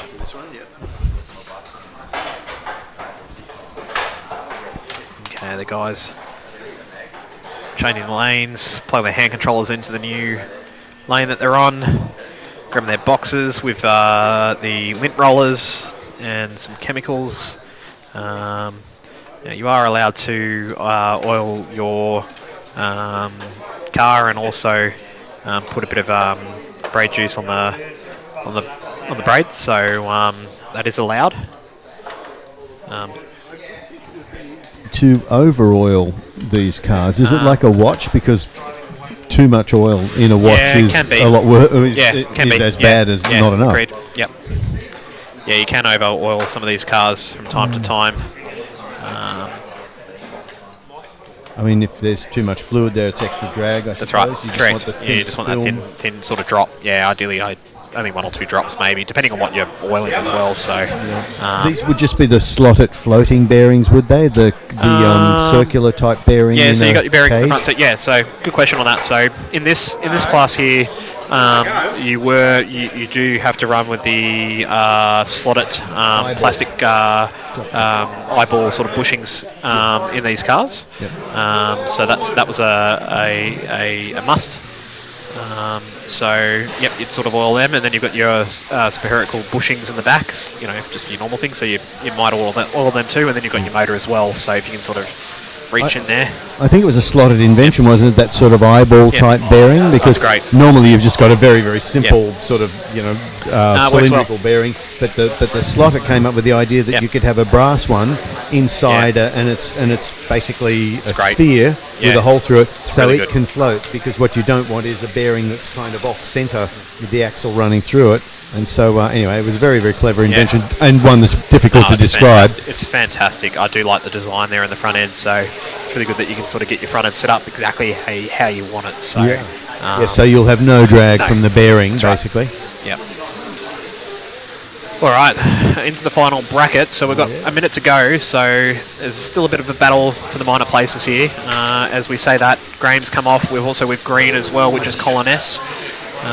So he's battling to try and beat Michael for that last position there, but it's 2 laps now in between it. Oh, and there's another crash there. Purple's off at the moment. Mario, our leader, but he's got a few laps lead, so I don't think that's going to cost him too much. The minor places, though, we're having a good battle here.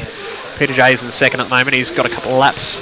Then it's John, Graham and Michael battling out for 3rd, 4th and 5th. They're all pretty much side by side here at the moment, so watching the Jaguar and the other 2 Nissans that are driving by, so they're coming up through. Soon to see where John is. John is half a lap in front of Graham and Michael at the moment, so John's coming onto the straight. The other guys are coming up the donut. Oh, someone's off. Graham's off. Oh, that might drop him down to 5th place. Might drop him into the relegation zone too, because that was a pretty slow marshal there. Rayner's moved up to 6. Colin's coming off. Oh, it's all happening. Pressure's getting to them. 3 seconds Second left. crash then from Graham. Oh, and another one as well. And that will be it. Well done, gents. Okay. Your race results for this race. Mario takes the win on 188. So well done to Mario. Very decent lap score there. Peter J having a good run. 184. So he's chipping away quite nicely there. John Amundsen in 3rd with the Jaguar, 182. Then Michael from Melbourne, 181. In 4th, racing with the Porsche 956, I believe. And Graham hanging on to 5th, just especially having a few scares on that red lane just then. 180. Skin of teeth, words come to mind. Yeah. Rayner and Colin, unfortunately, haven't made it straight through, so they go into the wild card eliminator. So we'll see them back up on the track shortly, and probably the next race or so. And Kevin is an unfortunate eliminator, so his time on the track has ended today, finishing with 172. So we're slowly making our way towards the finals. When will the finals be? Oh, look, we're sort of still another 4 or 5 races away, so I would sort of expect it to be probably another 2.5 hours away to the actual grand final itself. So what's the time now? We are sort of running a little bit of time. So let's say around about 9 o'clock, I'd have to say. So Yep. I expect to sort of tune in then if you're interested in sort of watching the actual final. So around that 8:30, 9 o'clock period, definitely come back and join us then, and you watch the final sort of take place. We're still just sort of working through the Okay, gentlemen, next race format is the wild card. Okay, so we're up to the wild card format now. So those that sort of finish 6th and 7th in those races, and I believe when I took a break a little bit earlier today, I believe there's a couple other people. Top 2 will go through into each of the semi-finals. Gary, so we have Lyndon Strong, so it is now Leonard. Leonard has been pushed up due to the fact that Lyndon has bowed out. Stephen R, Philip, and Rayner and Colin S.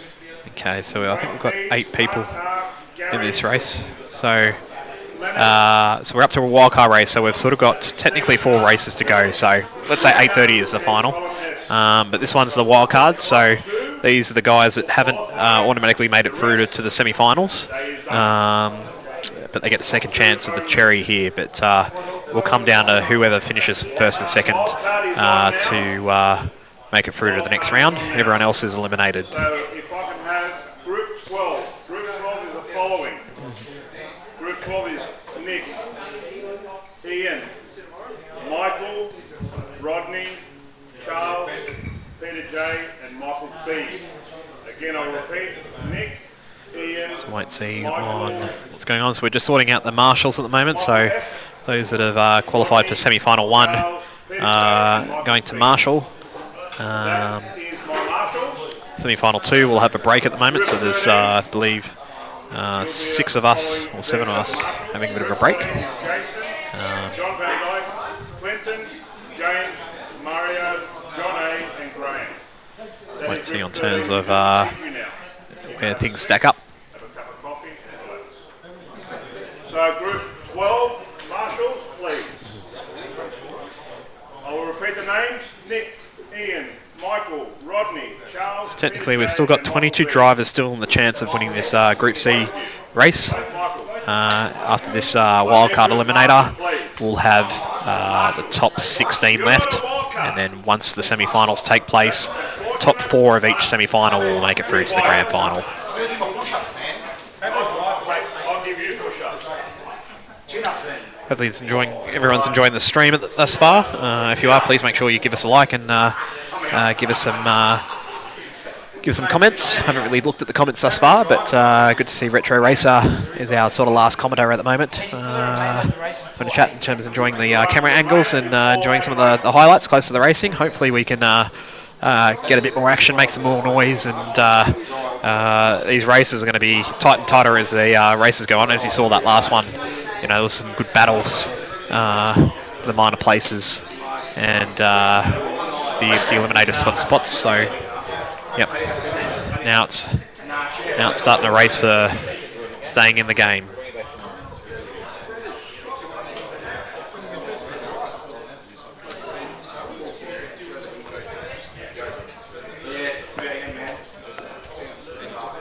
No, thank you very much. No, we got another thumbs up in terms of the commentary at the moment. Hopefully everyone's enjoying the stream thus far. Please make sure you give us a thumbs up and share things along. If you're watching here in Sydney or interstate or even one of the places overseas, we definitely like to say hello, and please say hello in the comments and give you a bit of a shout out. And you know, it's nice to represent the slot car community wherever you're from. So please say g'day. Okay, the drivers here are starting to do their lane choices at the moment. So we've got a couple of interstaters in this race and a couple of locals. So looks like we've got a couple of gents from Melbourne up in this heat. Then we've got a couple of locals from New South Wales. And it looks like Stephen as well, which is a local regular here as well.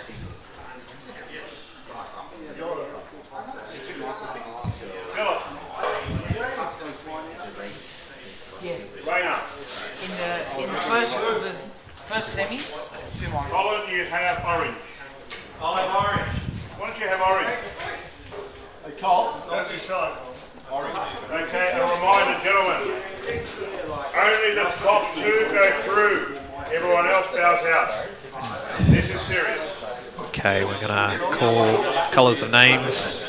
Get the cars out of the track at the moment, so our slot shop officials have been doing a great job this afternoon in terms of helping out with marshalling and getting the cars on and off the track and make sure the racing's followed in accordance to the rules. So congratulations to those guys, they've been doing a great job today.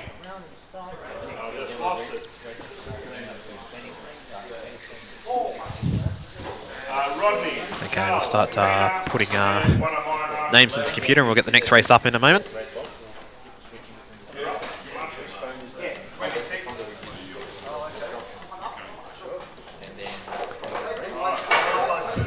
Okay, the boys are starting to get their cars and starting to take the cars up. Some are putting some oil, looks like on their rear bushes at the moment. One or two are sort of just checking their braids, just make sure they're nice and flat and ready for a proper contact onto the track. It's a wooden track, so ideally you want to spread your braids out just a fraction more, just to get that right contact.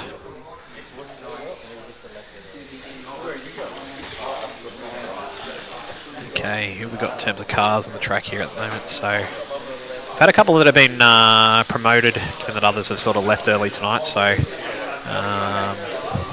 we do see some familiar faces back on the track. Philip's one of it with the Porsche, with the Repsol Porsche. I really like seeing Philip running that car around the track. He's one of only a couple that are running the Porsches here tonight. Porsche not too bad. Sort of built one up in as one of my cars of choice for this race, but ultimately went for the Lancia instead. It drives up the donut, just that little bit better than the Nissan or the Porsche, but the Porsche was a fairly strong car, and Philip's car is looking like it's getting better and better as the race goes on, so hopefully we'll have a decent run in this one. Hard to say who's going to be the quick guys in this heat. We'll have to wait and see, but just looking at the format at the moment, I have to say, based on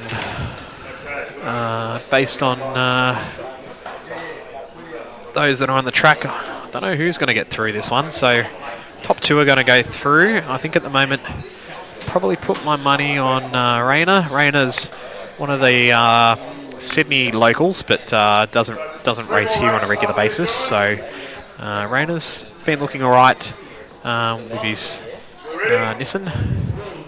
We'll have to wait and see on who else, but here we go. Alright, we're underway for the wildcard knockout race, where the top 2 will go through into our semi-finals, and a couple off at the moment into the donut. There's a bit of crashing and burning.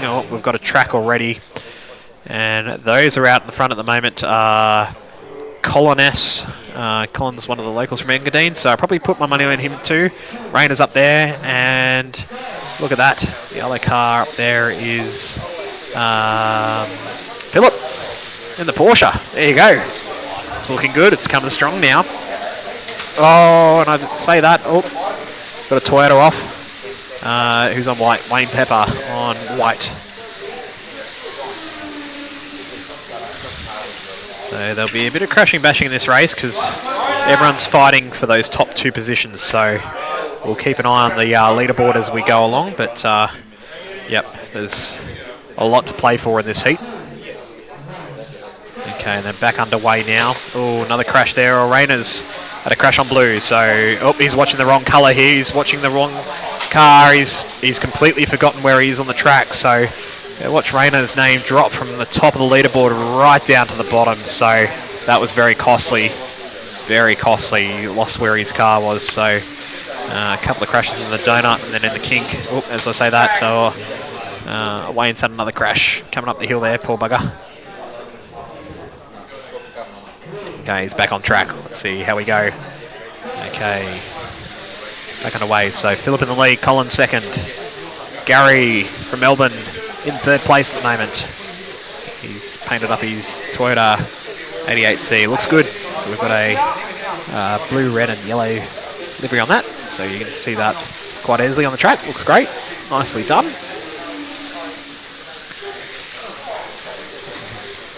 Oh, another one off down at the first turn. That's Black. Leonard's had a crash. Oh, and another one down on the final corner, so not off to a great start. 20 seconds in this first heat. Bit of a battle here between green and orange. They're side by side here, so it's the Nissan of Colin and Philip on green with a Porsche. Having a good run here at the moment. They're side by side. Colin just that little bit in front. Philip looking down the inside. Oh, and he's made the pass around the outside of the last corner. And that's it. That's the end of the first heat, and Philip takes the heat win. Only by a car length or two. Colin in second. So they're both on 23 laps. They're 10 seconds in front of our third pace driver, which is Gary at the moment, which is the Toyota. So he's at the top of the hill there on 21 laps. So he's technically almost 2 laps down. So top two guys have got off to a great start at the moment. Everyone else is going to have to battle hard to make up for lost time there. There was definitely a lot of crashing and bashing in that one, but both Colin and Philip had a clean heat there, so hence why they're out in front at the moment. Let's see if they can continue that up. Okay, next bracket. So leaderboard at the moment, Philip and Colin on 23, Gary in third on 21. Rayner's come back up after losing his car there for a little bit, so he's back in fourth. So we'll keep an eye on Rayner because he's probably got the car pace to probably challenge the top two. Just an outright pace. We'll see how he's going. Stephen's back on. 15 seconds. He's in fifth. We've got Mark in sixth, Wayne in seventh, and Leonard in eighth. Okay, here we go. We'll keep an eye on the top two at the moment because they're on the blue lane and the white lane. They're just about to go underneath the bridge here. Let's see how they go in this second heat.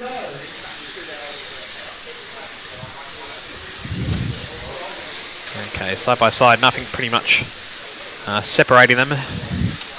However, Colin's now retaking the lead and starting to sort of put a gap on Philip on white. Those two can sort of work together in terms of pacing each other. That will work well. As I say that, there's another incident in the donut. That's Leonard with one of the other Porsches on track that he's got the Fat Turbo Express livery on that car there. Rayner's in the lead at the moment in this heat on purple, so he's starting to come home strong and he's lapping this little low 5.2s, 5.1s, so he's already made it back up to third, so he's in front of Stephen and Gary at the moment, so he's putting the charge back on towards the top two.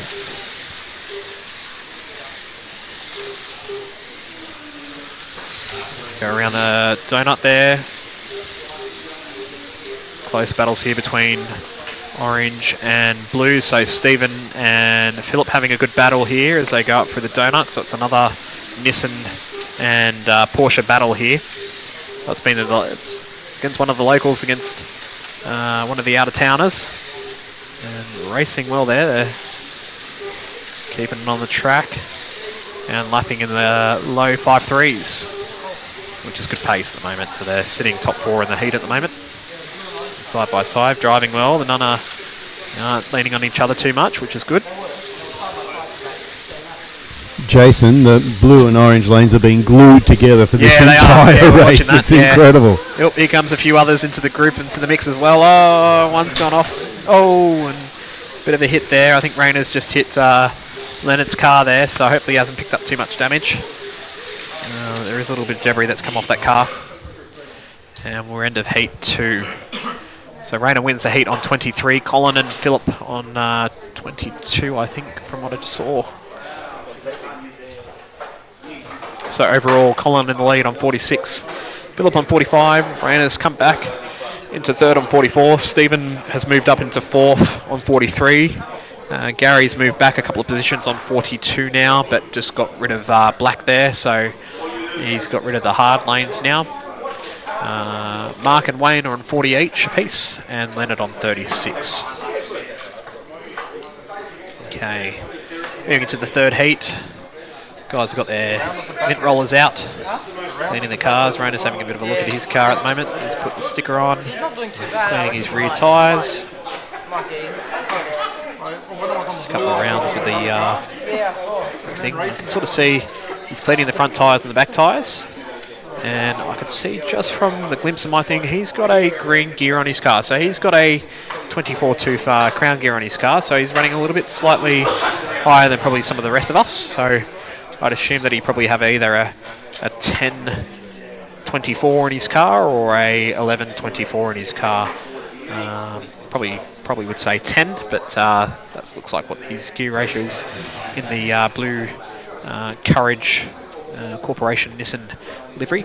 That's starting on black just up the hill here. Okay, we're underway for Heat 3.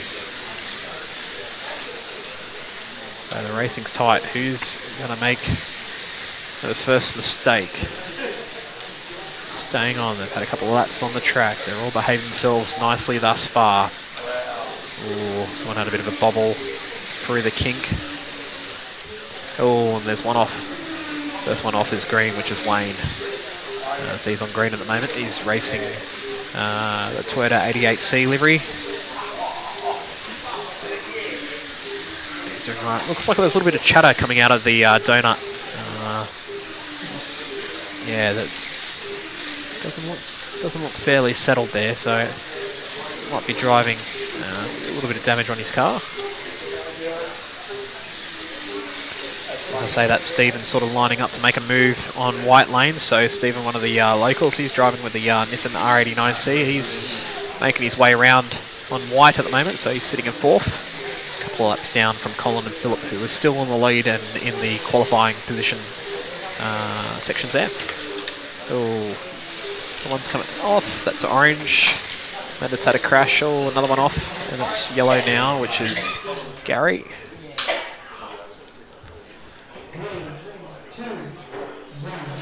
Okay, back underway.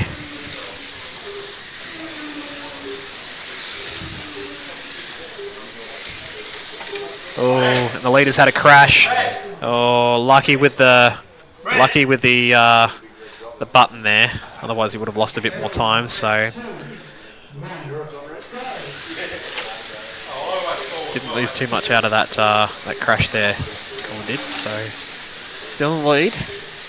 With Phillips close backed up, he's only 1.5 seconds behind, so see if we can pick up where this battle is. Oh, there's someone off. Oh, another one. Oh, and Phillips just come off. And with that crash, I'm just going to see where Rayner is. Rayner's literally right behind Phillip here at the moment for second place. So, oh, and Phillips had a crash. And, oh, another one. The leader's off too. Oh, they're all starting to come off. Pressure's starting to get to the group here. Oh, there's a couple more off down the far corner. Oh, no. Okay, where things are... Oh, and that was the end of the heat too. Oh, for nothing.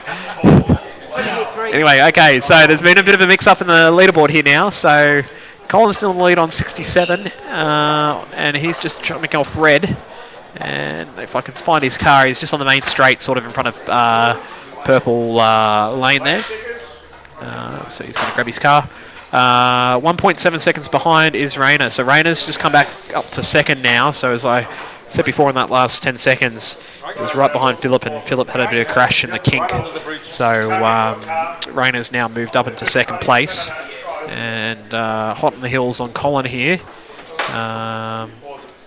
Third place is Phillips. Like I said, he had a crash, so he's moved a little bit behind. So he's about 5 seconds behind the leader on 66. I think he's down on the final corner there. Getting ready. Yes, there he is. And then Stevens on 65, and he's sort of about to head into the tunnel, heading up the hill there. So he's about a lap and a half behind Philip there. And then we've got Gary in fifth on 63, Mark on 62, Wayne on 61, and Leonard on 56. Okay, we've just paused the heat here, given that there's quite a few cars underneath the tunnel here. So just pulling the cars underneath the bridge here and just getting things set and ready. So up to heat 4. Still a long way to go, so we've still got literally sort of 10 minutes of racing to go. Still a bit of time for everyone to sort of make up places. It's all about who's going to stay on and be consistent. So I think that will be the two most deserving to qualify through into the semi-finals. Okay, we're getting ready to race. And we're underway.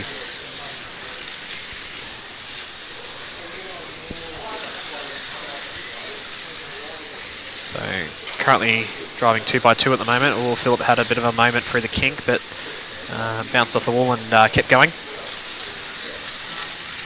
The others are driving hard through the middle here. Oh, a bit of a slide there from Colin there on green. He's leading the heat, but definitely showed that on his face there. He was a little bit unhappy with the way the car responded out of the donut there. But he's still in the slot, still out in front. Oh, crash. Phillips off on black, and it looks like he's lost a little bit of debris. Another one off on white, which is Leonard.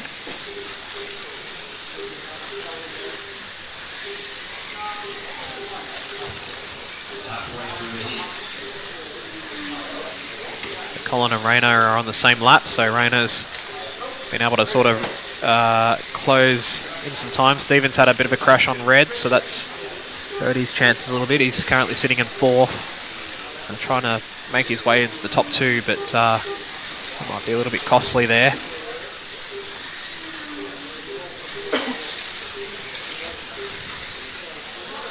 Okay.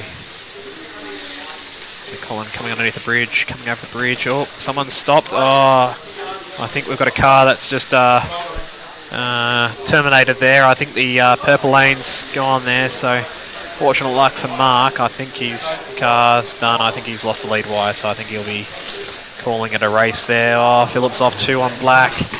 Doesn't help. There's a few more crashes happening here at the moment. Big crash there for Gary up in the top corner. Yeah, that Toyota's been a bit of a handful today. Looks pretty though, I have to say. He's done a really nice job of the car, but yeah, it's looking a little bit of a handful. I saw, Jason, sorry, that Leonard's white Porsche is kind of good example. We were talking about things tipping and whatever, and being quite sort of, you know. Don't know if he's got too much grip or if he hasn't got enough grip. It's a bit hard to say. Well, exactly, yeah, because it's really quite fishtaily, but then it's also really inclined to flip over. Just flip over as you go. So we'd be getting those tyres and probably just rounding off the outside edges. Yeah, that could be true. Yeah, don't get me wrong, we've got handout tyres today, and they had a little bit of chamfer on it, but not too much. So maybe that's what he needed to do. And you're allowed to do that, even though they're handout tyres. So you get your handout tyres. So today, so we're running sponge tyres, of course, which is the SP30 compound, so the harder the two compounds that Slot.it make, the original compound. And we're running with the smallest sponge rims that we can run. So I think it's like 14.8. Don't quote me on that. It could be smaller than that. Might be 13.8. Anyway, and they're unglued as well, so that's the other thing too. So and that's why the cars don't look 100% true, because they've got true to the original. Correct. Because the rear wheels are going to be a bit different looking. Right. So that they can all be the same. But Ian and Eddie trued up all the batches of tyres, but they did put a little bit of a chamfer on the sides of the tyres, but you were more than welcome to, once you got your handout tyres, if you wanted to trim your tyres down a little bit more, you're more than welcome to, but I think a lot of the drivers have opted not to because of the fact that starting at 19 millimetres, and especially on this track in terms of, you're after top speed here on this track. Ideally, the bigger tyre diameter that you can have, the better that you're going to be down in the straight line. Ideally, you want to. And I know that with rubber tyres, we talked a little earlier about chemicals and whatever, and bizarrely, WD-40 softens the rubber and gives you grip, which is the last thing you would expect from something like WD-40. But with foam tyres, if someone were to well, let's not say if someone were to cheat in this category, but if you're using foam tyres on a wooden track, is there a chemical that gives that an advantage? Yeah, well, you might know about it, but it depends. There's a few different chemicals, bits and pieces that can use. Most people, and probably the most common one that people do allow to use is shellite. The shellite sort of just cleans up the sponge, I guess, a little bit, just sort of softens a little bit and opens up the pores in the sponge, so makes it soft. So just really shellite, is it known by other names? Is it some lighter fluid? Is the lighter other thing fluid, that you use. So You can get Shellite from your local hardware shop here in Australia, or if you're after lighter fluid, I'm not sure if it's slightly different in terms of chemical, but similar. You can get that from your local tobacconist. I think in Australia, the Zippo lighter fluid.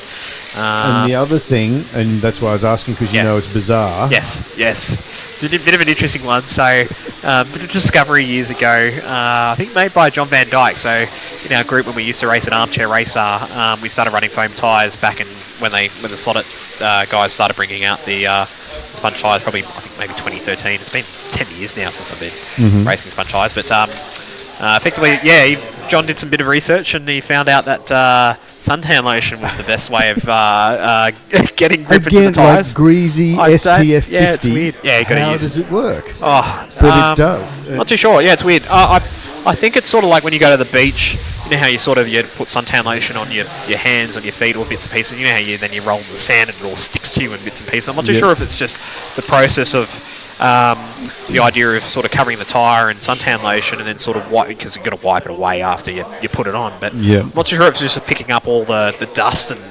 crap that's in the tyres. Excuse my language, but it's just getting rid of all the dust or fibres or other bits and pieces in terms of sort of just cleaning that out, and then also by sort of wiping away, I guess you're working the massage in the tyre, so probably it starts to get soft. I've seen guys massaging suntan oil into their tyres, and you're like, that's what? We still do it in certain locations, so we still do it as a group. That some of us armchair racers race at. We race at a group which is the Bankstown Model Car Group, which is based at Greenacre, so in the centre of Sydney. We race these really old metal chassis cars. It's a bit weird. Some of us use some of the JK 30-second scale cars, so they're sort of like wing cars a little bit, but they're like flexies. I know the type. And the track's like 55 years old. There's a gentleman there. The owner's name's Ron. Ron, I think, is 98 or 99, and Ron's wife is Vera. Hopefully they're well. I know that Vera's had a bit of. I know that she's been in hospital in the last couple of days, but hopefully she's well. But she's 104. So Ron and Vera, they're such lovely people. They still live on their own. Legends. They are they're absolute legends. I wish I could. Hopefully I can live to that age, but they've been married for 70 years. I think they got their letter from the Queen Vera got a letter from the Queen the other year, and there was something in the paper saying that married for 70 years, which is just amazing. So there's a group of 8 of us actually 9 of us that race. So most of the armchair guys race at Greenacre with and that's a shiny painted timber track like this. Yeah, like this. Yep. Again, it's like a rally track though. It's 100 foot, so it's in the old sort of scale. 100 foot is a lane. Okay. 4 lanes, very narrow, so it's like scale-electric racing. But we race God knows how fast motors. We race motors that are like 45,000 RPM at 15.5 volts, so it is just stupidly fast. Wow. Because these are 23, I think, in this one today. 1,000 RPM motor. Yep. 12 volts, so these things are just ballistically fast. Yeah. And they're on a really old track that's been around for, like I said, Ron's been around for a while, so I think the track's about 55 years old. It's so old, and the track's being held up with all the braids being held up with staplers in the track, so it's really funny. It's really bumpy sort of track, and your tyres wear out really quickly, but we use suntan lotion there to sort of try and get much grip as we can, but we're still setting lap records today, which is quite funny 55 years later on. But must just be a heck of a clean-up job afterwards. I mean, we're there with a vacuum. John Van Dyke comes along with a vacuum, and we get the rag out and clean the track. We put some suntan lotion on the track, which is it's really bizarre, but it works. But because I remember back in the 70s, you had like it was a gum kind of grip, tyre grip, and people would run their car through this gum stuff, and you get this stringing behind it. There's still that too. But that makes sense. No, that's true. That's the other one I haven't mentioned yet is some of the tracks get sprayed and gooed. So I know that. Goot being the technical term. Yeah, I'm not too sure if it's been a few years. I'm not sure if it's Palmer goo or something along those lines. There's different grades, and it's sort of like you can spray the track, so you mix it in with like lighter fluid or Shellite a little bit. But it becomes tacky. Yeah, that's it. Yeah, so we haven't treated the track here at all. We've just sort of wiped down the track and naturally sort of let the grip go. But I know other races that we've had in the past, we've sprayed things down with with various scoos to sort of get the traction down. Yeah, as you can see, Michael. Yeah, you can see. See there the grips. Yeah, really starting to form up there. Yes, exactly. And it's funny because these black lines that you can see from the overhead shots around the corners, you smear it with your finger and it actually rubs off. Yeah. So that is what So it's not that's tacky, but really staining from the black That's it. tyres, isn't it? More than anything else. It's oily, if anything. A little bit, oily. yeah. And I guess the sponge stuff, it just sticks. It just tacks a little bit to to that oily stuff on the surface.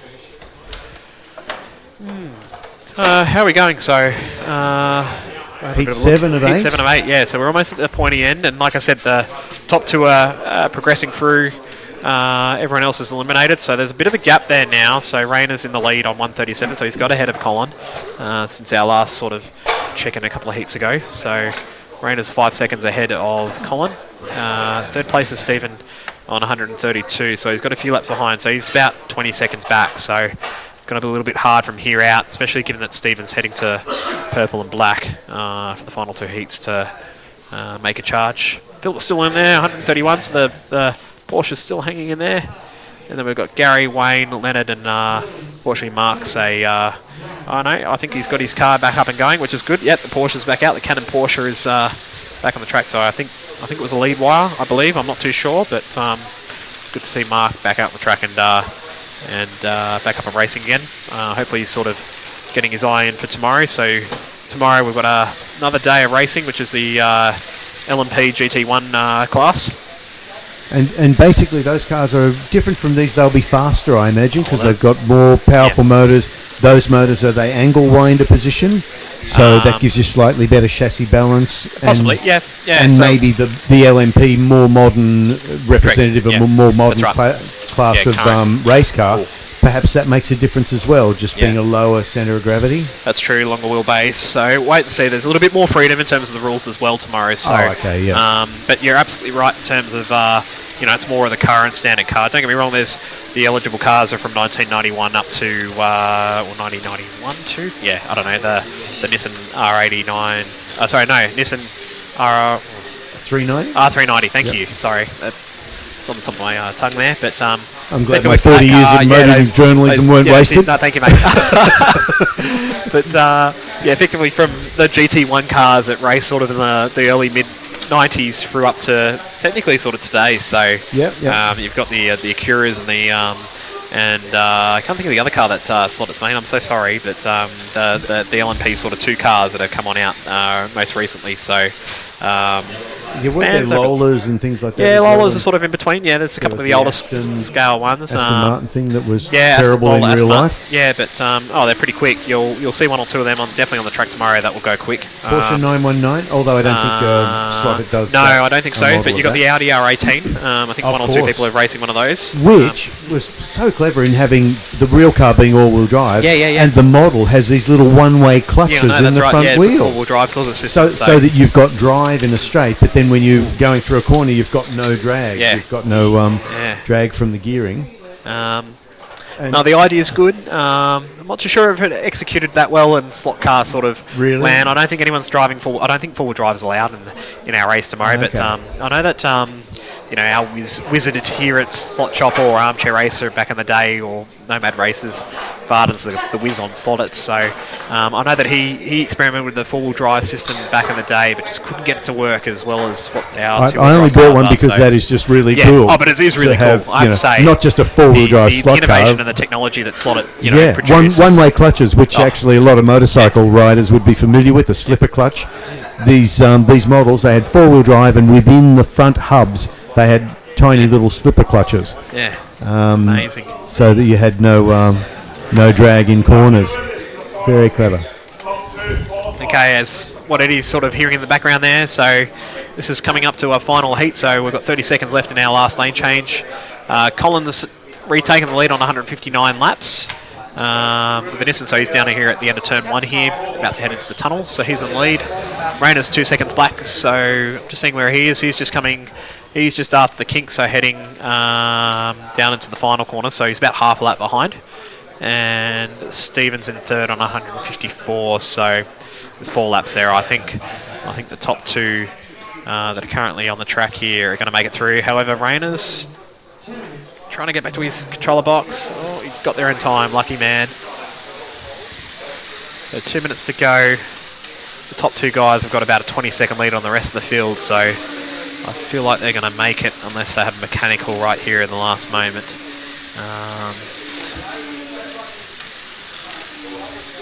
Stephen and Philip still having a good battle here. They're on 158 and 157 apiece. Gary, Wayne, Leonard and Mark are all battling it out for the minor places on the track here.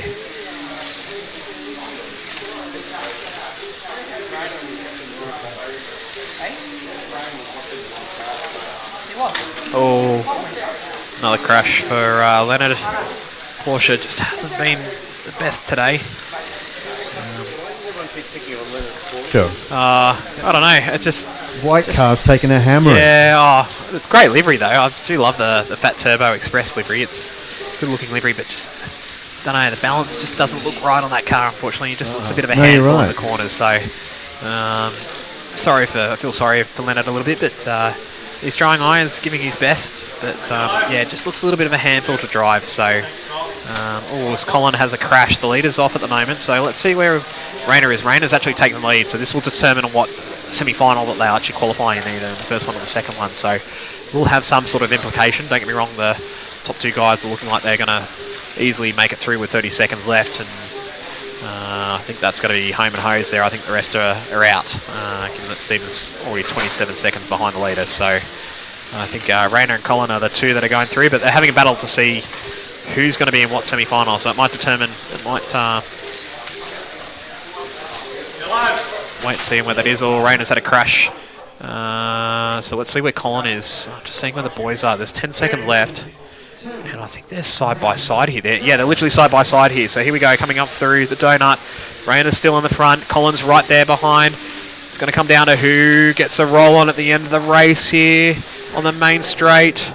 And it is Rayner by like half a car length that wins the race on 181. You might see that at the bottom of the screen there. So one on to Rayner. And Colin is second in that heat.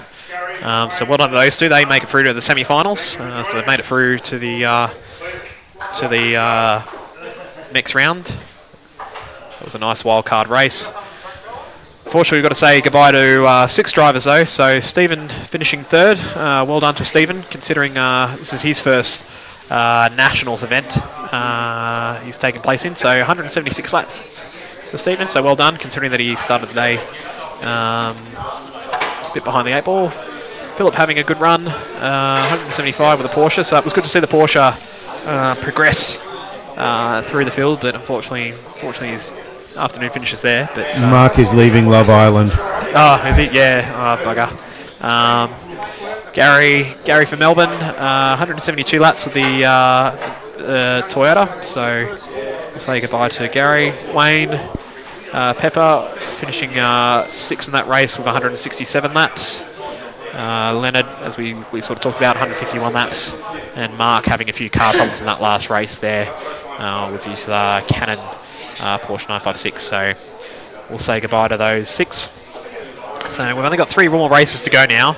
So we're starting to get to the pointy end of the races now. So we've got 16 drivers left in the Group C Challenge here. We've got 2 semi-finals where the top 4 drivers will make it through to the grand final. The bottom 4 will be eliminated.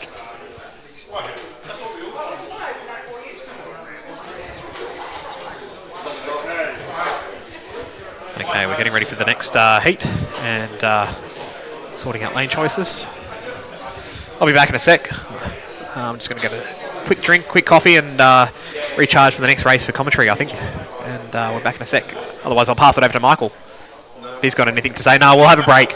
I think we'll have a quick 2-minute break, and we'll be back when we're ready to go for the next semi-final. So we'll speak soon. Thanks, guys.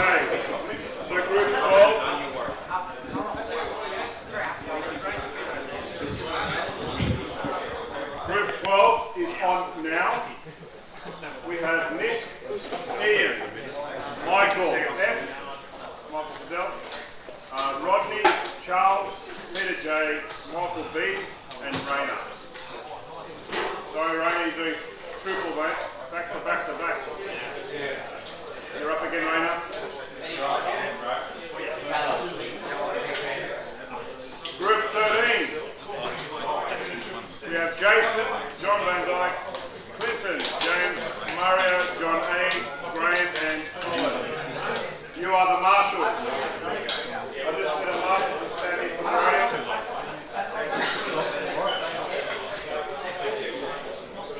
Now this is it, gentlemen.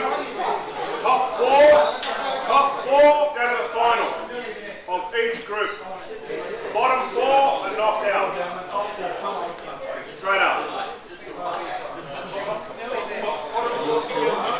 Bottom four can help Marshall. Top four go through on those teams.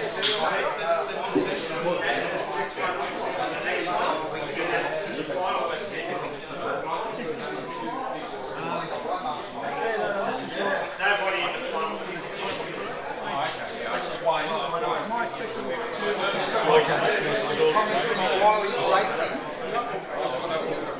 That'll be.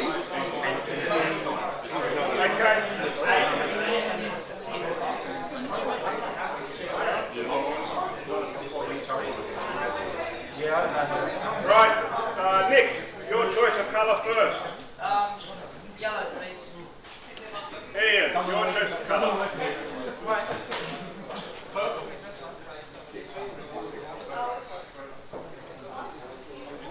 Michael F. I'll go black. Rodney. Here's white leg. Thanks for one today. Thank you very much. Charles. Top three is right in front of you there. Don't take each other out. Peter J. Michael B. We have green and orange. Rainer. We know the race. Orange. Yes. First off, two. Yeah, orange.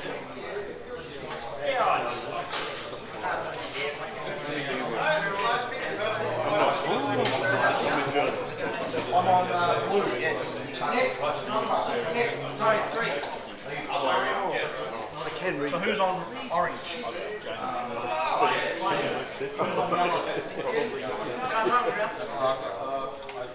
We're upon the first party to the second party, you 2 4.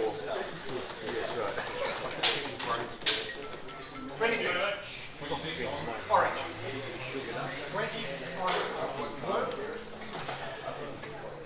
14 on green. Yeah.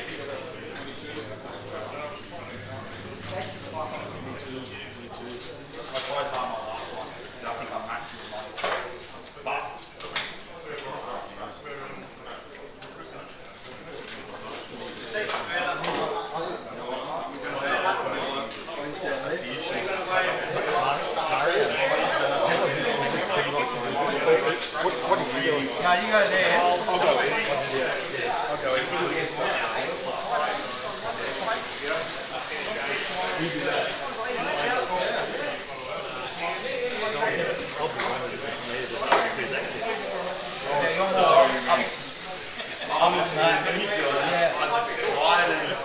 Came out all right.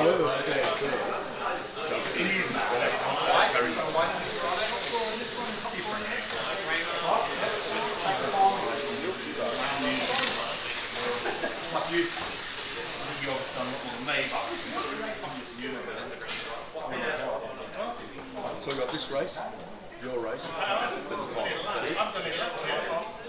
3 to go. 3 to go. Right. Yes. Okay, welcome back to the 2024 Australian Slot.it National Championship here at Slot Shop in Sydney, Australia. Hopefully you're enjoying the broadcast thus far. We're almost heading to the pointy end of the competition now as we head into Semi-Final A. So we've got 16 races left in the competition. And the top 4 from each race will head on through into the grand final.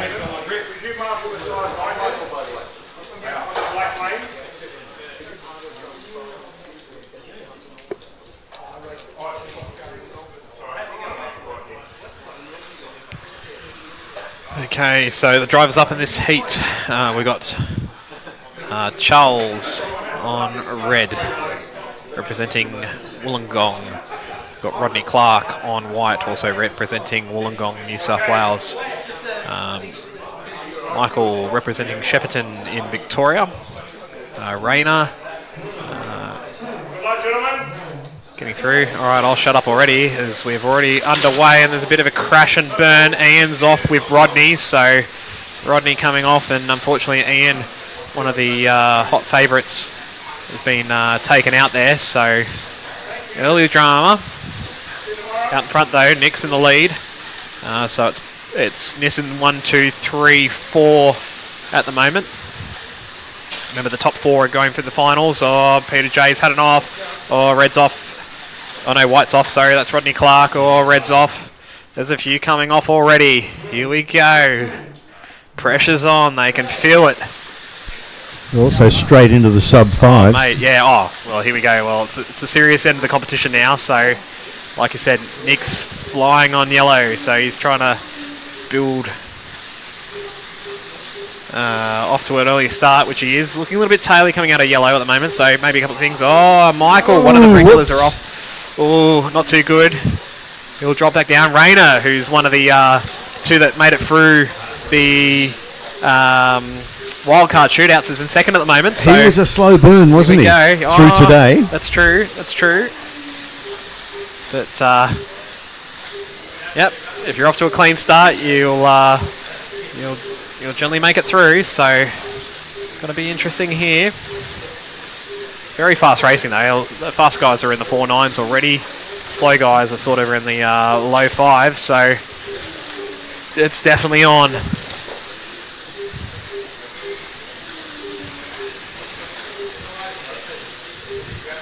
At the moment, so we're looking between 4th and 5th, Rayner and Michael from Shepparton. So they're on orange and green as they come up through the donut here, through the kink, through the last corner, and it's a lap. Lap's really quick through on this track, but Michael's starting to gain. So Michael's got the Porsche on the 95, I think it's a 956 Porsche, and he's in the slipstream of Rayner, and Rayner's come off, so Michael moves up into 4th. So that's the end of the first heat. Very quick racing here. And it's Nick, Michael, Ian, and Michael B that are rounding out the top 4 positions. Remember, 1st to 4th, they're going through to the final. There's a bit of a frenetic air all of a sudden, isn't there? You know, I mean, it was getting a little bit. Everybody was feeling a little bit tired, and now it's feeling quite frenetic. So I don't think I believe Nick and Ian were the 2 that went through from the qualification heats up to the semi-final. So I haven't raced for a little bit, so yep. He's starting to feel it. Yeah, he's nodding his head a little bit there. I think Ian's baked a cake and done a little bit of homework, work around the house. In between, wrote a book between his last race and this one, so he's got to get his hand back in quickly. Okay, the boys have cleaned their tyres, starting to head back to their lane, picking up their controllers, ready for the second heat. It's definitely on here. So Rodney on red, Rayner on white, Charles on green, Nick's on orange, Michael B is on blue, Michael F is on yellow, Peter J on purple, and Ian on black. Okay, ready for heat 2. So the top 5 are on 23, and 6, 7, 8 closely behind. And we're back underway for heat 2. That pace is definitely quick in this heat. This is rapid. Look at this. Ideally, we want to sort of keep an eye on that 4th and 5th place, because that's going to be the determine those that it's going to make or break who gets through and who gets knocked out. Just another quick shout out too though. Look, Nick went straight into 4.91, and let's remember for people who tuned in just now, Nick is 14 years old. Started slot racing when he was 11. Yeah. So he's flying. Incredible performance. He's a quick driver on the track. He's learnt a lot. I wish I was like that. Yeah. At 14, you know me. I remember when I used to race, screws falling out of the cars. You know, burning motors up. Soaking my tyres in WD-40 and they expand too much, so that was a bit of a dumb one. But he also just looks too cool for school, doesn't he? You know, he's just not stressed at all. Nah, not at all. Not at all. He's in his element. He absolutely loves it. He's put a lot of time and effort in terms of prepping not only his own cars, but some other cars for the locals here this weekend. So, Nick's definitely done a top job. So he and Michael into the 4.8s. Yeah, starting to get quick here. So Let's have a look here. So yeah, Nick, Michael and Peter J's moved up to 4th. That's pretty good considering that Peter's on purple at the moment. I won't say too much on Peter because I generally put the Mockus on him and generally comes down crashing and burning. So I'm not allowed to speak too much. So won't say anything else. Michael from Victoria is on 41, so he's just outside the drop zone at the moment, but hanging in there. Rayner's in 6. On white now, and Charles and Rodney sort of rounding out the field. They've had a few crashes and bashes in that first heat, so they've got a bit of work to do to make things up. At the moment, the top 4 overall are the top 4 that are in this heat at the moment, so I think we're establishing a bit of a pattern here at the moment. So Nick with 25 laps, that's a huge heat. If you can get 25 laps, that's a big effort. So well done to Nick. That was a great run on orange there. Mate, cream rising to the top, it seems. That's it.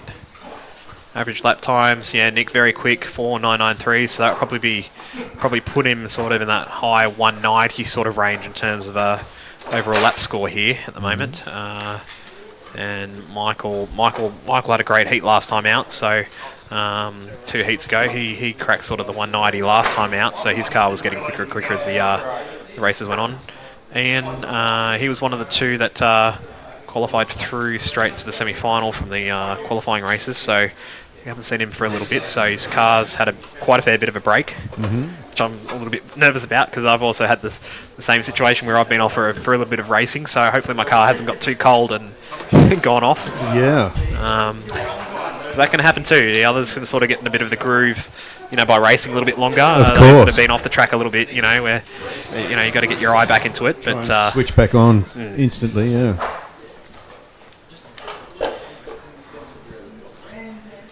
So 10 seconds to go, heading into heat 3. Race starts in 5 seconds.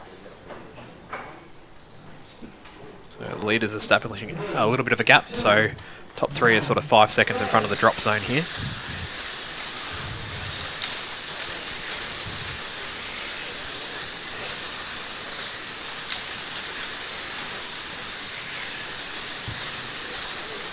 As we're back underway.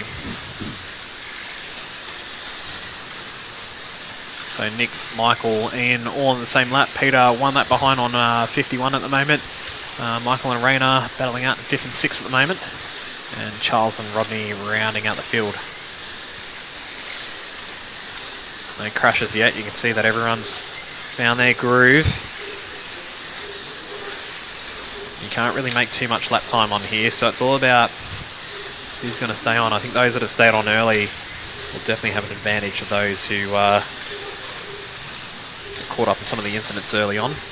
You see Michael's on that sweet orange lane and he's done a 4.7. Fast that's going, yep, 4.78, that's true. It's probably one of the fastest times I've seen on the track today, so yep, that car's getting dialed in quite nicely. Again, track might be coming up to grip a bit more as well. It doesn't seem like that's going away, so definitely the top 3 guys are in the 4.9s. The rest are sort of hovering in the 5.0s, 5.1s.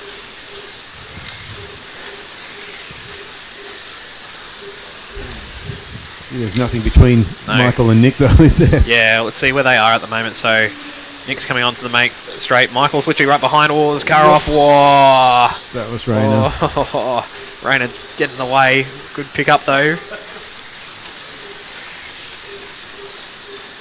It's only 1 second between the top 2 at the moment. There's Nick's going up through the hill. And I'm just seeing where Michael is. Oh, Michael's actually dropped back a little bit, I think. Just trying to see where he is. Oh, actually, Michael's in the lead now. So, okay, so we've got a new heat leader. So Michael's in the lead with the fluoro yellow and blue Valentino Rossi dock delivery car. And takes out the winner again, like I said, for another 25 lap heat. So I think if we're going to see the winner here today, I think there's going to be a few 25s in the heat. It's going to be a high 190 number. So yeah, that's not just lapping quickly. That's not crashing, isn't it? That's not crashing as well. That's it. Doing consistent. That's not doing one lap that's 2 seconds slower than the others because you got sideways somewhere. Or that's right. So the drivers metronomic consistency. That's it. Well, the top guys haven't really crashed. I think Michael and Nick haven't crashed yet. Ian had the crash but got taken out by Rodney. Other than that, he hasn't crashed. Peter's sort of kept the car on the track as well, so you can sort of see that those 4 guys are those that haven't crashed are up the top there. Michael's had a good run too, so can't rule him out. I don't think Michael's crashed. Actually, no, I do lie. Michael did have a crash in the kink there, trying to avoid another accident there. But yeah, those that haven't crashed are at the pointy end of the field. So yeah, it's all going to come down to who stays on the track. And yeah, as we've said a few times during the day, crash is so costly here. You know, I mean, like if you lose 2 seconds, and it's a 5-second lap. Right. Yeah, you can see that. Well, spread of the field at the moment, looking at the leaderboard here, you know, it's only 30 seconds between first and last, so that's not much. You know, I know it's 5 or 6 laps on the leaderboard there, but you know, it all adds up pretty quickly. So, yep, those mistakes can definitely bite you. Okay, back underway for Heat 4. So still a little bit of running to go. We've still got 10 minutes of actual racing on track still to come. As we have a look, Michael's on white, Nick's on red, Ian's on orange, and Peter J's on yellow. They're the top 4 at the moment. That's where they're sitting on track. And like I said, it's those 4 at the top of the leaderboard again. So they're pulling away from the rest of the guys here at the moment. So there's a bit of a gap establishing here.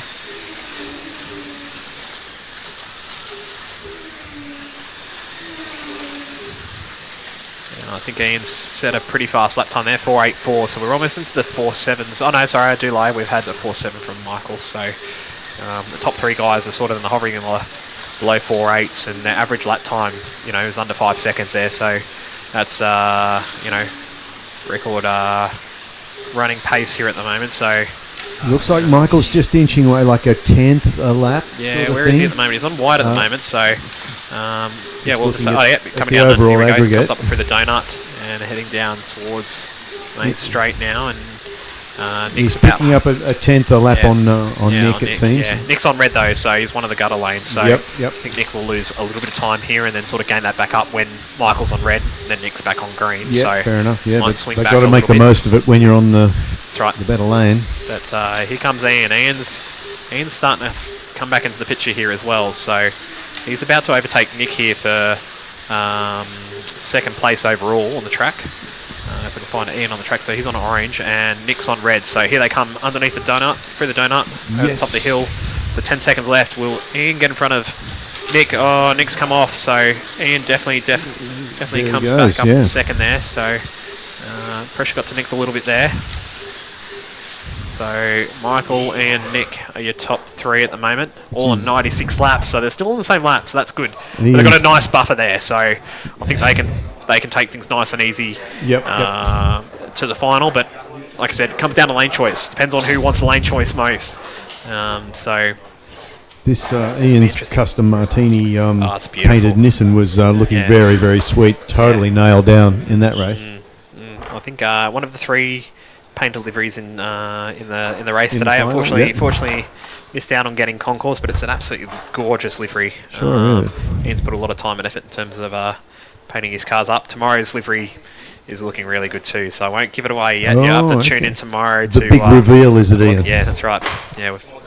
Yes. We won't say much. Been a bit silly with my car tomorrow. Okay. Okay. Can hardly wait. Yeah. No. That's it. It's awesome. I've had a sneak peek, but for the rest of you, I won't give it away. That's something to join us for tomorrow's race. So 20 seconds left until the drivers are back on track for the 2nd half of this 2nd race. So we're halfway through the race, so 96. So if you times that by 2, so we're looking at 192 for a lap score here. I'm just going to have a guess. Maybe it's like red with "Make America Great Again." Honestly. Nah, maybe. Would be a surprise. Yeah, it would be a surprise. Controversial. Yeah, could be. Okay, here we go. Up to Heat 5 now. So, like I said, the top 3 have got a bit of a buffer on the rest of the grid. So we're watching on 4th place at the moment. So Peter J is nicely holding that down with a yellow from our it's an 89C. As we say that, Green's making a pass, so Nick's just gone around him, so doesn't need to worry about Nick. Just got to worry about those that are behind him, which is Rain is sort of coming up behind him on blue lane. But Peter's just taking it nice and easy. You can hear Rayner's car sort of on the edge of traction. Yeah, he's as it pushing comes hard. around He's the loop. pushing hard. He's Oh, just made yes. the pass on Peter there, so nice move. So effectively less than 2 laps between those two guys. So that's the battle for 4th there. That's the final position to make it into the grand final. So see that Rayner's wanting to get onto a move. Peter's not really that interested in fighting that one, and that he's got a bit of a buffer. Just stepped over the edge a little bit there, though. You know, as I say, you can hear it on the edge of traction every now and then. It just goes and just goes steps out a little bit too much.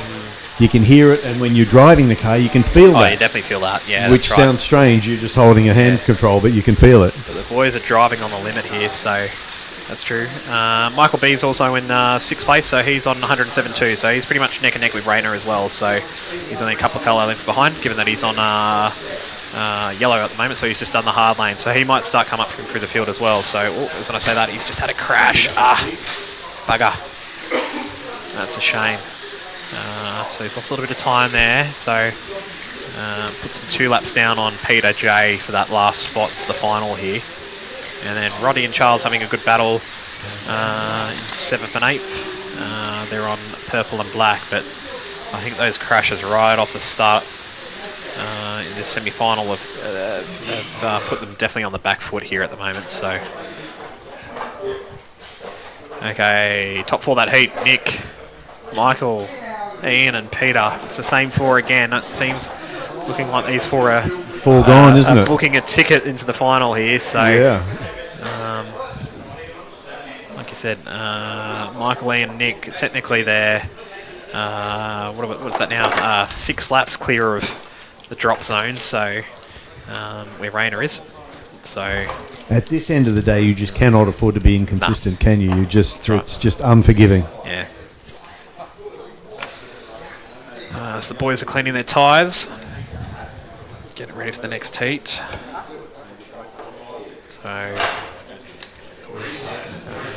what have we got here? Michael's having a look at his braids. He's just fluffing them out a little bit. He's just cleaning his front tyres just to get a bit of grip, a bit of turn in.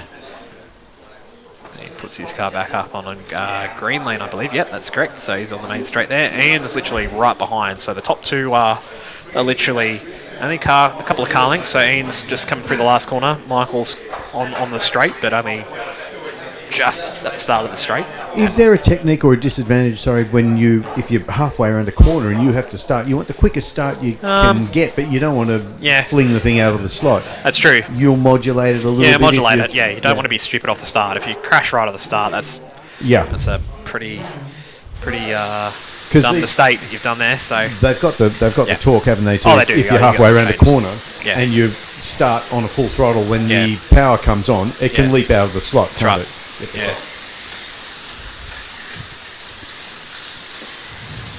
So technically we've only got about 5 minutes of racing on track left.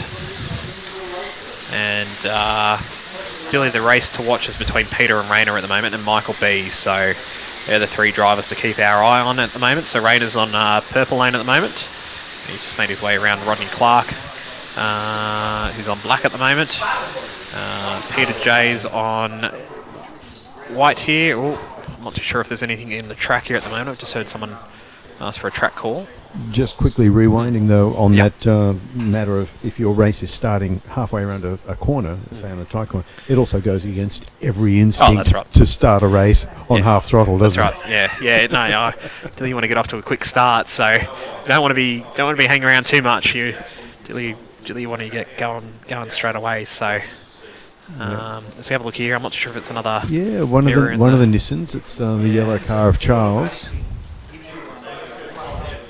Has it got a spinning pinion or something, perhaps? No, I don't think so. I think it was something in the slot. I did see the tweezers out down there. Oh, it's a bit hard to see okay. from this end, but I think they've found something in the slot that's made its way in there. So asked for a track call. So let's have a look. Peter's on white at the moment, so keep an eye on this yellow Nissan at the moment. So Peter's lapping in the 5.2s at the moment. That's his last lap, 5.23.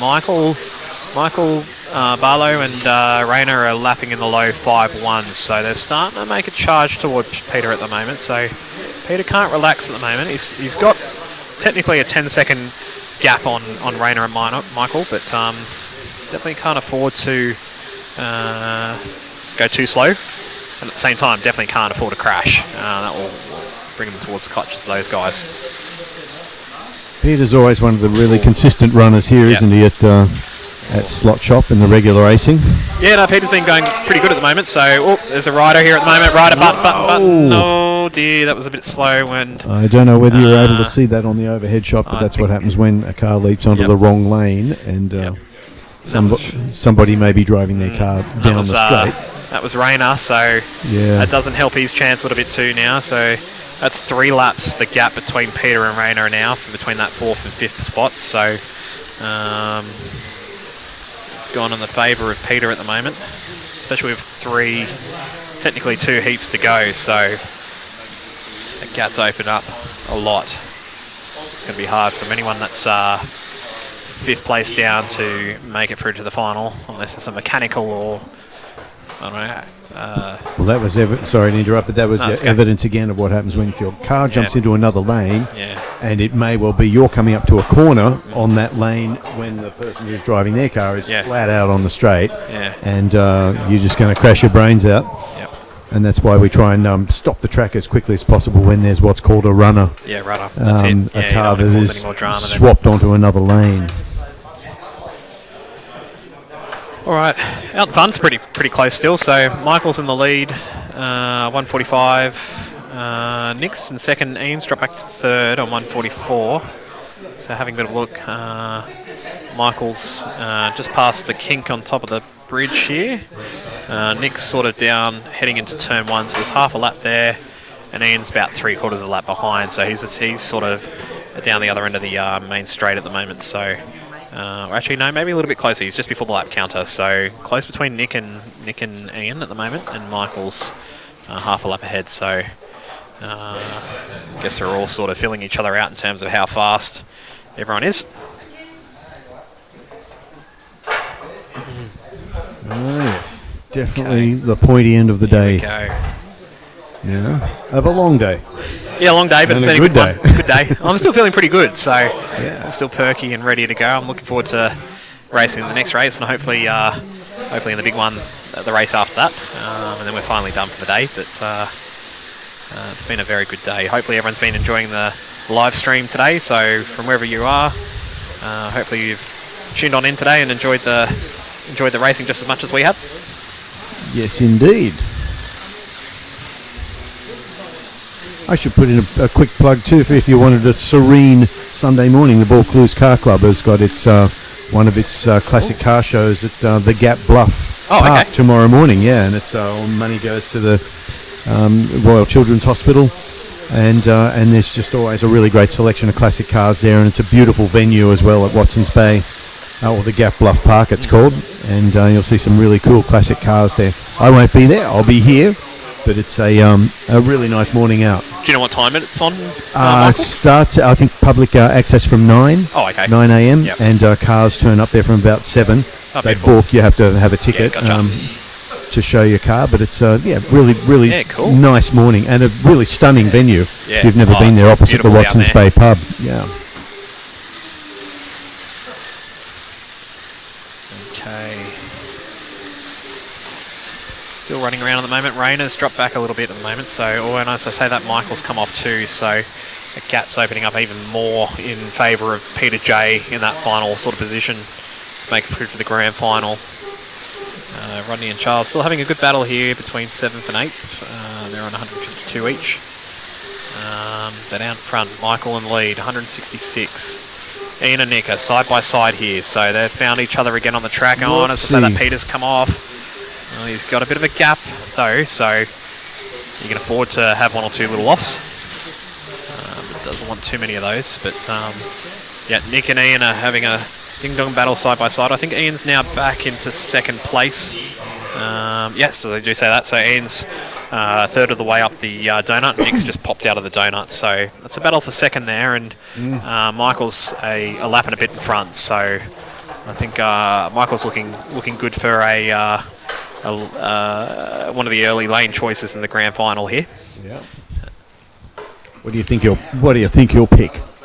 Well, look, it depends. It depends if Michael gets the first book or if I get to win this next heat. I won't say anything yet, but if I get the opportunity to sort of win the next race and get first lane probably pick blue. I've enjoyed sort of starting on blue and then sort of heading towards purple and black, and I know that Michael sort of enjoyed starting on purple, so I'll probably get the lane choice I probably want. But if he does pick blue, I'll probably go the other way. I think I'll probably start on probably white, to be quite honest. I think that would be my second pick. So get rid of white and red. Come back down the field, get rid of purple and black in the middle, and then hopefully finish strong on that yellow and orange. Orange is a fast lane to come home on. So for sure, yeah. That'd be my other sort of choice, to finish on green and orange. That's where I'd like to sort of be at the end of the day. I think those two colours are probably one of our fastest lanes to come home on. So it has seemed, yeah. Okay. All right. That looks very low in the tail, doesn't it? Yeah, a little bit. Yeah, a little bit. That's Rodney's car, so keep an eye on that. That's the Jaguar XJR10. All right, heading into the final bracket here to determine who will make it through into the grand final for the Slot.it Group C championship race.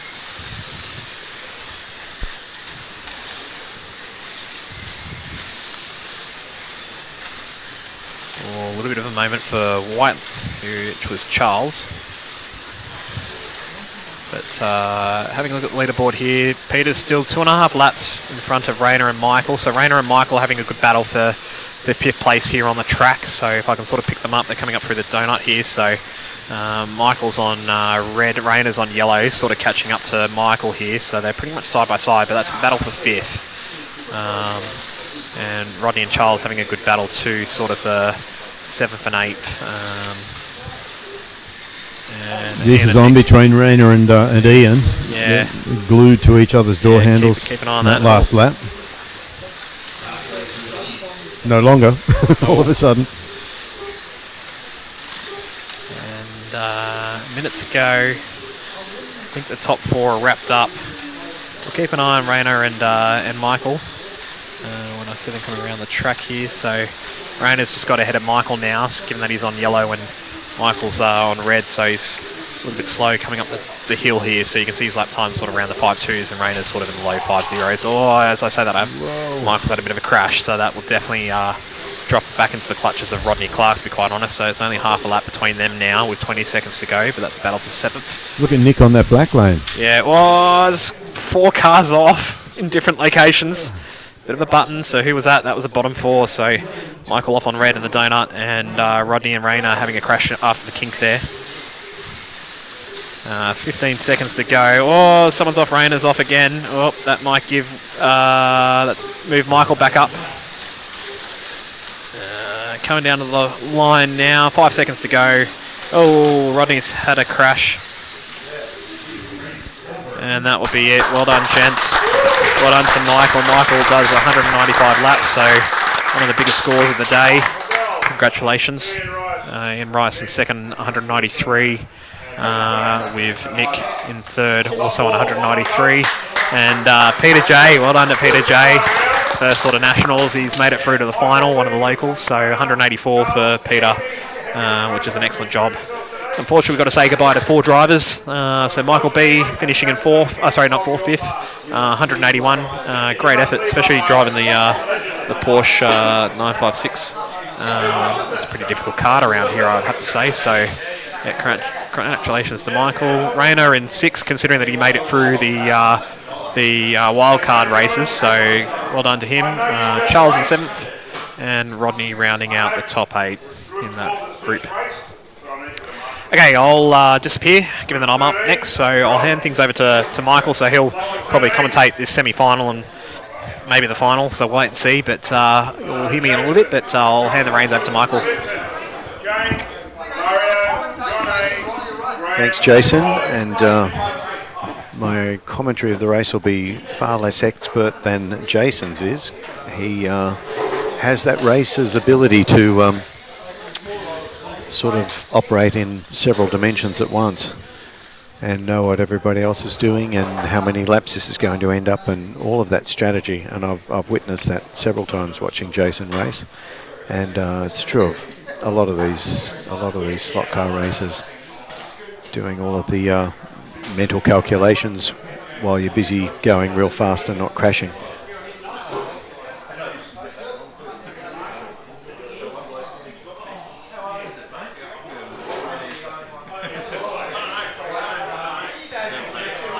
But we're certainly spilling down toward the pointy end of the evening.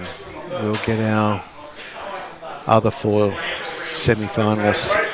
finalists rather from this.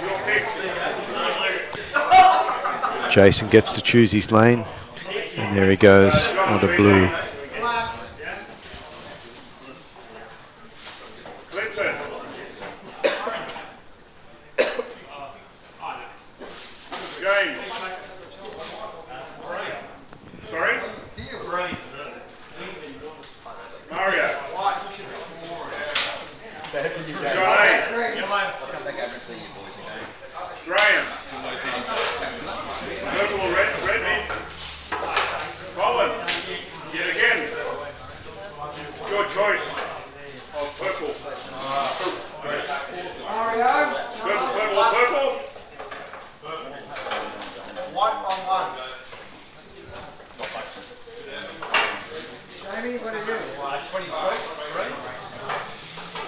Drivers taking up their lanes.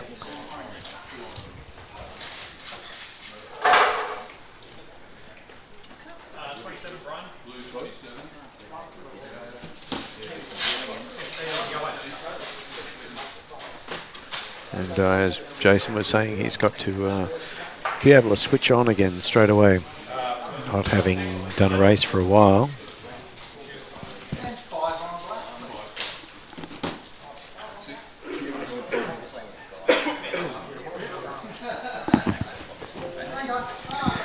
There's also an absence of things like finger exercises.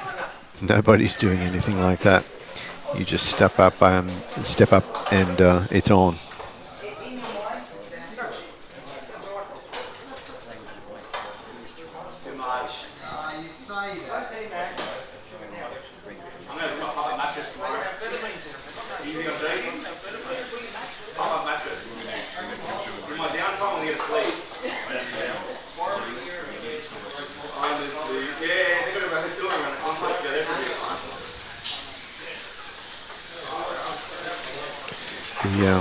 The first 4 of the semi-finalists from that last group of races now helping out with marshalling around the track and probably scoping out their rivals for the final.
Sorry?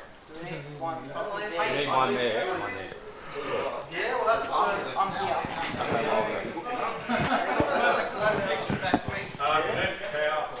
I'm actually going to do one. I put one when I first started. Okay, gentlemen, just a reminder, top 4 qualifying to the final 8, bottom 4 are out. Simple as that. Easy math. You've got 50-50 chance. Here we go.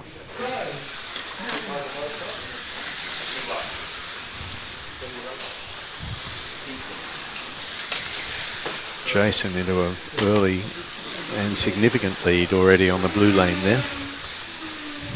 Straight into the 4.9s. And 0.7 of a second, probably now a second, lead over Mario. Seems to have been a lot of wisdom in the idea of getting onto a good friendly lane. He's actually about to come around and lap Colin already on the purple.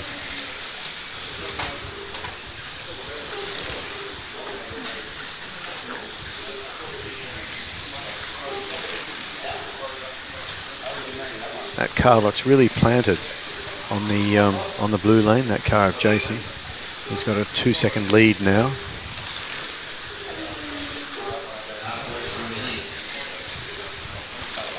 There's just so much about not crashing. It just costs you so dearly.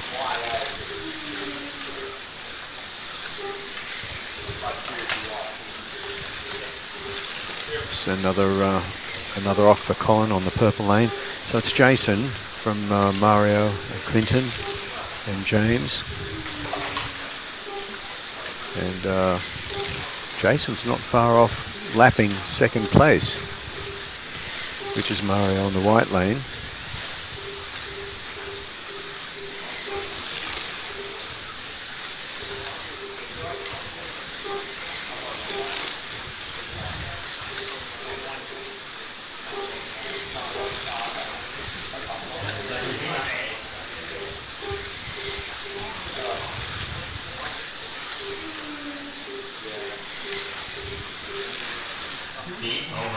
There you go. Not much doubt about that one. Jason on 24 laps from Mario on 23, and then Clinton. And John Van Dyke down in 6th. Unusual,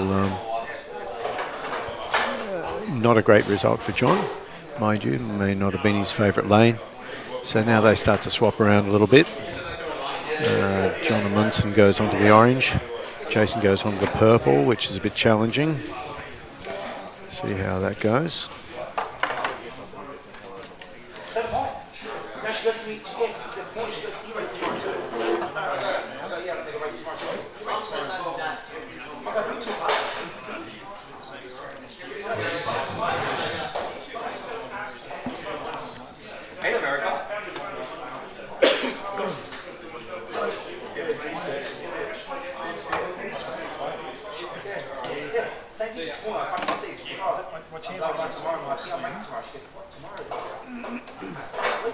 Race starts in 20 seconds.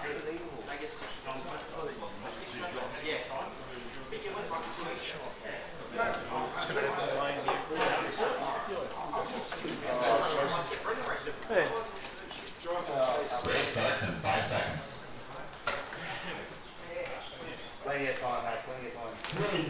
Heat 2. Back, gentlemen. On the carpet. Another roll.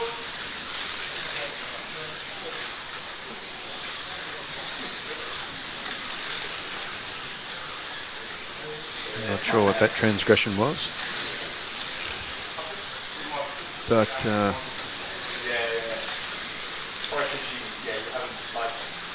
John Amundsen taking advantage of that orange lane. It's like starting off on soft tyres. You want to make maximum advantage early on. Oops. Mario's just had an off on the red lane, coming up that tricky section out of the donut.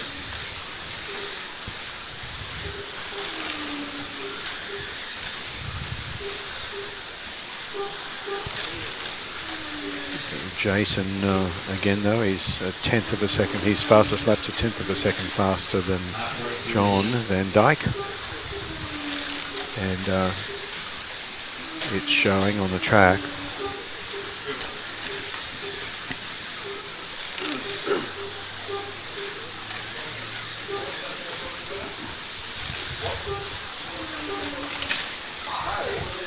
It's only 2 heats in and we're starting to see a bit of a pattern emerging here.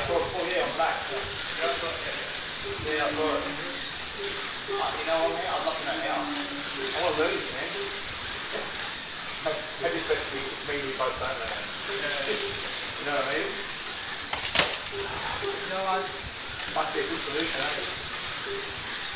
John Van Dyke just had a big off on the loop. Whoops. And John A there following him off, and Jason hasn't crashed. And the result of that is after 2 heats of the 8, he's 48 laps to 46 for Clinton, 46 for John, 46 for Mario, 46 for John Van Dyke.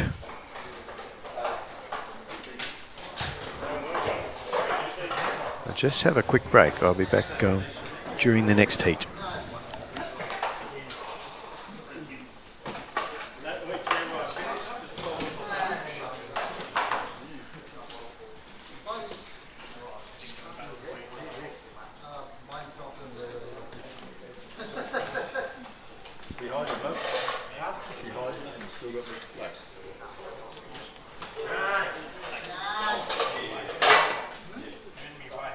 Race starts in 30 seconds.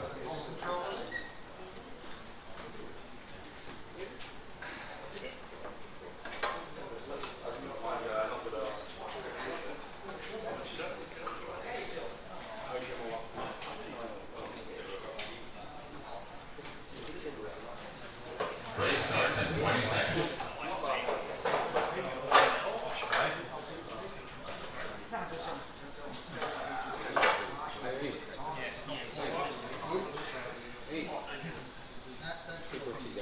Race starts in 5 seconds. 3, 2, 1, go!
Heat over.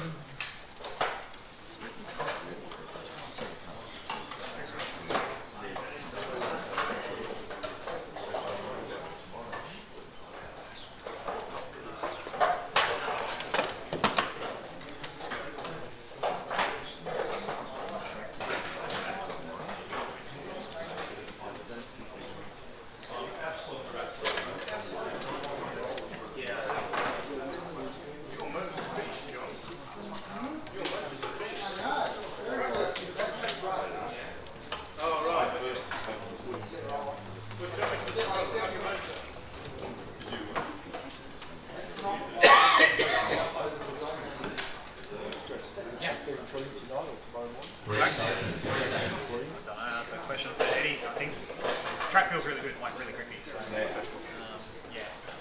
depends if you start off again and then sort of grip throughout the day. Hard to say. Should have drive at the end of the night if you get the opportunity. Back with you after heat 3 there, which we missed, but the upshot of that is Jason is now leading 73 laps. Second and third is Mario and John Van Dyke with 70 laps apiece and 15 seconds between them. And then John Amundsen in fourth, and John starts on the difficult red lane this time. And Jason on the yellow lane, which I think he rather likes.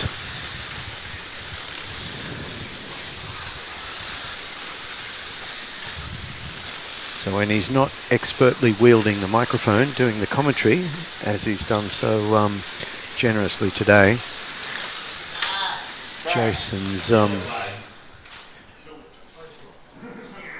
we've just got to hold up now. Jason's wielding a hand controller like not many others can. So there he goes, 4.891 already, the fastest lap.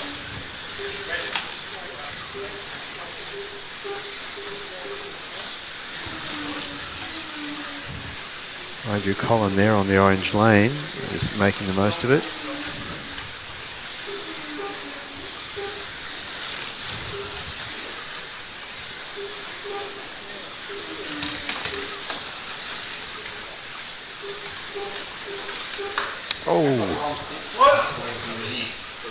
Jeez, red lane. It's got the wrong sticker on it, whoever's that car that is. It's on orange, and it hasn't been on orange for us. Oh, has it got a red sticker or orange sticker? Somebody put it on Orange. I couldn't find the car because it wasn't on orange. Peter, help me. Oh, they kept putting it on red for some reason. Right, let's go. Bit of mis-marshalling there.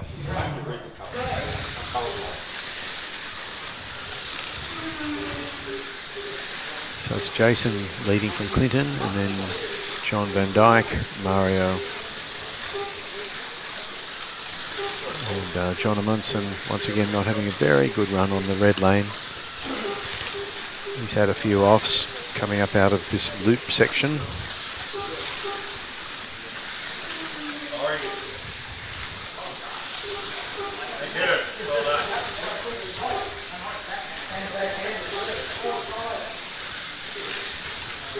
Whoops. That was another off from the white lane. John Van Dyke coming up out of the loop. That's probably the tightest corner on the track. Maybe equivalent to the inside lanes on the bottom of the hairpin at the bottom of the track. But yeah, it's just all too easy to get on throttle, a little too easy. So that one shook out with Jason, the victor again. He's now, in the overall count, he's now 97 laps against Mario in second on 93, John Van Dyke 92, and John Amundsen 91, equivalent with Clinton. And that wasn't a great race for John Van Dyke either, so he can claw that back. He's a very, very experienced and skilled driver here.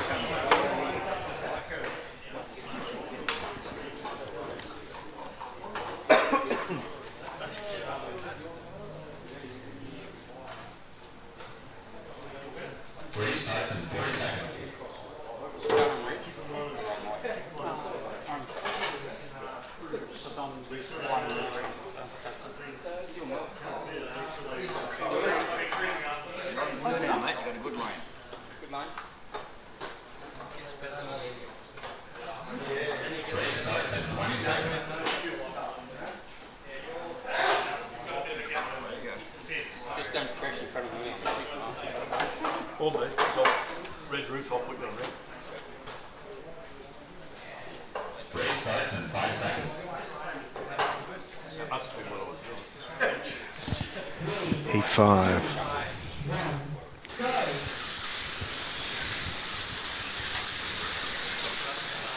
Okay, we've got Jason on that orange lane, so let's look out for some fireworks there. Mario toughing it out on purple. John Amundsen on the green. He's got a good opportunity to claw something back now. And John Van Dyke on the red. Let's see how he can go, because that one's a bit tricky.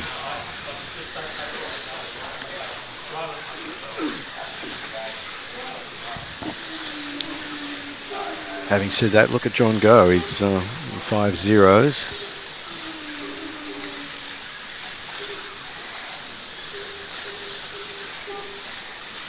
Looking like overhauling Mario for second.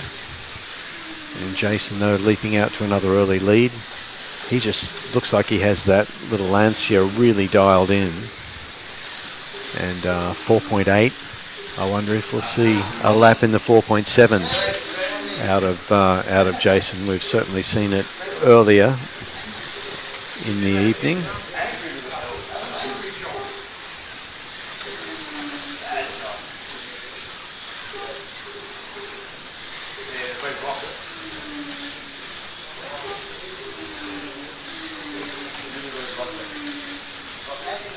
Not too much crashing in this race. I don't want to speak too soon, but I think everybody's very mindful of how costly that can be. But then John Van Dyke on that red lane isn't able to do much.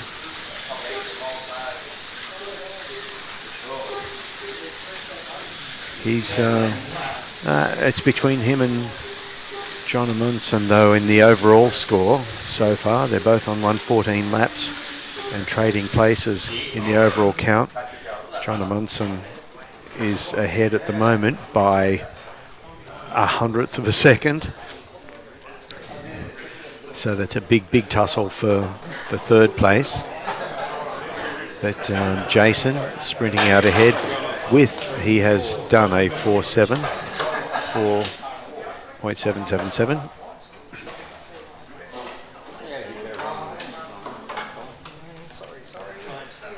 Which I think is the fastest time we've seen all day. I can check that shortly.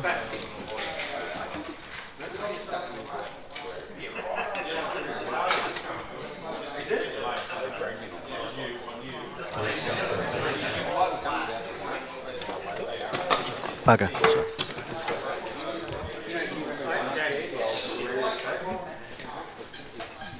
Sorry about that.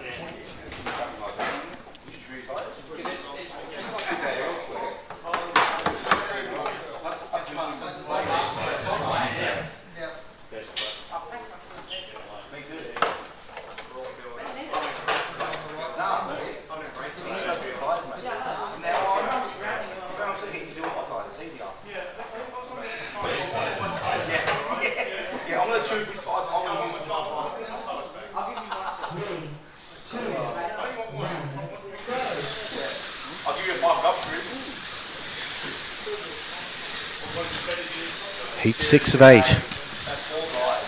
And Jason Brooks on the white lane. For those of you who tuned in later this afternoon, Jason Brooks has been doing commentary all day, and he was the 2012-2013 Scalextric World Champion. So there's a pretty lofty caliber of slot racing talent here.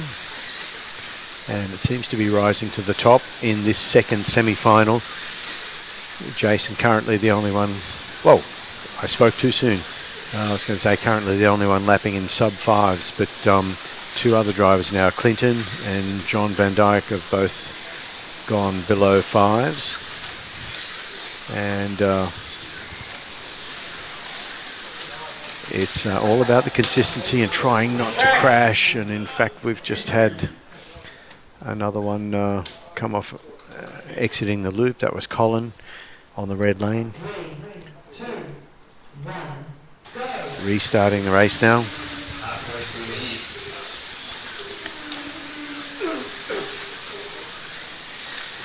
Past the halfway mark now in this lap, in this heat 6 of 8.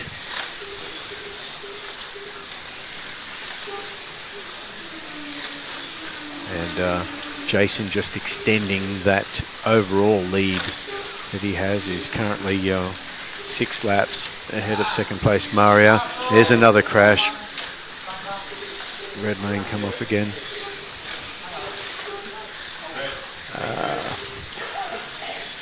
And at the top of the straight.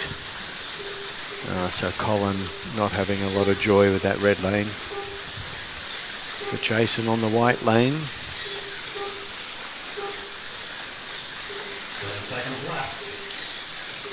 still not easily shrugging off Clinton. There's less than 4 seconds in it, but Jason gets to yet another victory. I think he's undefeated, I think, in this group of 8 races.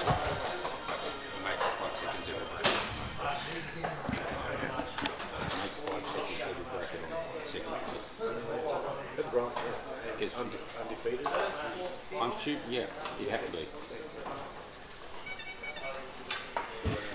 Yep, that's exactly what's been happening. Jason Brooks has been undefeated through this group of races so far, and generally finishing 4 or 5 seconds ahead of second place. So he's on the case, is our Jace.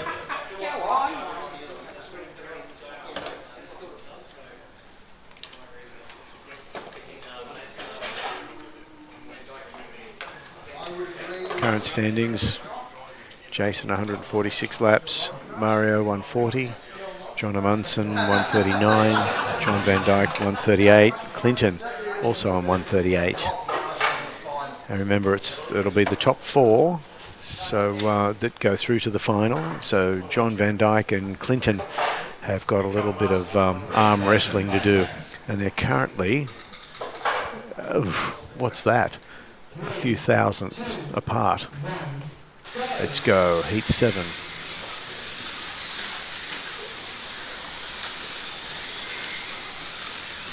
Everyone keeping it nice and tidy. Whoops, I spoke too soon. In fact, that was Jason, who's just had an off on the red lane. Again, that tight section coming up out of the donut. And let's see how costly that is. Well, there he is right down at the bottom of the field. He's got to keep it tidy, but will he or won't he keep that undefeated streak alive?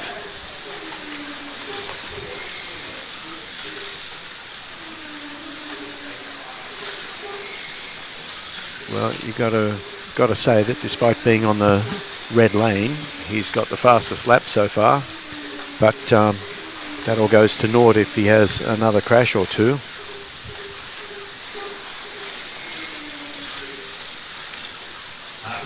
You can see the intense concentration these drivers faces, and again the different hand controller techniques they've got. Some are cradling them precious like a baby, and others are waving them around one-handed. Some are really, really aggressive with their throttle inputs, and others are squeezing it like an avocado.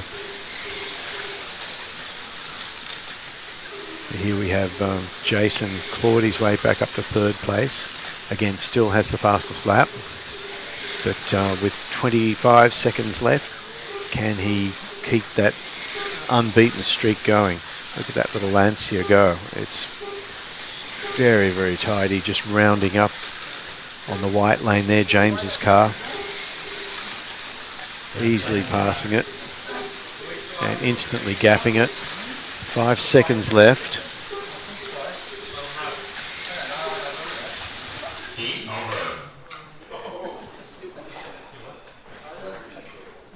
And apologies if you didn't get to see that race. You would have. Yeah, but not optimally. And I missed the result. Jason took it out. So even on the red lane, and even having crashed on the first lap, but consistent fastest laps and keeping it on, you know, the black shiny stuff. After that, he's managed to win 7 from 7 so far. Sorry, it's the grey top, not the black top. So, and that leaves him still 6 laps ahead of second place Mario, and John Amundsen in 3rd on 162, and John Van Dyke and Clinton. John Van Dyke's managed to put a lap between himself and Clinton for that last spot to go through to the final. Race starts at 20 seconds.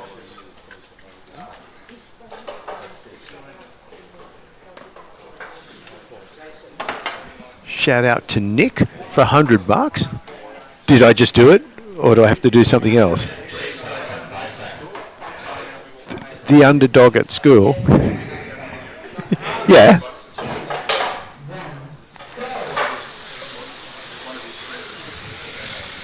Yep. And so shout out to, this is from A.G. Dillon. Shout out to Nicholas on the mic, and I will donate $100. To who? To Nick. There you go, Nick. I'll go your halves.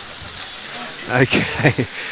8 from 8. Final heat. Sorry, we've just missed the first 30 seconds of it, but rinse, repeat. Jason in our lead with the fastest lap, 4.798. In fact, he and Mario, it's an arm wrestle there at the head of the field. And John Van Dyke in third, John Amundsen fourth, and then Clinton. And again, we've got that tussle between John Van Dyke and Clinton for who's going to be the last one in the final, in the four that move up to the final. So Jason's got the advantage at the moment.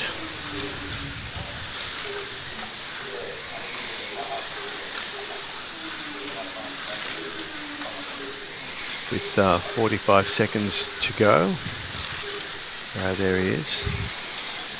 In the green lane, Mario on the orange. Jason's just behind him.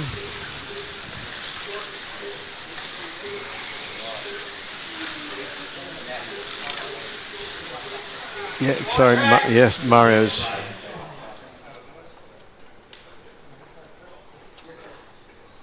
Three, two, one, go. See there, Mario on the orange lane.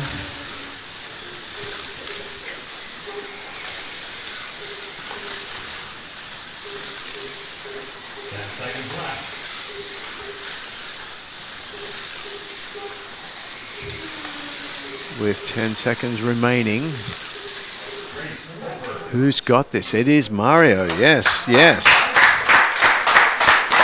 And so Jason was not undefeated, but at the end you've got Jason on 194, Mario 189, John Amundsen 186, John Van Dyke 186 are the four going through, and one lane back was Clinton, who's just dipped out. So Clinton, James, Graham and Colin are getting an early mark.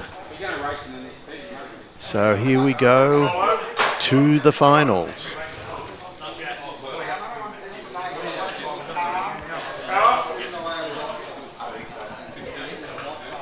This is the final heat, gentlemen. Final heat. Castle back.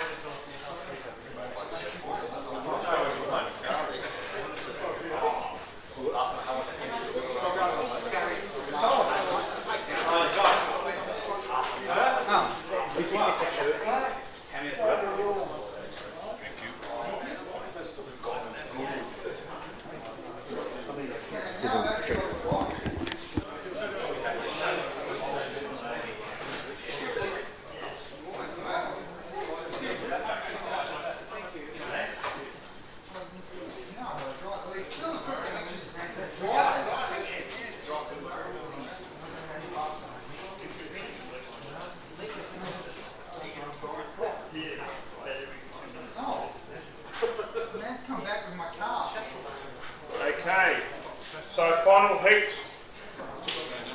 Whilst I take a photo of the one I forgot.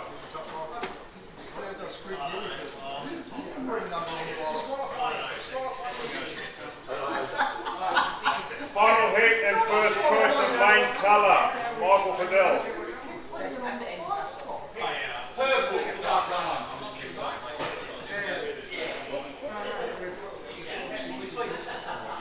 Second main choice is Jason. Main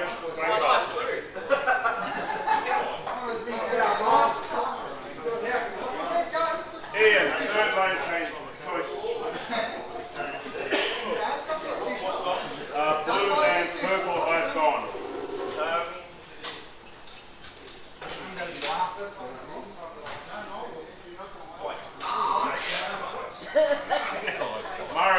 next.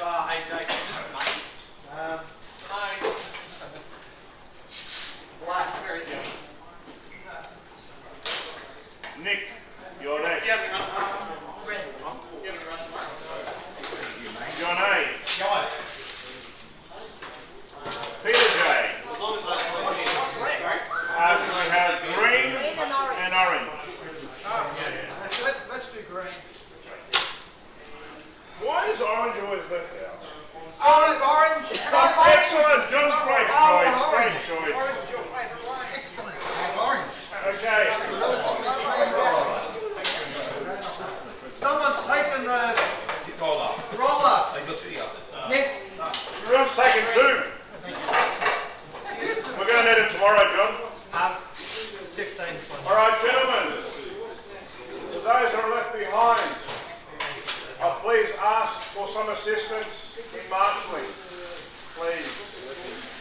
If you could. Nick? So we have our first one who's on in front of the way.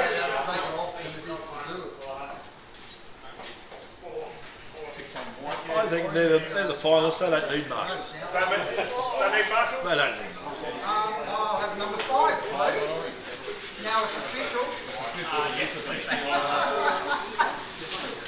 20 on the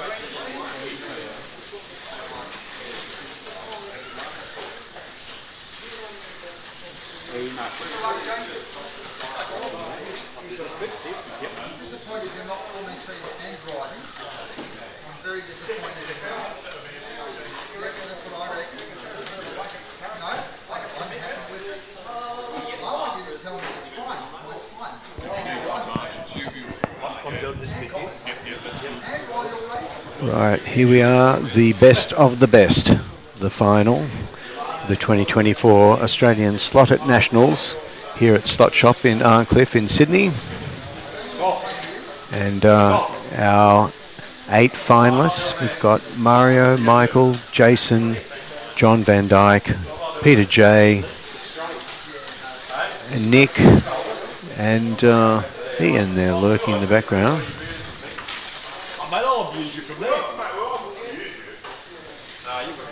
And they seem to have chosen their lanes. So Mario's starting on black,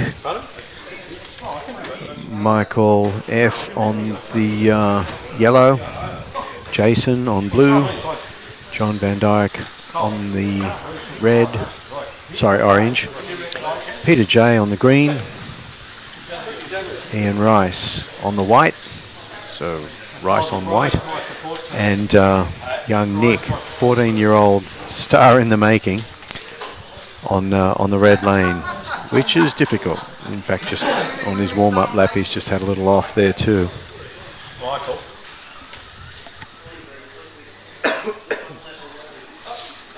All right, gentlemen. Before you start, want to know what you're racing for? Sounds like Survivor. Yeah. I'm surprised no one's actually grabbed it. Yeah, box of Spartans. Box of chocolates. Excellent. Box of chocolates.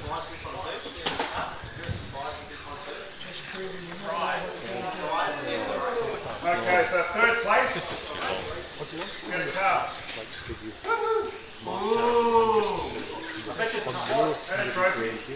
Absolutely. Second place. Let's get a car and a trophy. 100%. But but also, I'm fine here. We've got Eddie running us through the prizes for this final. When you get the kink really good and it doesn't kick out at all, and you just power it in. Perhaps unsurprisingly, the prizes are slot cars. They're easy to drop. In all honesty. And some pretty handsome little trophies as well. This is the Nationals. I was off. Like I just had silly offs. But then the last 3 I didn't have any offs at all. I couldn't do a 4-9. Like when I was racing against you there, I was slightly quicker than you.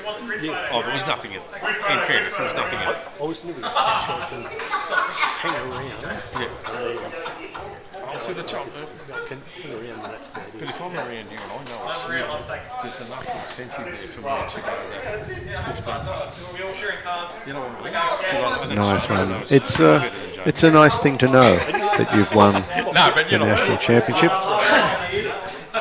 Yeah, you can push a little bit more because you know And, just getting some photographs of the trophies there.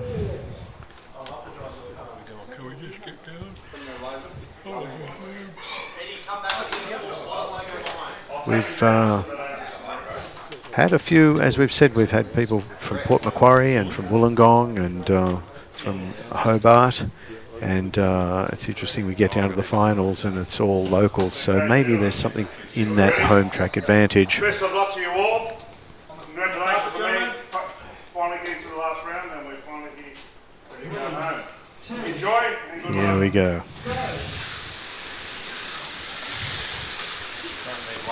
This is heat 1 of the 8 heat final.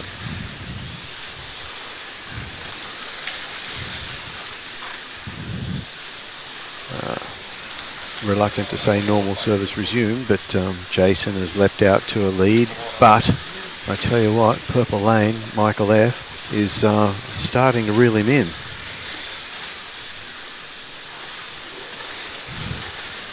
Pretty close after as well. On the red lane, the tricky red lane, is 14-year-old Nick, pursued by John Van Dyke on the orange. And the orange lane, as we know, is a bit easier. In fact, I think he's just being reeled in by Ian on the white lane. So this is, there's some really close racing here for the various positions, although Jason has got a 1 second gap back to Michael.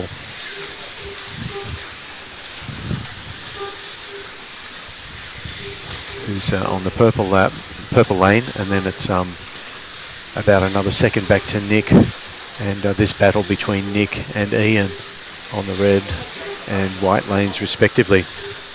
And you can see them right there. There's only about less than half a metre between them, not even. Just Ian on the white lane hounding Nick. He's actually just edged past him. Nick got a little bit sideways out of the top corner there, and you can see that's lost him about a metre. And meanwhile up front, Jason on the blue lanes just brought it out to a 2 second advantage over Michael on the purple lane. And further back you've got Mario enduring the black lane, and Peter J. And so we've got Jason with a win, 2.2 seconds over Michael, and then Ian, and in fact John Van Dyke got in front of Nick as well. But let's see them move around lanes now. Jason goes to purple, where life may not be quite as easy, and Ian on the red lane, which is a little bit more tricky.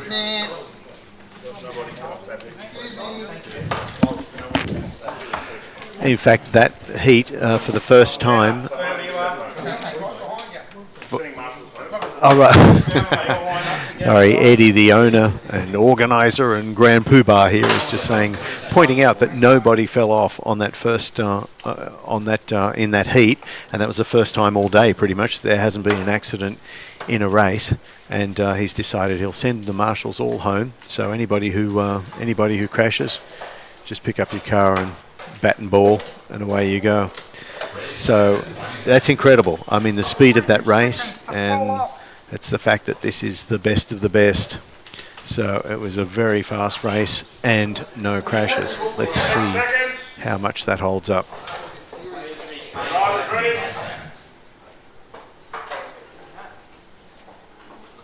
3, 2, 1, go.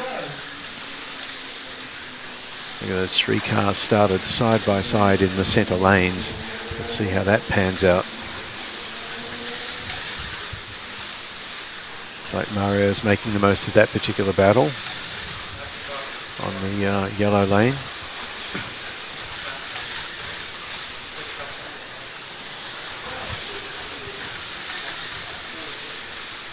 There's Nick running pretty much line astern with Jason on the purple lane.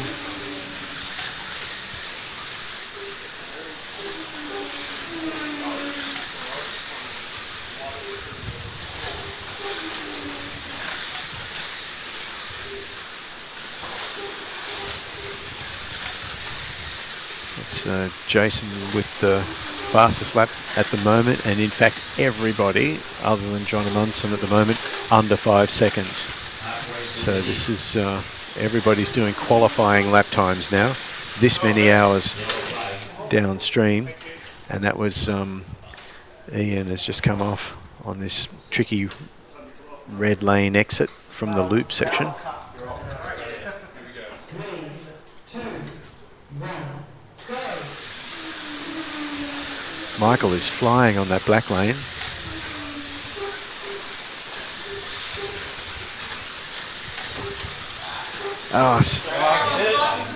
Yep. Come off again. This time the white lane. That was John Van Dyke exiting the loop.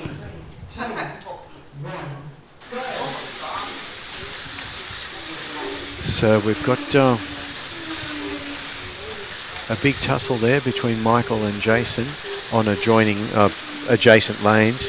Jason on the purple, Michael on the black. And Jason's about 2-3 meters on the track behind Michael.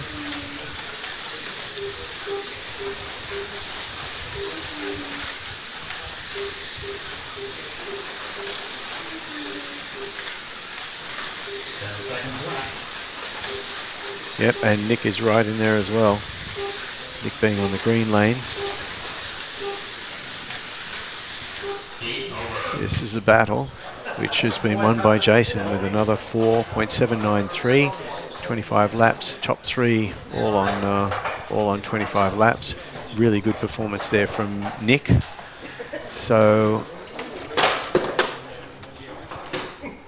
after those two heats, you've got Jason on 50 laps, Michael 49, Nick 49, Ian on 48, and then everybody else on 47 with a bit of work to do.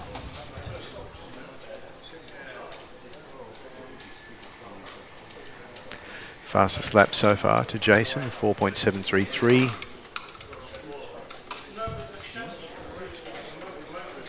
There's so far only he and Michael into the 4.7s.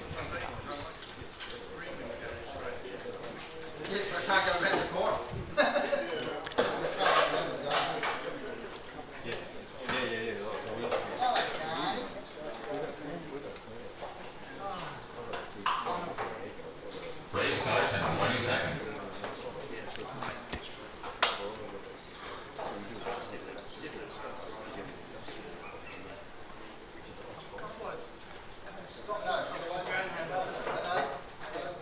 Race starts in 5 seconds. Heat 3 about to kick off. 3, 2, 1, go. Here we go, and our, we'd probably almost say our favourite Jason is on the black lane, so let's see how he fares with this one. This will be about as hard as it'll get. Ian Rice romping away with a 4.85 lap, and Nick 200ths faster. Oh, bit of carnage here. That was John Van Dyke having a crash on the red lane, and a couple of other cars off in the loop. Looks like Ian and Nick really lighting up the track this time in this heat 3. And Mario up into the mix as well. Jason on that black lane, clawing his way up.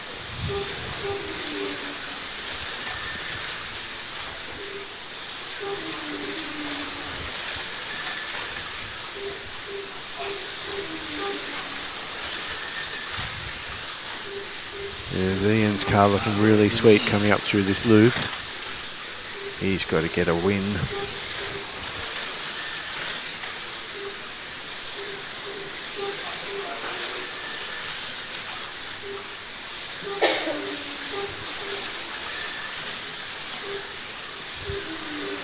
40 seconds to go in heat 3, and Jason's languishing back in sort of 5th. He's not the fastest guy out there, but sometimes you've just got to weather the difficult lanes and know that the good times will come back again.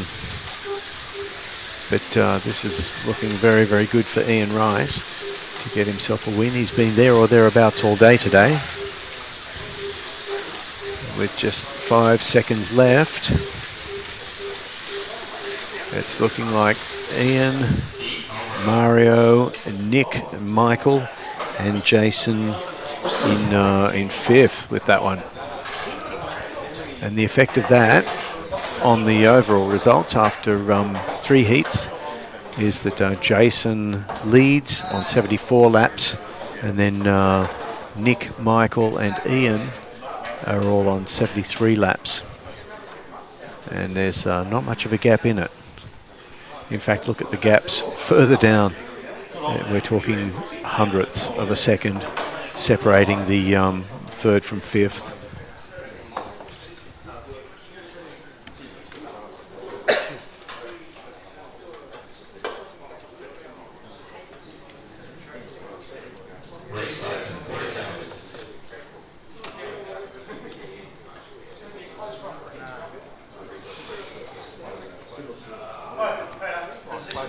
Just watching some of the drivers putting a chemical on the braids, and it's like an oil that softens the copper and just helps them to pick up electricity a bit better from the rails on the track. A lot of drivers don't bother doing that between heats, but you're allowed to do that. You're not allowed to touch the tyres at all in this championship. Here we go.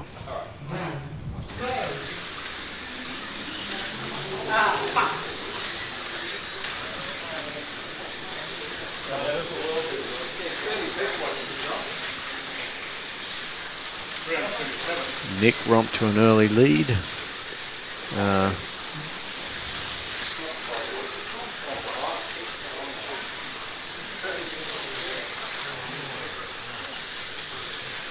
Nick, Michael, Ian.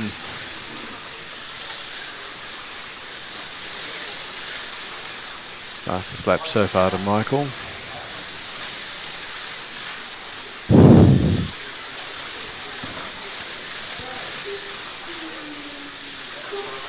Jason's our leader now. Michael in hot pursuit, just 1/10 of a second behind.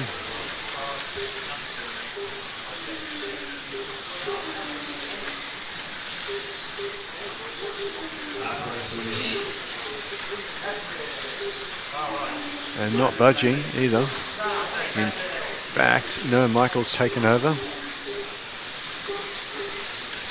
Jason again.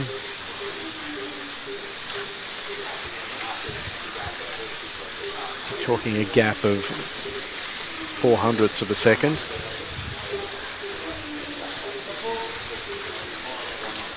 Oh, another crash. That doesn't slow anybody else down, luckily.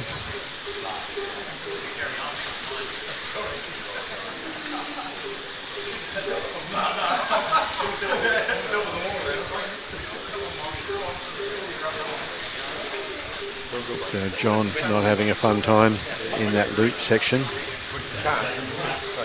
Look at that, orange yellow, orange yellow, orange yellow. Those two glued together, big dice. Wonder who will blink first. There you go. Michael gets heat 4 by 400ths of a second. And the effect of that, the overall score, Jason 99, Michael 98, Ian 98, Nick 97, Mario 96, and John Van Dyke didn't have much fun with that last heat, 94.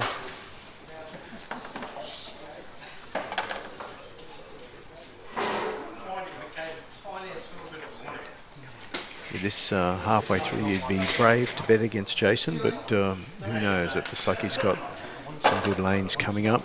He's on the orange this time, so I think we know what to expect of him to make of that. But then and Michael's on the white, which is a little more difficult. Certainly coming out of this loop section here, we've seen so many people de-slot coming out of here, being too keen to get on the throttle. They're all looking pretty relaxed. Everybody's smiling and laughing. Otherwise it'd just be a car, wouldn't it? A slot car. 5 seconds. 3, 2, 1, go!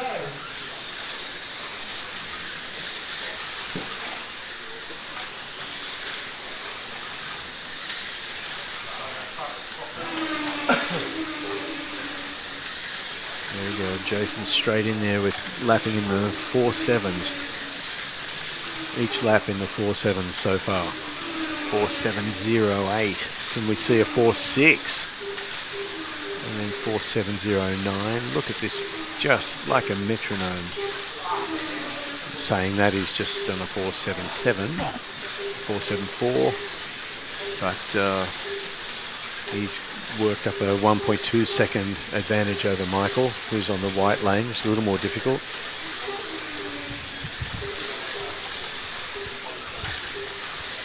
Nick is having a really good run on the black lane, a really solid run.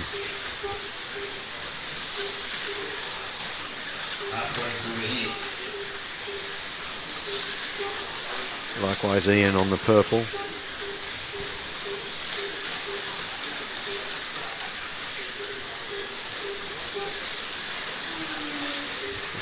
Out front again with 40 seconds to go. It's still Jason from Michael with a 2.2 second gap between them. And then 0.3 back to Ian. About another second back to Nick.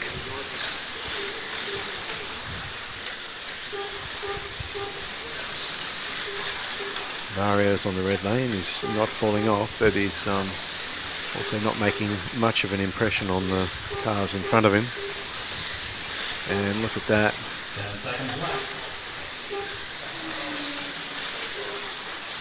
Jason lapping John Van Dyke in the blue lane.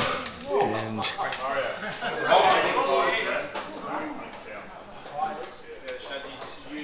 there we go. That was another win for Jason over Michael. Jason now having 2 lap advantage in the overall score. 125 laps to 123. And we're about to go into heat 6. So the others are running out of time. Ian on 122 can still make an impression. Nick on 121. Let's look at the average laps speeds. Jason 4.8 has been on average 600ths of a second faster. Michael has in turn been just 100th faster than Ian. So it's all pretty mixed up. It's basically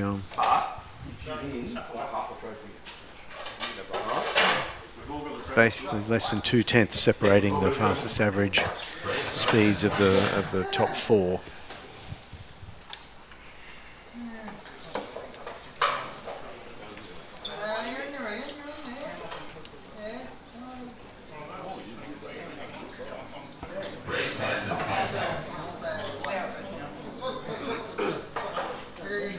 Now our leader Jason is on the white lane this time. Let's see if he cannot run foul of this tricky section coming out of the loop.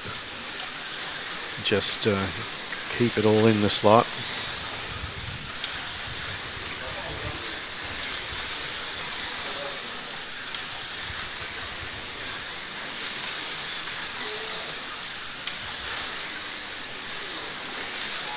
He's already got the fastest lap.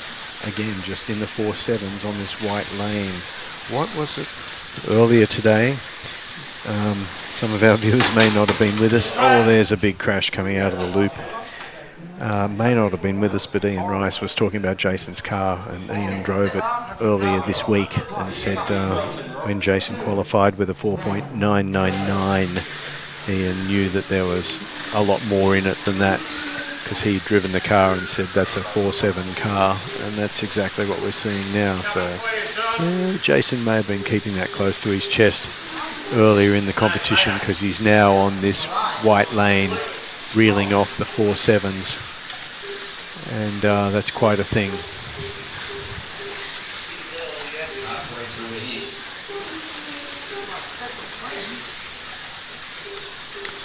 Yeah, nobody else pulling 4.7 second laps in this heat, and that's people on easier lanes than the white lane that Jason's on.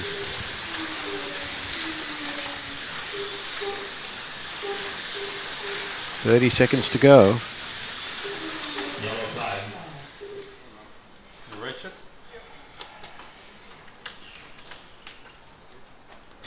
Three, two, one, go. Restart with 30 seconds to go. And we've got still got Jason from Nick, Michael.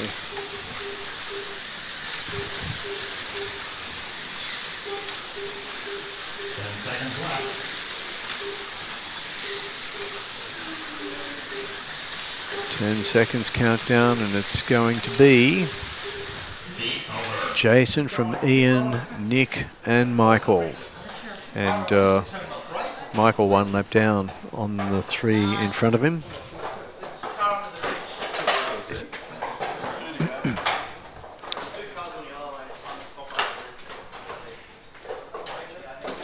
Jason's now got a 3-lap advantage over second place Michael.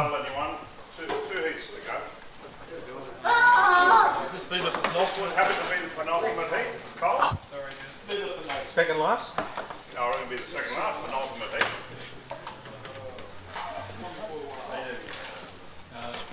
Hey, Eddie.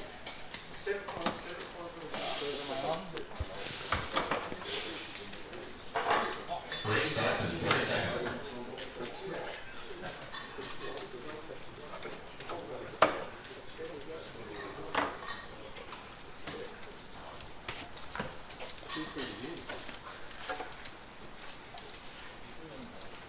Come on, mate, two to go. Restart in 20 seconds. Come on, Nick. Heat 7 of 8 coming up in 10 seconds. Restart in 5 seconds. Oh, look, there's a bit of panic settling in. The drivers are starting to become unsettled.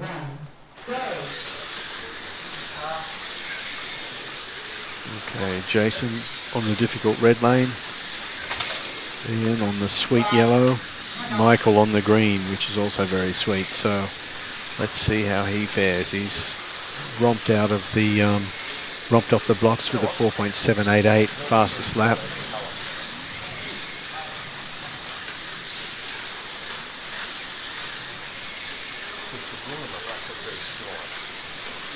And he's romped into the lead, in fact.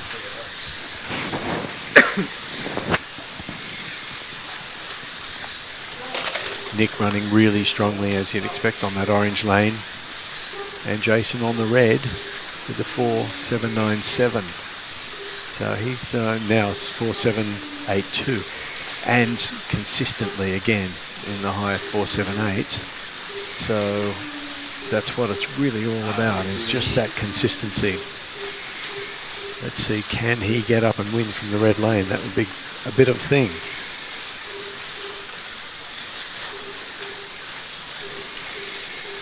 Michael F, though, looking pretty comfortable in that green lane. He's got a half a second advantage, which on this track equates to a couple of meters.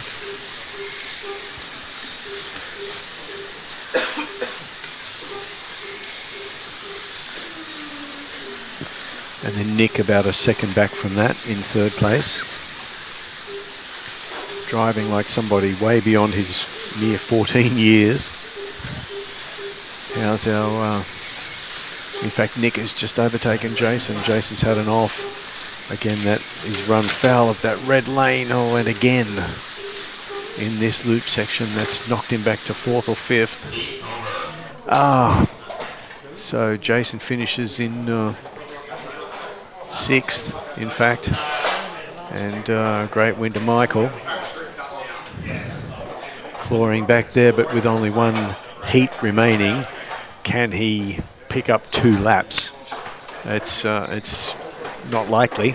Jason on 174, Michael on 172, Ian 171, Nick 170, and then 3 laps back to Mario.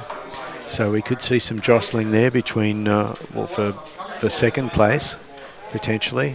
We've got Ian and Nick within touching distance.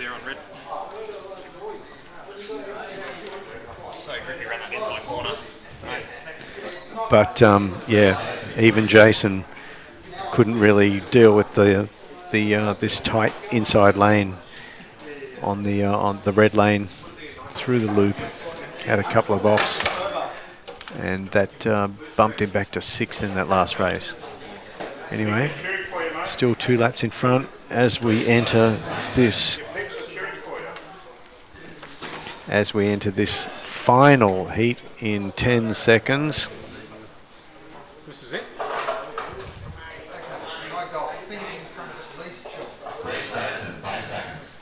Jason on the green lane, which will probably treat him well. Ian on the orange, he'll also go well. And Michael there on the blue, which is also good. So those 3, the top 3 on sweet drivable lanes. Let's see what they can do with it. Michael romped off to an early lead. Fastest lap so far.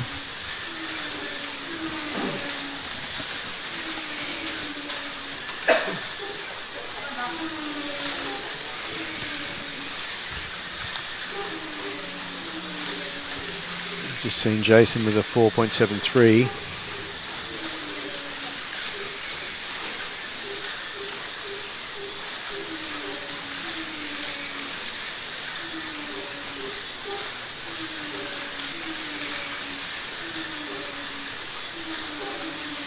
There you go, there's 1/10 of a second between Michael and Jason, and then another second back to Nick.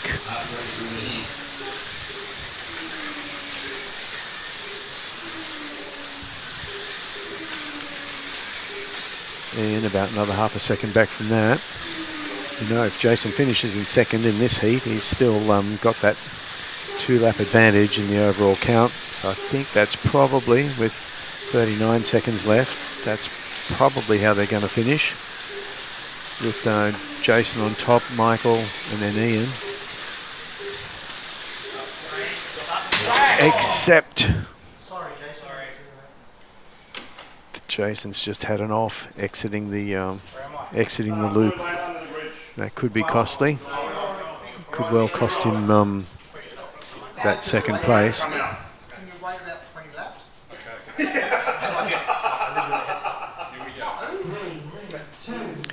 Restarting.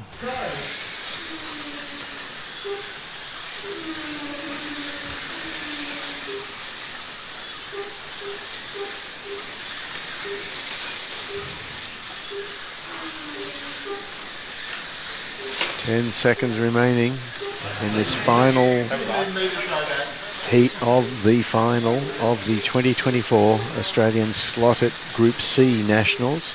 We've got the LMP Nationals coming up tomorrow. Race win goes to Michael, but the championship, 199 laps to 198, goes to Jason Brooks over Michael Federley, over Ian Rice, over Nick and Mario, John Van Dyke, John Amundsen and Peter in 8th. So that's our top 3 in the championship. Almost as they finish that last heat. A nice win for Michael anyway in the last heat, but Jason takes the championship with Michael second and Ian Rice third.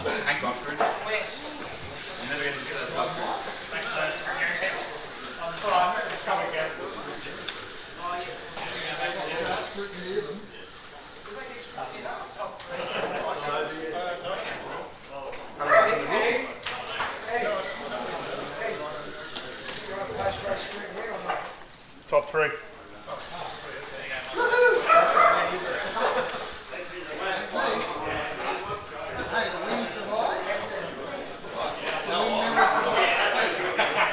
There we go, we've got Eddie, the proprietor, setting up the podium. I'm probably in the way. No, he's doing it on the top corner. Good.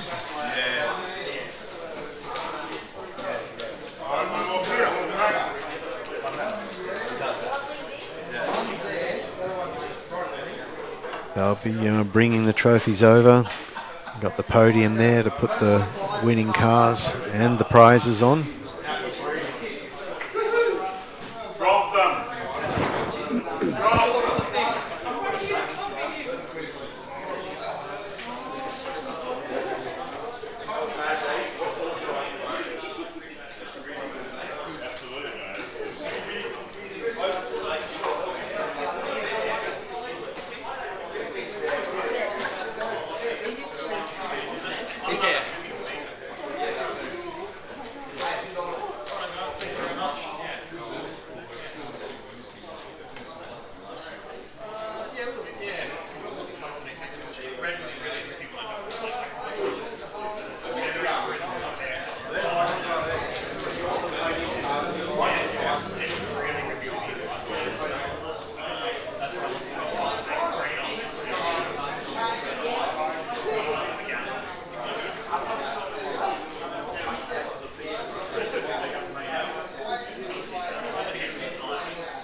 You can hear a bit of bench racing and debriefing going on in the background about various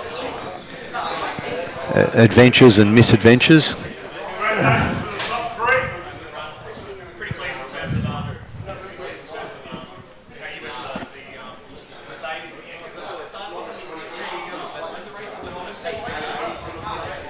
And we're getting ready for the prize giving now. Not 100% sure this mic's working. Yes, it is.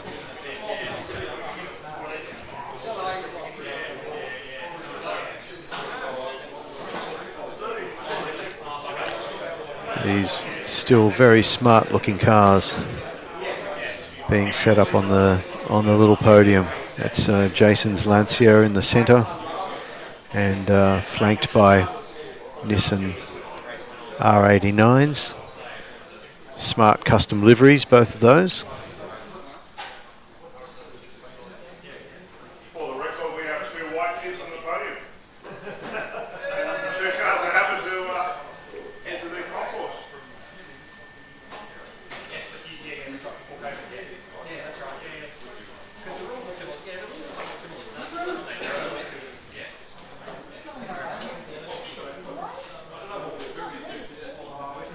Yeah. Okay, so, that's good. Yeah, that was the idea.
Ian officially in third position.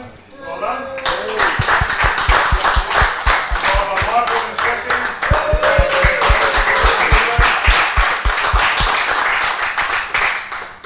Thanks to Slot.it, who have kindly donated some prizes for the top three. So, Ian, top three. Well done.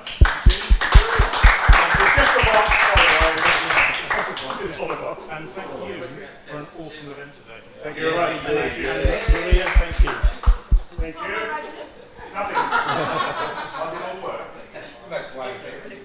In second place, Michael.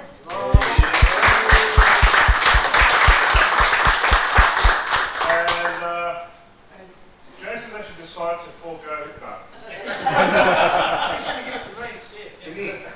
Well, yeah, I've got to give it to Nick, mate, seriously. Yeah. Well done, chap. Thank you very much.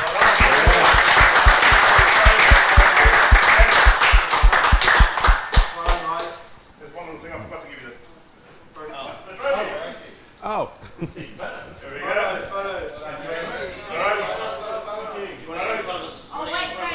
You should get in there too, Maria. Yeah, Maria.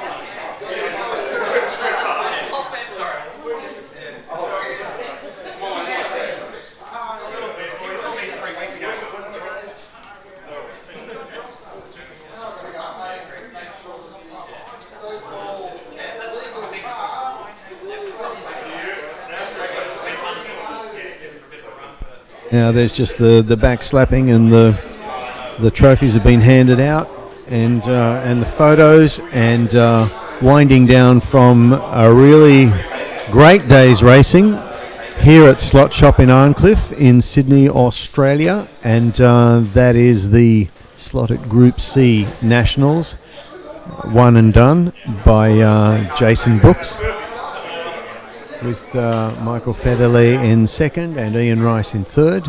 And then we'll be back tomorrow with another full day of racing, practice qualifying in the morning, and then racing with the Slot.it LMP class, which are angle winder chassis, slightly more powerful motors. They'll be quicker lap times than today, we're fully anticipating, and we'll be crowning the Slot.it LMP champion by the end of tomorrow. So thanks to all for being with us, and we'll be wrapping this up for today. So thank you. We'll see you again tomorrow for the LMPs.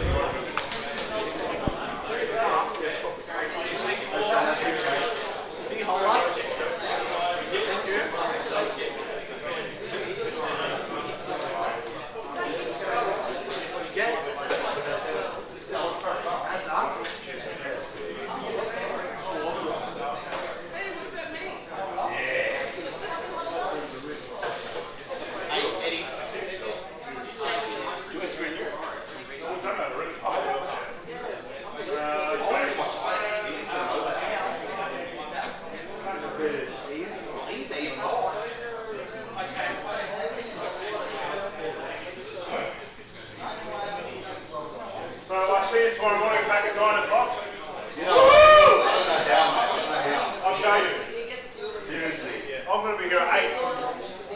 I'm going to be here.